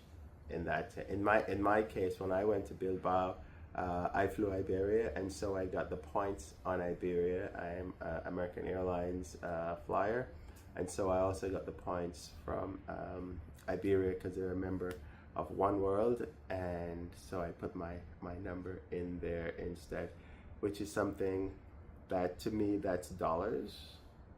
It's not hard dollars, because I can't take that to the bank and say, hey, let me insert, I think it was 10,000 points when everything was added up to do the trip.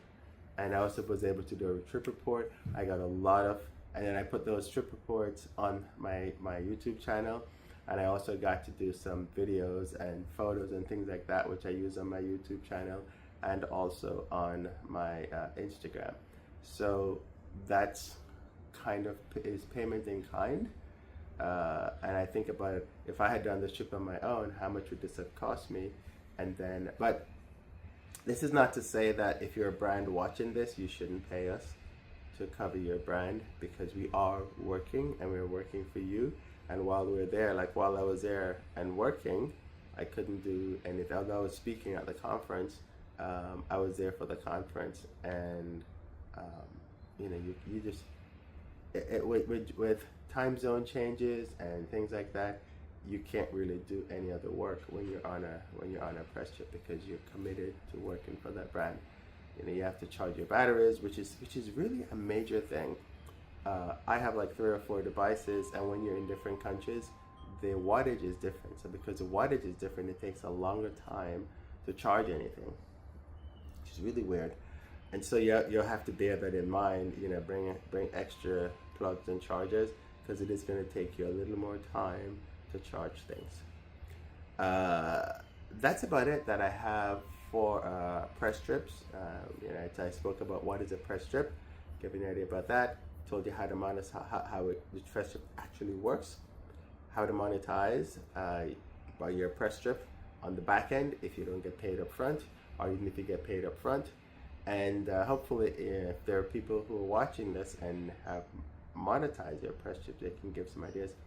And I know a bunch of people who have monetized their press trips, so I'm going to see if I can have them maybe do an interview or something with them and just get an idea of how they negotiated it.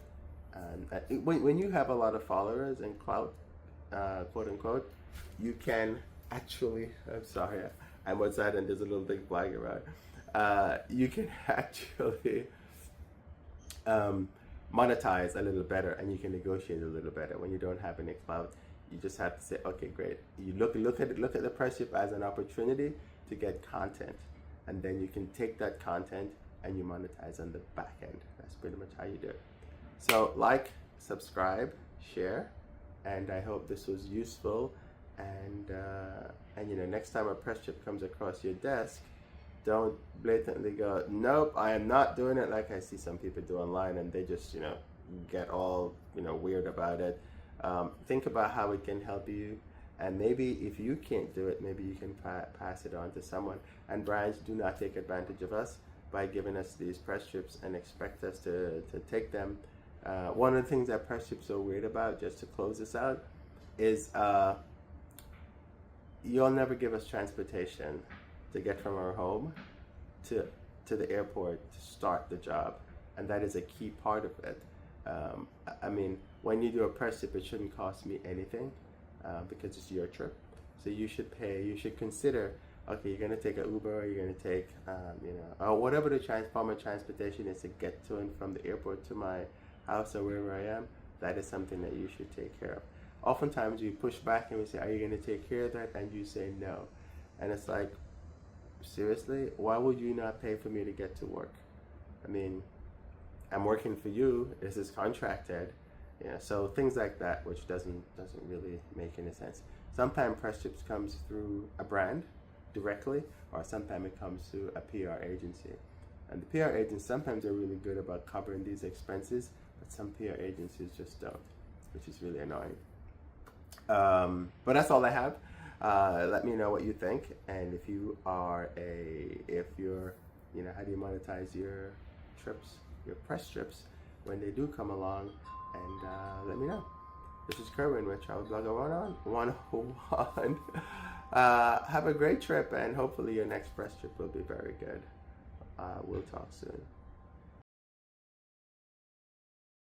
Have you ever had a pitch and they said no? Well, this video, we're going to talk about, I guess, getting rejected from a pitch. So, a friend of mine, both of us went to World Travel Market. And I'm going to do a whole section on conferences and why it's good to go and a number of the conferences. Now, World Travel Market, is actually coming up in November, at the beginning of November in London. It's about 3 days. It used to be, I think, 5 days, but they've pared it down. And World Travel Market it's basically, if you could walk into a room and all the countries are there, that's what World Travel Market is. So you have all the PRs and representatives, and also the country representative. Now, in the industry, it's kind of weird.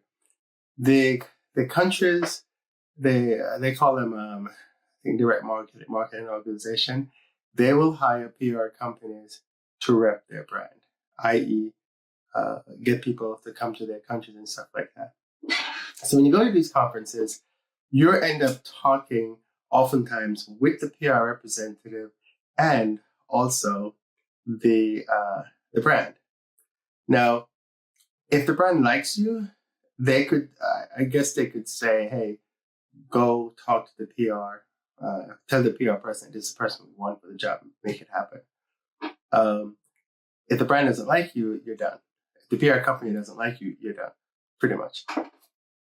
Now, some PR companies are odd. Like, they will have a PR, like I know this particular brand, hotel brand, major hotel brand. They have a PR company that reps influencers or anybody who comes to them. But they also have a PR company, PR arm within the company. So there are PR people who do things.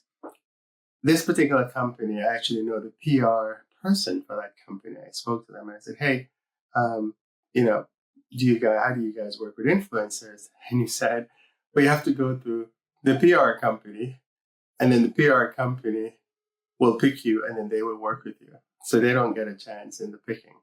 Weird, but that's how that works. So just give you an idea of how the industry works. So we go to this conference, and I spot the brand. It's an airline, major European airline.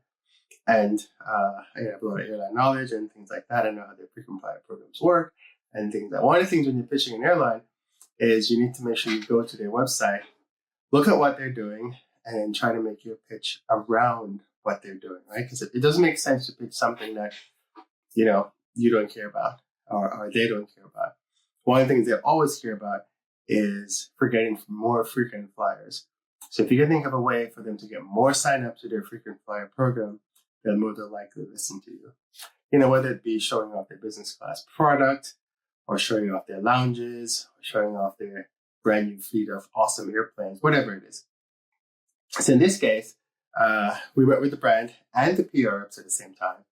And we were successful enough to say, hey, here's what we're thinking. Can we send you a pitch? And they said, yeah, send us a pitch. So we did. So we sent both of them a pitch. And the pitch, my friend and I, we worked on it really hard. And we came up with a pricing. So this was not going to be a free ride. We were going to charge them to do what both of us thought would bring frequent flyers into the brand, educate people on the brand, because people know about the brand, and also have a special program that we're also trying to educate people on. So we did the pitch, and the answer that came back was, no, we don't want to work with you. Okay. So we replied back and said, well, could you give us an insight into why not? Can you just give us an idea of how, what we did wrong, what we could do right? Can we do a counter pitch? And I think I actually did a counter pitch in that pitch and saying, well, we can adjust some things. If it's a matter of pricing, we can adjust some of the things and give you a slightly smaller package than what we initially pitched. And they came back and they said no again. And it wasn't, see, the thing with doing pitching is it helps us to see if, are we just way out? It's a negotiation. So it's two sides negotiating. So when one side just says no without giving us some kind of in, and it doesn't help. So anyway, they said no. And I went back and I said, well, it would be good if you just give us some level of insight as to why. And basically, they came back and said, I have to find the letter because I kept it. They came back and they said, in a nice way, go away. And so, we said, okay, thank you very much. We appreciate the time you took to look at our pitch. And, hopefully we can do something in the near future. The nice, well, thank you for telling us no, but we can't really tell you off. So we're giving you a nice message. So that's what we did. Fast forward, I was actually going to the destination and actually flying that airline.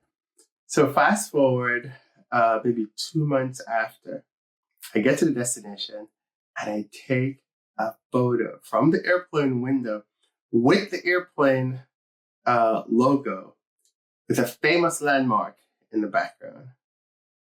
And I post it on Instagram.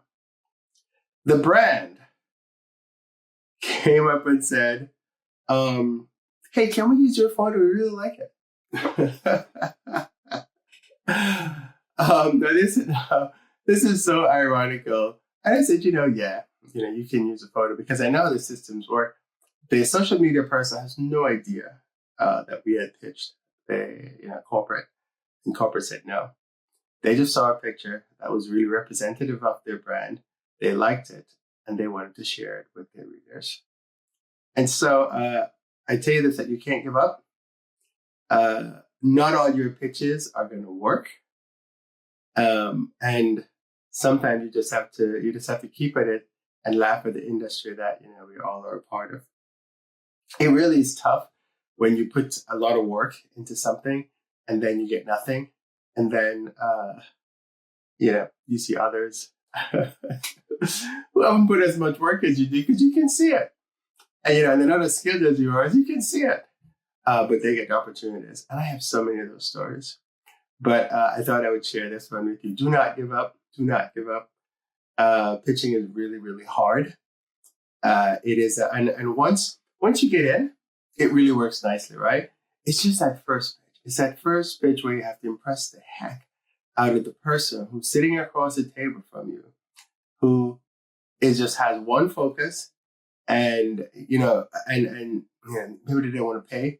They don't want to pay as much, and so it's really, really difficult. But do not give up. Do not give up. Do not give up, because you will find a brand who will want to work with you, and once you find that brand, you nurture the relationship, and good luck. That's really all I can say. So hopefully this helps. Like, subscribe, and if you have a pitch that you did that didn't quite work the way you wanted to, just let me know. I'd absolutely love to hear the pitch and see, how you took care of it. So make sure you like, subscribe, and share, and leave a comment, because I definitely want to know, how that pitch went. And maybe you pitched once, it didn't work, and you come back and you pitch and it worked, because that happens from time to time. This is Kerwin, the Travel Blogger 101. Happy pitching. Another monetization way. Talk to you soon. Are you tired of creating amazing content but not getting enough visitors to your blog? Truth is, You could have the best blog in the world, but without the right strategies to drive traffic, you're leaving money on the table. In this video, I'm going to show you the most effective and creative ways to get more eyes on your content, grow your audience, and monetize your blog. Let's dive in. Now, let me share my screen so you can see exactly what I'm talking about. Okay, so we're going to talk about how to drive traffic to your blog for monetization, proven strategies to grow your audience and increase revenue. I've done other videos that talk to you about how to monetize your blog, but you really can't monetize a blog unless you have traffic, right?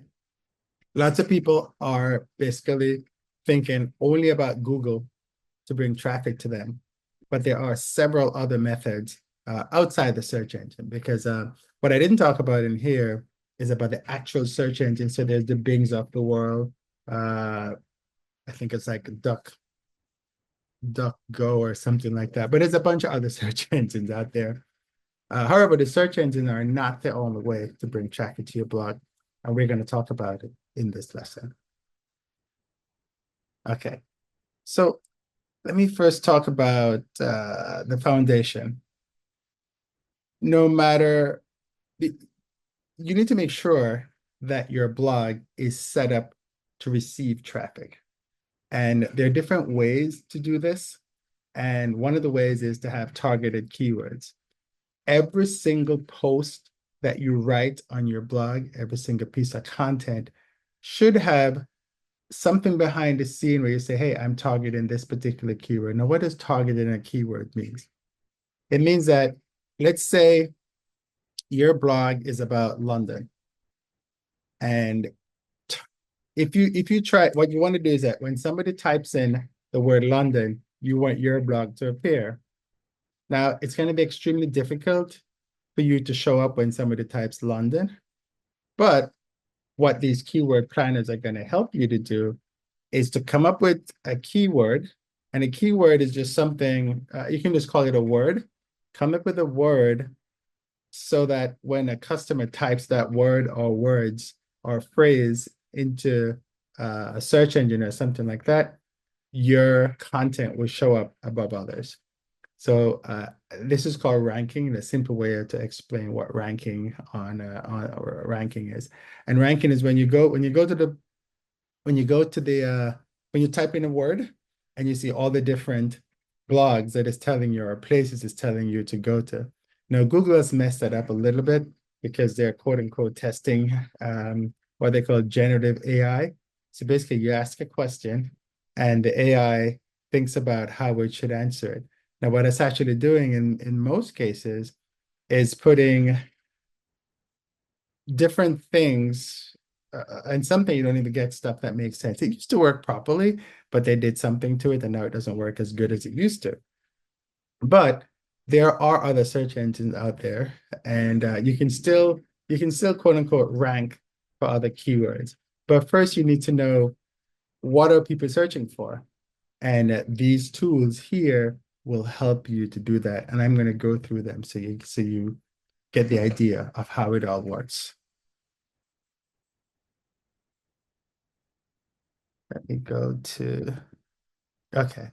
So one of them is Ahrefs, and this one is a free keyword generator, and she tell you Google, Bing, YouTube, Amazon. And because Google is not the only search engine out there, like I said, YouTube is a search engine, but guess what? YouTube is kind of it's owned by Google. Amazon is also a search engine. When you go to search for a book or anything on there, you see a whole list of stuff that other people have searched for. And same thing for YouTube and same thing for Bing. Bing is another search engine that's similar to Google. So if you type in, let's type in, we're talking about London, right? Let's talk about very basic things to do in London. And what it's doing is making sure you're not a robot. Now, this is a paid service, but it gives you some idea of what some of the keywords are. This is not a good example just because it's a paid service and I can't pull out the paid service. But what it would do is give you more information if you paid. Thus, we're going to try another one, like Uber suggests, which is also a paid service these days. And what we can try, things to do in London. And it should give us something. So this one gives you a little more based on the free side of things. Tells you your the volume, that's how many people are searching for that. And it tells you how difficult it is if you wanted to rank for this keyword. And of course, it's trying to get you to sign up or sign in. And then it tells you if you're going to do an ad, this is the difficulty and this is how much it would cost you per click. If you did an ad, and we're going to talk about how to do ads as well in this presentation. And I guess I probably should have told you what we're going to talk about. Pretty much so you get an idea of where we're going with this. But ads is one of the things that we will talk about in this presentation. And it's giving you data, but it's telling you need to upgrade. When you go a little further down, you can see you can do things to do in London tourist, is that right? Things to do in London, England, but there's also London, Ontario. You can say London for free. And this gives you an idea of what people are searching for and the number of times. Like things to do in London is 40,000 a month. Pretty hectic, right? Pretty heavy. There's also another one called Google Ads. Google Ads, Google Keyword Planner. And if you just click on this button and type in your keywords, it'll tell you, the same thing about the keyword that's top keywords, your competition, and it gives you a whole plethora of things. I won't go through that one because it's going to sign into my account and I don't want it to do that. There's also key search.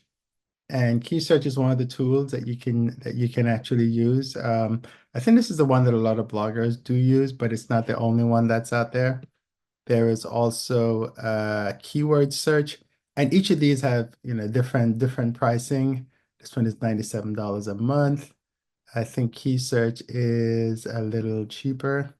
Used to be 17, I think it's now 24. I think it actually got bought up by a new person. And so now it's a little more expensive than it used to be. There is also SEMrush, which is really good, but very pricey. Let's see what it'll do if I type in my things to do in London. So he's giving me, suggestions here. So let's see if I do things to do in London, England, for example. It wants me to log in because it used to be these items are free, but now are free up to a certain point. You can even get some bit of information, but nowadays you really get nothing. Now this one said it's a free keyword research tool. So this is from Ryan Robinson. So let's see what it does. If it really is free, or it's free with a caveat. Okay, so this one is telling you can do, so this is what I was talking about. You have long tail keywords. Long tail just means it's basically a sentence rather than just what to do in London or things to do in London.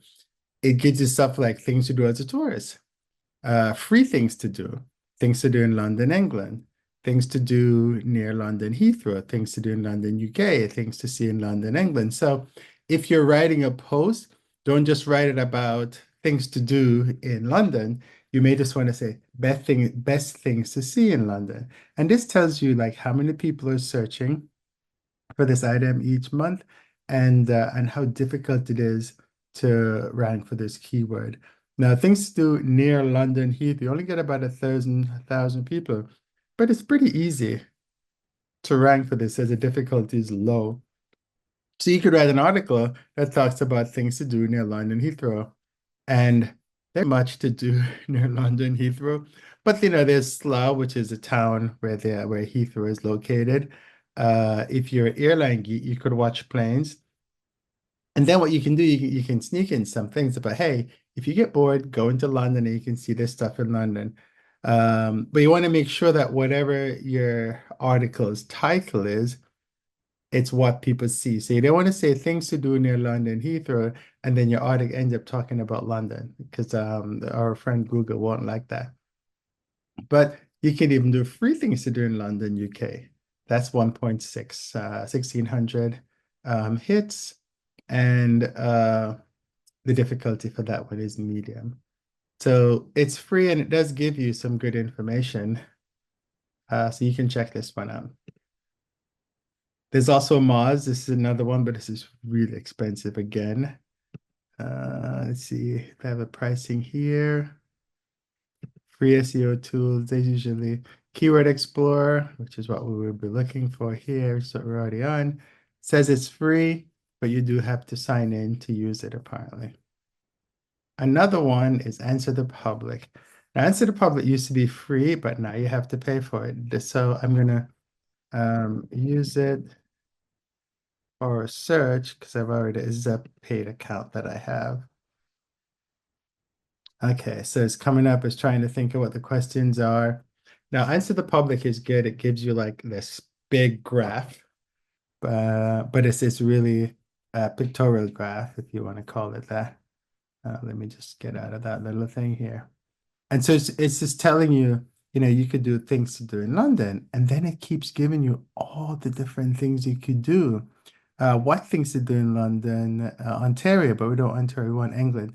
So we probably should have said London, UK, because it's a little confused. So let's put England in there.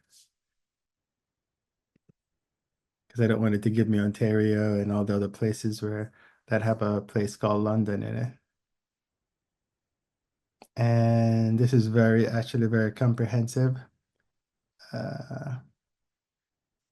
Okay, so now it gives me 7 things, but it's going to give me some more as the search continues. And it's still doing its work. But you can click on any one of these, for example, and get more detail. Things to do in London and in England for kids. And then it goes and it shows you who already have these articles and where they rank for it. If I go back up here, let's just pick one of these. And it just give you some more information. See, you get an idea of what it does. One of the things when you're doing these searches, you see these, it says people also ask. These are topics that you can put in your article. So if you're doing a thing that says, what are things to do in London, England? In the article, you can put stuff that, what are 7 places to visit? What should you not miss? Or what shouldn't you miss? What is London best known for? And so what you do, you create, they call them H2 in the headings. When you go to a blog, H1 is the first heading, H2 is the next heading, H3 is the next heading, etc. And they're different fonts. And what Google is looking for, what the search engines are looking for, is how you have things categorized. So you could make some sections of your blog, of your article, that just talks about what are places to visit in London, and then you give like a whole list of them and tell people how to do it. Another piece is what are things you shouldn't miss. This is the kind of stuff that you could like. This is actually what people are searching for. Okay, let's see what else we've got. Trends. Now, trends is interesting. What you can do is you can type in different things and it will tell you whether it's trending or not. And okay, I am recording. I thought I wasn't recording. You can put a specific word in and it'll tell you whether that word is trending. So one thing that's a lot of people are talking about is air taxi. So let's explore and see what air taxi is. And this will tell you that no one it doesn't have enough data yet to talk about air taxi. But let me find another term that I think would have more data.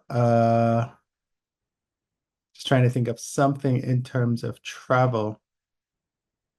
Let's say Boeing 787. Here we go. So this is actually telling you what people are searching for And there was a spike. There was a spike back in October 28th. So which means that something happened in the news and people were searching a lot for Boeing 787. But whatever it is, it's since died off. So this actually gives you a good idea of what's trending and what's not trending. I think that was Google Trends was the last one that we had in there. Now, the whole idea when you're building quality content, you need to think of how are you solving problems for your readers? You need to create content that addresses specific questions. Now, you can use Google itself to figure out what people are asking. You can also use a service called Quora. It's Quora.com or Reddit, Instagram, Facebook groups, and X, which is formerly Twitter, or word of mouth. Sometimes you hear people talking about a particular topic and you want to go, or they're probably a particular issue they have and you want to go solve that. Now the Facebook groups, if you go in there, like one of the biggest problem that one of my groups are having now is they always have issues getting back from from Europe to the US. So, and this happens a lot. So I went and I wrote a complete article that talks about 285 different ways to get back from Europe to the US. And then I added Canada and Mexico in there. And then I also did an article for Asia, how to get back from Asia. Then I did another article of how to get back from the Middle East.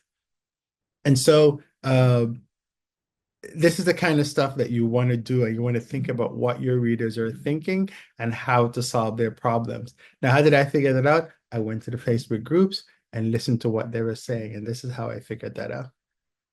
Long form content. You do not want to write short content. You want to really get what's called long form content, which is you want to delve in an article a lot more than just say 500 words.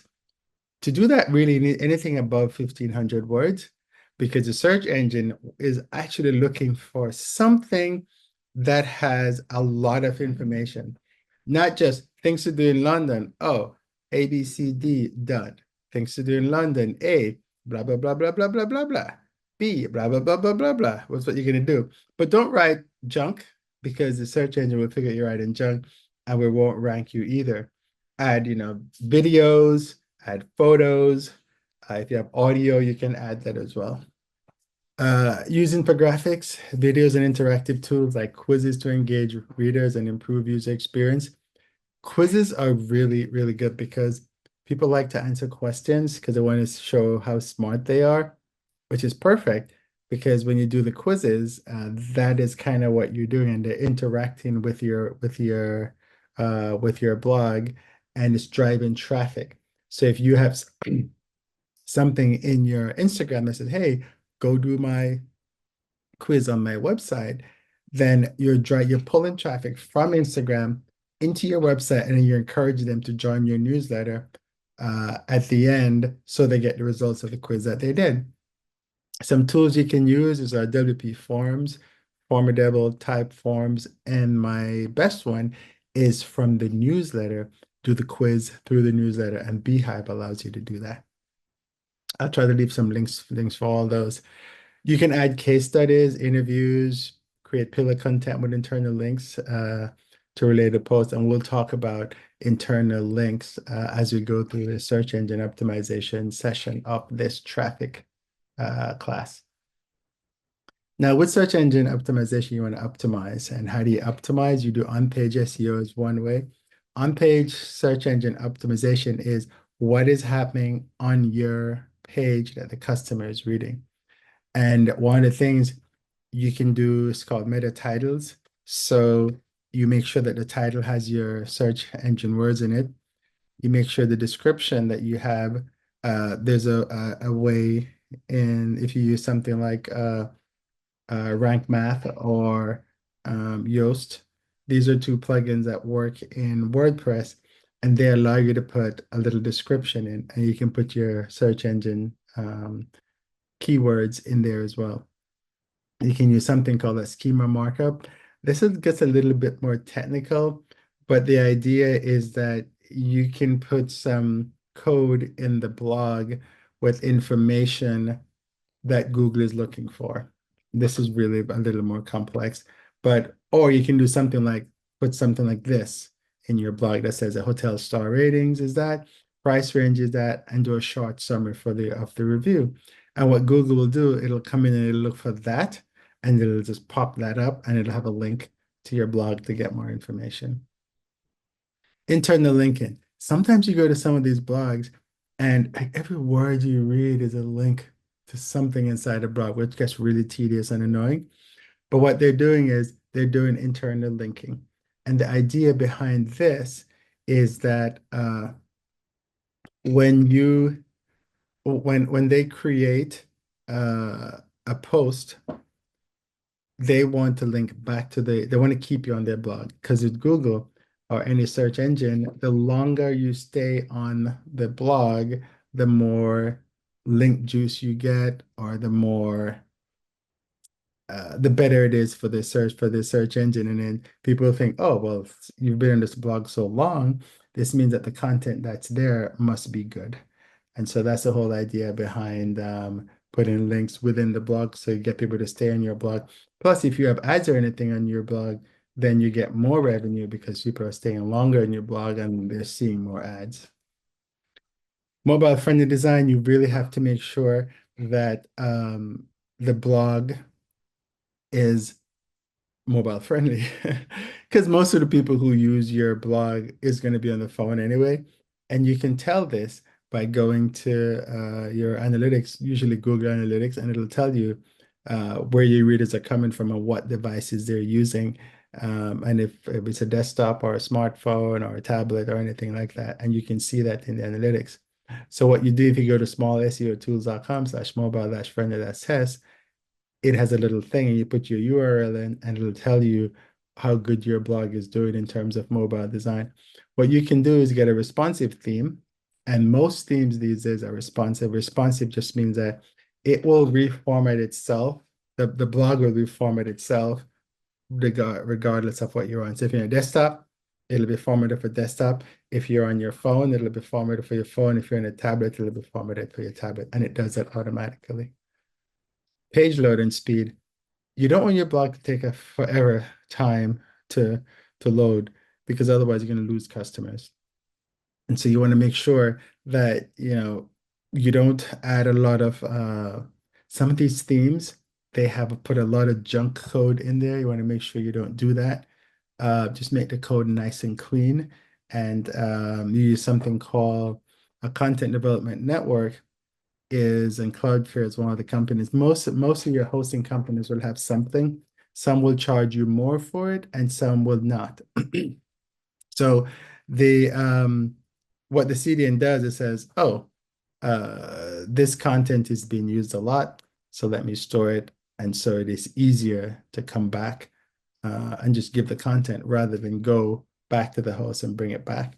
What it'll do is, if it recognizes that people are coming from, say, the US or from Los Angeles or New York or wherever, what it will do is it'll bring the data from that. It'll move the data to that network and then serve from there, as opposed to serving from another network. It does all that stuff in the background. So what it does, it makes your content load much, much faster. This is kind of when this was the program that are one of the issues that when they had all the airlines had issues a few months back. This was kind of one of they had made a change to this program, and it messed it up. Use Yoast. Talk about Yoast or Rank Math plugin for SEO, and make sure you always monitor the site's performance with Google PageSpeed Insights. And you can go to pagespeed.web.dev to see how your content is doing. Rank Math is really good because it has an SEO and a Yoast. What it does is ask you which keyword do you want to rank for, and you put the keyword in. Then what it does, it looks at the content you've written, and it sees it tells you, well, it gives you a score, and then the score is based on, do you have the keyword in your headline? Do you have it in the H2 tag? And the H2 tag is is one below the headline, and then you have H3, which is a subset of that. And Google likes their thing to be structured. So you have your headline, which is H1, then you have your second headline, which is H2, and you're doing topics as you go along. And the the rank math or the Yoast will look at those and see if you have the titles in there. If you have a meta description, which you should, it'll look at the description and see if you have the words in there in your title. It'll look if you have the keywords in your title as well. Post regularly. I don't schedule my posts. I write them, I post them. Some people will use if they're scheduling online, they'll use some kind of schedule like before or later to schedule stuff on Instagram, Facebook, Pinterest, and LinkedIn. Uh, I I'm always thinking, and so I don't sit there and go, well, here are the stuff I'm going to post this week. I go, okay, great. I know I need to post this, and I'm gonna post that. Let me just get some water. So it just depends on who you are. But some people, because they're so busy, they need a scheduler. But know that the scheduler, you have to sit down and you have to decide what is it you're gonna post. I don't have time for that, so I don't do that. But it works for some people, just doesn't work for everybody. Do tailored, oh, we're still in social media. Do tailored content, customize content to each platform, example, carousels for Instagram or tips for LinkedIn. The same, a carousel will not work on LinkedIn. So you go to your blog and you've created the blog. Now you're going to take the content from the blog and create an Instagram carousel. FYI, you can actually use AI to do that. Post your blog content in the AI framework, and you tell it create a carousel for me. It'll create a carousel for you. Then you can say, okay, great. Now create from that content, create some tips for LinkedIn. Create some tips for Threads or create some tips for X. So you just make sure that the content that you have is very different for the platform that you're using. Otherwise, it makes no sense at all. You can use hashtags. Services like Hashtagify will work for hashtags. Uh, the tools are really very good nowadays. Because, like, for example, if you go to YouTube and you start typing hashtags in, or you type the title and it loads a video, YouTube will come back, and if you use services like, I think vidIQ, it'll come back, and even YouTube itself will come back and it'll give you a whole bunch of terms that it's suggesting that you can use. YouTube is actually reading the video and figuring out what's inside the video. And it's also looking at the title that you've used for the video, and that's how it's coming up with and it's also looking at your YouTube channel and seeing what your channel does, and it's giving you suggestions based on all that. Instagram too, when you start typing in a hashtag, it gives you suggestions. So if I'm talking about takeoffs and landings, I'll do hashtag takeoff and landing, and then it'll give me a whole bunch of extra stuff like takeoff and landings, London, Houston, Los Angeles, and stuff like that. Is what it would give me. If I do the 787, it'll give me hashtags like 787 Dreamliner, 787 United, 787 American, 787-9, 787-8. So all the little things that it will suggest for me. Share user-generated content. Ask people to share stuff on your feed. And because what that does, that shows the algorithms that more people are using your content, and then they will send it to more people. And so you'll get more traffic if you have like a link or something back to whatever you were talking about. You can even feature people content on a particular page. And then people are like, oh, my content's here, and then they'll share it with their friends. So that's kind of stuff that you could do. Run social media challenges and engage followers with Instagram polls for interactive content. This is really, really good to do. engaging your followers is a key. The more you get them to interact with whatever you've posted, the better. So you want to answer their questions. You want to make sure that thumbs up whatever they say, or if you don't like it, just don't do it. Just do neither. Or click the little heart if it's like a YouTube post or something like that. Create lead magnets. We're going to talk about building an email list. I have created an entire section about email marketing. Building an email list is probably one of the things that's really overlooked by bloggers. A lot of people will have like gazillion followers on Facebook and gazillion followers on Instagram or LinkedIn or one of those, but they don't have an email list. And one of the reasons that they say that they don't have time. You don't have time to bring customers to your website, but you're in the business of travel blogging. So make time. The reason why you build an email list is because they're your customers. And like if Facebook disappears today and you had no way of getting all those readers onto your email list, then you won't be able to contact them. And so you've lost all your effort in generating and creating what you've done on social media. So you're going to create lead magnets. This is a way of bringing in people. And you want to offer them ebooks, guides in exchange for email. And you can have them sign up using Beehive or ConvertKit. On Instagram, you can use something called ManyChat, and you can say, hey, enter London, and I'll send you a guide on London and sign you up for my email newsletter. And then, they enter London, and the program automatically will send them a link. And the more, it also helps with your interaction, because once Instagram sees that more people interacting with that particular post, it'll show it to more people. Segment your list. You're going to have, let's say, 100 people. You'll have people who are solo travelers, budget travelers, couples, people who like cruises, hostels, hotels, people want, trains and things like that. Once you segment the list, and how do you segment it? You would send out a link that says, hey, click on this if you're this, or check a box if you're this. And when they do that, the system will update us in the back end and it will tag them. You have to set it up, of course.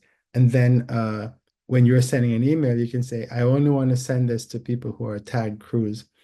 And you have a thing about, hey, we have a lot of cruises coming up next week. Here's a list of them. Then you can end up sending all the cruise stuff to these people. And that's how you segment your list. You need to send your newsletters regularly. I can't stress that more. I send mine 3 times a week on a Tuesday, Wednesday, and a Friday. They're different content. The main one comes on a Friday. And I tell you, sometimes if I miss Fridays, people will say, hey, where's your newsletter? How come it didn't come out yet? And so that's the kind of stuff that you definitely need to do if you have a newsletter. It's like a TV show, right? Your favorite TV show comes on every week and you don't see your TV show, then you're like, oh my God, where's my TV show? What's going on? You want to offer exclusive content in the newsletter, because you want to reward the people who are subscribed to you. They've taken the time to subscribe, and so you want to make sure that they're rewarded. Give them special offers. Make sure that they are the first ones to get to know things, if that's what you do. You want to run giveaways, run giveaways for email subscribers, or include interactive quizzes in the newsletter. Beehive is a perfect newsletter to do interactive quizzes. You can put quizzes right in the newsletter, and it's very cool. Give them the answers right away. If it's something that requires, it's a poll or something like that, you can do that in there. I recently just finished running a giveaway. Didn't do as well as I expected it to, but it was a way of rewarding my newsletter subscribers. And so it's really good to do. So you can do what's called, you want to be able to collaborate with other bloggers and do cross promotions.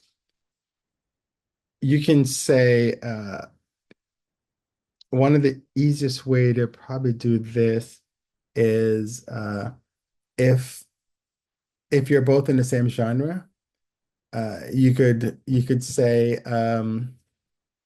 or maybe you went on a trip or something, and what you want to do on the trip is you just want to share information. And so you both may do like a live or something like that, and you're creating um, information with each other. You could do like a series of lives on Instagram. I mean, you could do a blog series, the two of you or the three of you, how many of you it is, or you could just go live and you could share your lives. And then what you're doing is that you're introducing uh, each other's audiences, which is really good. And then you're encouraging people to follow you on Instagram. And then remember, you got to get them to go from Instagram to your email list. Okay. Backlink and exchanges. You could do on Travel Blogger 101, I have a directory and it's a directory of bloggers. And so if you want, just send me an email, feedback at travelblogger101.com, and I'll add you to that and you'll get a backlink to your blog.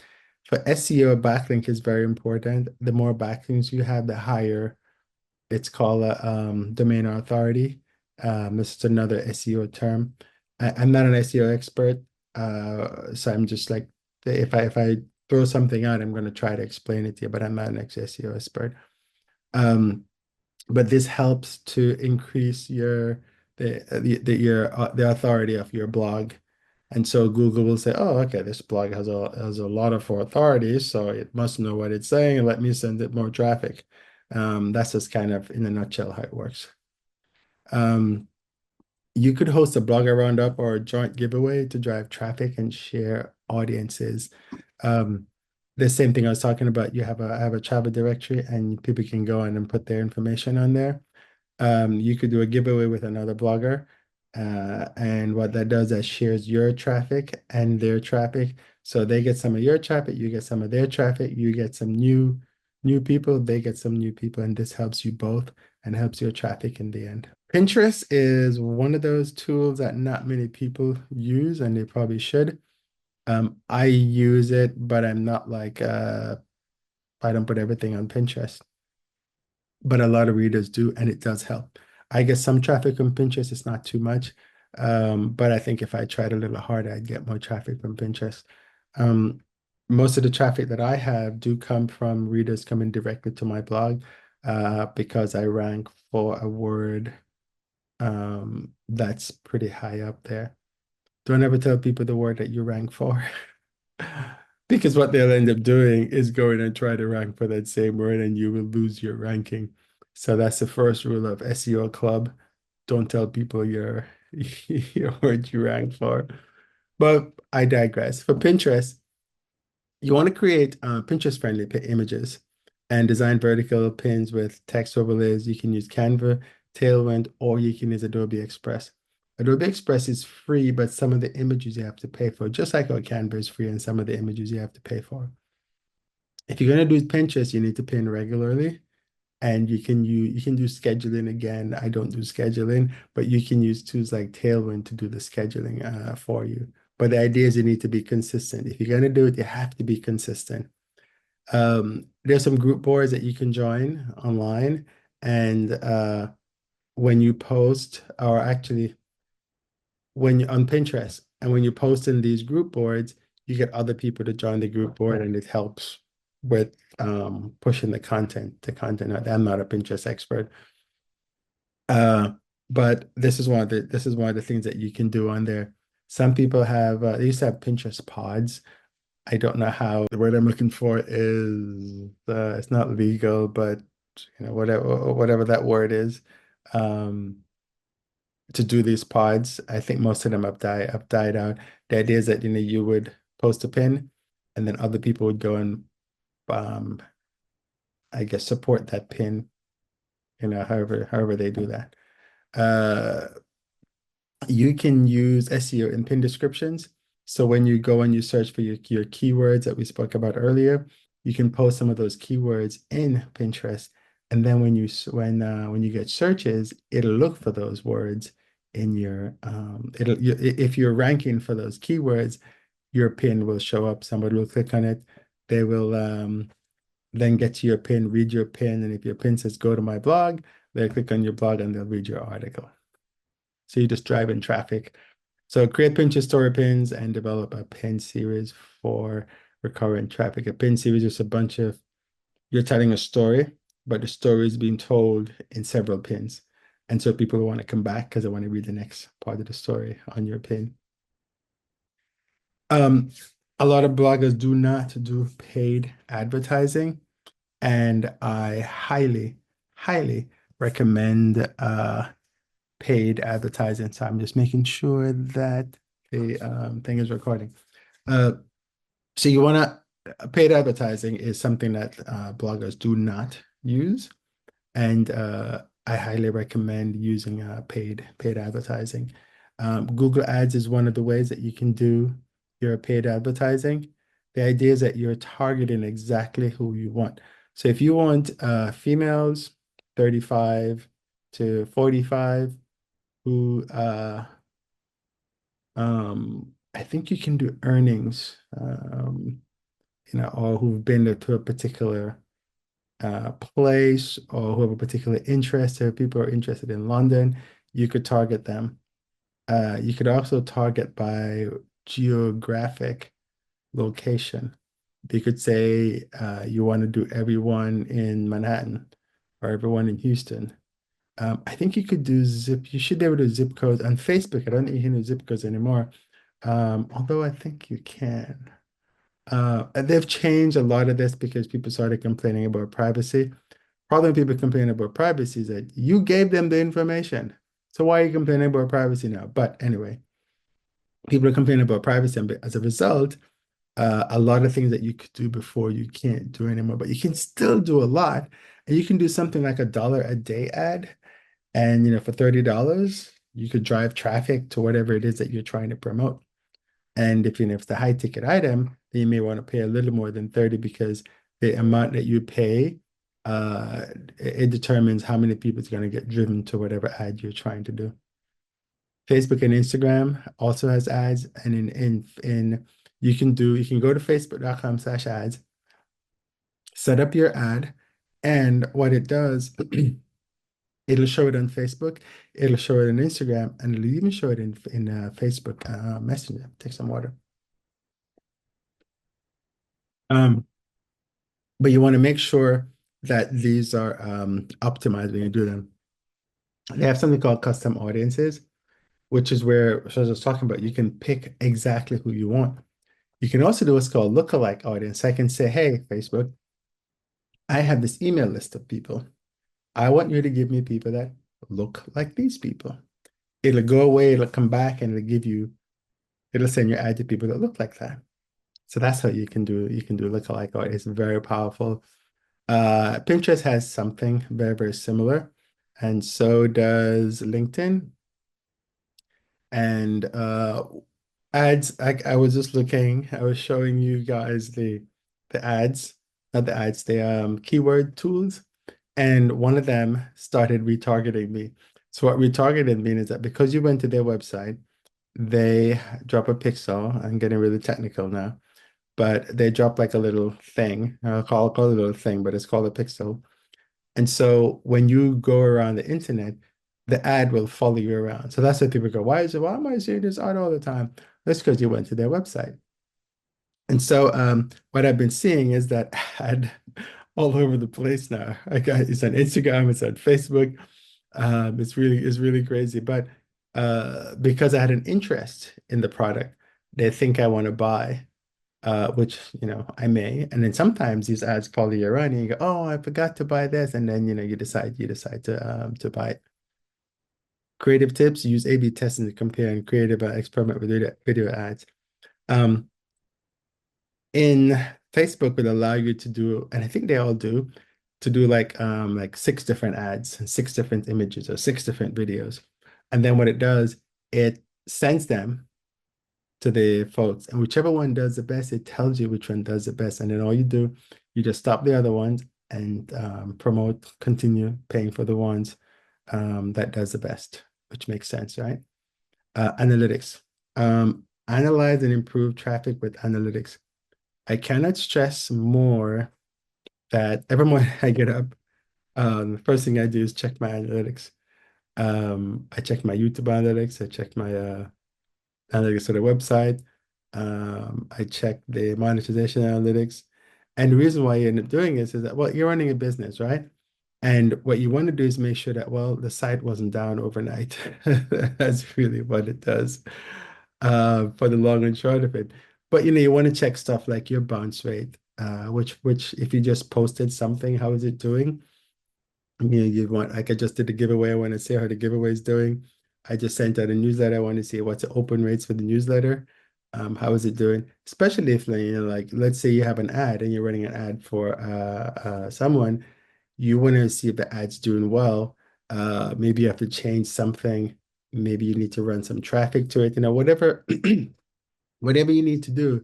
But you got to look at your analytics, right? So you can track everything that's going on. Same thing with SEO tools. You want to monitor your keywords and see how they're doing. A lot of the tools, the SEO tools, will have analytics that can tell you that. And this is the kind of stuff that you need to do. You need to keep on top of your analytics. With the same thing with A/B testing, you can test different headlines, you can test different versions of the headlines, you can test different call to actions, you can test different images. You really, really want to make sure that this is you're looking at these analytics every day. Because if something isn't working, you want to change it. If you have an image and nobody's clicking on an image, you're wasting money. Because in ads you can do per impressions. That means that every time somebody sees it, you pay. Or you can do click, which means that every time somebody clicks, you pay. You probably want to do click. Because if you do impressions and you get a lot of impressions, you're going to be paying a lot. And you're educating someone about your product, but the person didn't click on your product, which is why you do cost per clicks, which means that you pay each time somebody clicks, you pay 2 cents, 4 cents, or whatever the ad rate says. You want to be able to track your social media metrics. Some of the tools like Buffer and Hootsuite have systems how to do it. But like LinkedIn, Instagram, Facebook, they all have analytics built in, and X as well. So you need to go in and look at that and see how you're posting. Even Threads have analytics.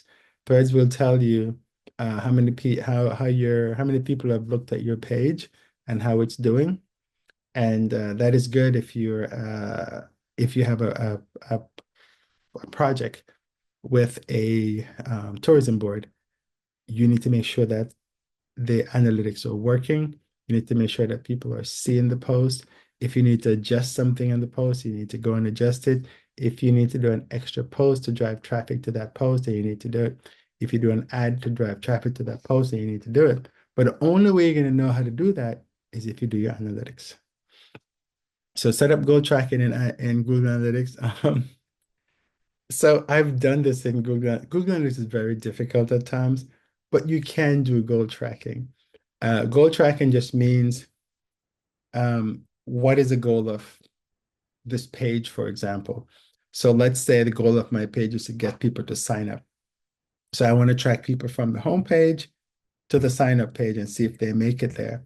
So I want to see, I had 100 people that started on the home page, and it has the thing that says, click here to join. And then 100 people clicked. Let's say 500 people came to the website, 100 people clicked on the join, and then 20 people actually joined. So that would give me my ratios, and I can see, maybe I need to change something, maybe I need to change a call to action or something like that. And Google Analytics will do that for you. You can do monthly reports, so you figure out how many people actually came to your blog, how many people read your favorite blog post, or which blog post is the one that's doing the best. Because what you want to do, if you have a blog post that's really doing well, then you may want to put your newest promotion on that blog post, right? Okay, content repurposing. This is pretty big these days. You want to put your popular post. You can say, here's my most popular post. Here's all the text. create a YouTube video based on that, and the AI will give you a new script, or someone will actually create the video for you. It's pretty intense. You can also have it do an Instagram Reel or do the text for Instagram Reel. You just have to know what you're going to ask the AI to do. Um, you can even ask it to do a summary, and then you can turn that summary into a video. And it's a video that you could use an AI to create, or you could be the person, the talking head on the video, but you're doing it based on the summary that you got. Um, it's very powerful what you can do. You can create an infographic, and you can use that for Pinterest and as well as Instagram, or you can just put it on your blog. Guidebooks and ebooks. You can take the content that you've already created on your blog. You can create an ebook on that, and then you can use that ebook for people to sign up for your newsletter. You can even do a guide based on the information that's coming out of the content that you've already produced. So you produce the content once, and now you're doing repurposing. You're doing ebooks. You're doing a guide. You're doing Facebook pages and things like that. I mean, not Facebook, YouTube's and Reels, just from the one content that you create. There is some some programs like Opus Clips and Taja AI that you can take your YouTube that you've created, and it'll create they call them shorts. And so, yeah, and you can post these shorts on Instagram, or you can post them on Reels. And it's very clever how it does it. It'll automatically do them and you score them. It'll also give you the title, and sometimes it'll give you the hashtags that you should use when you post these. On for the YouTube's one, it'll even give you the descriptions, which is very cool. And so it makes your life so much easier because you don't have to recreate the wheel. You don't have to go, okay, let me go to this video and see, oh, I can cut this out. Let me go 30 seconds down and I cut the next. No, you don't have to do that. The software will do all that for you. It makes your life so much easier. Now, I'm not a calendar person, but you can you can set up a calendar so you know exactly when you want to create the content and how much content you want to create. Hold on. But you can do that with content calendar, and it's very easy to do that. It's basically just you go to Google Calendar or Apple Calendar, whatever you're using, and you just type in what you need to do, and you set reminders, and your reminders come up and say, "Hey, now you need to post this content today." And then you can even go over and use the tools like Tailwind and Later and all those, and you can put the content in there, and it does something similar. All right, participating in online communities is huge if you want to drive traffic. I have some Facebook communities, and right now they're asking questions about they want to get back home from Europe. I already have articles that I've written on those, and I wrote them because that's what people are asking for. And so all I do now is, oh yeah, here's an article, go read it. So you can do TripAdvisor, Lonely Planet, Travel, Stack Exchange.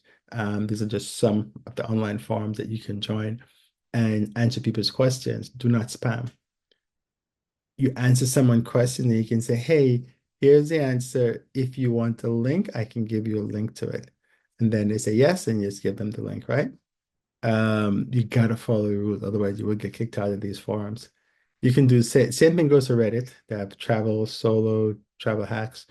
Any one of these things you can do in Reddit. But again, if you don't follow the rules, you will get kicked out. You can do Ask Me Anything threads. If other people's threads, just ask them whatever question they're asking, or answer whatever question, or you can do your own Ask Me Anythings. Just anything to engage with users that show that you are the expert and you know what you're talking about. Again, the Facebook groups, same thing. Just there's lots of Facebook groups online. And so I join the ones that are relevant to my niche. And when people ask questions, I just answer. Or I will throw something out, or I will give some advice. things that I know that people want, and I will just give that and offer that information up for free. You can run a poll or survey in this group to see what content your audience is most interested in, and then create a blog post tailored to those results. I like to ask my audience questions, and I'll tell them, hey, I may use this for a blog post, and then they give you answers, and you take them and you go create a blog post. The beauty of that is that you're getting current information and you're getting stuff that people actually want, not stuff that, you don't have to think about it. Same thing with Quora. You can jump on Quora and answer questions. Quora for travel is actually really good. People ask, sometimes they ask some really, I don't want to say silly, but basic questions. And you're the expert, so you can answer those in a flash. And so that's really good. Again, you can do giveaways and virtual meetups. So you can create a YouTube live or something like that, right? And if nobody shows up, it doesn't matter, just record it. But make sure that you have like a topic to speak on. So let's say you're talking about, traveling to London or something like that. And then that's the theme. So make sure you have something to talk about traveling to London. And that when people ask questions, you answer the questions. If there's no one asking any questions, you need to present something. Because when you present that something, you save it, and then now you have it's on the YouTube channel, and you're good to go. Be consistent, publish new content regularly, whether it be weekly, bi-weekly, keep your readers engaged. And the search engine likes whenever readers are engaged because they will keep sending stuff over and over and over again. Always keep learning. You wanted to go to Neil Patel is pretty good, except he's always promoting his blog. But hey, that's how marketing works, right? But he does give you some good information. If you want search engine stuff, he's good at that. There's Moz, there's Search Engine Journal, just to name three. You want to try new content, but I must warn you, before you do new content, make sure you have time. If you decide you're going to do a podcast or live streams, be regular. Doing your podcast, if it's, you can't do a once a month podcast, that's too long. So, but you can do every other week. Daily is really crazy unless that's all you do. Or weekly. I tell you because it's like I have a YouTube channel and I put content on the YouTube channel, or even just doing these series of videos for you. I'm the subject matter expert. I've been doing this for 20 something years. So I know what I want to talk about, but I still have to create a presentation and make it interesting enough so that you can read and digest it. Then I have to talk about it, expound on each of the items. I got to put time down to record it. And in case of this one, started to be recorded twice. I did it first, and it only recorded the first 12 minutes for some reason. So now I'm doing it again. So it's taking me twice as long. And then you have to do all the recordings. And then you go back and you listen to it and you edit it. Then you upload it. And when you upload it, then you have to make sure it has the right hashtags, has the right descriptions. But I use tools, AI tools like Taja.ai to help me come up with the descriptions, and I can modify them, and it'll give me hashtags and things like that. So I'm saying all this so you get the process done, that it takes a little while to do these. They look simple, but it does take a little while. Podcast is the same way. You got to pretty much do the exact process that I just talked about to make sure that a podcast go up. And of course, there's a cost because you have to get somewhere to host your podcast. With live stream like YouTube, there is no cost for the YouTube live stream. So you get away with that. Facebook is the same way. There's no cost if you're using, but if you're using something like StreamYard, which is a tool that helps you to do live streams, you do have to pay a monthly cost. It used to be $20. I'm sure it's a lot more than that right now because StreamYard is very famous. You need to engage your audience, right? Encourage them to comment on whatever you're saying, do a what say you, or what are your thoughts on this? And when they respond, if necessary, love, if necessary, whatever the icon you want to use, respond accordingly and be respectful. If you respond to people's comment, their friends will see that they commented, they'll see that there's a response, and then they'll come in and the whole thing will keep going. Trust me, this actually really works. You have to adapt. Regular review and analytics, like I said, every morning I look at it, see what's working, what isn't, and be ready to pivot and try with different things. An example of this was I left the conference. When did it end? Last Thursday. And I was gonna post something the next day. And then I was looking online and realized, oh, the company announced bankruptcy or may announce bankruptcy. So there's a lot of chatter. So I go, oh, I have to get the content out now. And so I got the content out.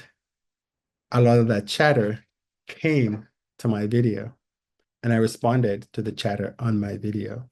And so that helped to spur the content more.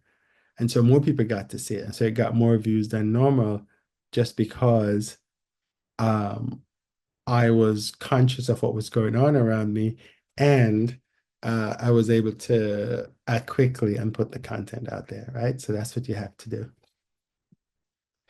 Some more creative tips. Use a content repurposing system. Again, you can use, there are lots of AI tools that are out there that actually do that. I am going to do a session on AI and how you can use that to help in your travel business. And I think that would be very, very interesting for you to join whenever I create it. It's in the creation process. And so you have a lot of tools that can help you. I talked about Taja AI, that's really good. Opus Clips, that's actually another one that's good that will take your video and put it into short form content.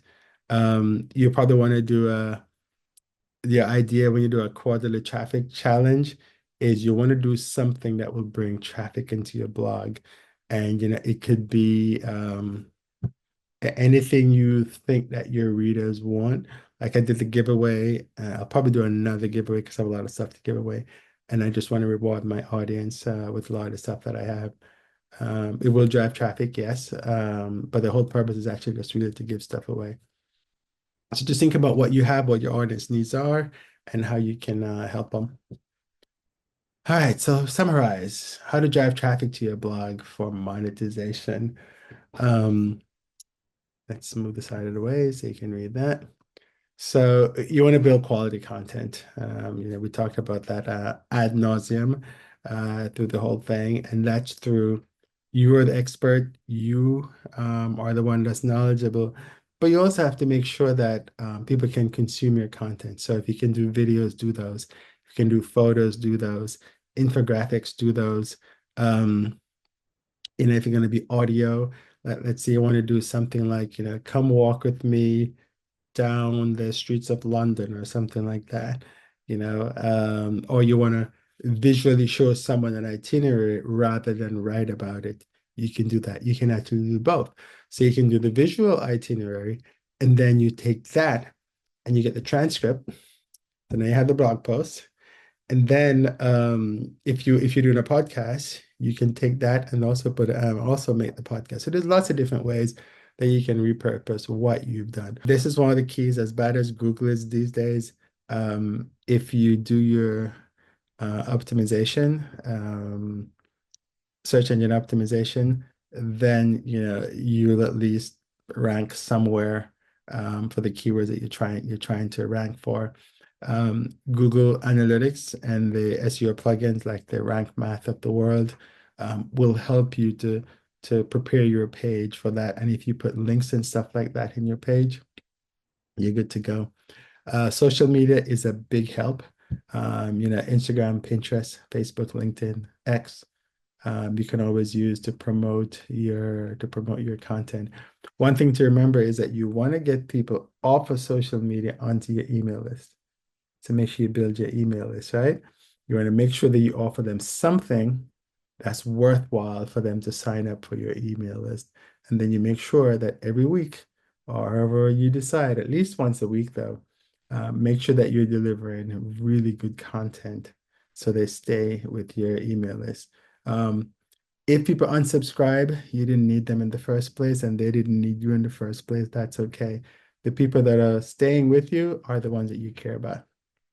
Matter of fact, when they unsubscribe, it costs you less because you do pay based on how many subscribers you have. You can do blogger collaborations that will give you that will give you backlink to your website, and you'll also get a new audience. You get your content will be open to a new audience, and you're also helping out your fellow bloggers. Pinterest is really good. You need to use Pinterest and use Pinterest a lot. And I'm gonna try to post more to Pinterest. I do, but I'm very slow at posting Pinterest. But Pinterest is a really good traffic driver. Ads. I do ads all the time, and I haven't done one in a little while, but I do ads. You need to make sure that you're driving traffic to your blog, and doing ads is a very, very good way to do it. You're investing money into your blog, and so you can make money. That's kind of how it works. You need to always be looking at your analytics and making sure that you know what's going on with your blog. And so you can always improve if something is not working. If you keep writing about a topic and nobody's reading it, then you need to write something new and somehow redirect that, because you'll want to have broken links. So either you redirect that to your homepage or redirect that to whatever the new traffic is. And you can find software. There's a plugin called Redirection, aptly named, that does exactly that for you. Talked about repurposing content ad nauseum, how you can just create a blog post and then you can get Instagram Reels, infographics, YouTube videos, all out of it.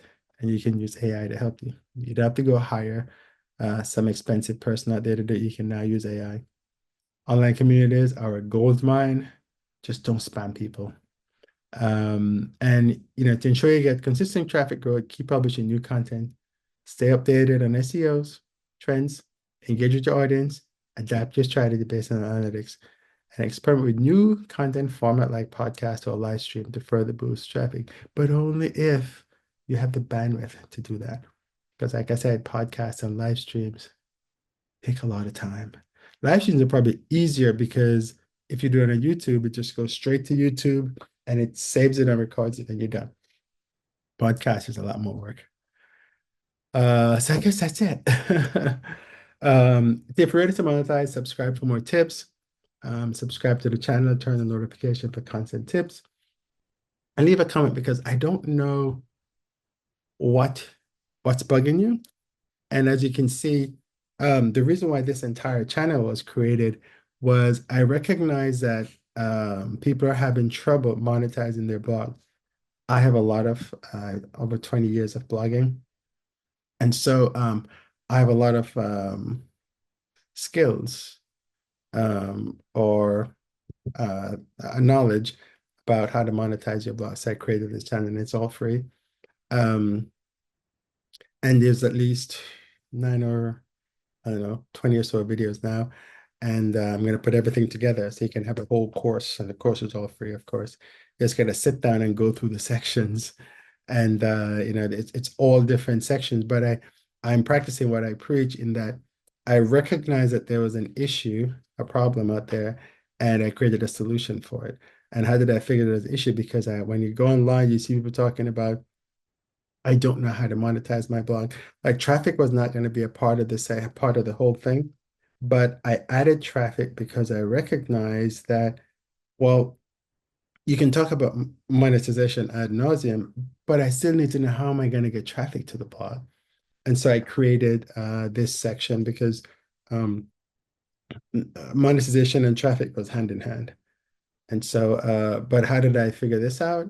Because again, want knowledge over 20 something years. And also that I recognize that there is a need for this because people need to monetize their blogs, especially since they've got hit by the Google smacks. And the thing is that these have been happening for a long time, but the last one or the last two is really horrible because basically a lot of people traffic just died. And so there are some people that had to do quote unquote pivot now because they're just not getting the search engine traffic that they used to get anymore. Some of these people did not have email list, and so they have no customers now. So they can't even email the customer and say, hey, I still have new content, come take a look at it. So that's why it's important to get your email list. But I need your comments. I need you to tell me what's going on. And then we can figure it out from there. I am going to create a forum because actually I have created a forum. I just need to tell you how to find it. But I will tell you that in the future. Maybe I'll put a note in the description for this blog. So thank you for watching. Thanks for your time. Like I said, I'm doing this twice now. Follow me for more insights on travel blogging and monetization. And like this traffic piece is good because it comes hand in hand with the monetization side of things. So thank you so much, and good luck with your blogging and good luck with getting traffic. And if you have any questions at all, please leave a comment in the comment section, and just let me know.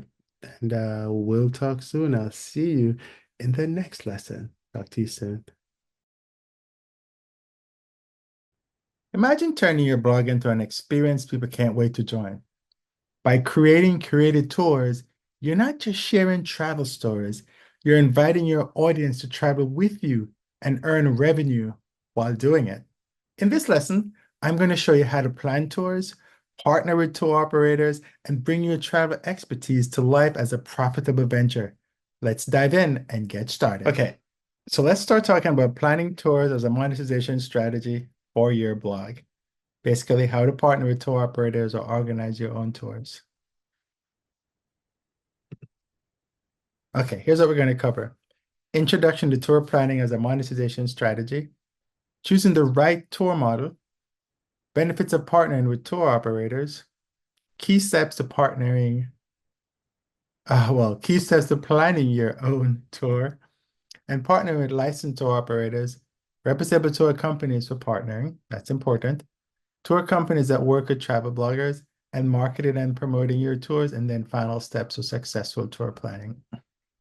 Now, just so you know, I don't do tour planning as a part of the business. I wanted to do one with a tourism board, but it's rather difficult. So what I wanted to do was to just have them. It's like if they're doing their fam trips and have them do the entire planning, and then I would offer that to my readers.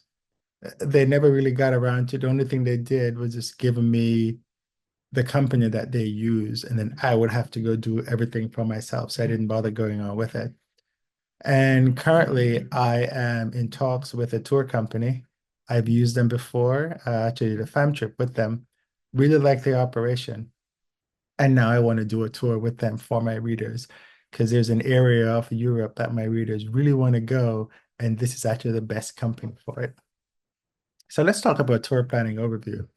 So designing tours allows you to offer hands-on experience that directly engage your audience. By curating unique trips, you become a part of their travel journey and earn revenue. I'm originally from Jamaica, and I really want to do a tour to Jamaica. But one, I need to find a tour company that will work, that I can work with, or try to work with the tourism board to do it. And I haven't had a chance to do it all just yet. So why it works with travel bloggers? You already have an engaged audience who trust your travel expertise because you're in travel, right? So a tour really complements what you're doing. Creating tours provides a new layer of monetization and interaction with your followers. It absolutely does. I know a number of people who do tours, and so I have actually firsthand knowledge of how their tour is going and things like that. So types of tours. There are guided tours, which is where you organize fully guided experiences where you travel with your group. And these are actually pretty good, I think, for all my tours. The ones I was thinking I wanted to travel with the group, because if people want to travel with you, you are the reason why they want to do the tour. So they want to experience some tours with you. And if it's a place that you're already familiar with, if you're going to start, that's what you should do. because you want to have success at least on the first tour, so you get good testimonials, and we'll talk about that in a little bit. So you want to make sure it really works well. But self-guided itineraries offer custom itineraries to solo travelers or small groups based on your expertise. This I don't see too many people doing this form, but most people just either do the guided tours or the specialized tours, which focus on niche areas like photography, food, or adventure travel to attract a specific audience. Now, there are different ways to do these types of tours, and we're going to go into it. So there's do it yourself, right? Overview, where you plan, market, and execute the tour yourself. So this is where I was saying I wanted to go to do the tour with the tourism board, but they didn't want to partake in what I was doing, but they were going to help me somewhat. So I would have to do everything for myself. You get full creative control, the profit margins are higher, uh, and you get to tailor the itineraries, but you have to go select the partners, and you have to make sure that the partners are good, and make sure that they, and things like safety, you got to make sure that if you go into an area where safety is a concern, that the partner is a reputable partner. There's high responsibility, of course, and there's liability. Now, let's talk about liability for a little bit. You need to ensure that you have liability insurance for your business. There's no if, ands, or but about that. There is one company here in the US, BBERK, it's a part of the Berkshire Hathaway umbrella of companies, and they do, it's called EOE and E&E insurance. I'll put something on the screen with all the more information about that. But you need to make sure you have liability insurance, because if somebody tries to sue you, they'll at least sue your company. And if somebody, gets injured on the tour or something, you'll be covered. You also need to make sure that people have travel insurance. If people don't have travel insurance, it's a no-no. You can't come on the tour unless you have travel insurance. There's really no ifs, ands, or but about this one. And this is something I think you should also do.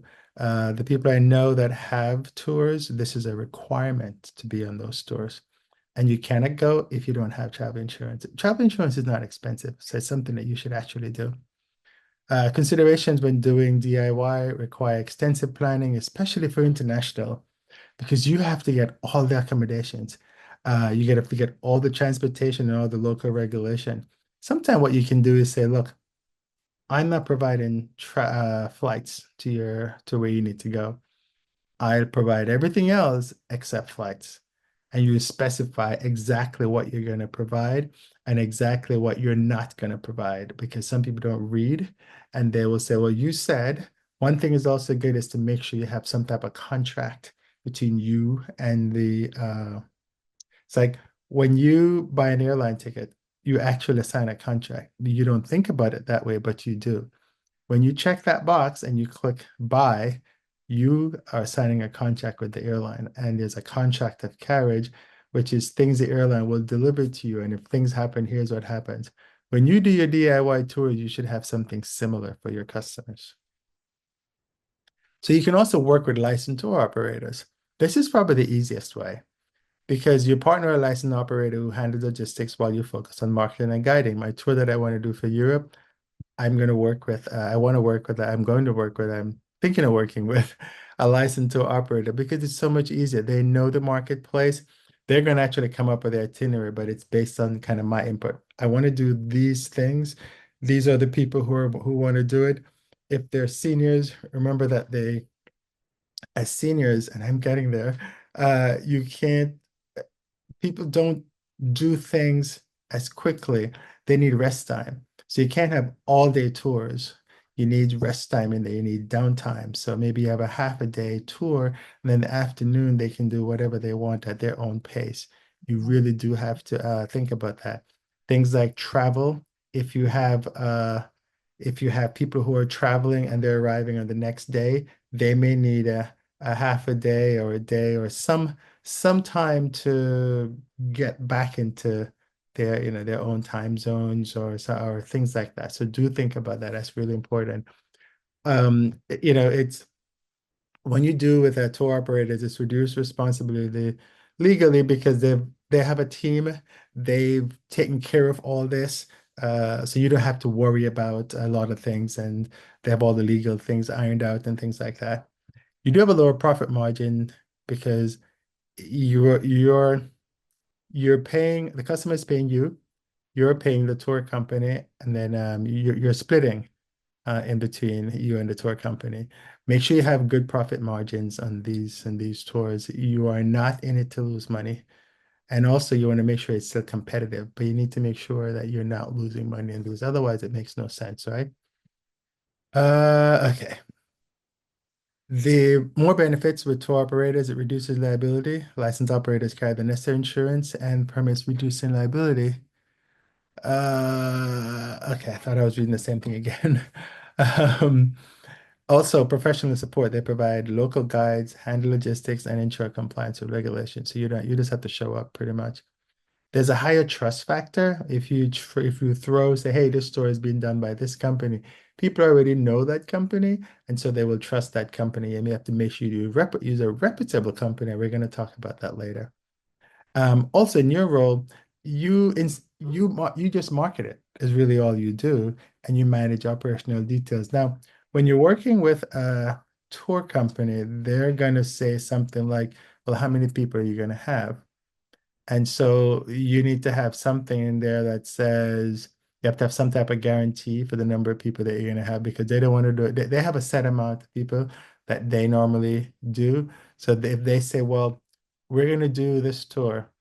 If we don't have at least 10 people, it's not going to work. So you need to make sure you provide 10 people. Now, 10 people sounds like a small number, but sometimes it's really difficult to get 10 people on a tour. So make sure you understand your responsibilities as a middleman in the tour. And when you advertise it, you want to say, hey, if I don't get 10 people, we can't go. This way, you're not responsible to pay the tour operator if the tour doesn't go. Creative tip, consider negotiating for branding opportunities. So you may want to say, like, I want to do the Jamaican tour. So it'll be Kerwin Caribbean Adventures or Kerwin Jamaican Adventures or something like that. Or whatever your brand is, you want to put that in there. Uh, more key steps to planning your own tour. Yeah, that's the word tour up there. Uh, You want to research demand and audience interest. You don't want to have a tour if nobody wants to go. So what I did for the tour I'm thinking to Europe, I actually asked my readers, and the number one place that came up, I won't tell you, but there was a number one place that floated to the top. And so when I talked to the tour operator, I said, "Hey, this is the number one place they want to go to. Can we go there?" And the tour operator said, "Well, we don't usually do tours to one place, i.e., one city, but we do a tour that includes that city." So that's something that, and the other places are within the same region, so they'll get a similar experience in the other cities. Create tours that align with your blog's theme, whether it's adventure, luxury, culture, immersion, or wellness. Um, you don't want to do an adventure tour when your people just like to visit cities. You don't want to do something where I want to go mountain climbing when your folks like to go to the beach. Otherwise, it's just not going to work. So make sure the tour matches your needs. Do plan the itinerary include unique experience, local culture, and lesser known spots to differentiate your tour. Like if I was going to do a tour to Jamaica, there's a number of places that I know that tours normally don't go, and I would include that in my itinerary. Same thing with London. I want to do a tour of the London area, but everybody does Big Ben and everybody does, all the other big things. I want to go show people a different side of London that they wouldn't normally see. Of course, we'll have a day for the normal sightseeing stuff, right? But you want to say, okay, great. Today we're going to go to, uh, I don't know, trying to pick somewhere unique in London. Maybe today I want to go to Woolwich because Woolwich is so different.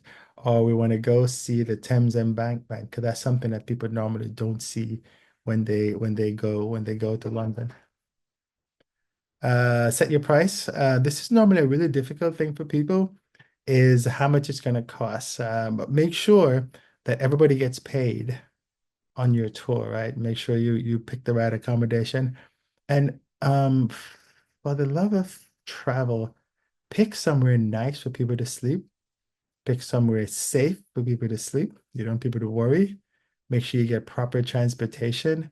Talk to the tour people on the other end. This is why it's really good to get uh to use established tour companies because they know the people.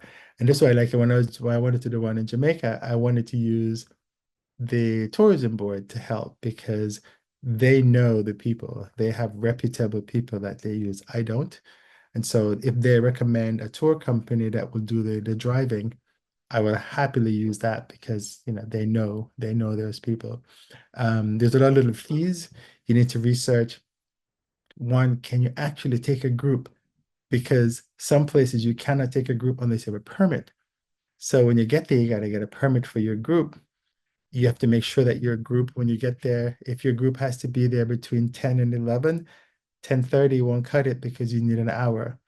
If you want to go see the Sistine Chapel and you do a group and you want to go to say somewhere like Walks, which is a tour company that works in Italy, then you want to get with them ahead of time and let them know I have 10 people. And some of these tours, you have to be there at 5 a.m. So you have to make sure that people know that they have to be there at 5 a.m. So they have to get up at like 4:30, make sure transportation. So you have to put like some kind of logistic sheet together to make sure everything works. You also got to put something in if something doesn't work. So let's say for whatever reason you can't get into the Sistine Chapel at the time you're supposed to go, then that's a difficult one, right? But you probably need to figure out, okay, so what else can I do if this doesn't work? Or people are going to be really disappointed. So can I schedule another time? That's a really difficult one, but some things are like that, right? Um, so you have to think ahead of and think if things don't work, what are you going to do? And make sure you make a profit. That's the key. When you're marketing the tour, use your blog, your email list, and we talked about email lists extensively. Like almost everything I spoke about talks about email lists in here. So you want to make sure you use your blog, your email list, and social media to promote the tour. Promoting is key because you want to make sure you get enough people. You also want to give enough time for people to sign up for the tour. And do a sense of urgency because people like to wait for the last minute. And go back to pricing, you need to kind of figure out how are people going to pay in the different dimensions, but we're going to talk about payments in a little bit.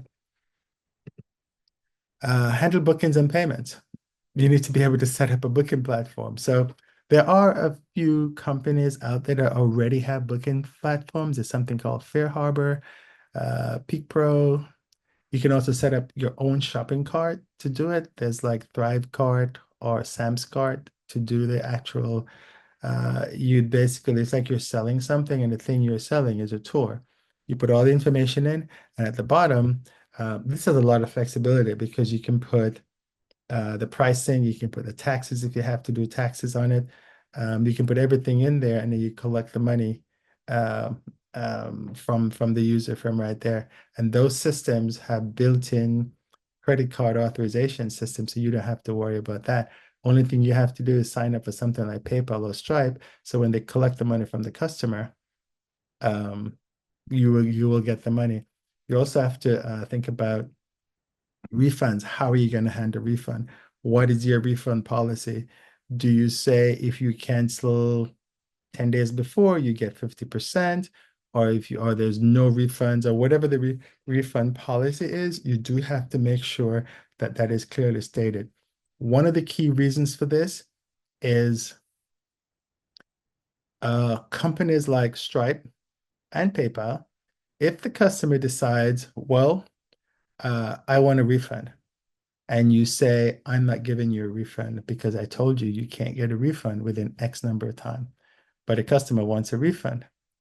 What they're going to do, they're going to go to what they may do is they may go to their credit card company and say, I am disputing a claim. What the credit card company does is they send you an email. And the email says, and I get these all the time, and the email says, this customer is disputing this charge. What say you? So now the key thing that will get you out of all this mess is if you have the refund policy, and the refund policy is clearly displayed to the customer when they sign up for your services. This is key. If you do not have that, you're going to lose. 9 times out of 10, whenever somebody disputes anything with a credit card company, you lose. But when saying that, I got a notice today that said I won because someone had disputed, and I showed them all the information. I said, I'm just going to give them a refund anyway. And then they came back and they said, and it was already closed. And they sent back, and I guess because the customer said they're not disputing it. One of the things you can do is they will tell you the first thing is to try to work with the customer. I'm spending time on this because these trips are going to cost a lot of money, right? It's maybe $3,000, $4,000, depending on the trips that they are. So you want to make sure that when somebody disputes, you have your bases covered. So, and refunds is the biggest thing. And if you have the refund clearly stated, you have all the communication you've done with the customer, all the promotions that you've done around it, and then your chances of winning the dispute whenever somebody disputes is very, very important. You also have to think about am I going to allow deposits? Or allow people to pay in installments.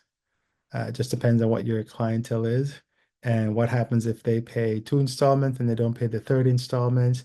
So you need to think about all that. Customer support. Some people can be really annoying. There's no easy way to say this, right? So you need to make sure that you take care of your customers. If they ask you 10,000 questions, although it's annoying, you need to answer the 10,000 questions because you don't want them to have any reason to say that you didn't something or you should have done something and you didn't. People will complain, especially when they're spending a lot of money and they're just nervous. And if they're nervous, it's your job to take care of them, as annoying as it may be. You really just have to do it because one, you want them to have a good time. Two, you want to get a really good testimonial. And three, you want them to go on your next trip, right? Okay. Partner with licensed tour operators. You have to find a partner that aligns with your brand. You want to choose a tour operator that fits your niche and values. Example, sustainability and luxury. Like if you're doing something with luxury, you want to make sure you get you want people to get picked up in a really nice vehicle. Needs to be clean. You want to pick a nice hotel. You want to pick things that fits your brand. So if you sign up with a tour operator that's like mid-tier and it's luxury, it's not going to work. People are going to complain, and they're going to complain immediately, and they're going to complain on the tour, and it's just not going to go well. You want to establish your clear terms with the operator. Where can I put my brand on whatever you're using to promote the trip?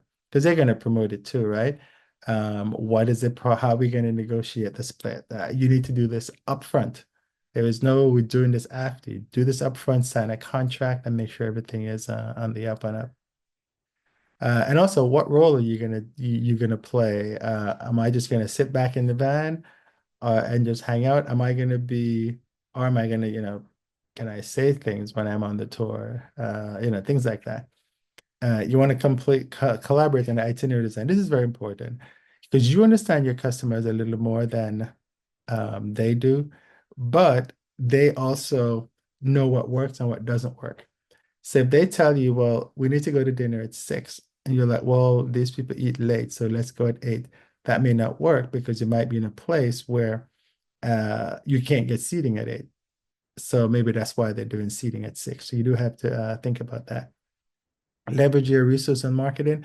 Some of these operators will help you to promote the trip because they don't want to lose and you don't want to lose, and they don't want you to lose because when you lose, they lose. So they definitely don't want to do that. So you need to use their resources if they'll allow it. And this is something that you have to work out beforehand. You want to manage a customer expectation.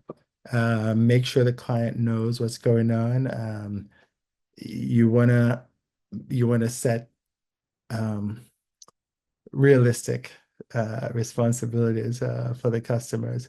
And again, if they have questions, answer them. All right, so here's some partners that are pretty good in the tour space. There is Intrepid Travel, and they're known for sustainable small group tours worldwide, and they offer tailored trips with a strong focus on responsible tourism. And it's best for bloggers with an eco-conscious or adventure travel audience. G Adventures are Canadian-based, and they're actually a pretty good company. Focus on immersive small group tours with a commitment to sustainable travel. They offer custom tour options, and bloggers are interested in sustainable, cultural, and local experience are who's best for this one. Tour Radar is another company that has a marketplace that connects travelers with various operators, allowing bloggers to select tours that align with their audience. Travel Local is another company specializing in custom, locally guided tours. Now, these are only a few, right? There are many more, but these are like the top ones that are out there. Bloggers focus on community engagement and culturally immersive travel. There's also Trover Trip, and this is so I'm going over into companies that will allow you to work that specifically work with travel bloggers. So this is where they set things up, and then you can pick stuff. It's actually quite good, some of these companies. So Trover Trip is one of them. They partner directly with creators to design and market small group trips or provide a platform where influencers can set their own schedules and destination. And these are bloggers who want to design unique small group trips with minimal operational insight. We Travel, that's another one of those tour bookings platform that helps creators and travel bloggers manage bookings, payments, and logistics, and allows you to create custom experience or book existing tours.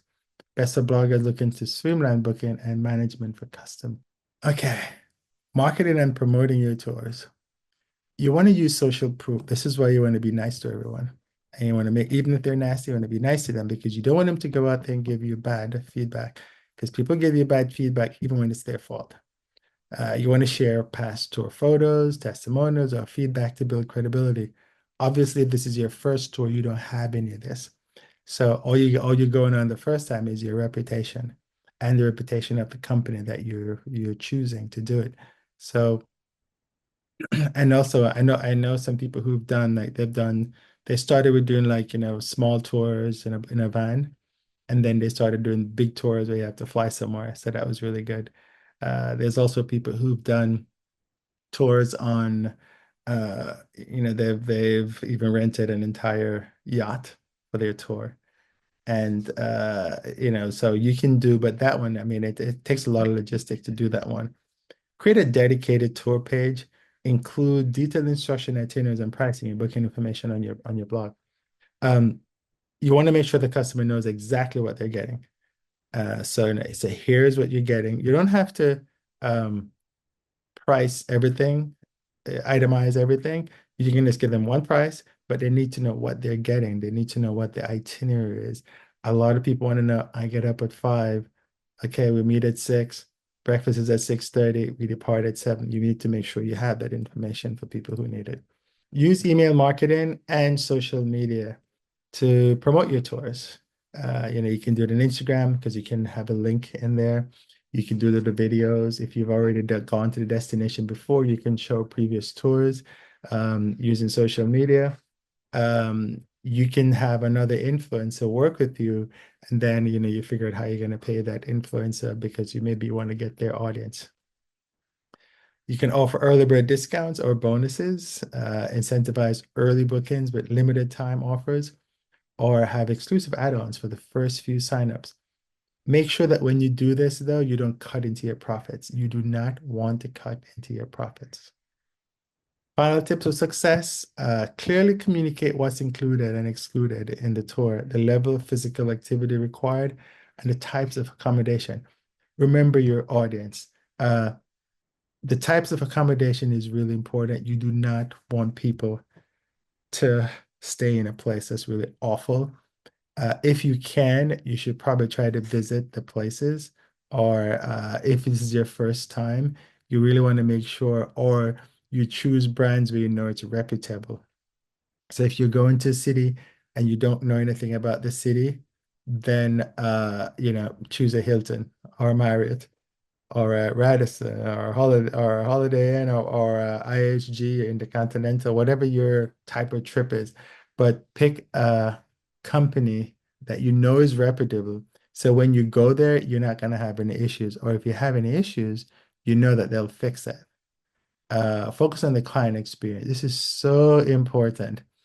From the time the customer signs up to the time they come back home, you want to make sure they have a really, really good time.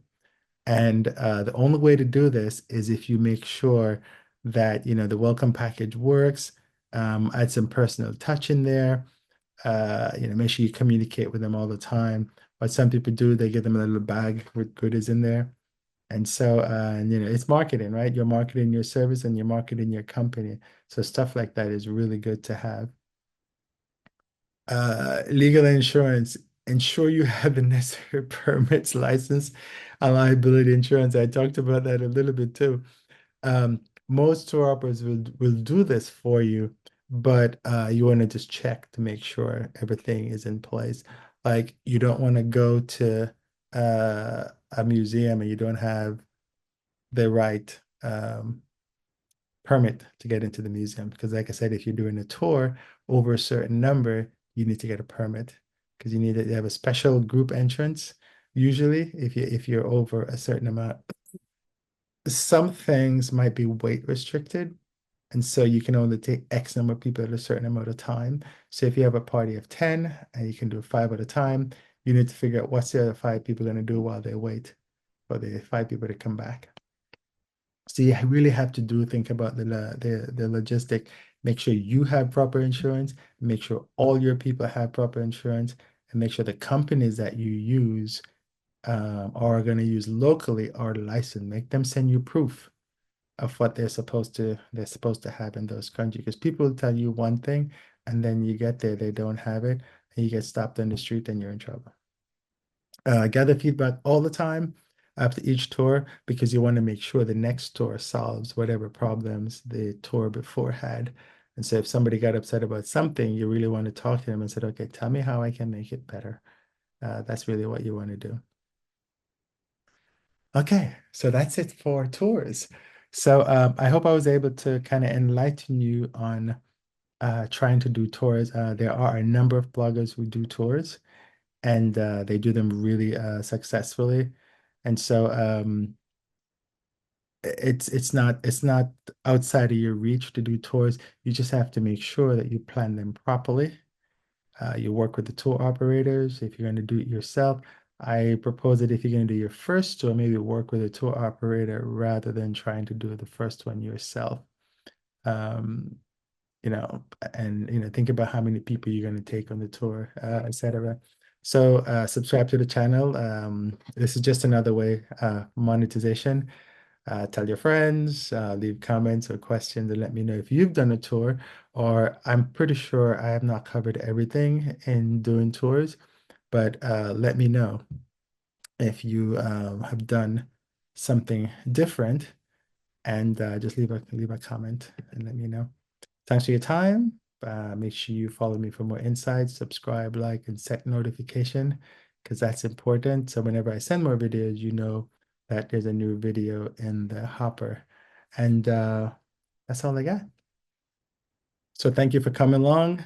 I appreciate it. And we'll talk soon. Congratulations on completing this course. I hope you've enjoyed it and it's actually you're going to implement the things you need, and so you'll become profitable. You've taken a huge step in equipping yourself with the skills and strategies and insights needed to turn your passion for travel into a thriving business, and I applaud you. Remember, building and monetizing a travel blog is a journey. Some strategies will work faster than others, and not everything will be an instant success. But with the tools you now have, from email marketing to affiliate income to creating digital products and even exploring sponsored content, you're well prepared to take action and start generating consistent revenue. As you move forward, don't be afraid to experiment, make adjustments, and keep learning. Stay connected with the community, attend conferences, and always be open to new opportunities. And of course, you can just leave a comment on this course and let me know, did it help? Did it not help? If you have questions or anything like that. Thank you for trusting me to guide you through this journey. Now it's time to put your knowledge into action and watch your blog grow. I can't wait to see where this journey takes you. Here's to creating content, building a brand, and monetizing your travel dreams. Happy travels and happy blogging. This is Kerwin signing off, but I'm still here to help you if you need me. Talk to you soon.